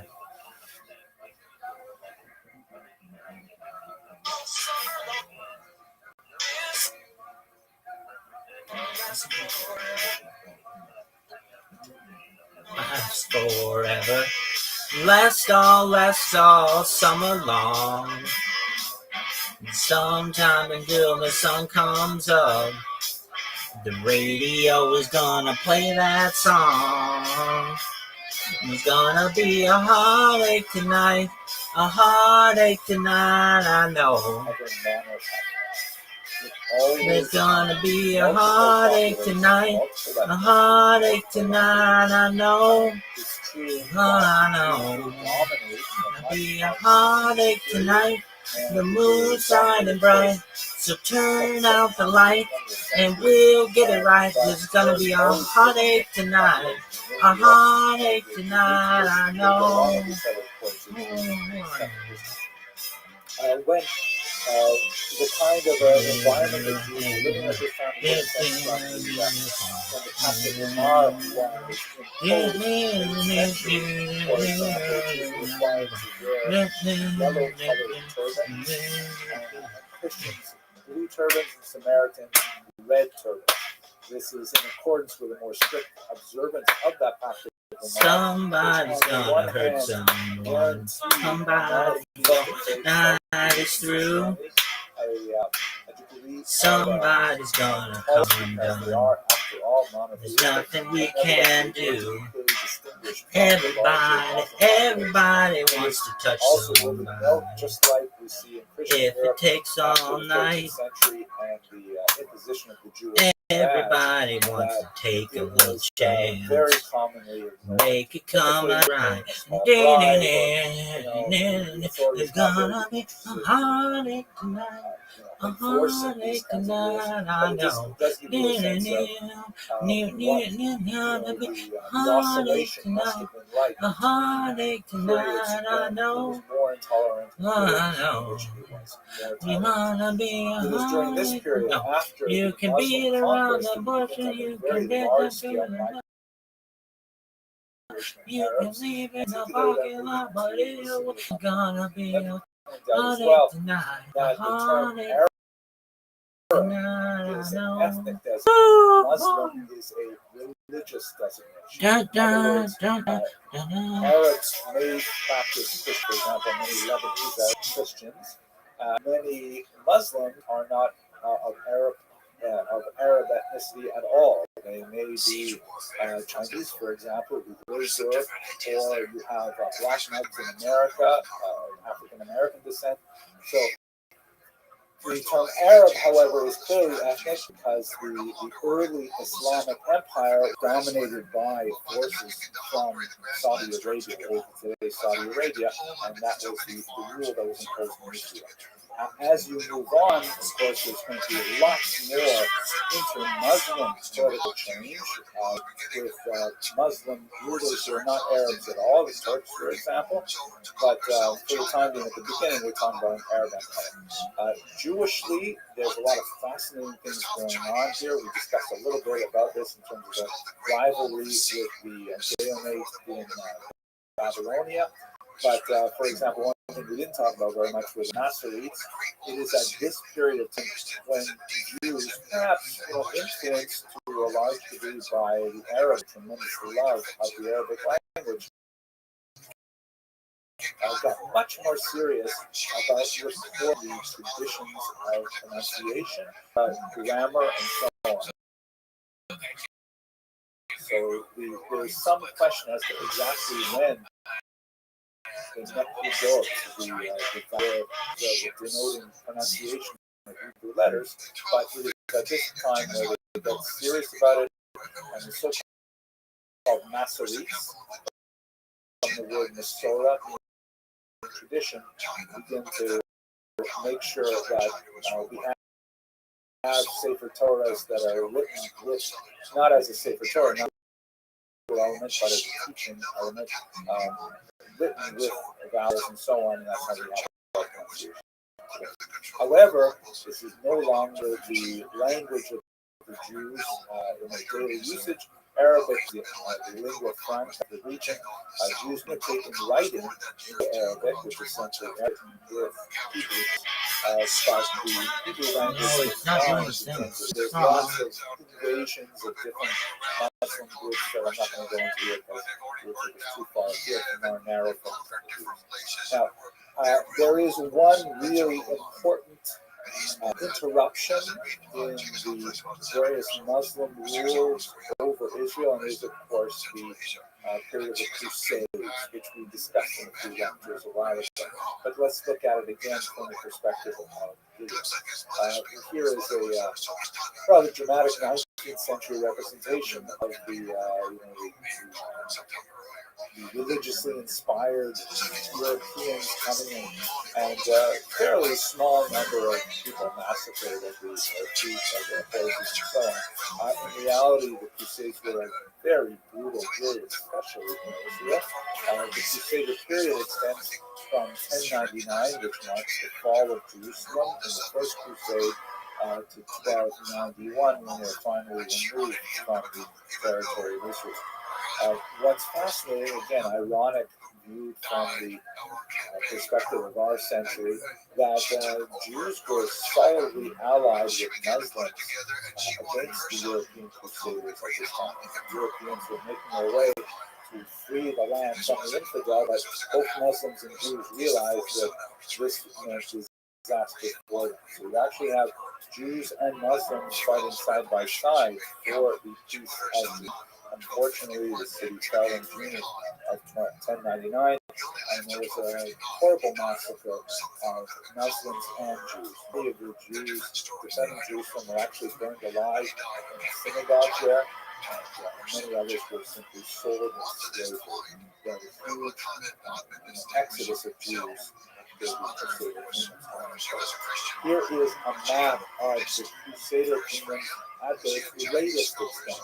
It actually fluctuated significantly because the Muslim rulers surrounding the new Christian kingdom were not well disposed to tolerate its presence. And so there was fighting over the next couple of centuries. You can see here that they did establish particularly on the coast, where not surprisingly, fascinating what's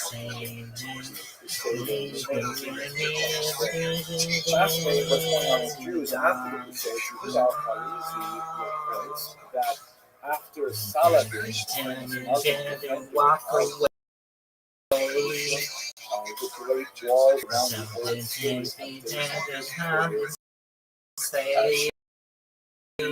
after the successful conquest, he actually invited people to migrate to the city of Jerusalem, which is again one of those centers that it's hard to imagine having a Muslim ruler over Jerusalem saying today that this is in fact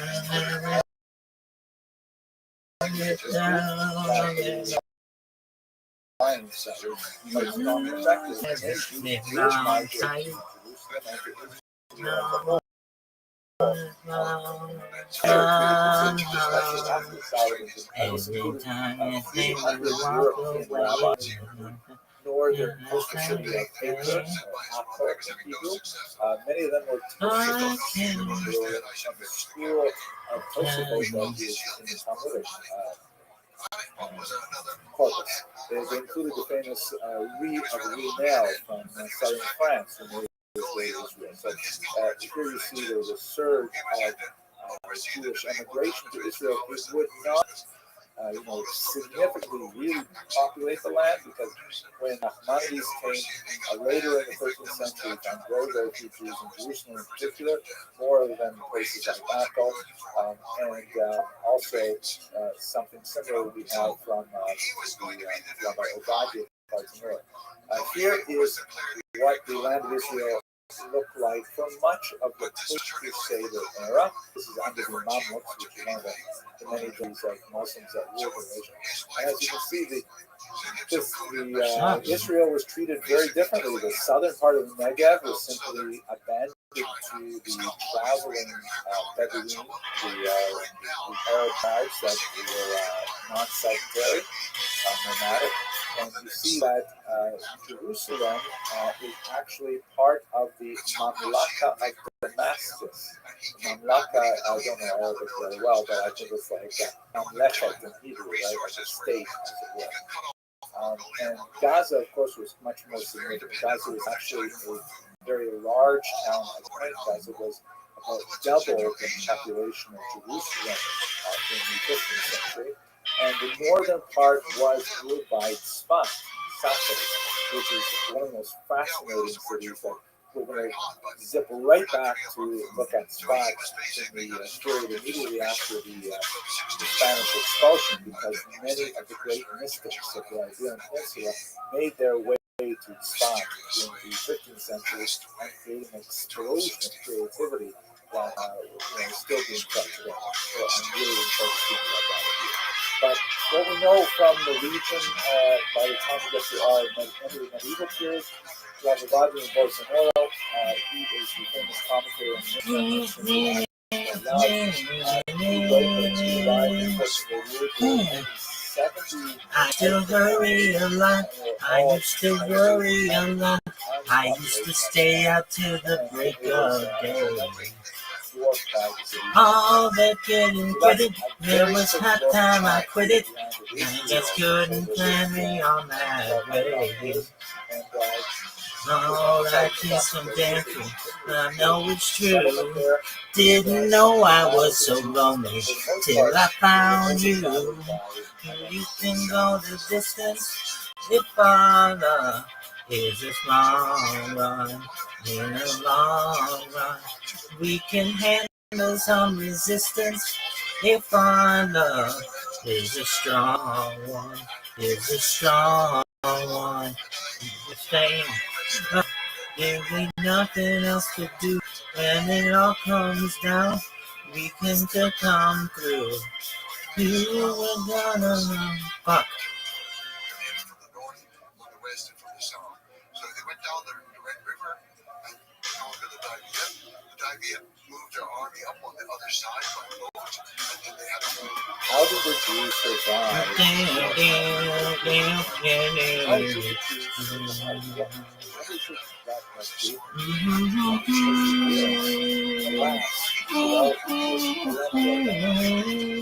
I will stipulate for the I used to hurry a lot.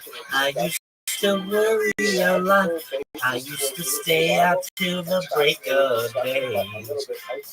All that didn't quit it. It was hot time I quit it. I just couldn't carry on that way. No, I took some chances. I know it's true. Didn't know I was so lonely till I found you. We can go the distance.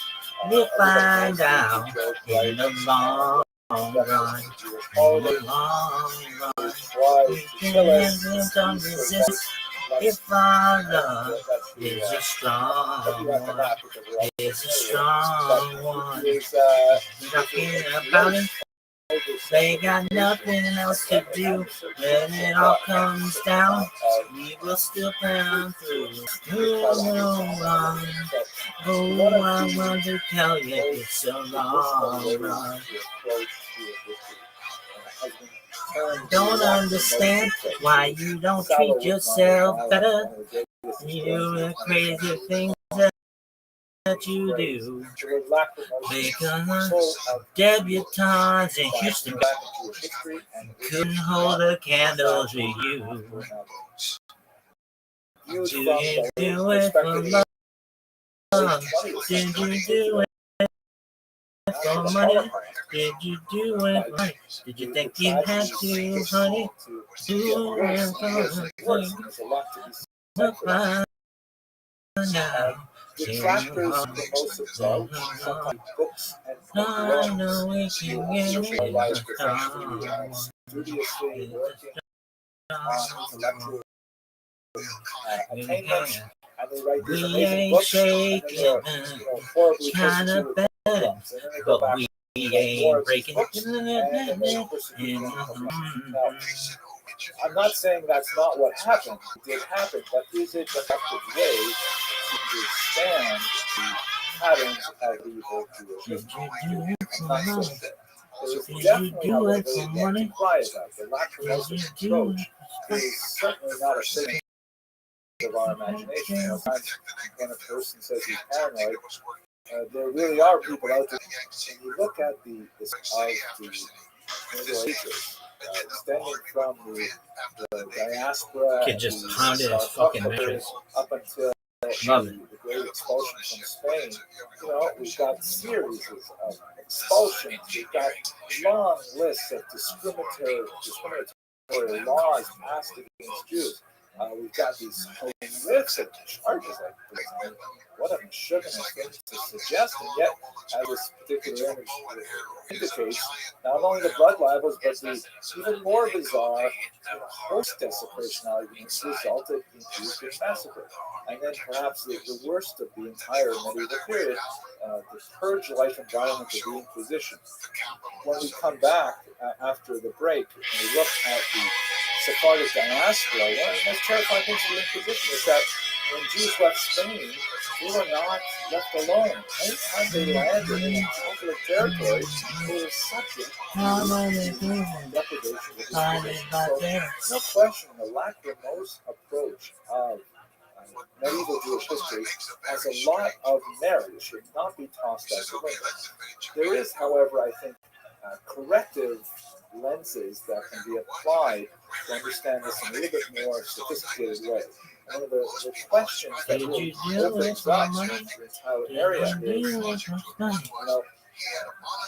if it was really that bad, if it was just unrelenting persecution, why weren't the Jews simply massacred out of existence, God forbid, so many times before history? The term genocide was actually coined only after the Holocaust by a Jewish man named Raphael Lemkin, and he was searching for a word to try and describe what the Holocaust meant, because the Holocaust was such a historical moment. It was something totally. I don't understand why you don't treat yourself better. Do the crazy things that you do. Because all the debutantes in Houston, baby, couldn't hold a candle to you. Did you do it for love? Did you do it for money? Did you do it for spite? Did you think you had to, honey? Who is gonna make it? We'll find out in the long run. I know we can take it if our love is strong. Is a strong one.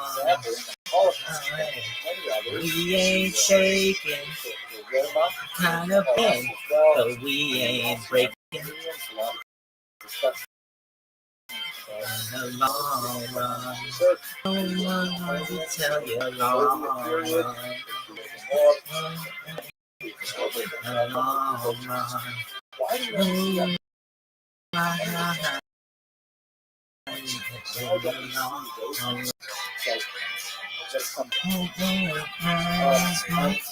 think to answer it, we'll just go We'll find out. I do find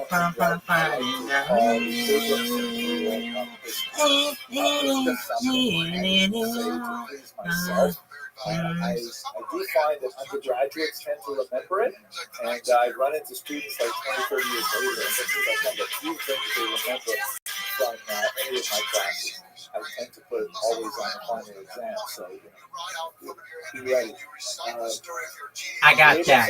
History, which again, it's not really an Abramson rule. That girl hair. I got fucking But the rule is that if you don't know why a Marlo Thomas hair. phenomenon exists, the answer probably is money.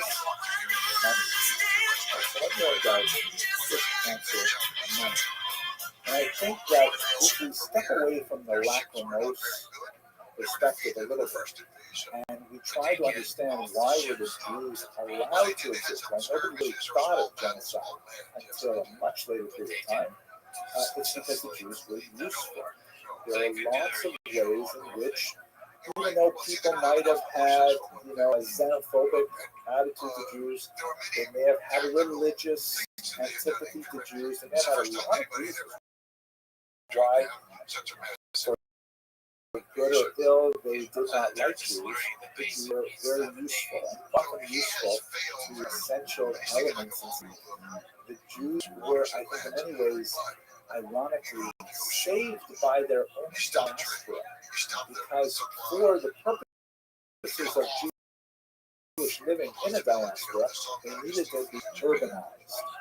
You simply, it's very difficult to live as a minority. If you're going to go, you have to, there's certain functions that you have to have within walk distance. A ritual mikvah, a synagogue, and as you know, I like to say, have an Asian restaurant. Walk distance. I honestly have a community you can walk distance to Asian food. That's joke.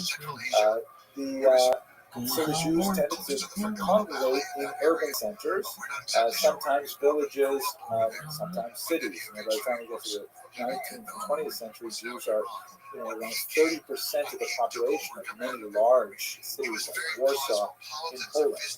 And in their urban environment, they tend to develop urban skills that require literacy and numeracy, and they're very, very valuable skills. As doctors, even to this very day, very strong tradition of Jews in medicine. Linguistic skills make Jews especially useful as diplomats, or on a lower level, simply middlemen, being able to communicate with people with different cultures, to engage in travel, engage in trade, and of course, as we discussed a few weeks ago, money lenders. They're urban, they're able to make somewhere out there, and the unusual phenomenon of a ban Christian creates a unique economic niche for the Jews that allows them to flourish. So even if we think about all of the work done over the course of the Middle Ages, that Asians have a lot of valuable skills that many sectors in society, the money lending in particular, we see that they derive the attention of the king himself as the sort of servants of the royal chamber that we discussed when we talked about finance. Because they're the only people in society who are able to generate cash on a regular basis, because society is so deeply invested in a big modern economy with lots of barter. These are the ones who are actually, generating cash that can be taxed by the king. And so the king doesn't want to see anything happen to these Jews. They are quite literally the cash cow. Jews are early on involved in minting and in the production of money. That was so sick. It was unreal. At the same time, their salvation, because it makes them useful to society, and at the same time, it is a source of significant resentment that is directed against them. So even though we do see this lachrymose model happening, there's no question that the Jews have certain advantages that they have cultivated over the centuries with their long history of urbanization that makes them, quite adaptable to the necessities of a medieval period. And let us forget that from the religious perspective as well, there's reasons why Jews were actually protected. One of my teachers in the university, Professor Alan Davies, who is a specialist in the history of church anti-Semitism, he liked to say that in reality, it was the church that protected Jews for about 1,500 years. Now, I don't think he was really aware of the Hebrew. Of course, I was undergraduate, maybe a precocious one, but I don't think I had fully fleshed out that theory at the time. But I think he had a real point, and that is because both the church and the mosque was a religious motivendi with the Jews. Again, it's possible, especially in 13th century Europe, that if the church had its maybe we would something a little bit more drastic, persecution would be endured. But the fact is, demand for the Jew presence, primarily because of their value, had to find its expression in the religious modus vivendi, a way of living with them. And so we have two doctrines that are parallel to each other that carve out a space for Jews to live in both Islamic North Africa and the Middle East and in Christian Europe. For the Muslims, it is the Pact of Umar, which, although by 21st century standards, obviously quite discriminatory, but viewed from the perspective of the Jews, it meant that there was like a legal space for them to exist, as long as they, accepted the disabilities of their Dhimmi status, which included, for example, a punitive tax rate that was not applied to Muslims, and from time to time they had certain restrictions on their clothing, their architecture, their settlement, and even with all of these rules, there were the occasional punctuations of violence that went beyond what the Pact of Umar allowed, but it still provided sort of like a medieval charter of rights for Jews. Not the same rights as Muslims, but certainly the right to exist, Here's your guest, the right to be secure in their worship within boundaries, and this actually preserved the Jews. Similarly, the doctrine of witness, which we saw in Christian Europe, really being articulated by people like St. Augustine, and especially defended by important popes like Gregory the Great, said that, hey, for our own religious reasons, we need to keep the Jews alive until the second coming, so they can be a witness to the return of Jesus. And so this is, a very important reason why the Jews could not be killed. They could not be subject to genocidal impetuses, because I don't know if the plural impetus is impeti, probably not. They're going to be distracted by that. But the doctrine of witness said that it would be completely inappropriate to, God forbid, massacre the Jews, or even to convert them forcibly to Christianity. This fucking dude is back. That's As this we guy. saw also with Islam, perhaps on a much greater scale in Christianity, there were times when this sort of theological justification for limited tolerance.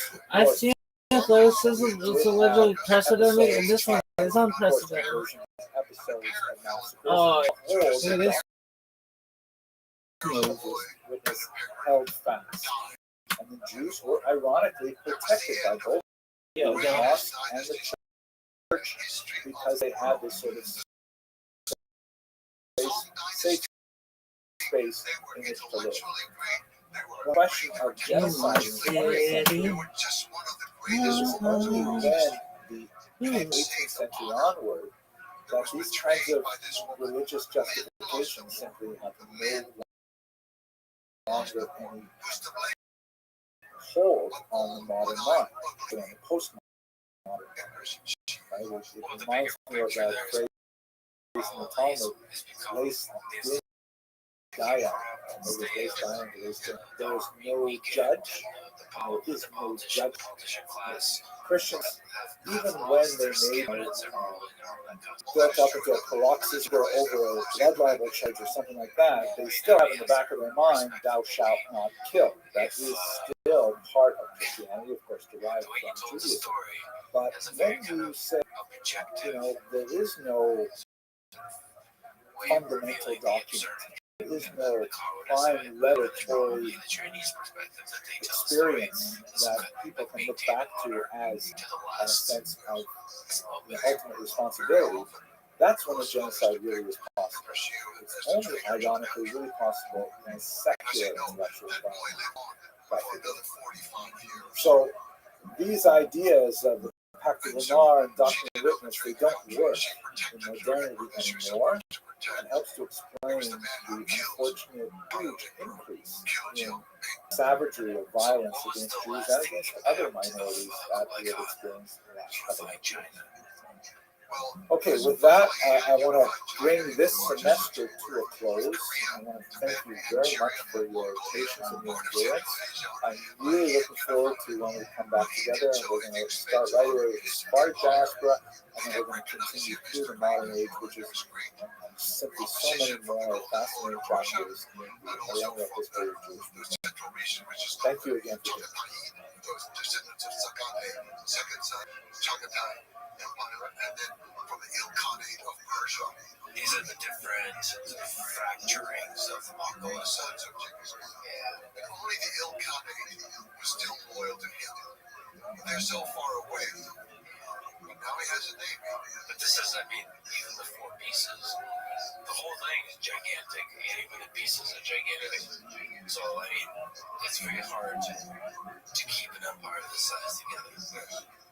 But he had China. Let's take some time to look at a long history of the Jews in the Byzantine Empire, which is an area of research that has not seen the same amount of attention as, for example, the Jews of Western Europe. And this is actually quite a significant, large period of time that we're going to be talking about, and a significant amount of territory as well. But let's at least have a very brief overview. So, first of all, where was the Byzantine Empire? You can see here on this map, it is the yellow region, and it is distinct from the kind of orangish, reddish region to the left, which is the Roman Empire. Now, both the Roman Empire and the Byzantine Empire were Christian. The Roman Empire, of course, becomes Catholic, with a single pope in Rome. The Byzantine Empire is a little bit more complex. It ends up developing several patriarchs who rule the spiritual aspect of the Christian nation, and it has an emperor who is based in Constantinople. That's this really crucial city over here. You can see on a narrow strait of the Bosporus that links the Black Sea with the large Mediterranean Sea.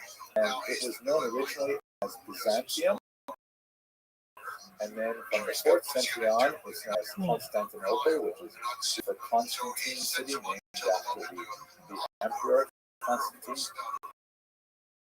And then after the Turkish conquest in 1503, which would mark the end of the video, they become named Istanbul. It becomes, of course, a Muslim city at that point. But for the period that we're talking about, from the early 4th century right up until the middle of the 15th century, you have this significantly large Byzantine Empire with control over Israel as well. Concentration of it is in Asia Minor and Balkan and Greece. It's also the Roman Empire will shortly fall into a decline. They will be attacked by the Germanic tribes from the north, and Rome will be sacked a few times until finally it falls, and it ends up going into the beginning of what we call the Dark Ages until the Renaissance, again almost 1,000 years later. So when Rome falls, the Byzantine Empire becomes its territory, particularly in terms of the transmission of Christianity. The city of Constantinople becomes the second Rome, and when it falls in the 15th century, ultimately the third Rome is often considered Moscow. Of course, the first Rome will come back, but that's not why we discussed a little bit on the history of the Jews in the Byzantine Empire. So, in the Byzantine Empire, the Roman status of Judaism as a religio lecita, meaning a legal religion to a role in conversion to Judaism, for example, prohibited, as the church begins to gain a lot more control over how the entire empire is run.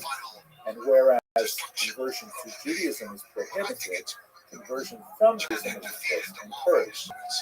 Various legislations are put in place, such as, for example, Jewish parents children who decide to become Christian are forbidden from disinheriting them. In fact, they have to continue to support them, and these Christian children with parents will inherit them. This is an issue that goes on for many centuries, and not only in the Byzantine Empire, it comes up even in the early modern world. Anyway, there's a remarkably step toward hostility to Judaism onward. You see the Red Heat, especially with people like St. John Chrysostom, the so-called Golden Mouth, who issued a number of proclaiming nasty sermons against the Jews. And his approach to Judaism made a significant really on the entire Eastern world, especially when you connect it to the Third Rome, Moscow, and the Slavic variations of Christianity. Of course, the Orthodox churches, as they're called today, are influenced by the Byzantine. You also have some deep reach into the Jewish practice by the emperors who are now officially Christians. Justinian I, for example, attempted to forbid the study of the Mishnah, especially as the use interpretive function of the Torah, and tries to actually non-Hebrew translations of the Torah are acceptable. In other words, which Greek versions in particular are acceptable for use among Jews of the Empire. There are numerous violent attacks on Jews and in the sense of forced conversions, and you actually have Jews rebelling in the 4th, 6th, and 7th century in particular, when the Persians eventually invade Israel, as we discussed a few weeks ago. Jews will support them because they are fed up with the degree to which the Byzantine Empire tries to interfere in Jewish practice. They even banned at one point Purim parties because they tended to get out of hand, and since they're associated with drunkenness and kind of frivolity and sometimes a mockery of Haman, which can sometimes be extended in the political and social context to mockery of other authority figures, they actually tried to ban drunkenness on Purim. Good luck with that. Under the iconoclast, so this is a movement that you see developing in the 8th and 9th. There's a couple of episodes where the Byzantine Empire goes through this kind of paroxysm of purging of any kind of physical representation of divine figures. That's the essentially iconoclasm. It means essentially to destroy icons, to destroy images. Here's one psalter from the 9th century, actually, kind of a clever representation. This is, of course, from the pro-icon image, or else there wouldn't be any icons at all. And you can see here is a representation of the crucifixion scene, and Jesus is given balls, and it's on a kind of a sponge on the end of the stick. And here is a representation of a 9th century iconoclast. His face is lighted up, but his hair looks, really wild and barbarian. He's red as well, and he is in a way kind of echoing that fashion scene by using some kind of sponge to attempt to wipe up an icon at the end of the stick. So this is kind of something that was going on. There's actually two distinct periods when this that connects to Jews is significant because the iconoclast often cast the heretic as Jews. So even though they're talking about other Christians, the idea of heresy is associated with Jews in particular. Basil I attempted to impose a widespread forced conversion in the year 83. This decree was ultimately rescinded by a successor, Leo IV, but was attempted again in 940, the first Letter. It is at this time that we have reports of Jews fleeing the Byzantine Empire north to the Khazarian Empire, which is really fascinating, ends up becoming very involved with the correspondence of Hastad ibn Shakir with figures purporting to be Khazarian leaders. And during this time, Italy emerges as a major center of Jewish creativity. There's a lot of fascinating things coming out of South. Also interesting is what's going on in Bulgaria, where you have two figures, Cyril and Methodius, who are very much involved in transmitting the Byzantine Christian heritage to the Slavic peoples. And ultimately, they'll have a massive impact on Ukrainian Poles and Russians, although the Poles, of course, are Catholic. But the fascinating, they seem to have some awareness of things Jewish and some contact with Jews as well. Just to give you one example, the alphabet that is associated with their activity, of course, the alphabet that is used with some minor variation among many of the Eastern Orthodox peoples, like the Russians and Ukrainians, it clearly shows evidence of Hebrew. For example, The letter, which in Hebrew is shin and is pronounced in English with the sound sh, pronounced together, sh. They took that sound and they took the Hebrew letter to create the Cyrillic letter for that sound, sh. And there are several other examples, like you see the word Saturday in Hebrew is Shabbat, and in Russian it's Subbota. I mean, there's lots of borrowings from things Jewish, largely through the activity of St. Cyril and Methodius. When we get to the end of this period, I think one of the most dramatic things to point out is the horrific Fourth Crusade, which just shows how bankrupt the entire crusading movement had become just a century after it first been initiated.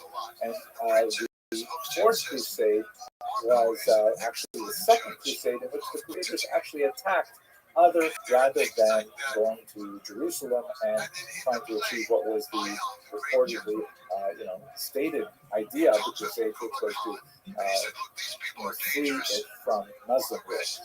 In the year 1204, they approached Constantinople. Again, remember, it's a Christian city, although under Orthodox rule rather than under Catholic rule, and the Crusaders ended up sacking the city of Constantinople rather than heading on down to Jerusalem. Once they got into this massive and important capital city, they found so much wealth that the vast majority decided to stay and take their prizes and their spoils from other Christians rather than make their way down to Jerusalem, and very few of them, in fact, did so. There was Latin rule in that region until 1261. The Jewish quarter, of course, was also sacked and burned. Apparently, the Jews were fairly wealthy in Constantinople at this time. They were especially associated with tanning and with the textile trade. Textiles, in particular, a very long Jewish tradition. The West East was also involved in textile trade. The Jews of Constantinople managed to survive and to recover after that attack by the Fourth Crusaders, but outside of Constantinople, notable moments of persecution, particularly in Greece. And this all ends in 1453, at least this kind of conceptual unit of Jewish history, when the Turks would invade Constantinople. This is an entirely new period in Jewish history, especially strengthened by the arrival of refugees in the Sephardic diaspora after the Jews were expelled from Spain. I hope you found that useful, and thank you very much for that. And one of the great regrets I have that I hope to alleviate is just how little I understand China and the East. It's just sort of not just from kind of economics, politics, reading a few books, but like the way you understood and felt the Mongolian steppe, like understand the Chinese people in that way, because it does feel like from that understanding there could be integration of ideas. My work is often classified as Chinese history. So we're moving now into the third and final semester of this Jewish History Lab series. It's been really wonderful to speak with you about the ancient period and medieval. I'm really grateful that you've stayed with me so long. So let's take just a few moments to think about, well, why are we breaking this up into 3 semesters? Besides the obvious reason that, for example, a 15-week semester works really well in a college environment. Why should there be ancient, medieval, and modern Jewish history? So the obvious question is, why periodize at all? If you think, for example, about the way our lives are led, you don't very often wake up one day and say, oh my gosh, this is a new in my life. Now there are major life events, like, or God forbid, getting divorced, or birth of a child, or things like that, where you feel really everything is going to be totally different now. And in fact, it is different. And you can really say from that particular point, my life was change. But sometimes, you make that big change and you expect there to be a shift in you, and you wake up a little while later and say, wait a second, nothing's really changed. It's the same as before, just with these little details different. So why should we have any big chunks of time as the periodization in history? I think one of the most important reasons why this is so is because, there's lots of research that's, psychological, anthropological, sociological in nature that shows that we are creatures of narrative. We think in terms of making stories in our minds. We follow trajectories, we anticipate trajectory destinations, we do these things in a spatial sense, and we also do them in a chronological sense. We want there to be a beginning, a middle, and end to a story. We want there to be, climax and denouement and all kinds of different things happening in a story for it to make sense. And of course, that is the word story is embedded in the English word history. It's not in the German word Geschichte or in the Hebrew Divrei Yamin, but it does work in English, right? There is a story in history.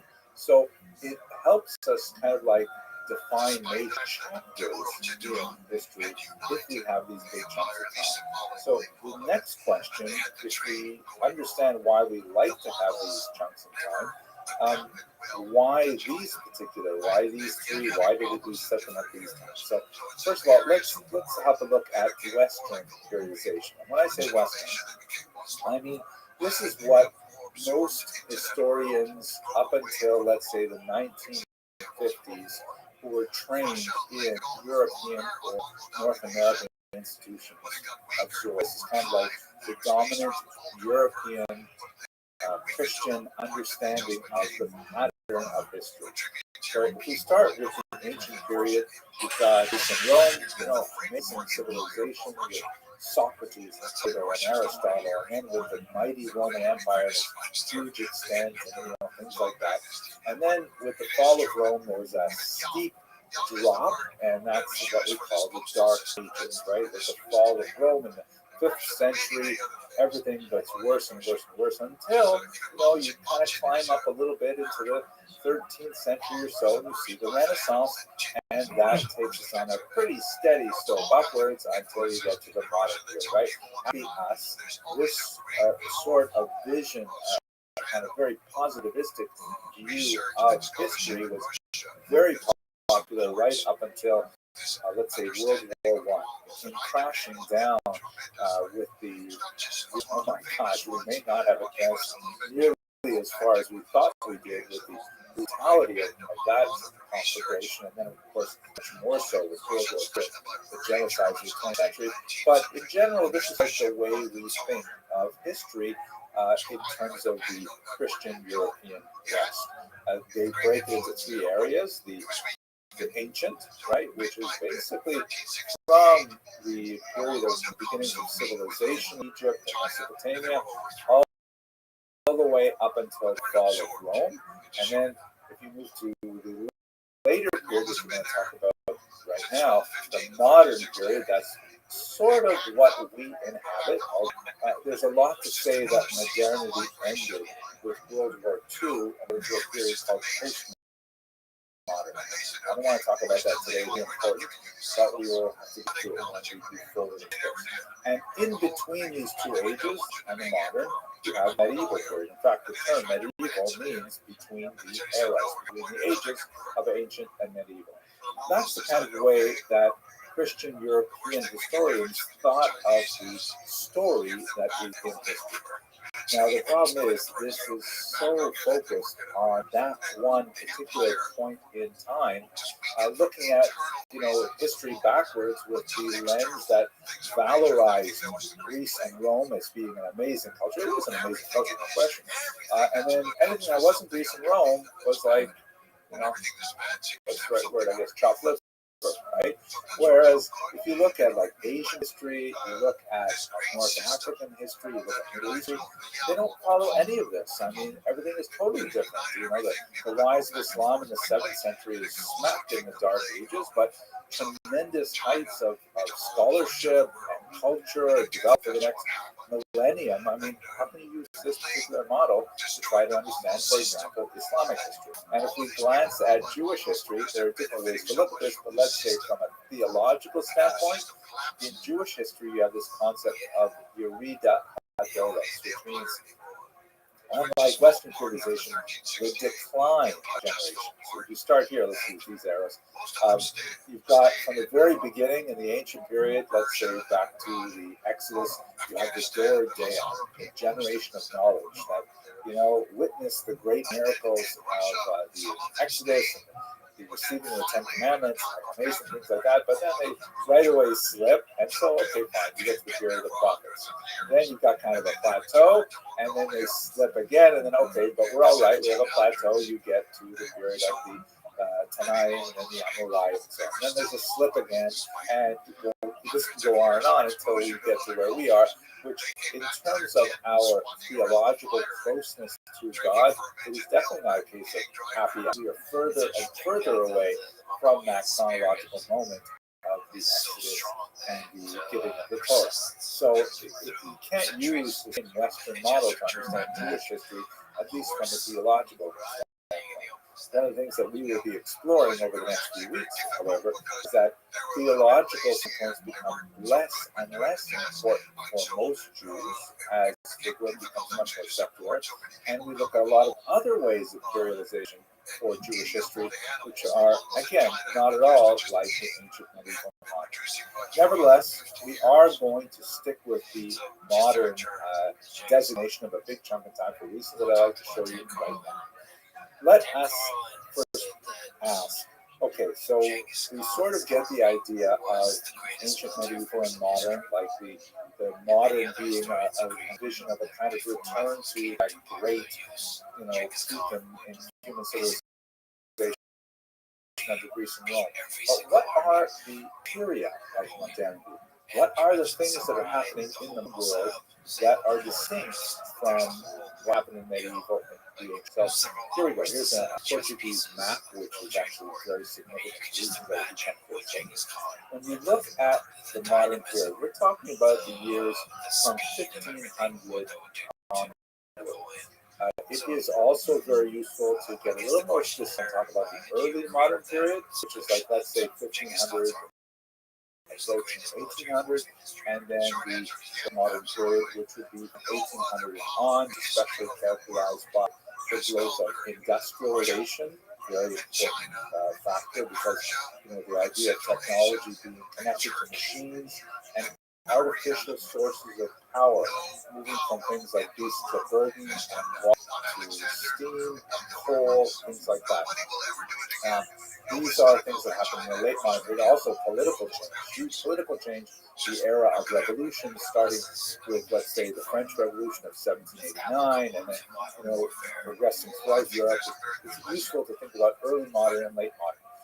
But let me try and outline the major kind of things that are happening in the modern period writ large that will have a lot of impact on Jews. First of all, the modern period is characterized by growth in the development of and widespread belief in the power of science.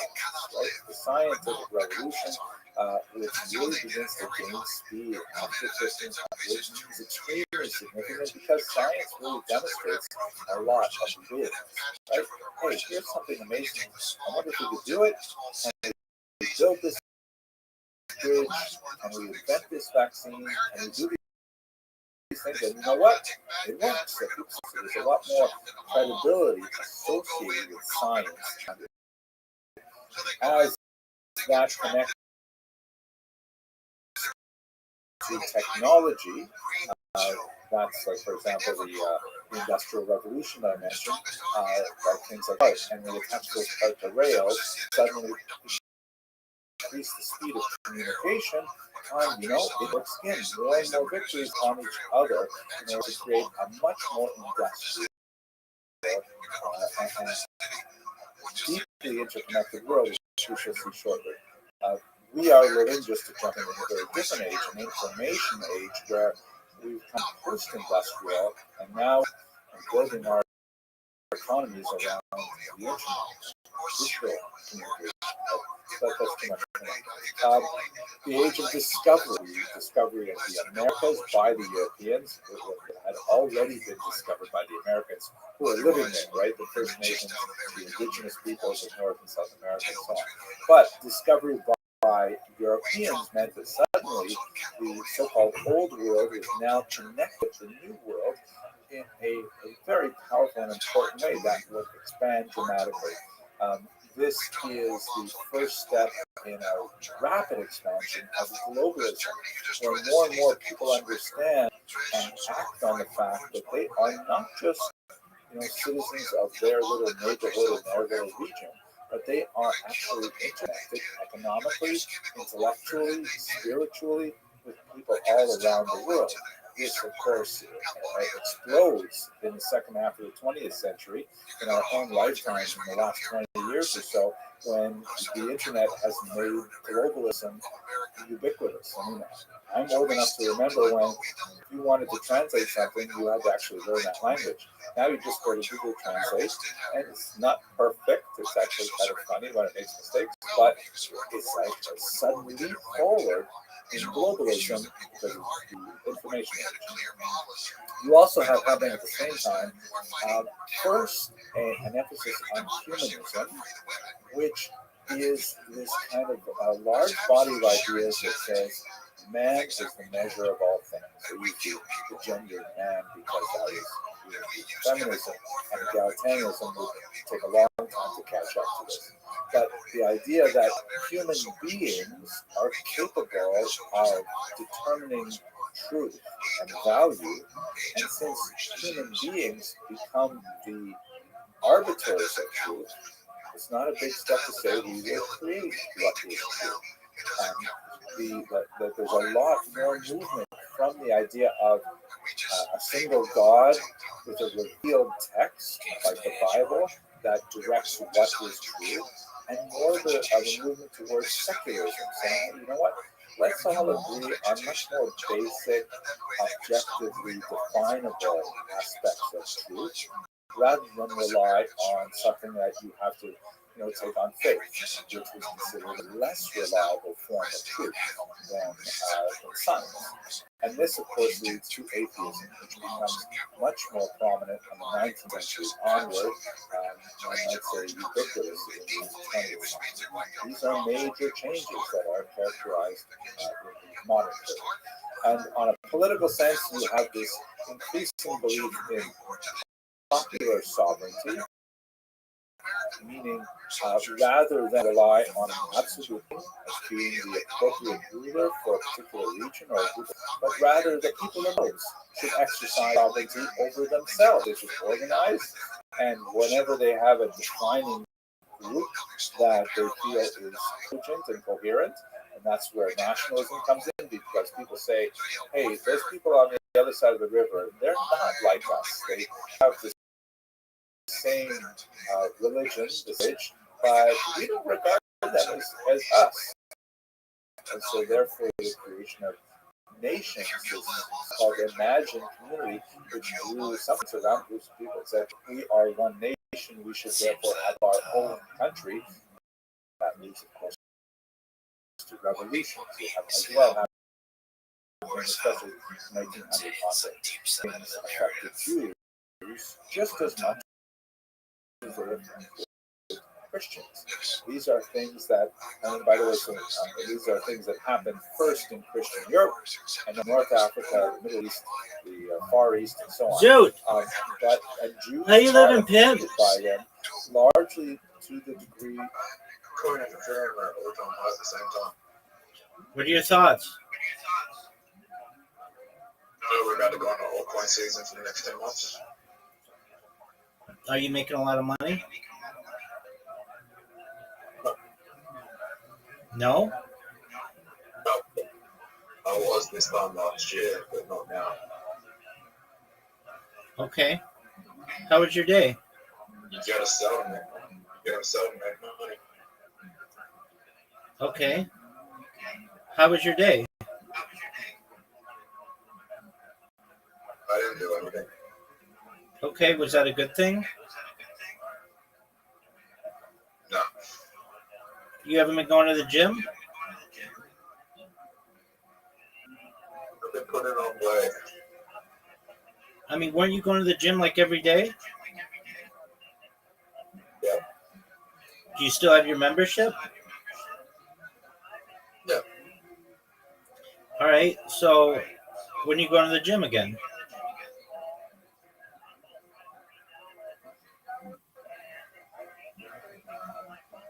Tomorrow. The strip club turned me down, so it was just like, Oh, shut the fuck up.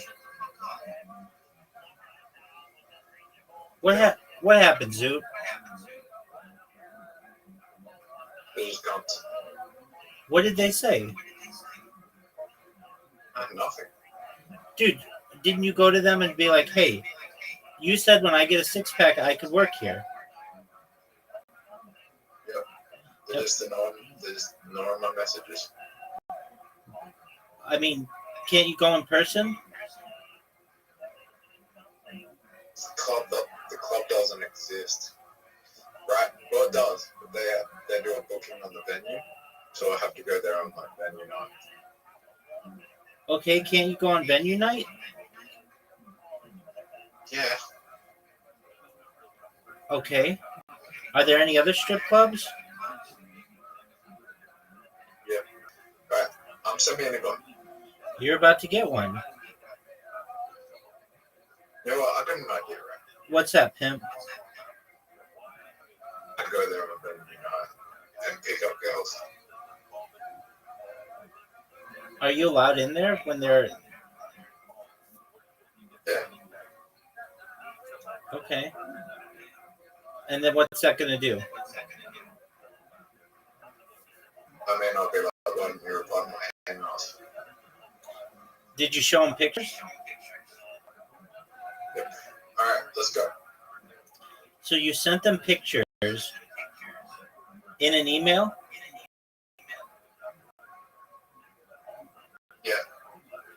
Did you show them before and afters? Yep. And they just didn't respond? Yep. All right, you're like a normal strip club you are, where you can just go and talk to the people who have like a brick and mortar place. I'll do that. Anyway, we're gonna go.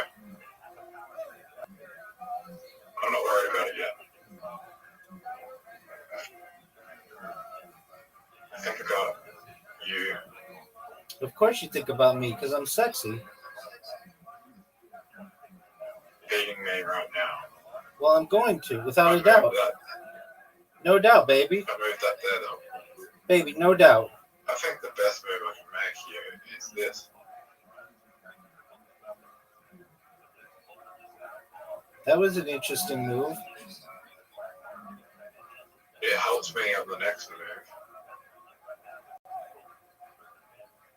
Rabbi, What up, pimp? I was trying to even look for fucking gay strip clubs. I was that desperate. All right.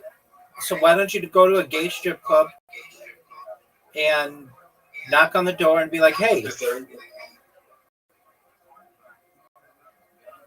That's actually not a bad idea because like I don't have to drink with the guys and then you get experience and then I can be like, yo, I'm working straight strip club now. Yeah. So why don't you do that? There isn't any gay strip club. Oh, okay. Rabbi, we just looked. Who's we? Rabbi, what's up? I just lost? Yeah. Extra move.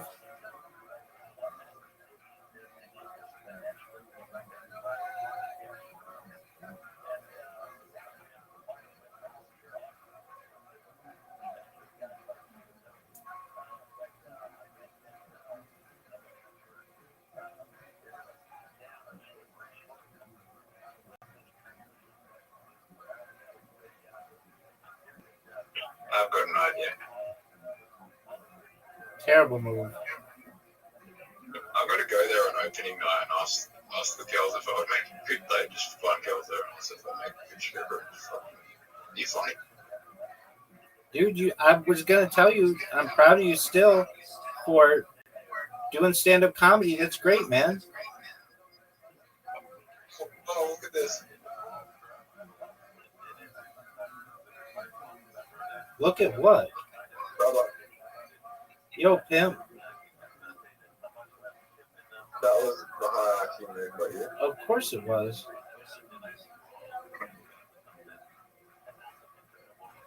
What? I don't know if I want. Oh, dude. That was a terrible move by you. You just gave me an opportunity. Yes, I did.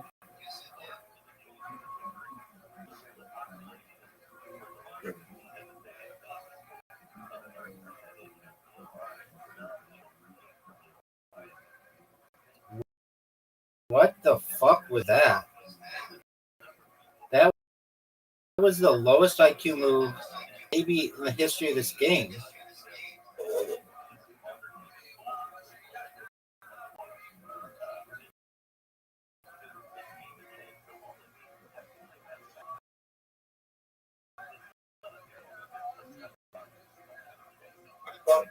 Attention.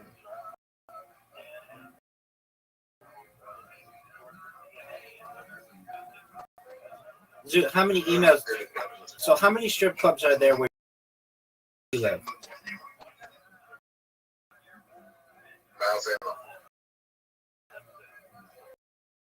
Both.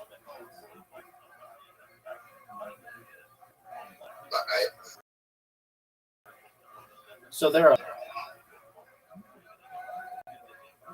There are more strip clubs in this city than there are bucks and How many clubs are there? Okay, so why don't you go knock on the door of the male strip clubs and just be like, hey, I've got a six-pack. I'm funny. I've got a good personality. I'm not bad looking. I'd like to strip here.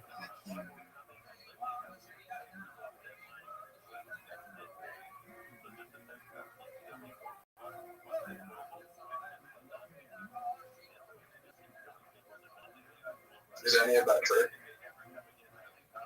I mean, do you have a six-pack? Yeah. Okay. I mean, not anymore, but I can get one in 2 weeks. It was really dry. Yeah, I know.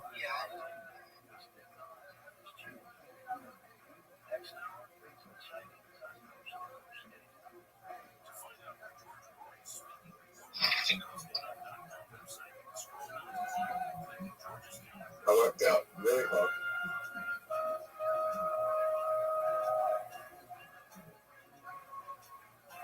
I just won. I don't think so.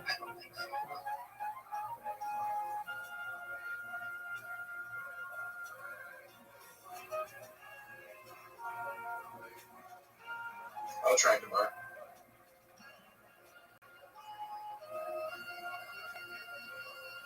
But I can get a six-pack for 2 weeks from here if I cut.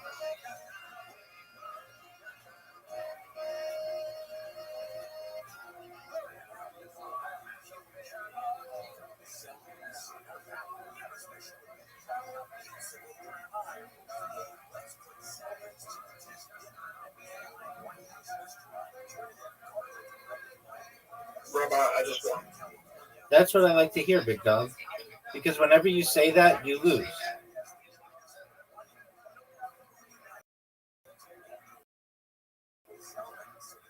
I don't like this move. That was not a good move. You know why it wasn't a good move? Well, it wasn't a good move, big dog. Look where the berries are.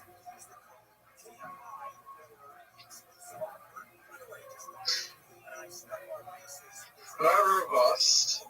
I don't think either of us are going to get the berry.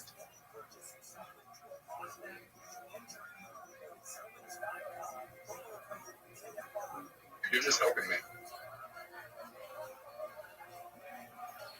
Bro, I think you just helped me.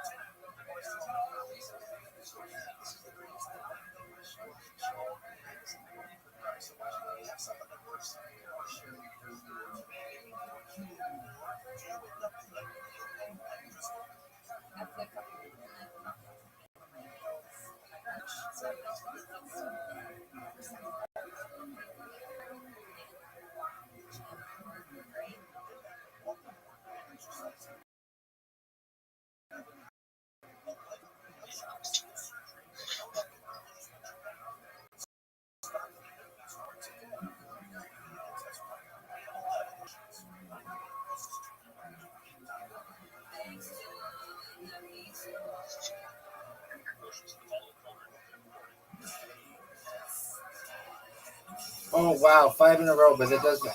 Oh, dude, that was great, dude. Oh my fucking god.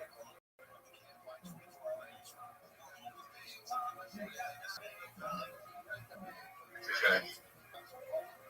My ultimate fear is actually I'm not gonna vote.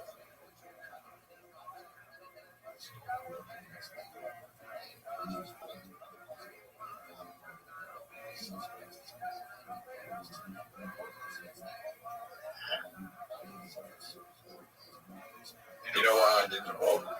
No, why didn't you vote, Pimp?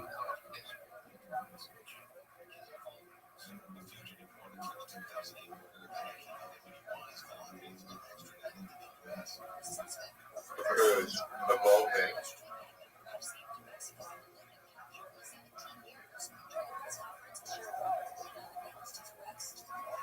this is the best move I can make. Fuck. Fuck me out. You know you fuck me that.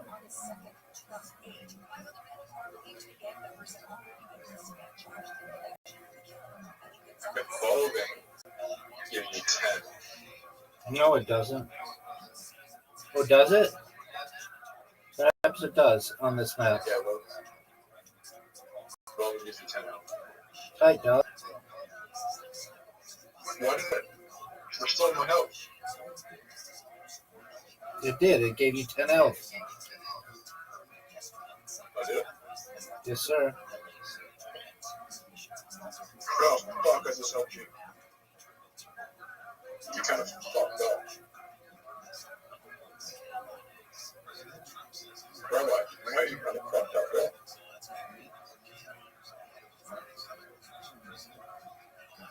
Rabbi, I think you fucked up. All right, well, think whatever you want, big dog. When did I fuck up?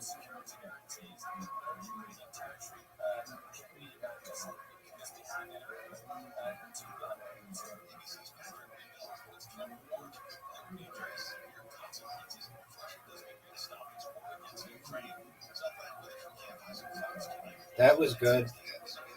High IQ, man.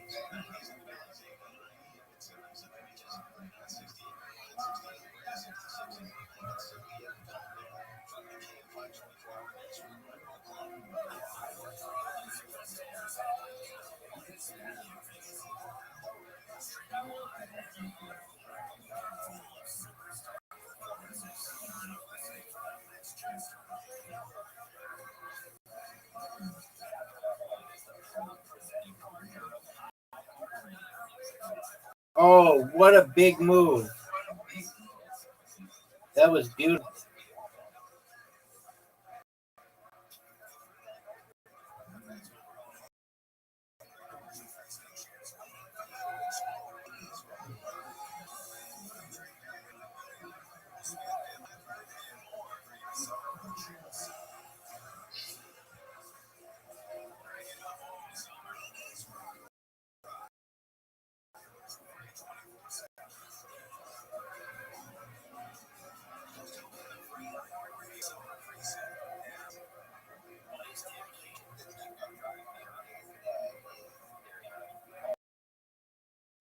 Fucked up.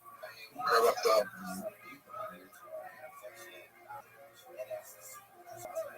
Best move I can make here.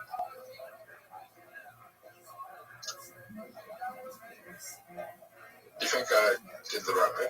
Yeah. I think it was great.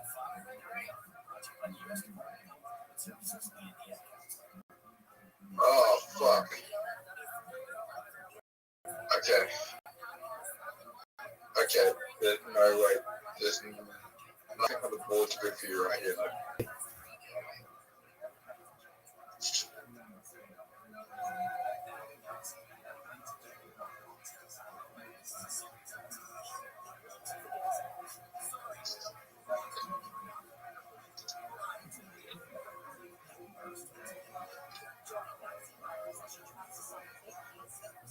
My bad.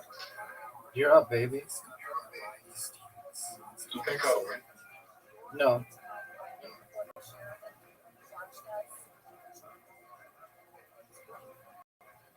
I that super win? Because you're down 50 points.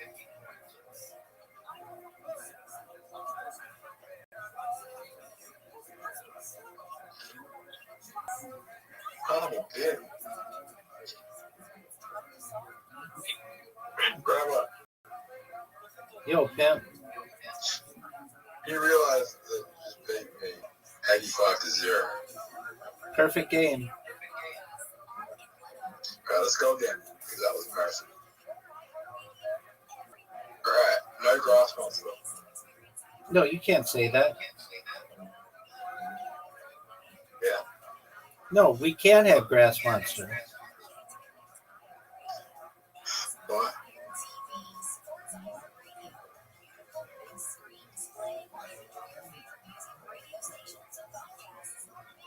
Okay, I'm going to try something here.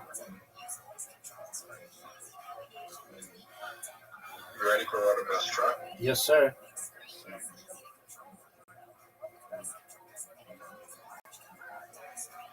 The worst combo you can have. You don't have the worst combo you can have. You have a good combo. Dude, I think I have the best combo.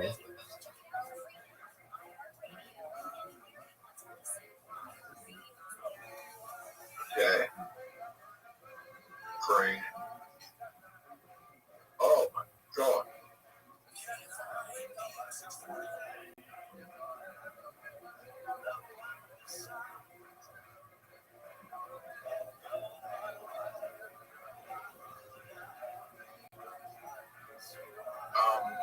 Shit. I know I can damage you. I'm gonna do that.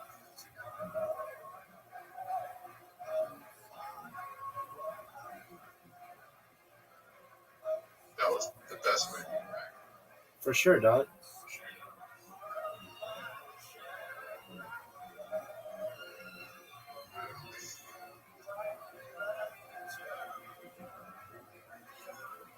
I'm gonna do a little bit of damage here. Okay, just get in points. Damage.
Okay, I'm gonna do that.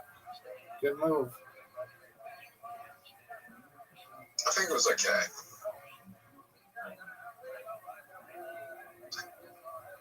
Remember your fire. I know. I don't think that was. Oh, that was actually a good move. It's turned out to be a good move.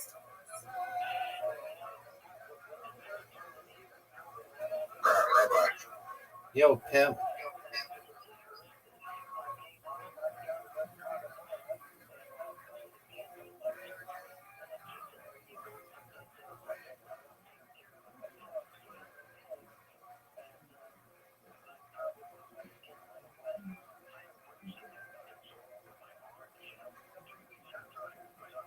You're the greatest hero.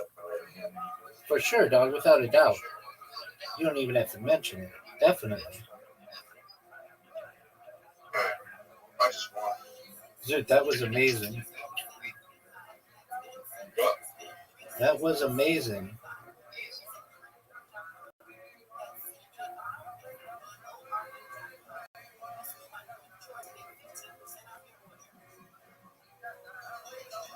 That would be the move.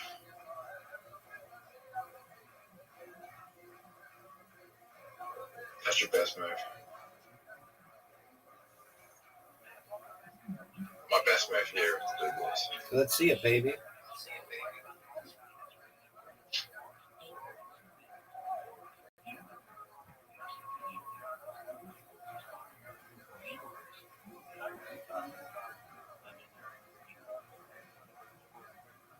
Okay, that worked.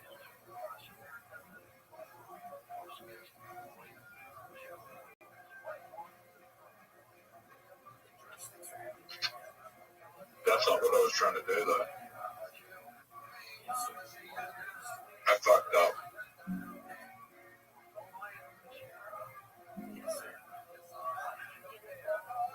Oh, fuck. I gave you the game.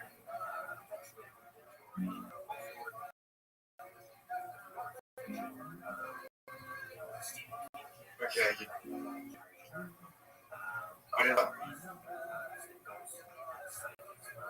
That's good. You know why it's good? Why is that, pimp? Because it stops you from doing that. Okay. You're just playing a defensive game.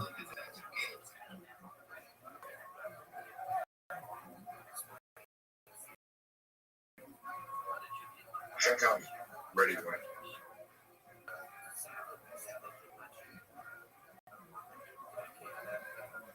Okay, did I do much damage there?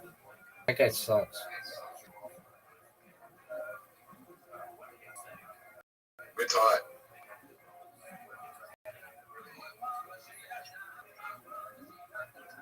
Oh, fuck. That's not good. That's not good.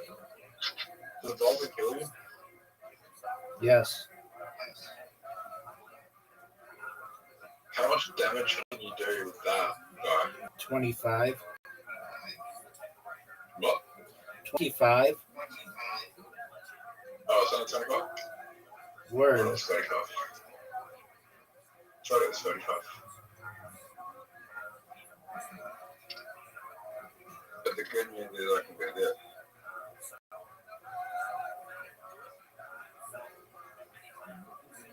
That? What? Oh no. Fuck. You're about to do 25 points of damage.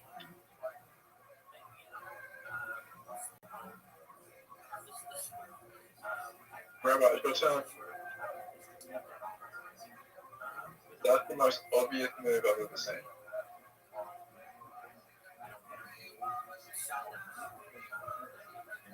Okay, you do it. Do you know that was the most obvious move I've ever seen? Excellent. Extra move. Oh, that was big. How close to you to getting green? I'm 5 out of 6. You're just gonna move that. Oh. How much of that? 25. You know what the good news is? What's that, pimp?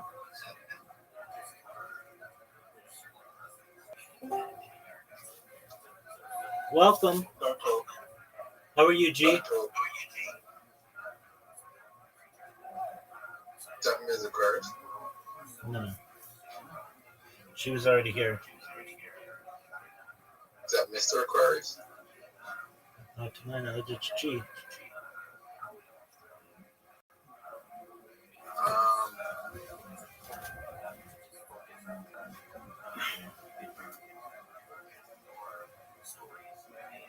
Rabbi, Yo, pimp. I think you can win here. In one move? No. 10 moves.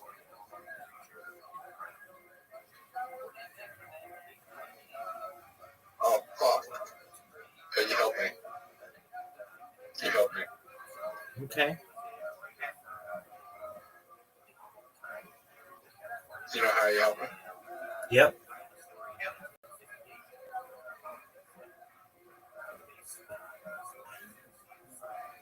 Right here.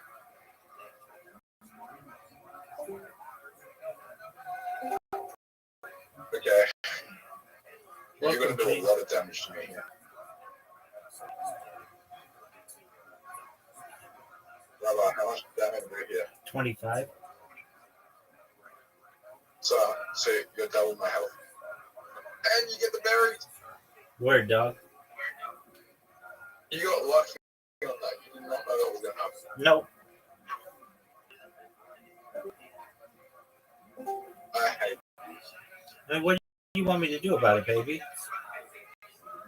No, I hate the person that keeps on fucking joining and relieving and not saying anything. They'll be fine. Don't worry.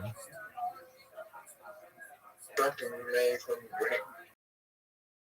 Dude, you know you didn't have a chance of winning in the first place. I'll see the game. Yeah. You can make a very, very smart move here.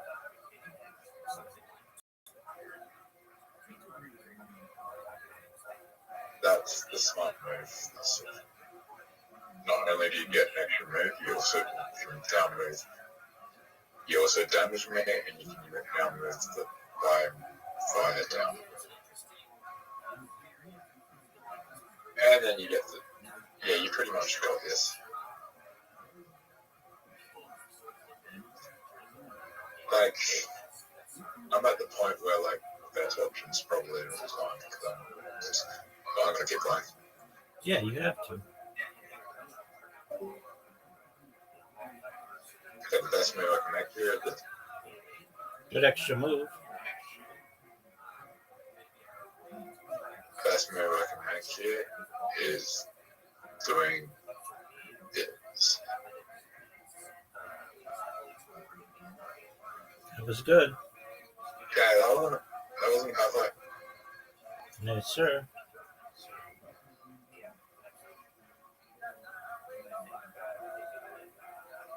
I can see what you can do.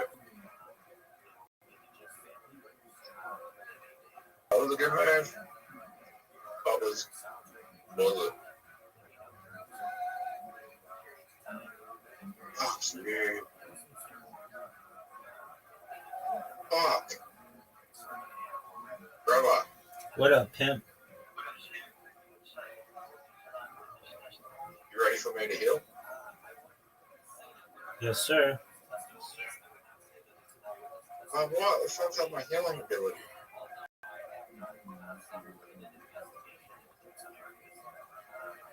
You're good. Or you could me. Oh, dude, you took away all my stuff. Yep.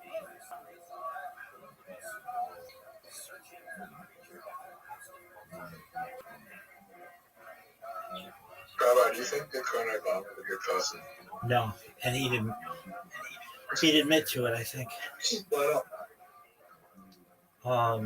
Back up. He's a shiller. He's a grifter. Yeah. Word, dog. Do an extra move.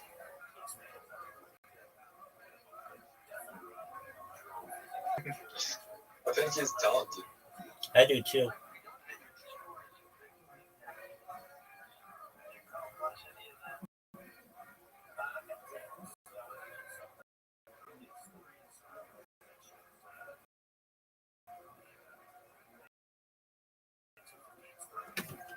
Are you in love with him? He must be a little bit. Yeah. The fact that he's able to speak two languages tells me he's slapped on. What does he speak? England and the native Nigerian language.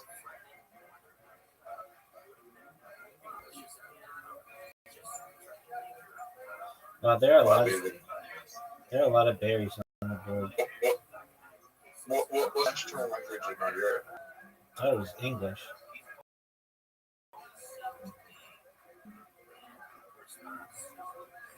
refrigerator, so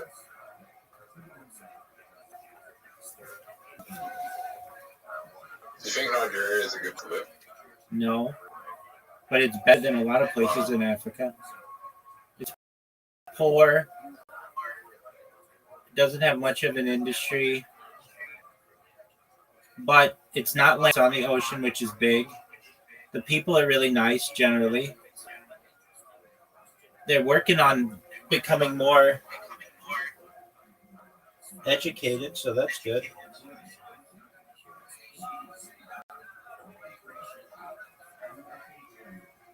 Why do you think it's such a poor country, despite having so many people? Colonization. The British. Colonization. Yeah, the British. Not just the British, but the imperial powers. The Belgians, the French, the Italians.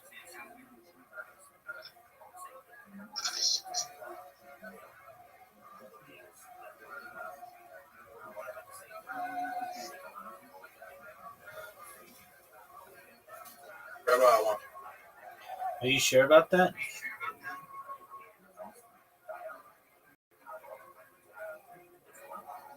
I think I just stayed in the damn a bit longer.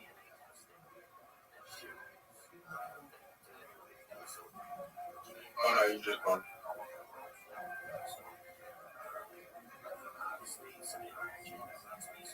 Oh no? No, it wouldn't, that wouldn't be a win, but it'd be close.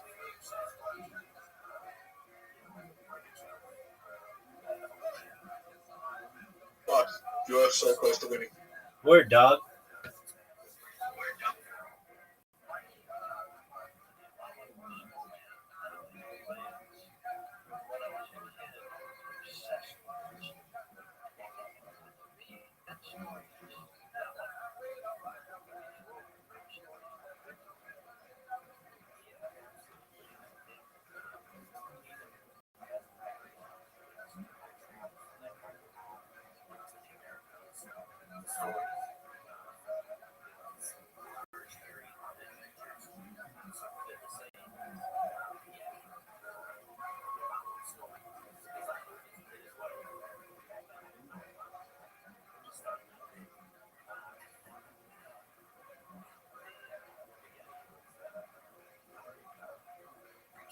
Give me a sec.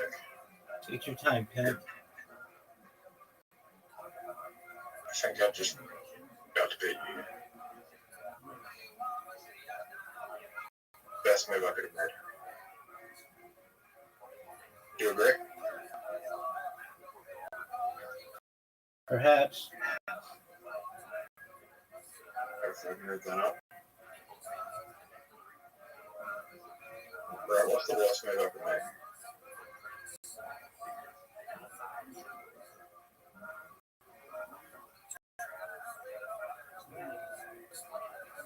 Right. Red light, fire. You get the fire hand. You win. Why are you going for the grass? Oh, you win. Where do I get fire? Fuck. There.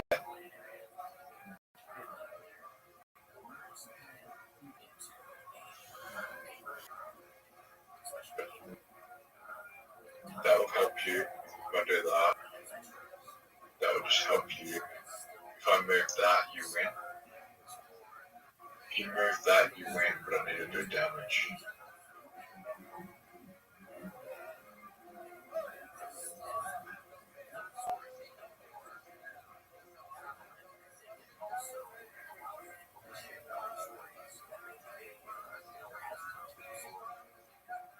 Oh no, this is not good. You win. You just won. You need to heal. How do I heal? Get the green, I guess. But you're still pretty far away.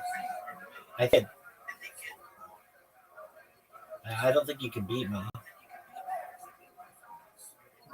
I don't need anything on the board.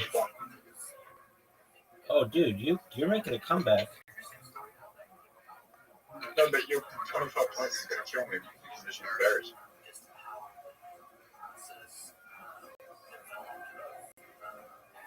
Yeah, it's not letting me though. Oh, it's your turn. Your turn.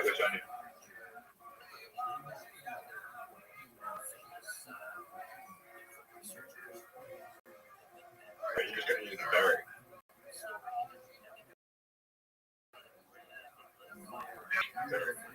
I mean, what do you want me to do about it?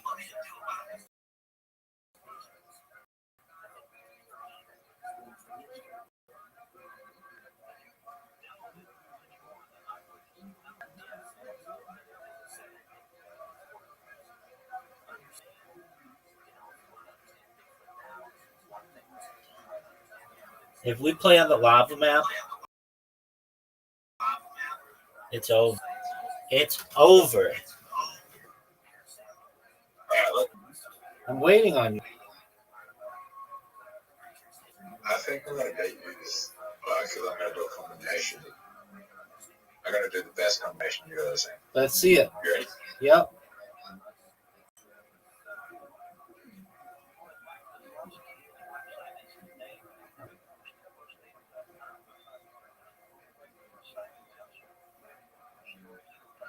Oh, fuck.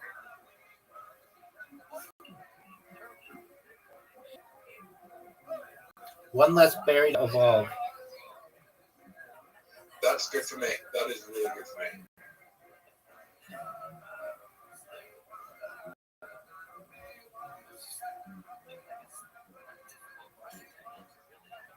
Bro, Yo, pimp. you think I made a good choice in my pick? Maybe. What do you think, Matt? It might be.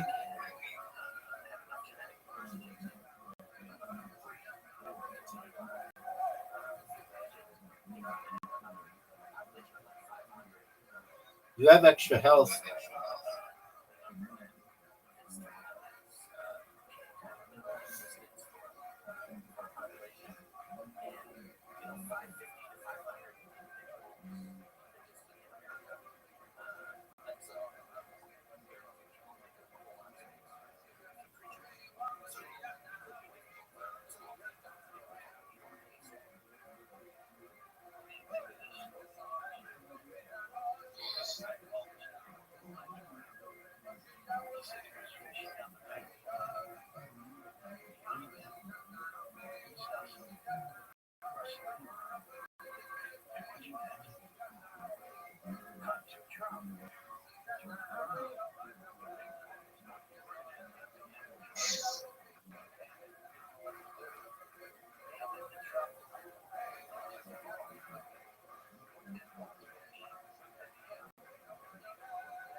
Autistic.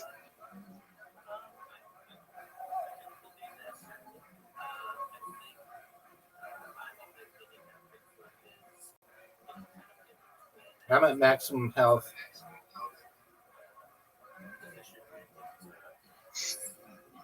Autistic. Calm down, Zoo.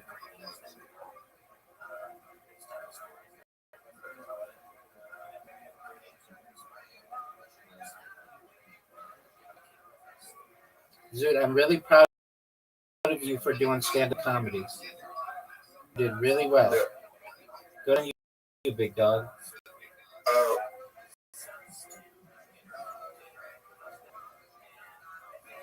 You're going to diagnose God with any mental illness, what would it be? I wouldn't disrespect God like that. You wouldn't, No. you wouldn't like to come to my stand-up show then? That's okay. I mean, I could think it's funny, but I would want to diagnose something that I don't really understand, and I don't think anybody does. I mean, I think it's funny. Okay.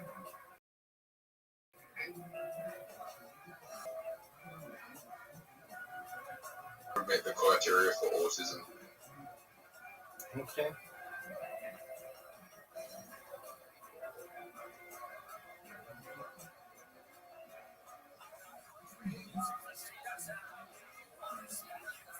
So would Jesus.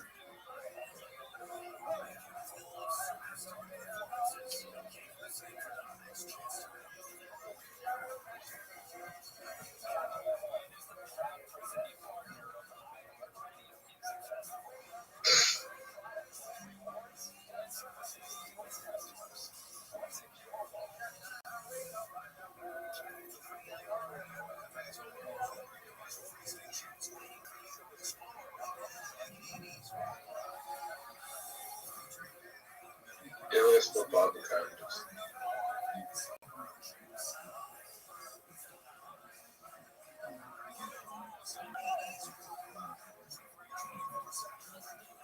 You ready? Yes, sir.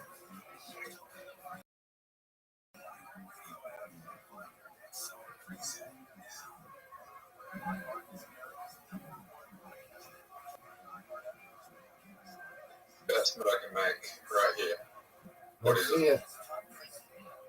Let's see it. Now this is going to be like, what the fuck do you think? You ready? Yes, sir. I set it up. I might have helped you.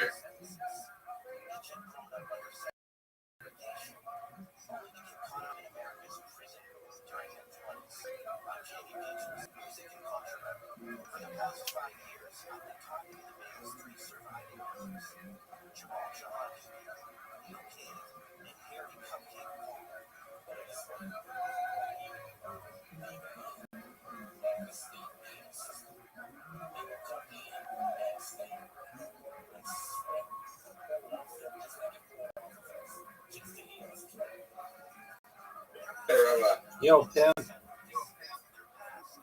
how many people do you think were dropped on the head as babies? Oh, perhaps a lot. A lot. Perhaps.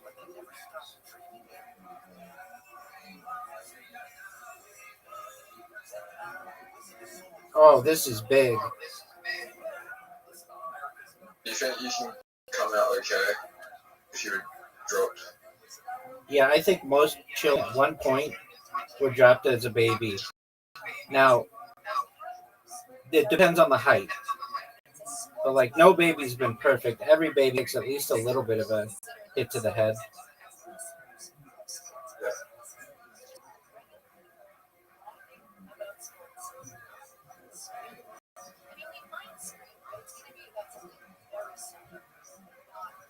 But that's the time where you really don't want to get your head dropped on the head.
That was good.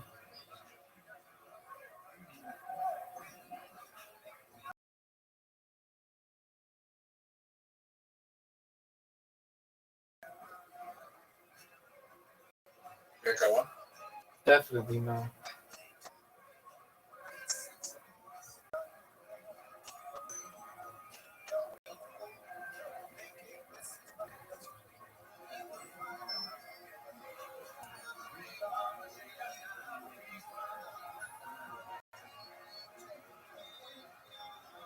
I made a mistake.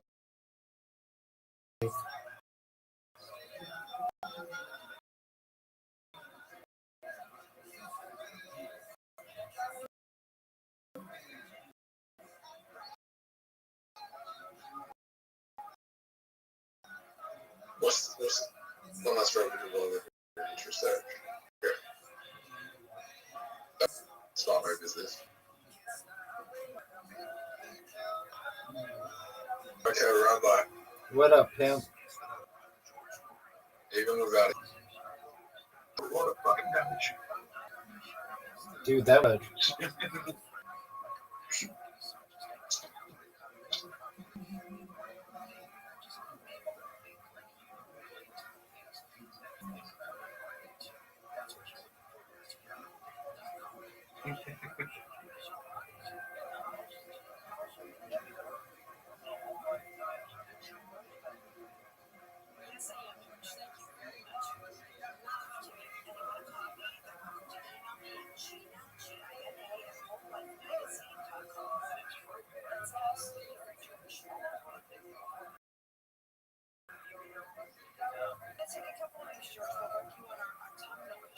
It's over. Game over, Zoo.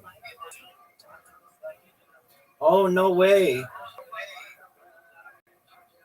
I thought it was You're game. gonna take a huge from Hit me with it, You're big. gonna take a huge from Hit me with it, big dog.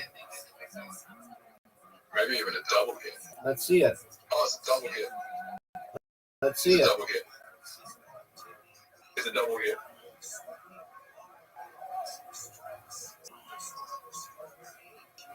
Wow. That was impressive. Oh, I've never had it that big. That was amazing. You could win.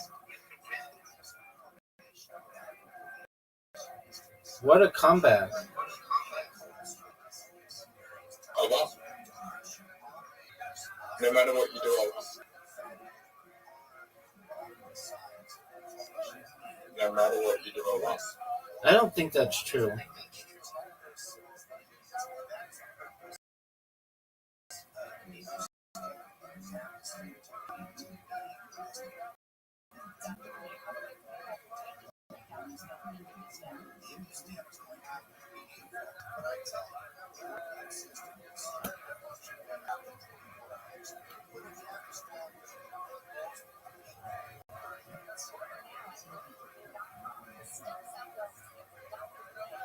Oh, fuck. Fuck. You know how close that game was? Very close. 5 points. I was going to get an extra 10. But yeah, I understand. If you didn't use the healer, I would have won. What do you want, Zoo? Let's go again. Use whatever you want.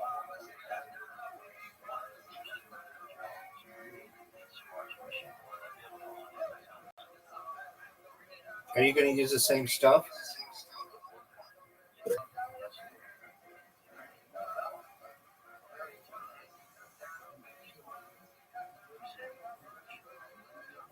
Holy shit, the DLC. I'm looking at some of the DLC ones. Okay, well, do that on your own time. Go.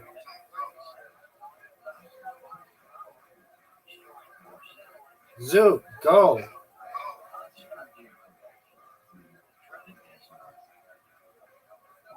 Zoo, go. Zoo, pick something. Zoo, come on, man. Hit confirm.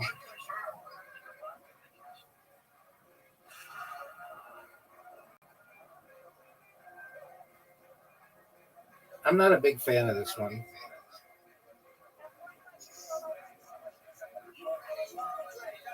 I don't like going first either. What? I like having the extra What's the health. smoke? I like having the extra health. One tile is master at the end of each turn.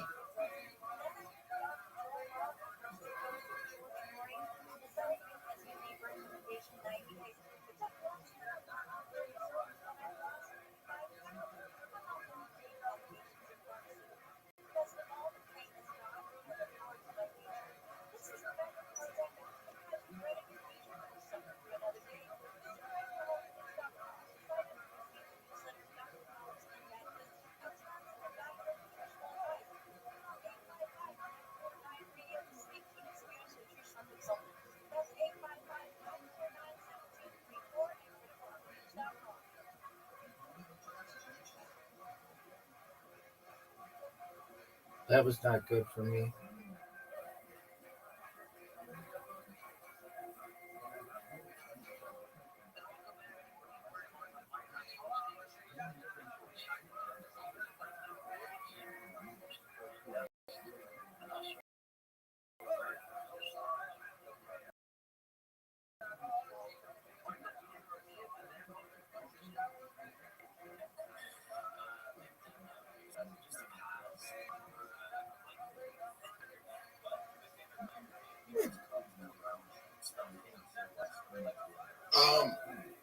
I just want.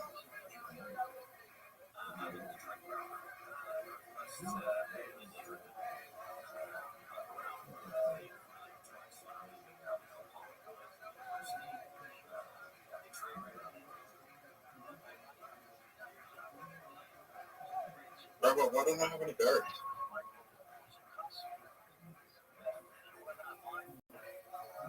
You see a big issue here, Robo? Yep.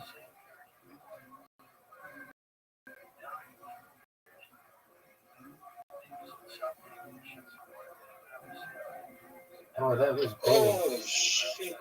That's good.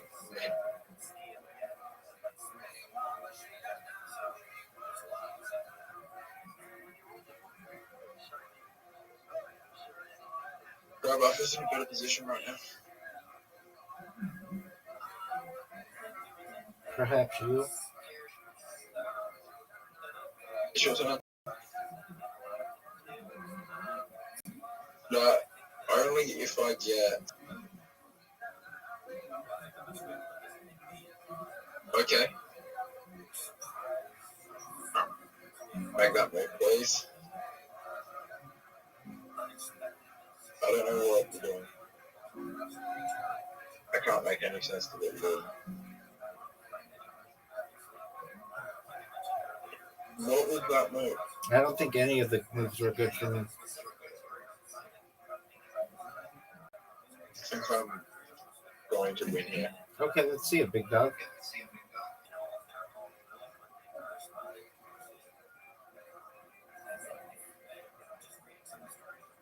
I don't think this is good.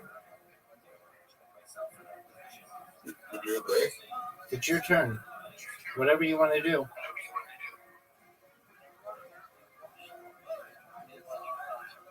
Huh. No, actually, that was no.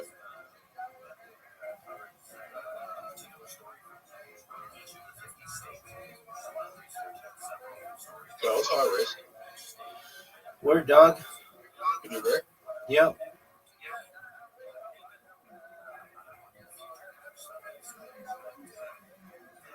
That might pay off.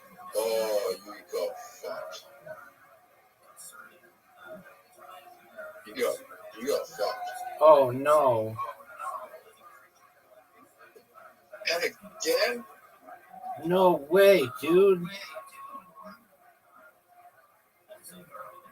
That's not good for you. You know, the only thing that I can say that's good is the fact that I'm not alone for you.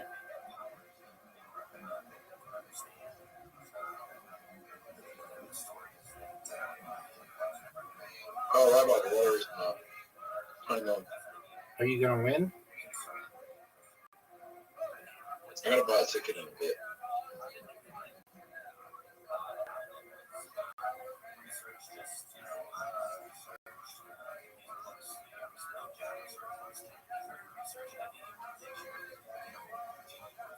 What are you going to do, pimp? Is that the move?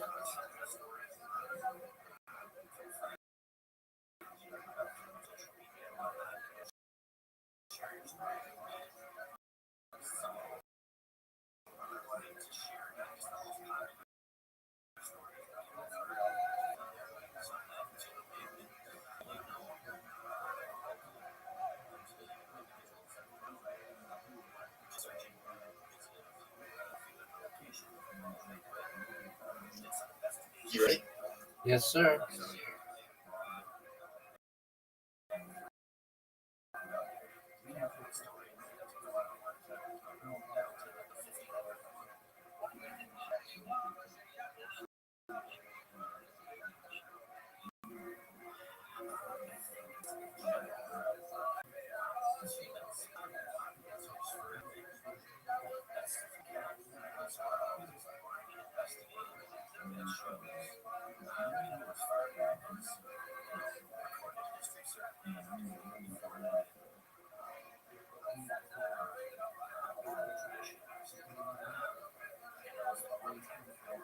Who's the most intelligent human to ever exist? Rabbi Rothschild. Next. Dude, you just fucked me.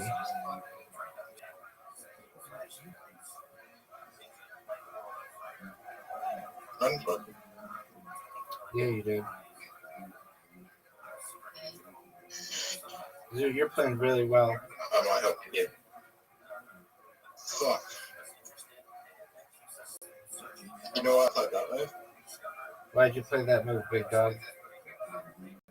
Because I'm a genius. Cool.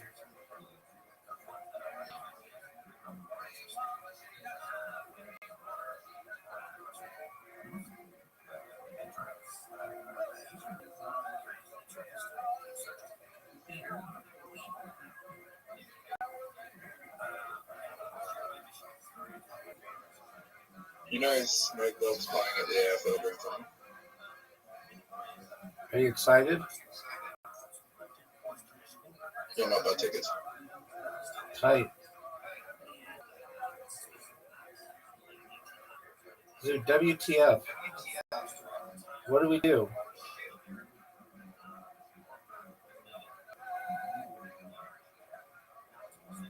I sent you myself this for the thing.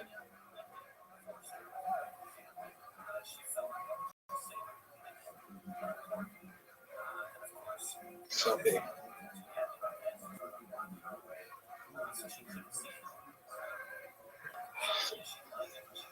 That's a bit difficult. You're up, Zoo.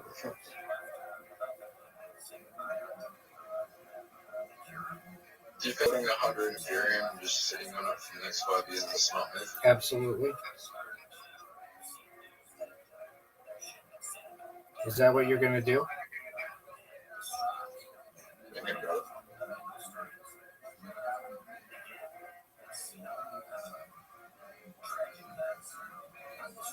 I think Ethereum's gonna go to $40,000. I'm going in at $200. There you go, big dog. Dude, you're going to maybe win.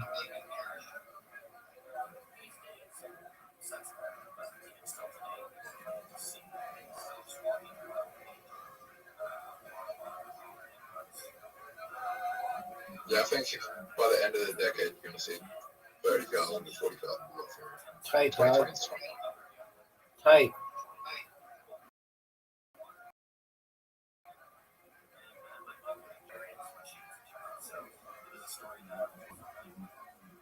That extra.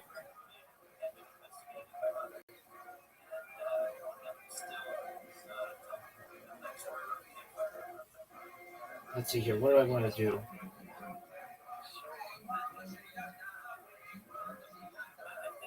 You want to heal?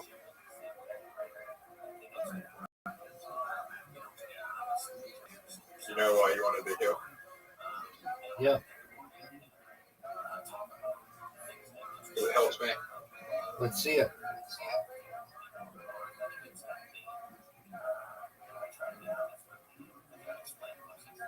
Honestly, that's above you.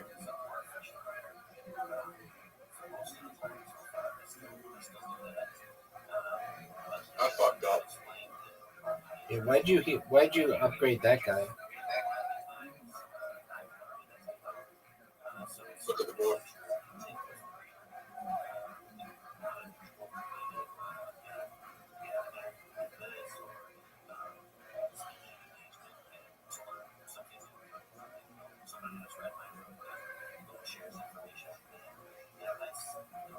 That was a good move. Thanks, big dog.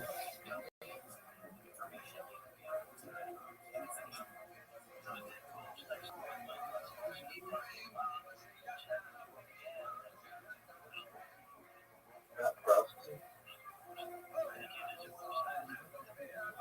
Oh, that was big. Really big. I don't think it worked. It took away a lot of things that could help me.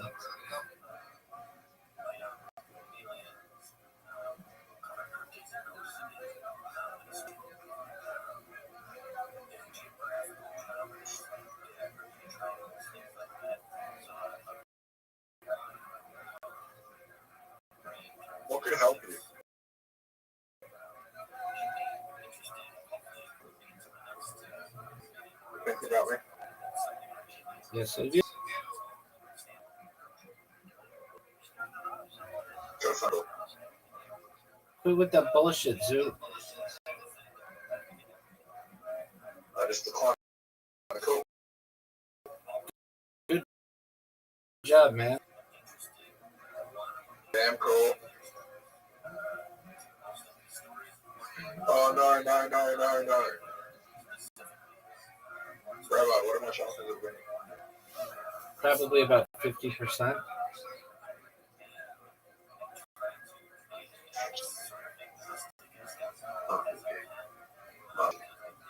Oh no. I just got you again.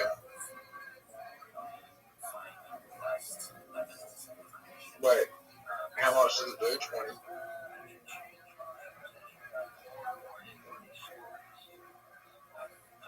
I don't think I have to give him. Okay. It does 20 damage. Bro. Oh, what the fuck? Why'd you do that?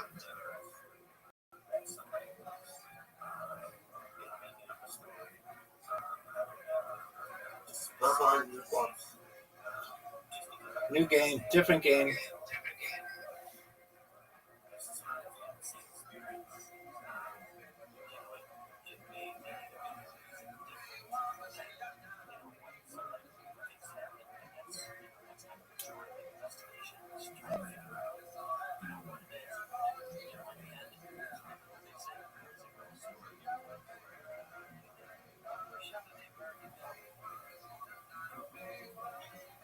Bro, I'm gonna go. We're playing a game, dude. Oh yeah.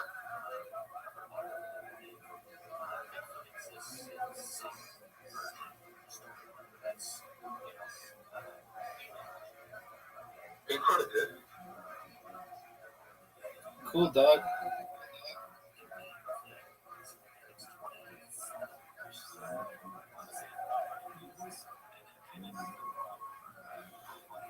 You've never beaten me at this game.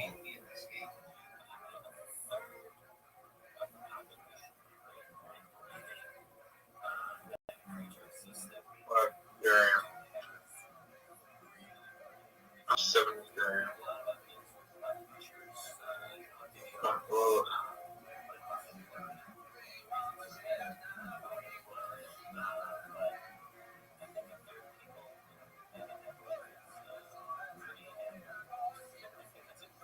do you want 100 here? Sure, dog. Fuck, that's. Nah. If I go into the pre-sale, maybe.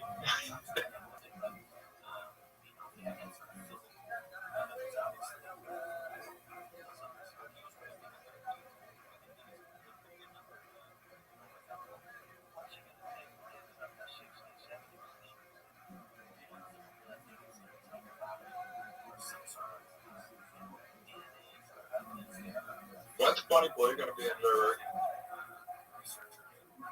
Who knows, dog? Maybe when she's number I one. saw a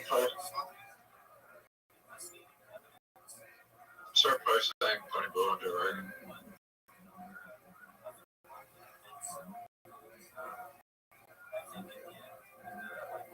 What number is she? 7. Have you been backing off or something? No, she's 10. What happened? Oh, how do you top the gangbang? That's an excellent question. Have sex with the whole country? Fuck the whole country. They populate a country. Vatican City.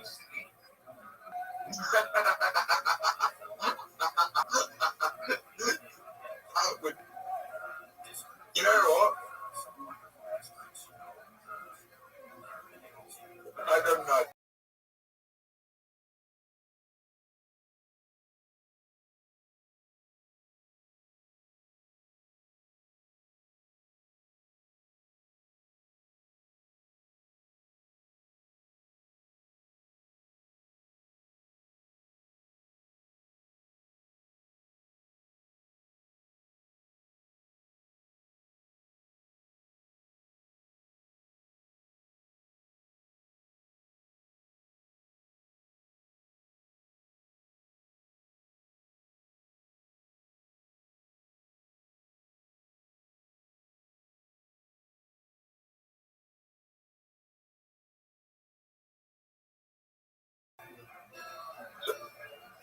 I met him. I just won.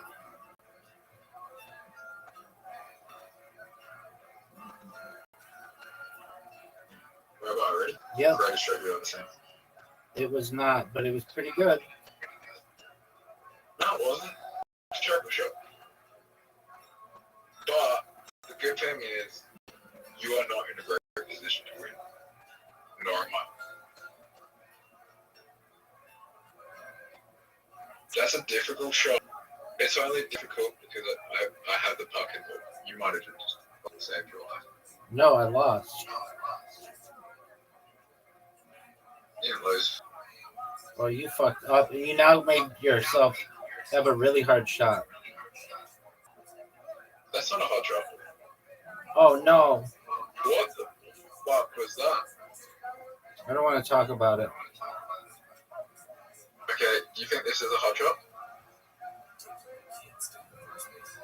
Dog. You think this is a hot shot? Yeah.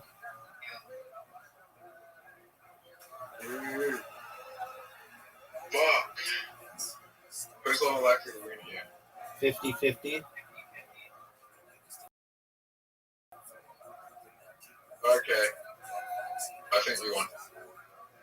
Dude, this is a hard shot. I don't think it's that hot. Oh my god. You have an impossible shot there. No, I have an easy shot. Do you think my shot's harder? I helped you. Yeah, I I might basically... have given you the win.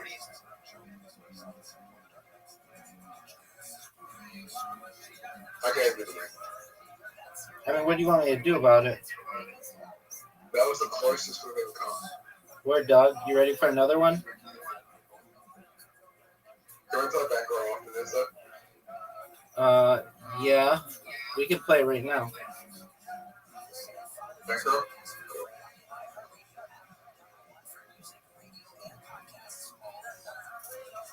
I've got an idea for back row. What's your idea, big dog? Nothing.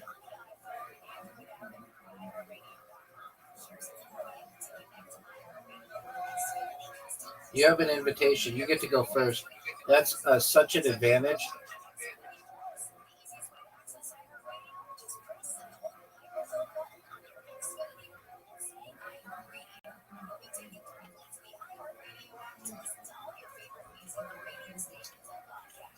Dude, my thing's not working. I have to close and reopen.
I just lost.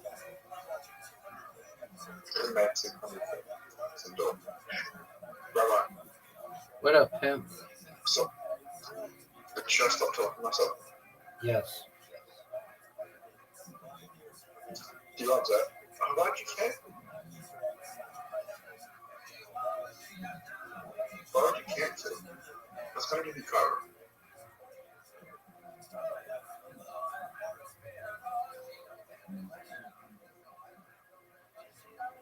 Fucking annoying.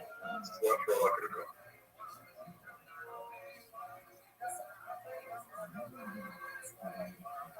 Bye-bye. Good night.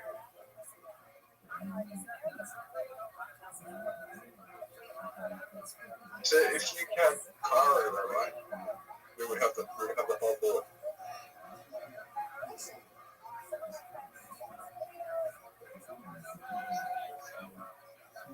was going to give you a car ride, which meant you'd have to both left side of the board. Thanks to the rent.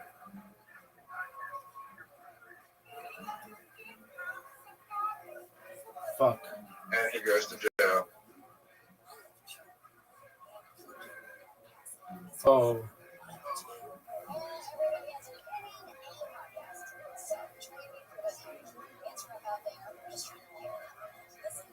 Rabbi, What up, the kid? best option. What's that, big dog? Alright, I'm going to. I might help you. Okay, go for it.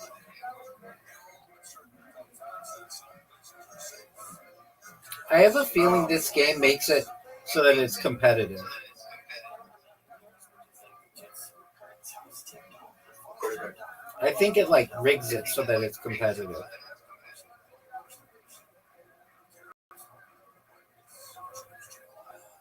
That was dumb.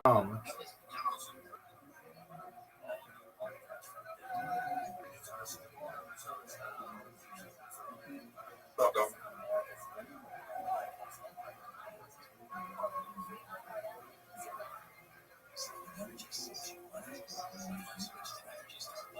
Give me a 5. You're done. This game's over.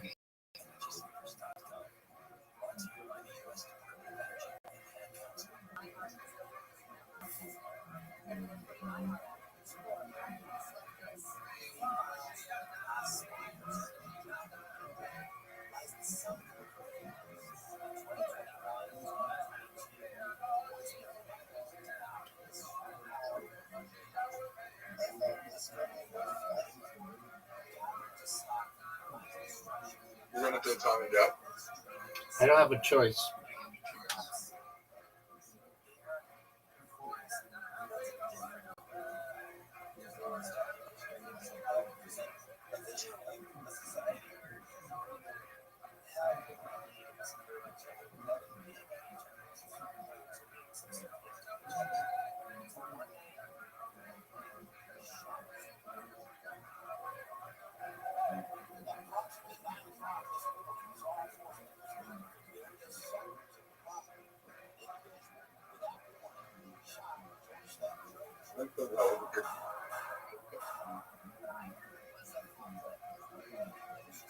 Best known brother.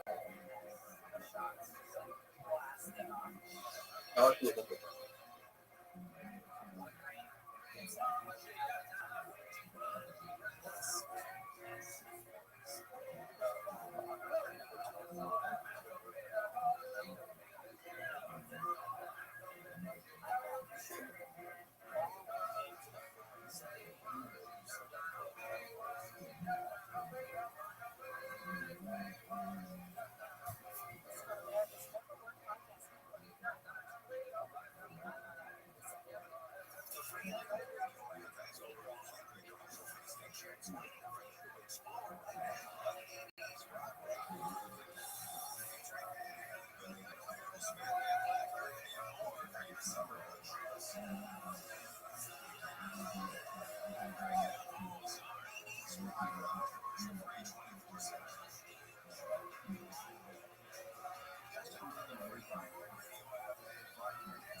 So, can you hear me?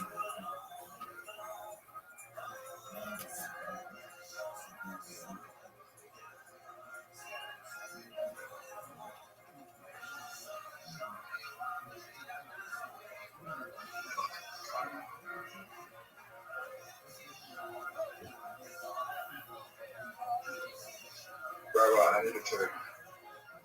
You need a 2? That's good. I need a 2 or a 4. You need a 2 or a 4? You need a 2 or a 4?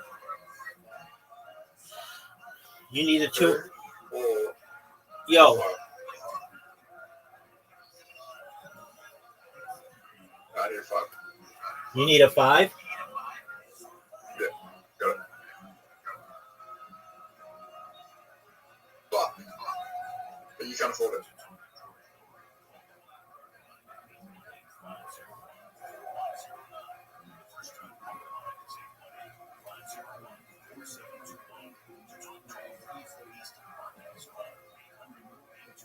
that's good.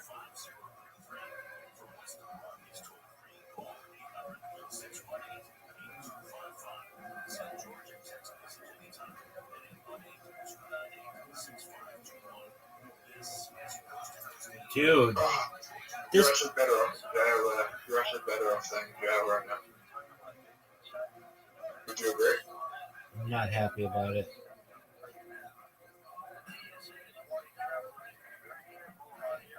Okay, just pay you some money.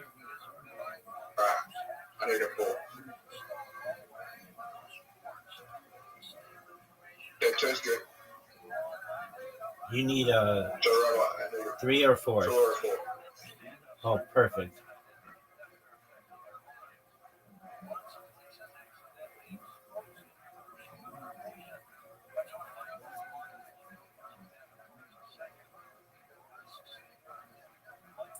You're gonna get a 3.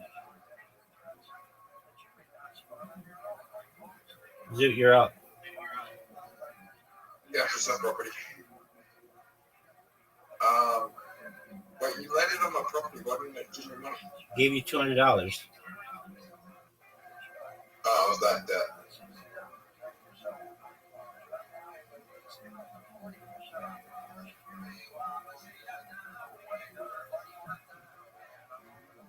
Yeah, we're kind of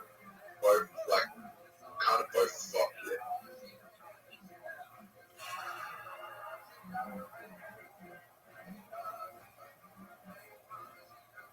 I'll give you car or Hong Kong. Okay.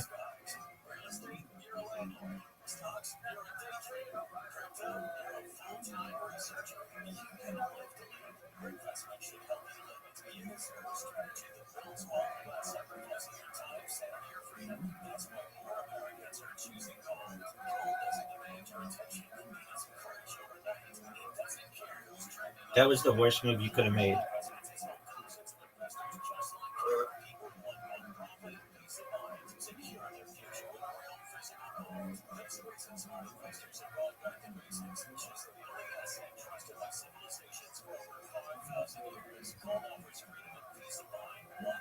The worst move I could make is giving you Billy.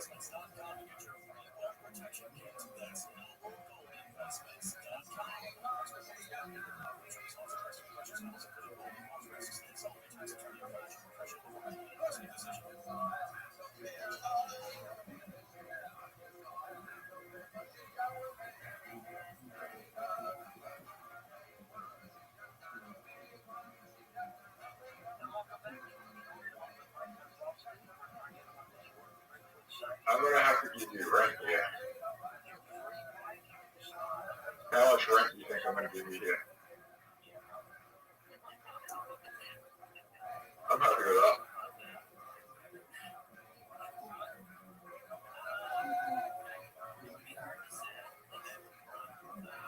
Right, how much rent do you think I'm gonna give you here? We'll see. So, my best move, 1, 2, 3, 4, is roll a 6. Oh, that's great. Okay. That's good. Yep. I'm happy about that.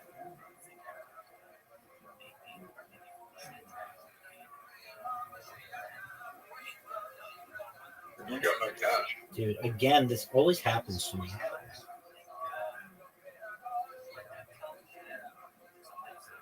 Oh no!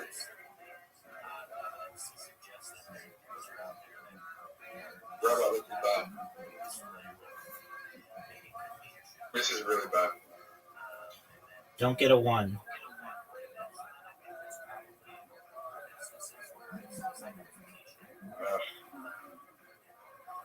Don't get it wrong. A 1. Oh, that's perfect. But you don't have the money. My parents? Right. I knew that was going to happen. They like it. Yeah, but the good news for you is I'm just going to land and I'm just going to keep on landing in the property. They like it. I'm telling you that the games are close, so it like rigs it.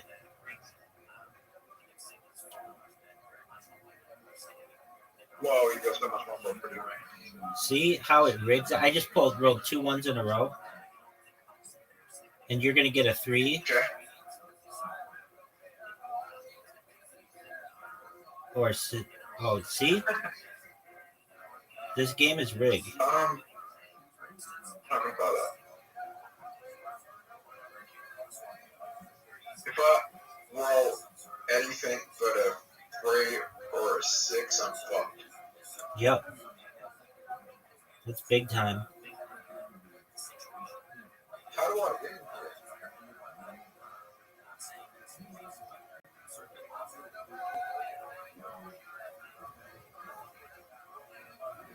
This is the worst. I made the worst move you could make.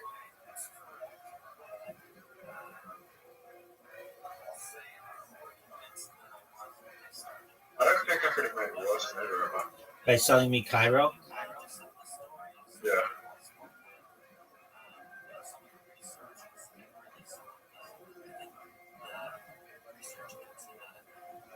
The only thing that could make it worse is if I trade you Delhi. What's Delhi? Yeah.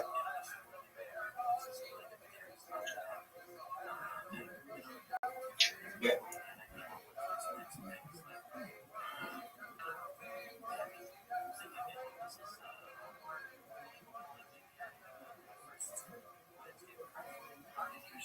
You're up, pimp.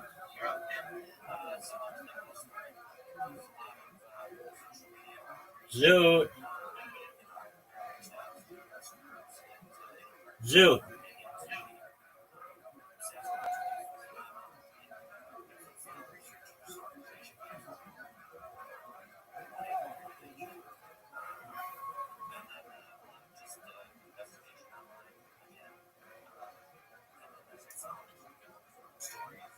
Zoot.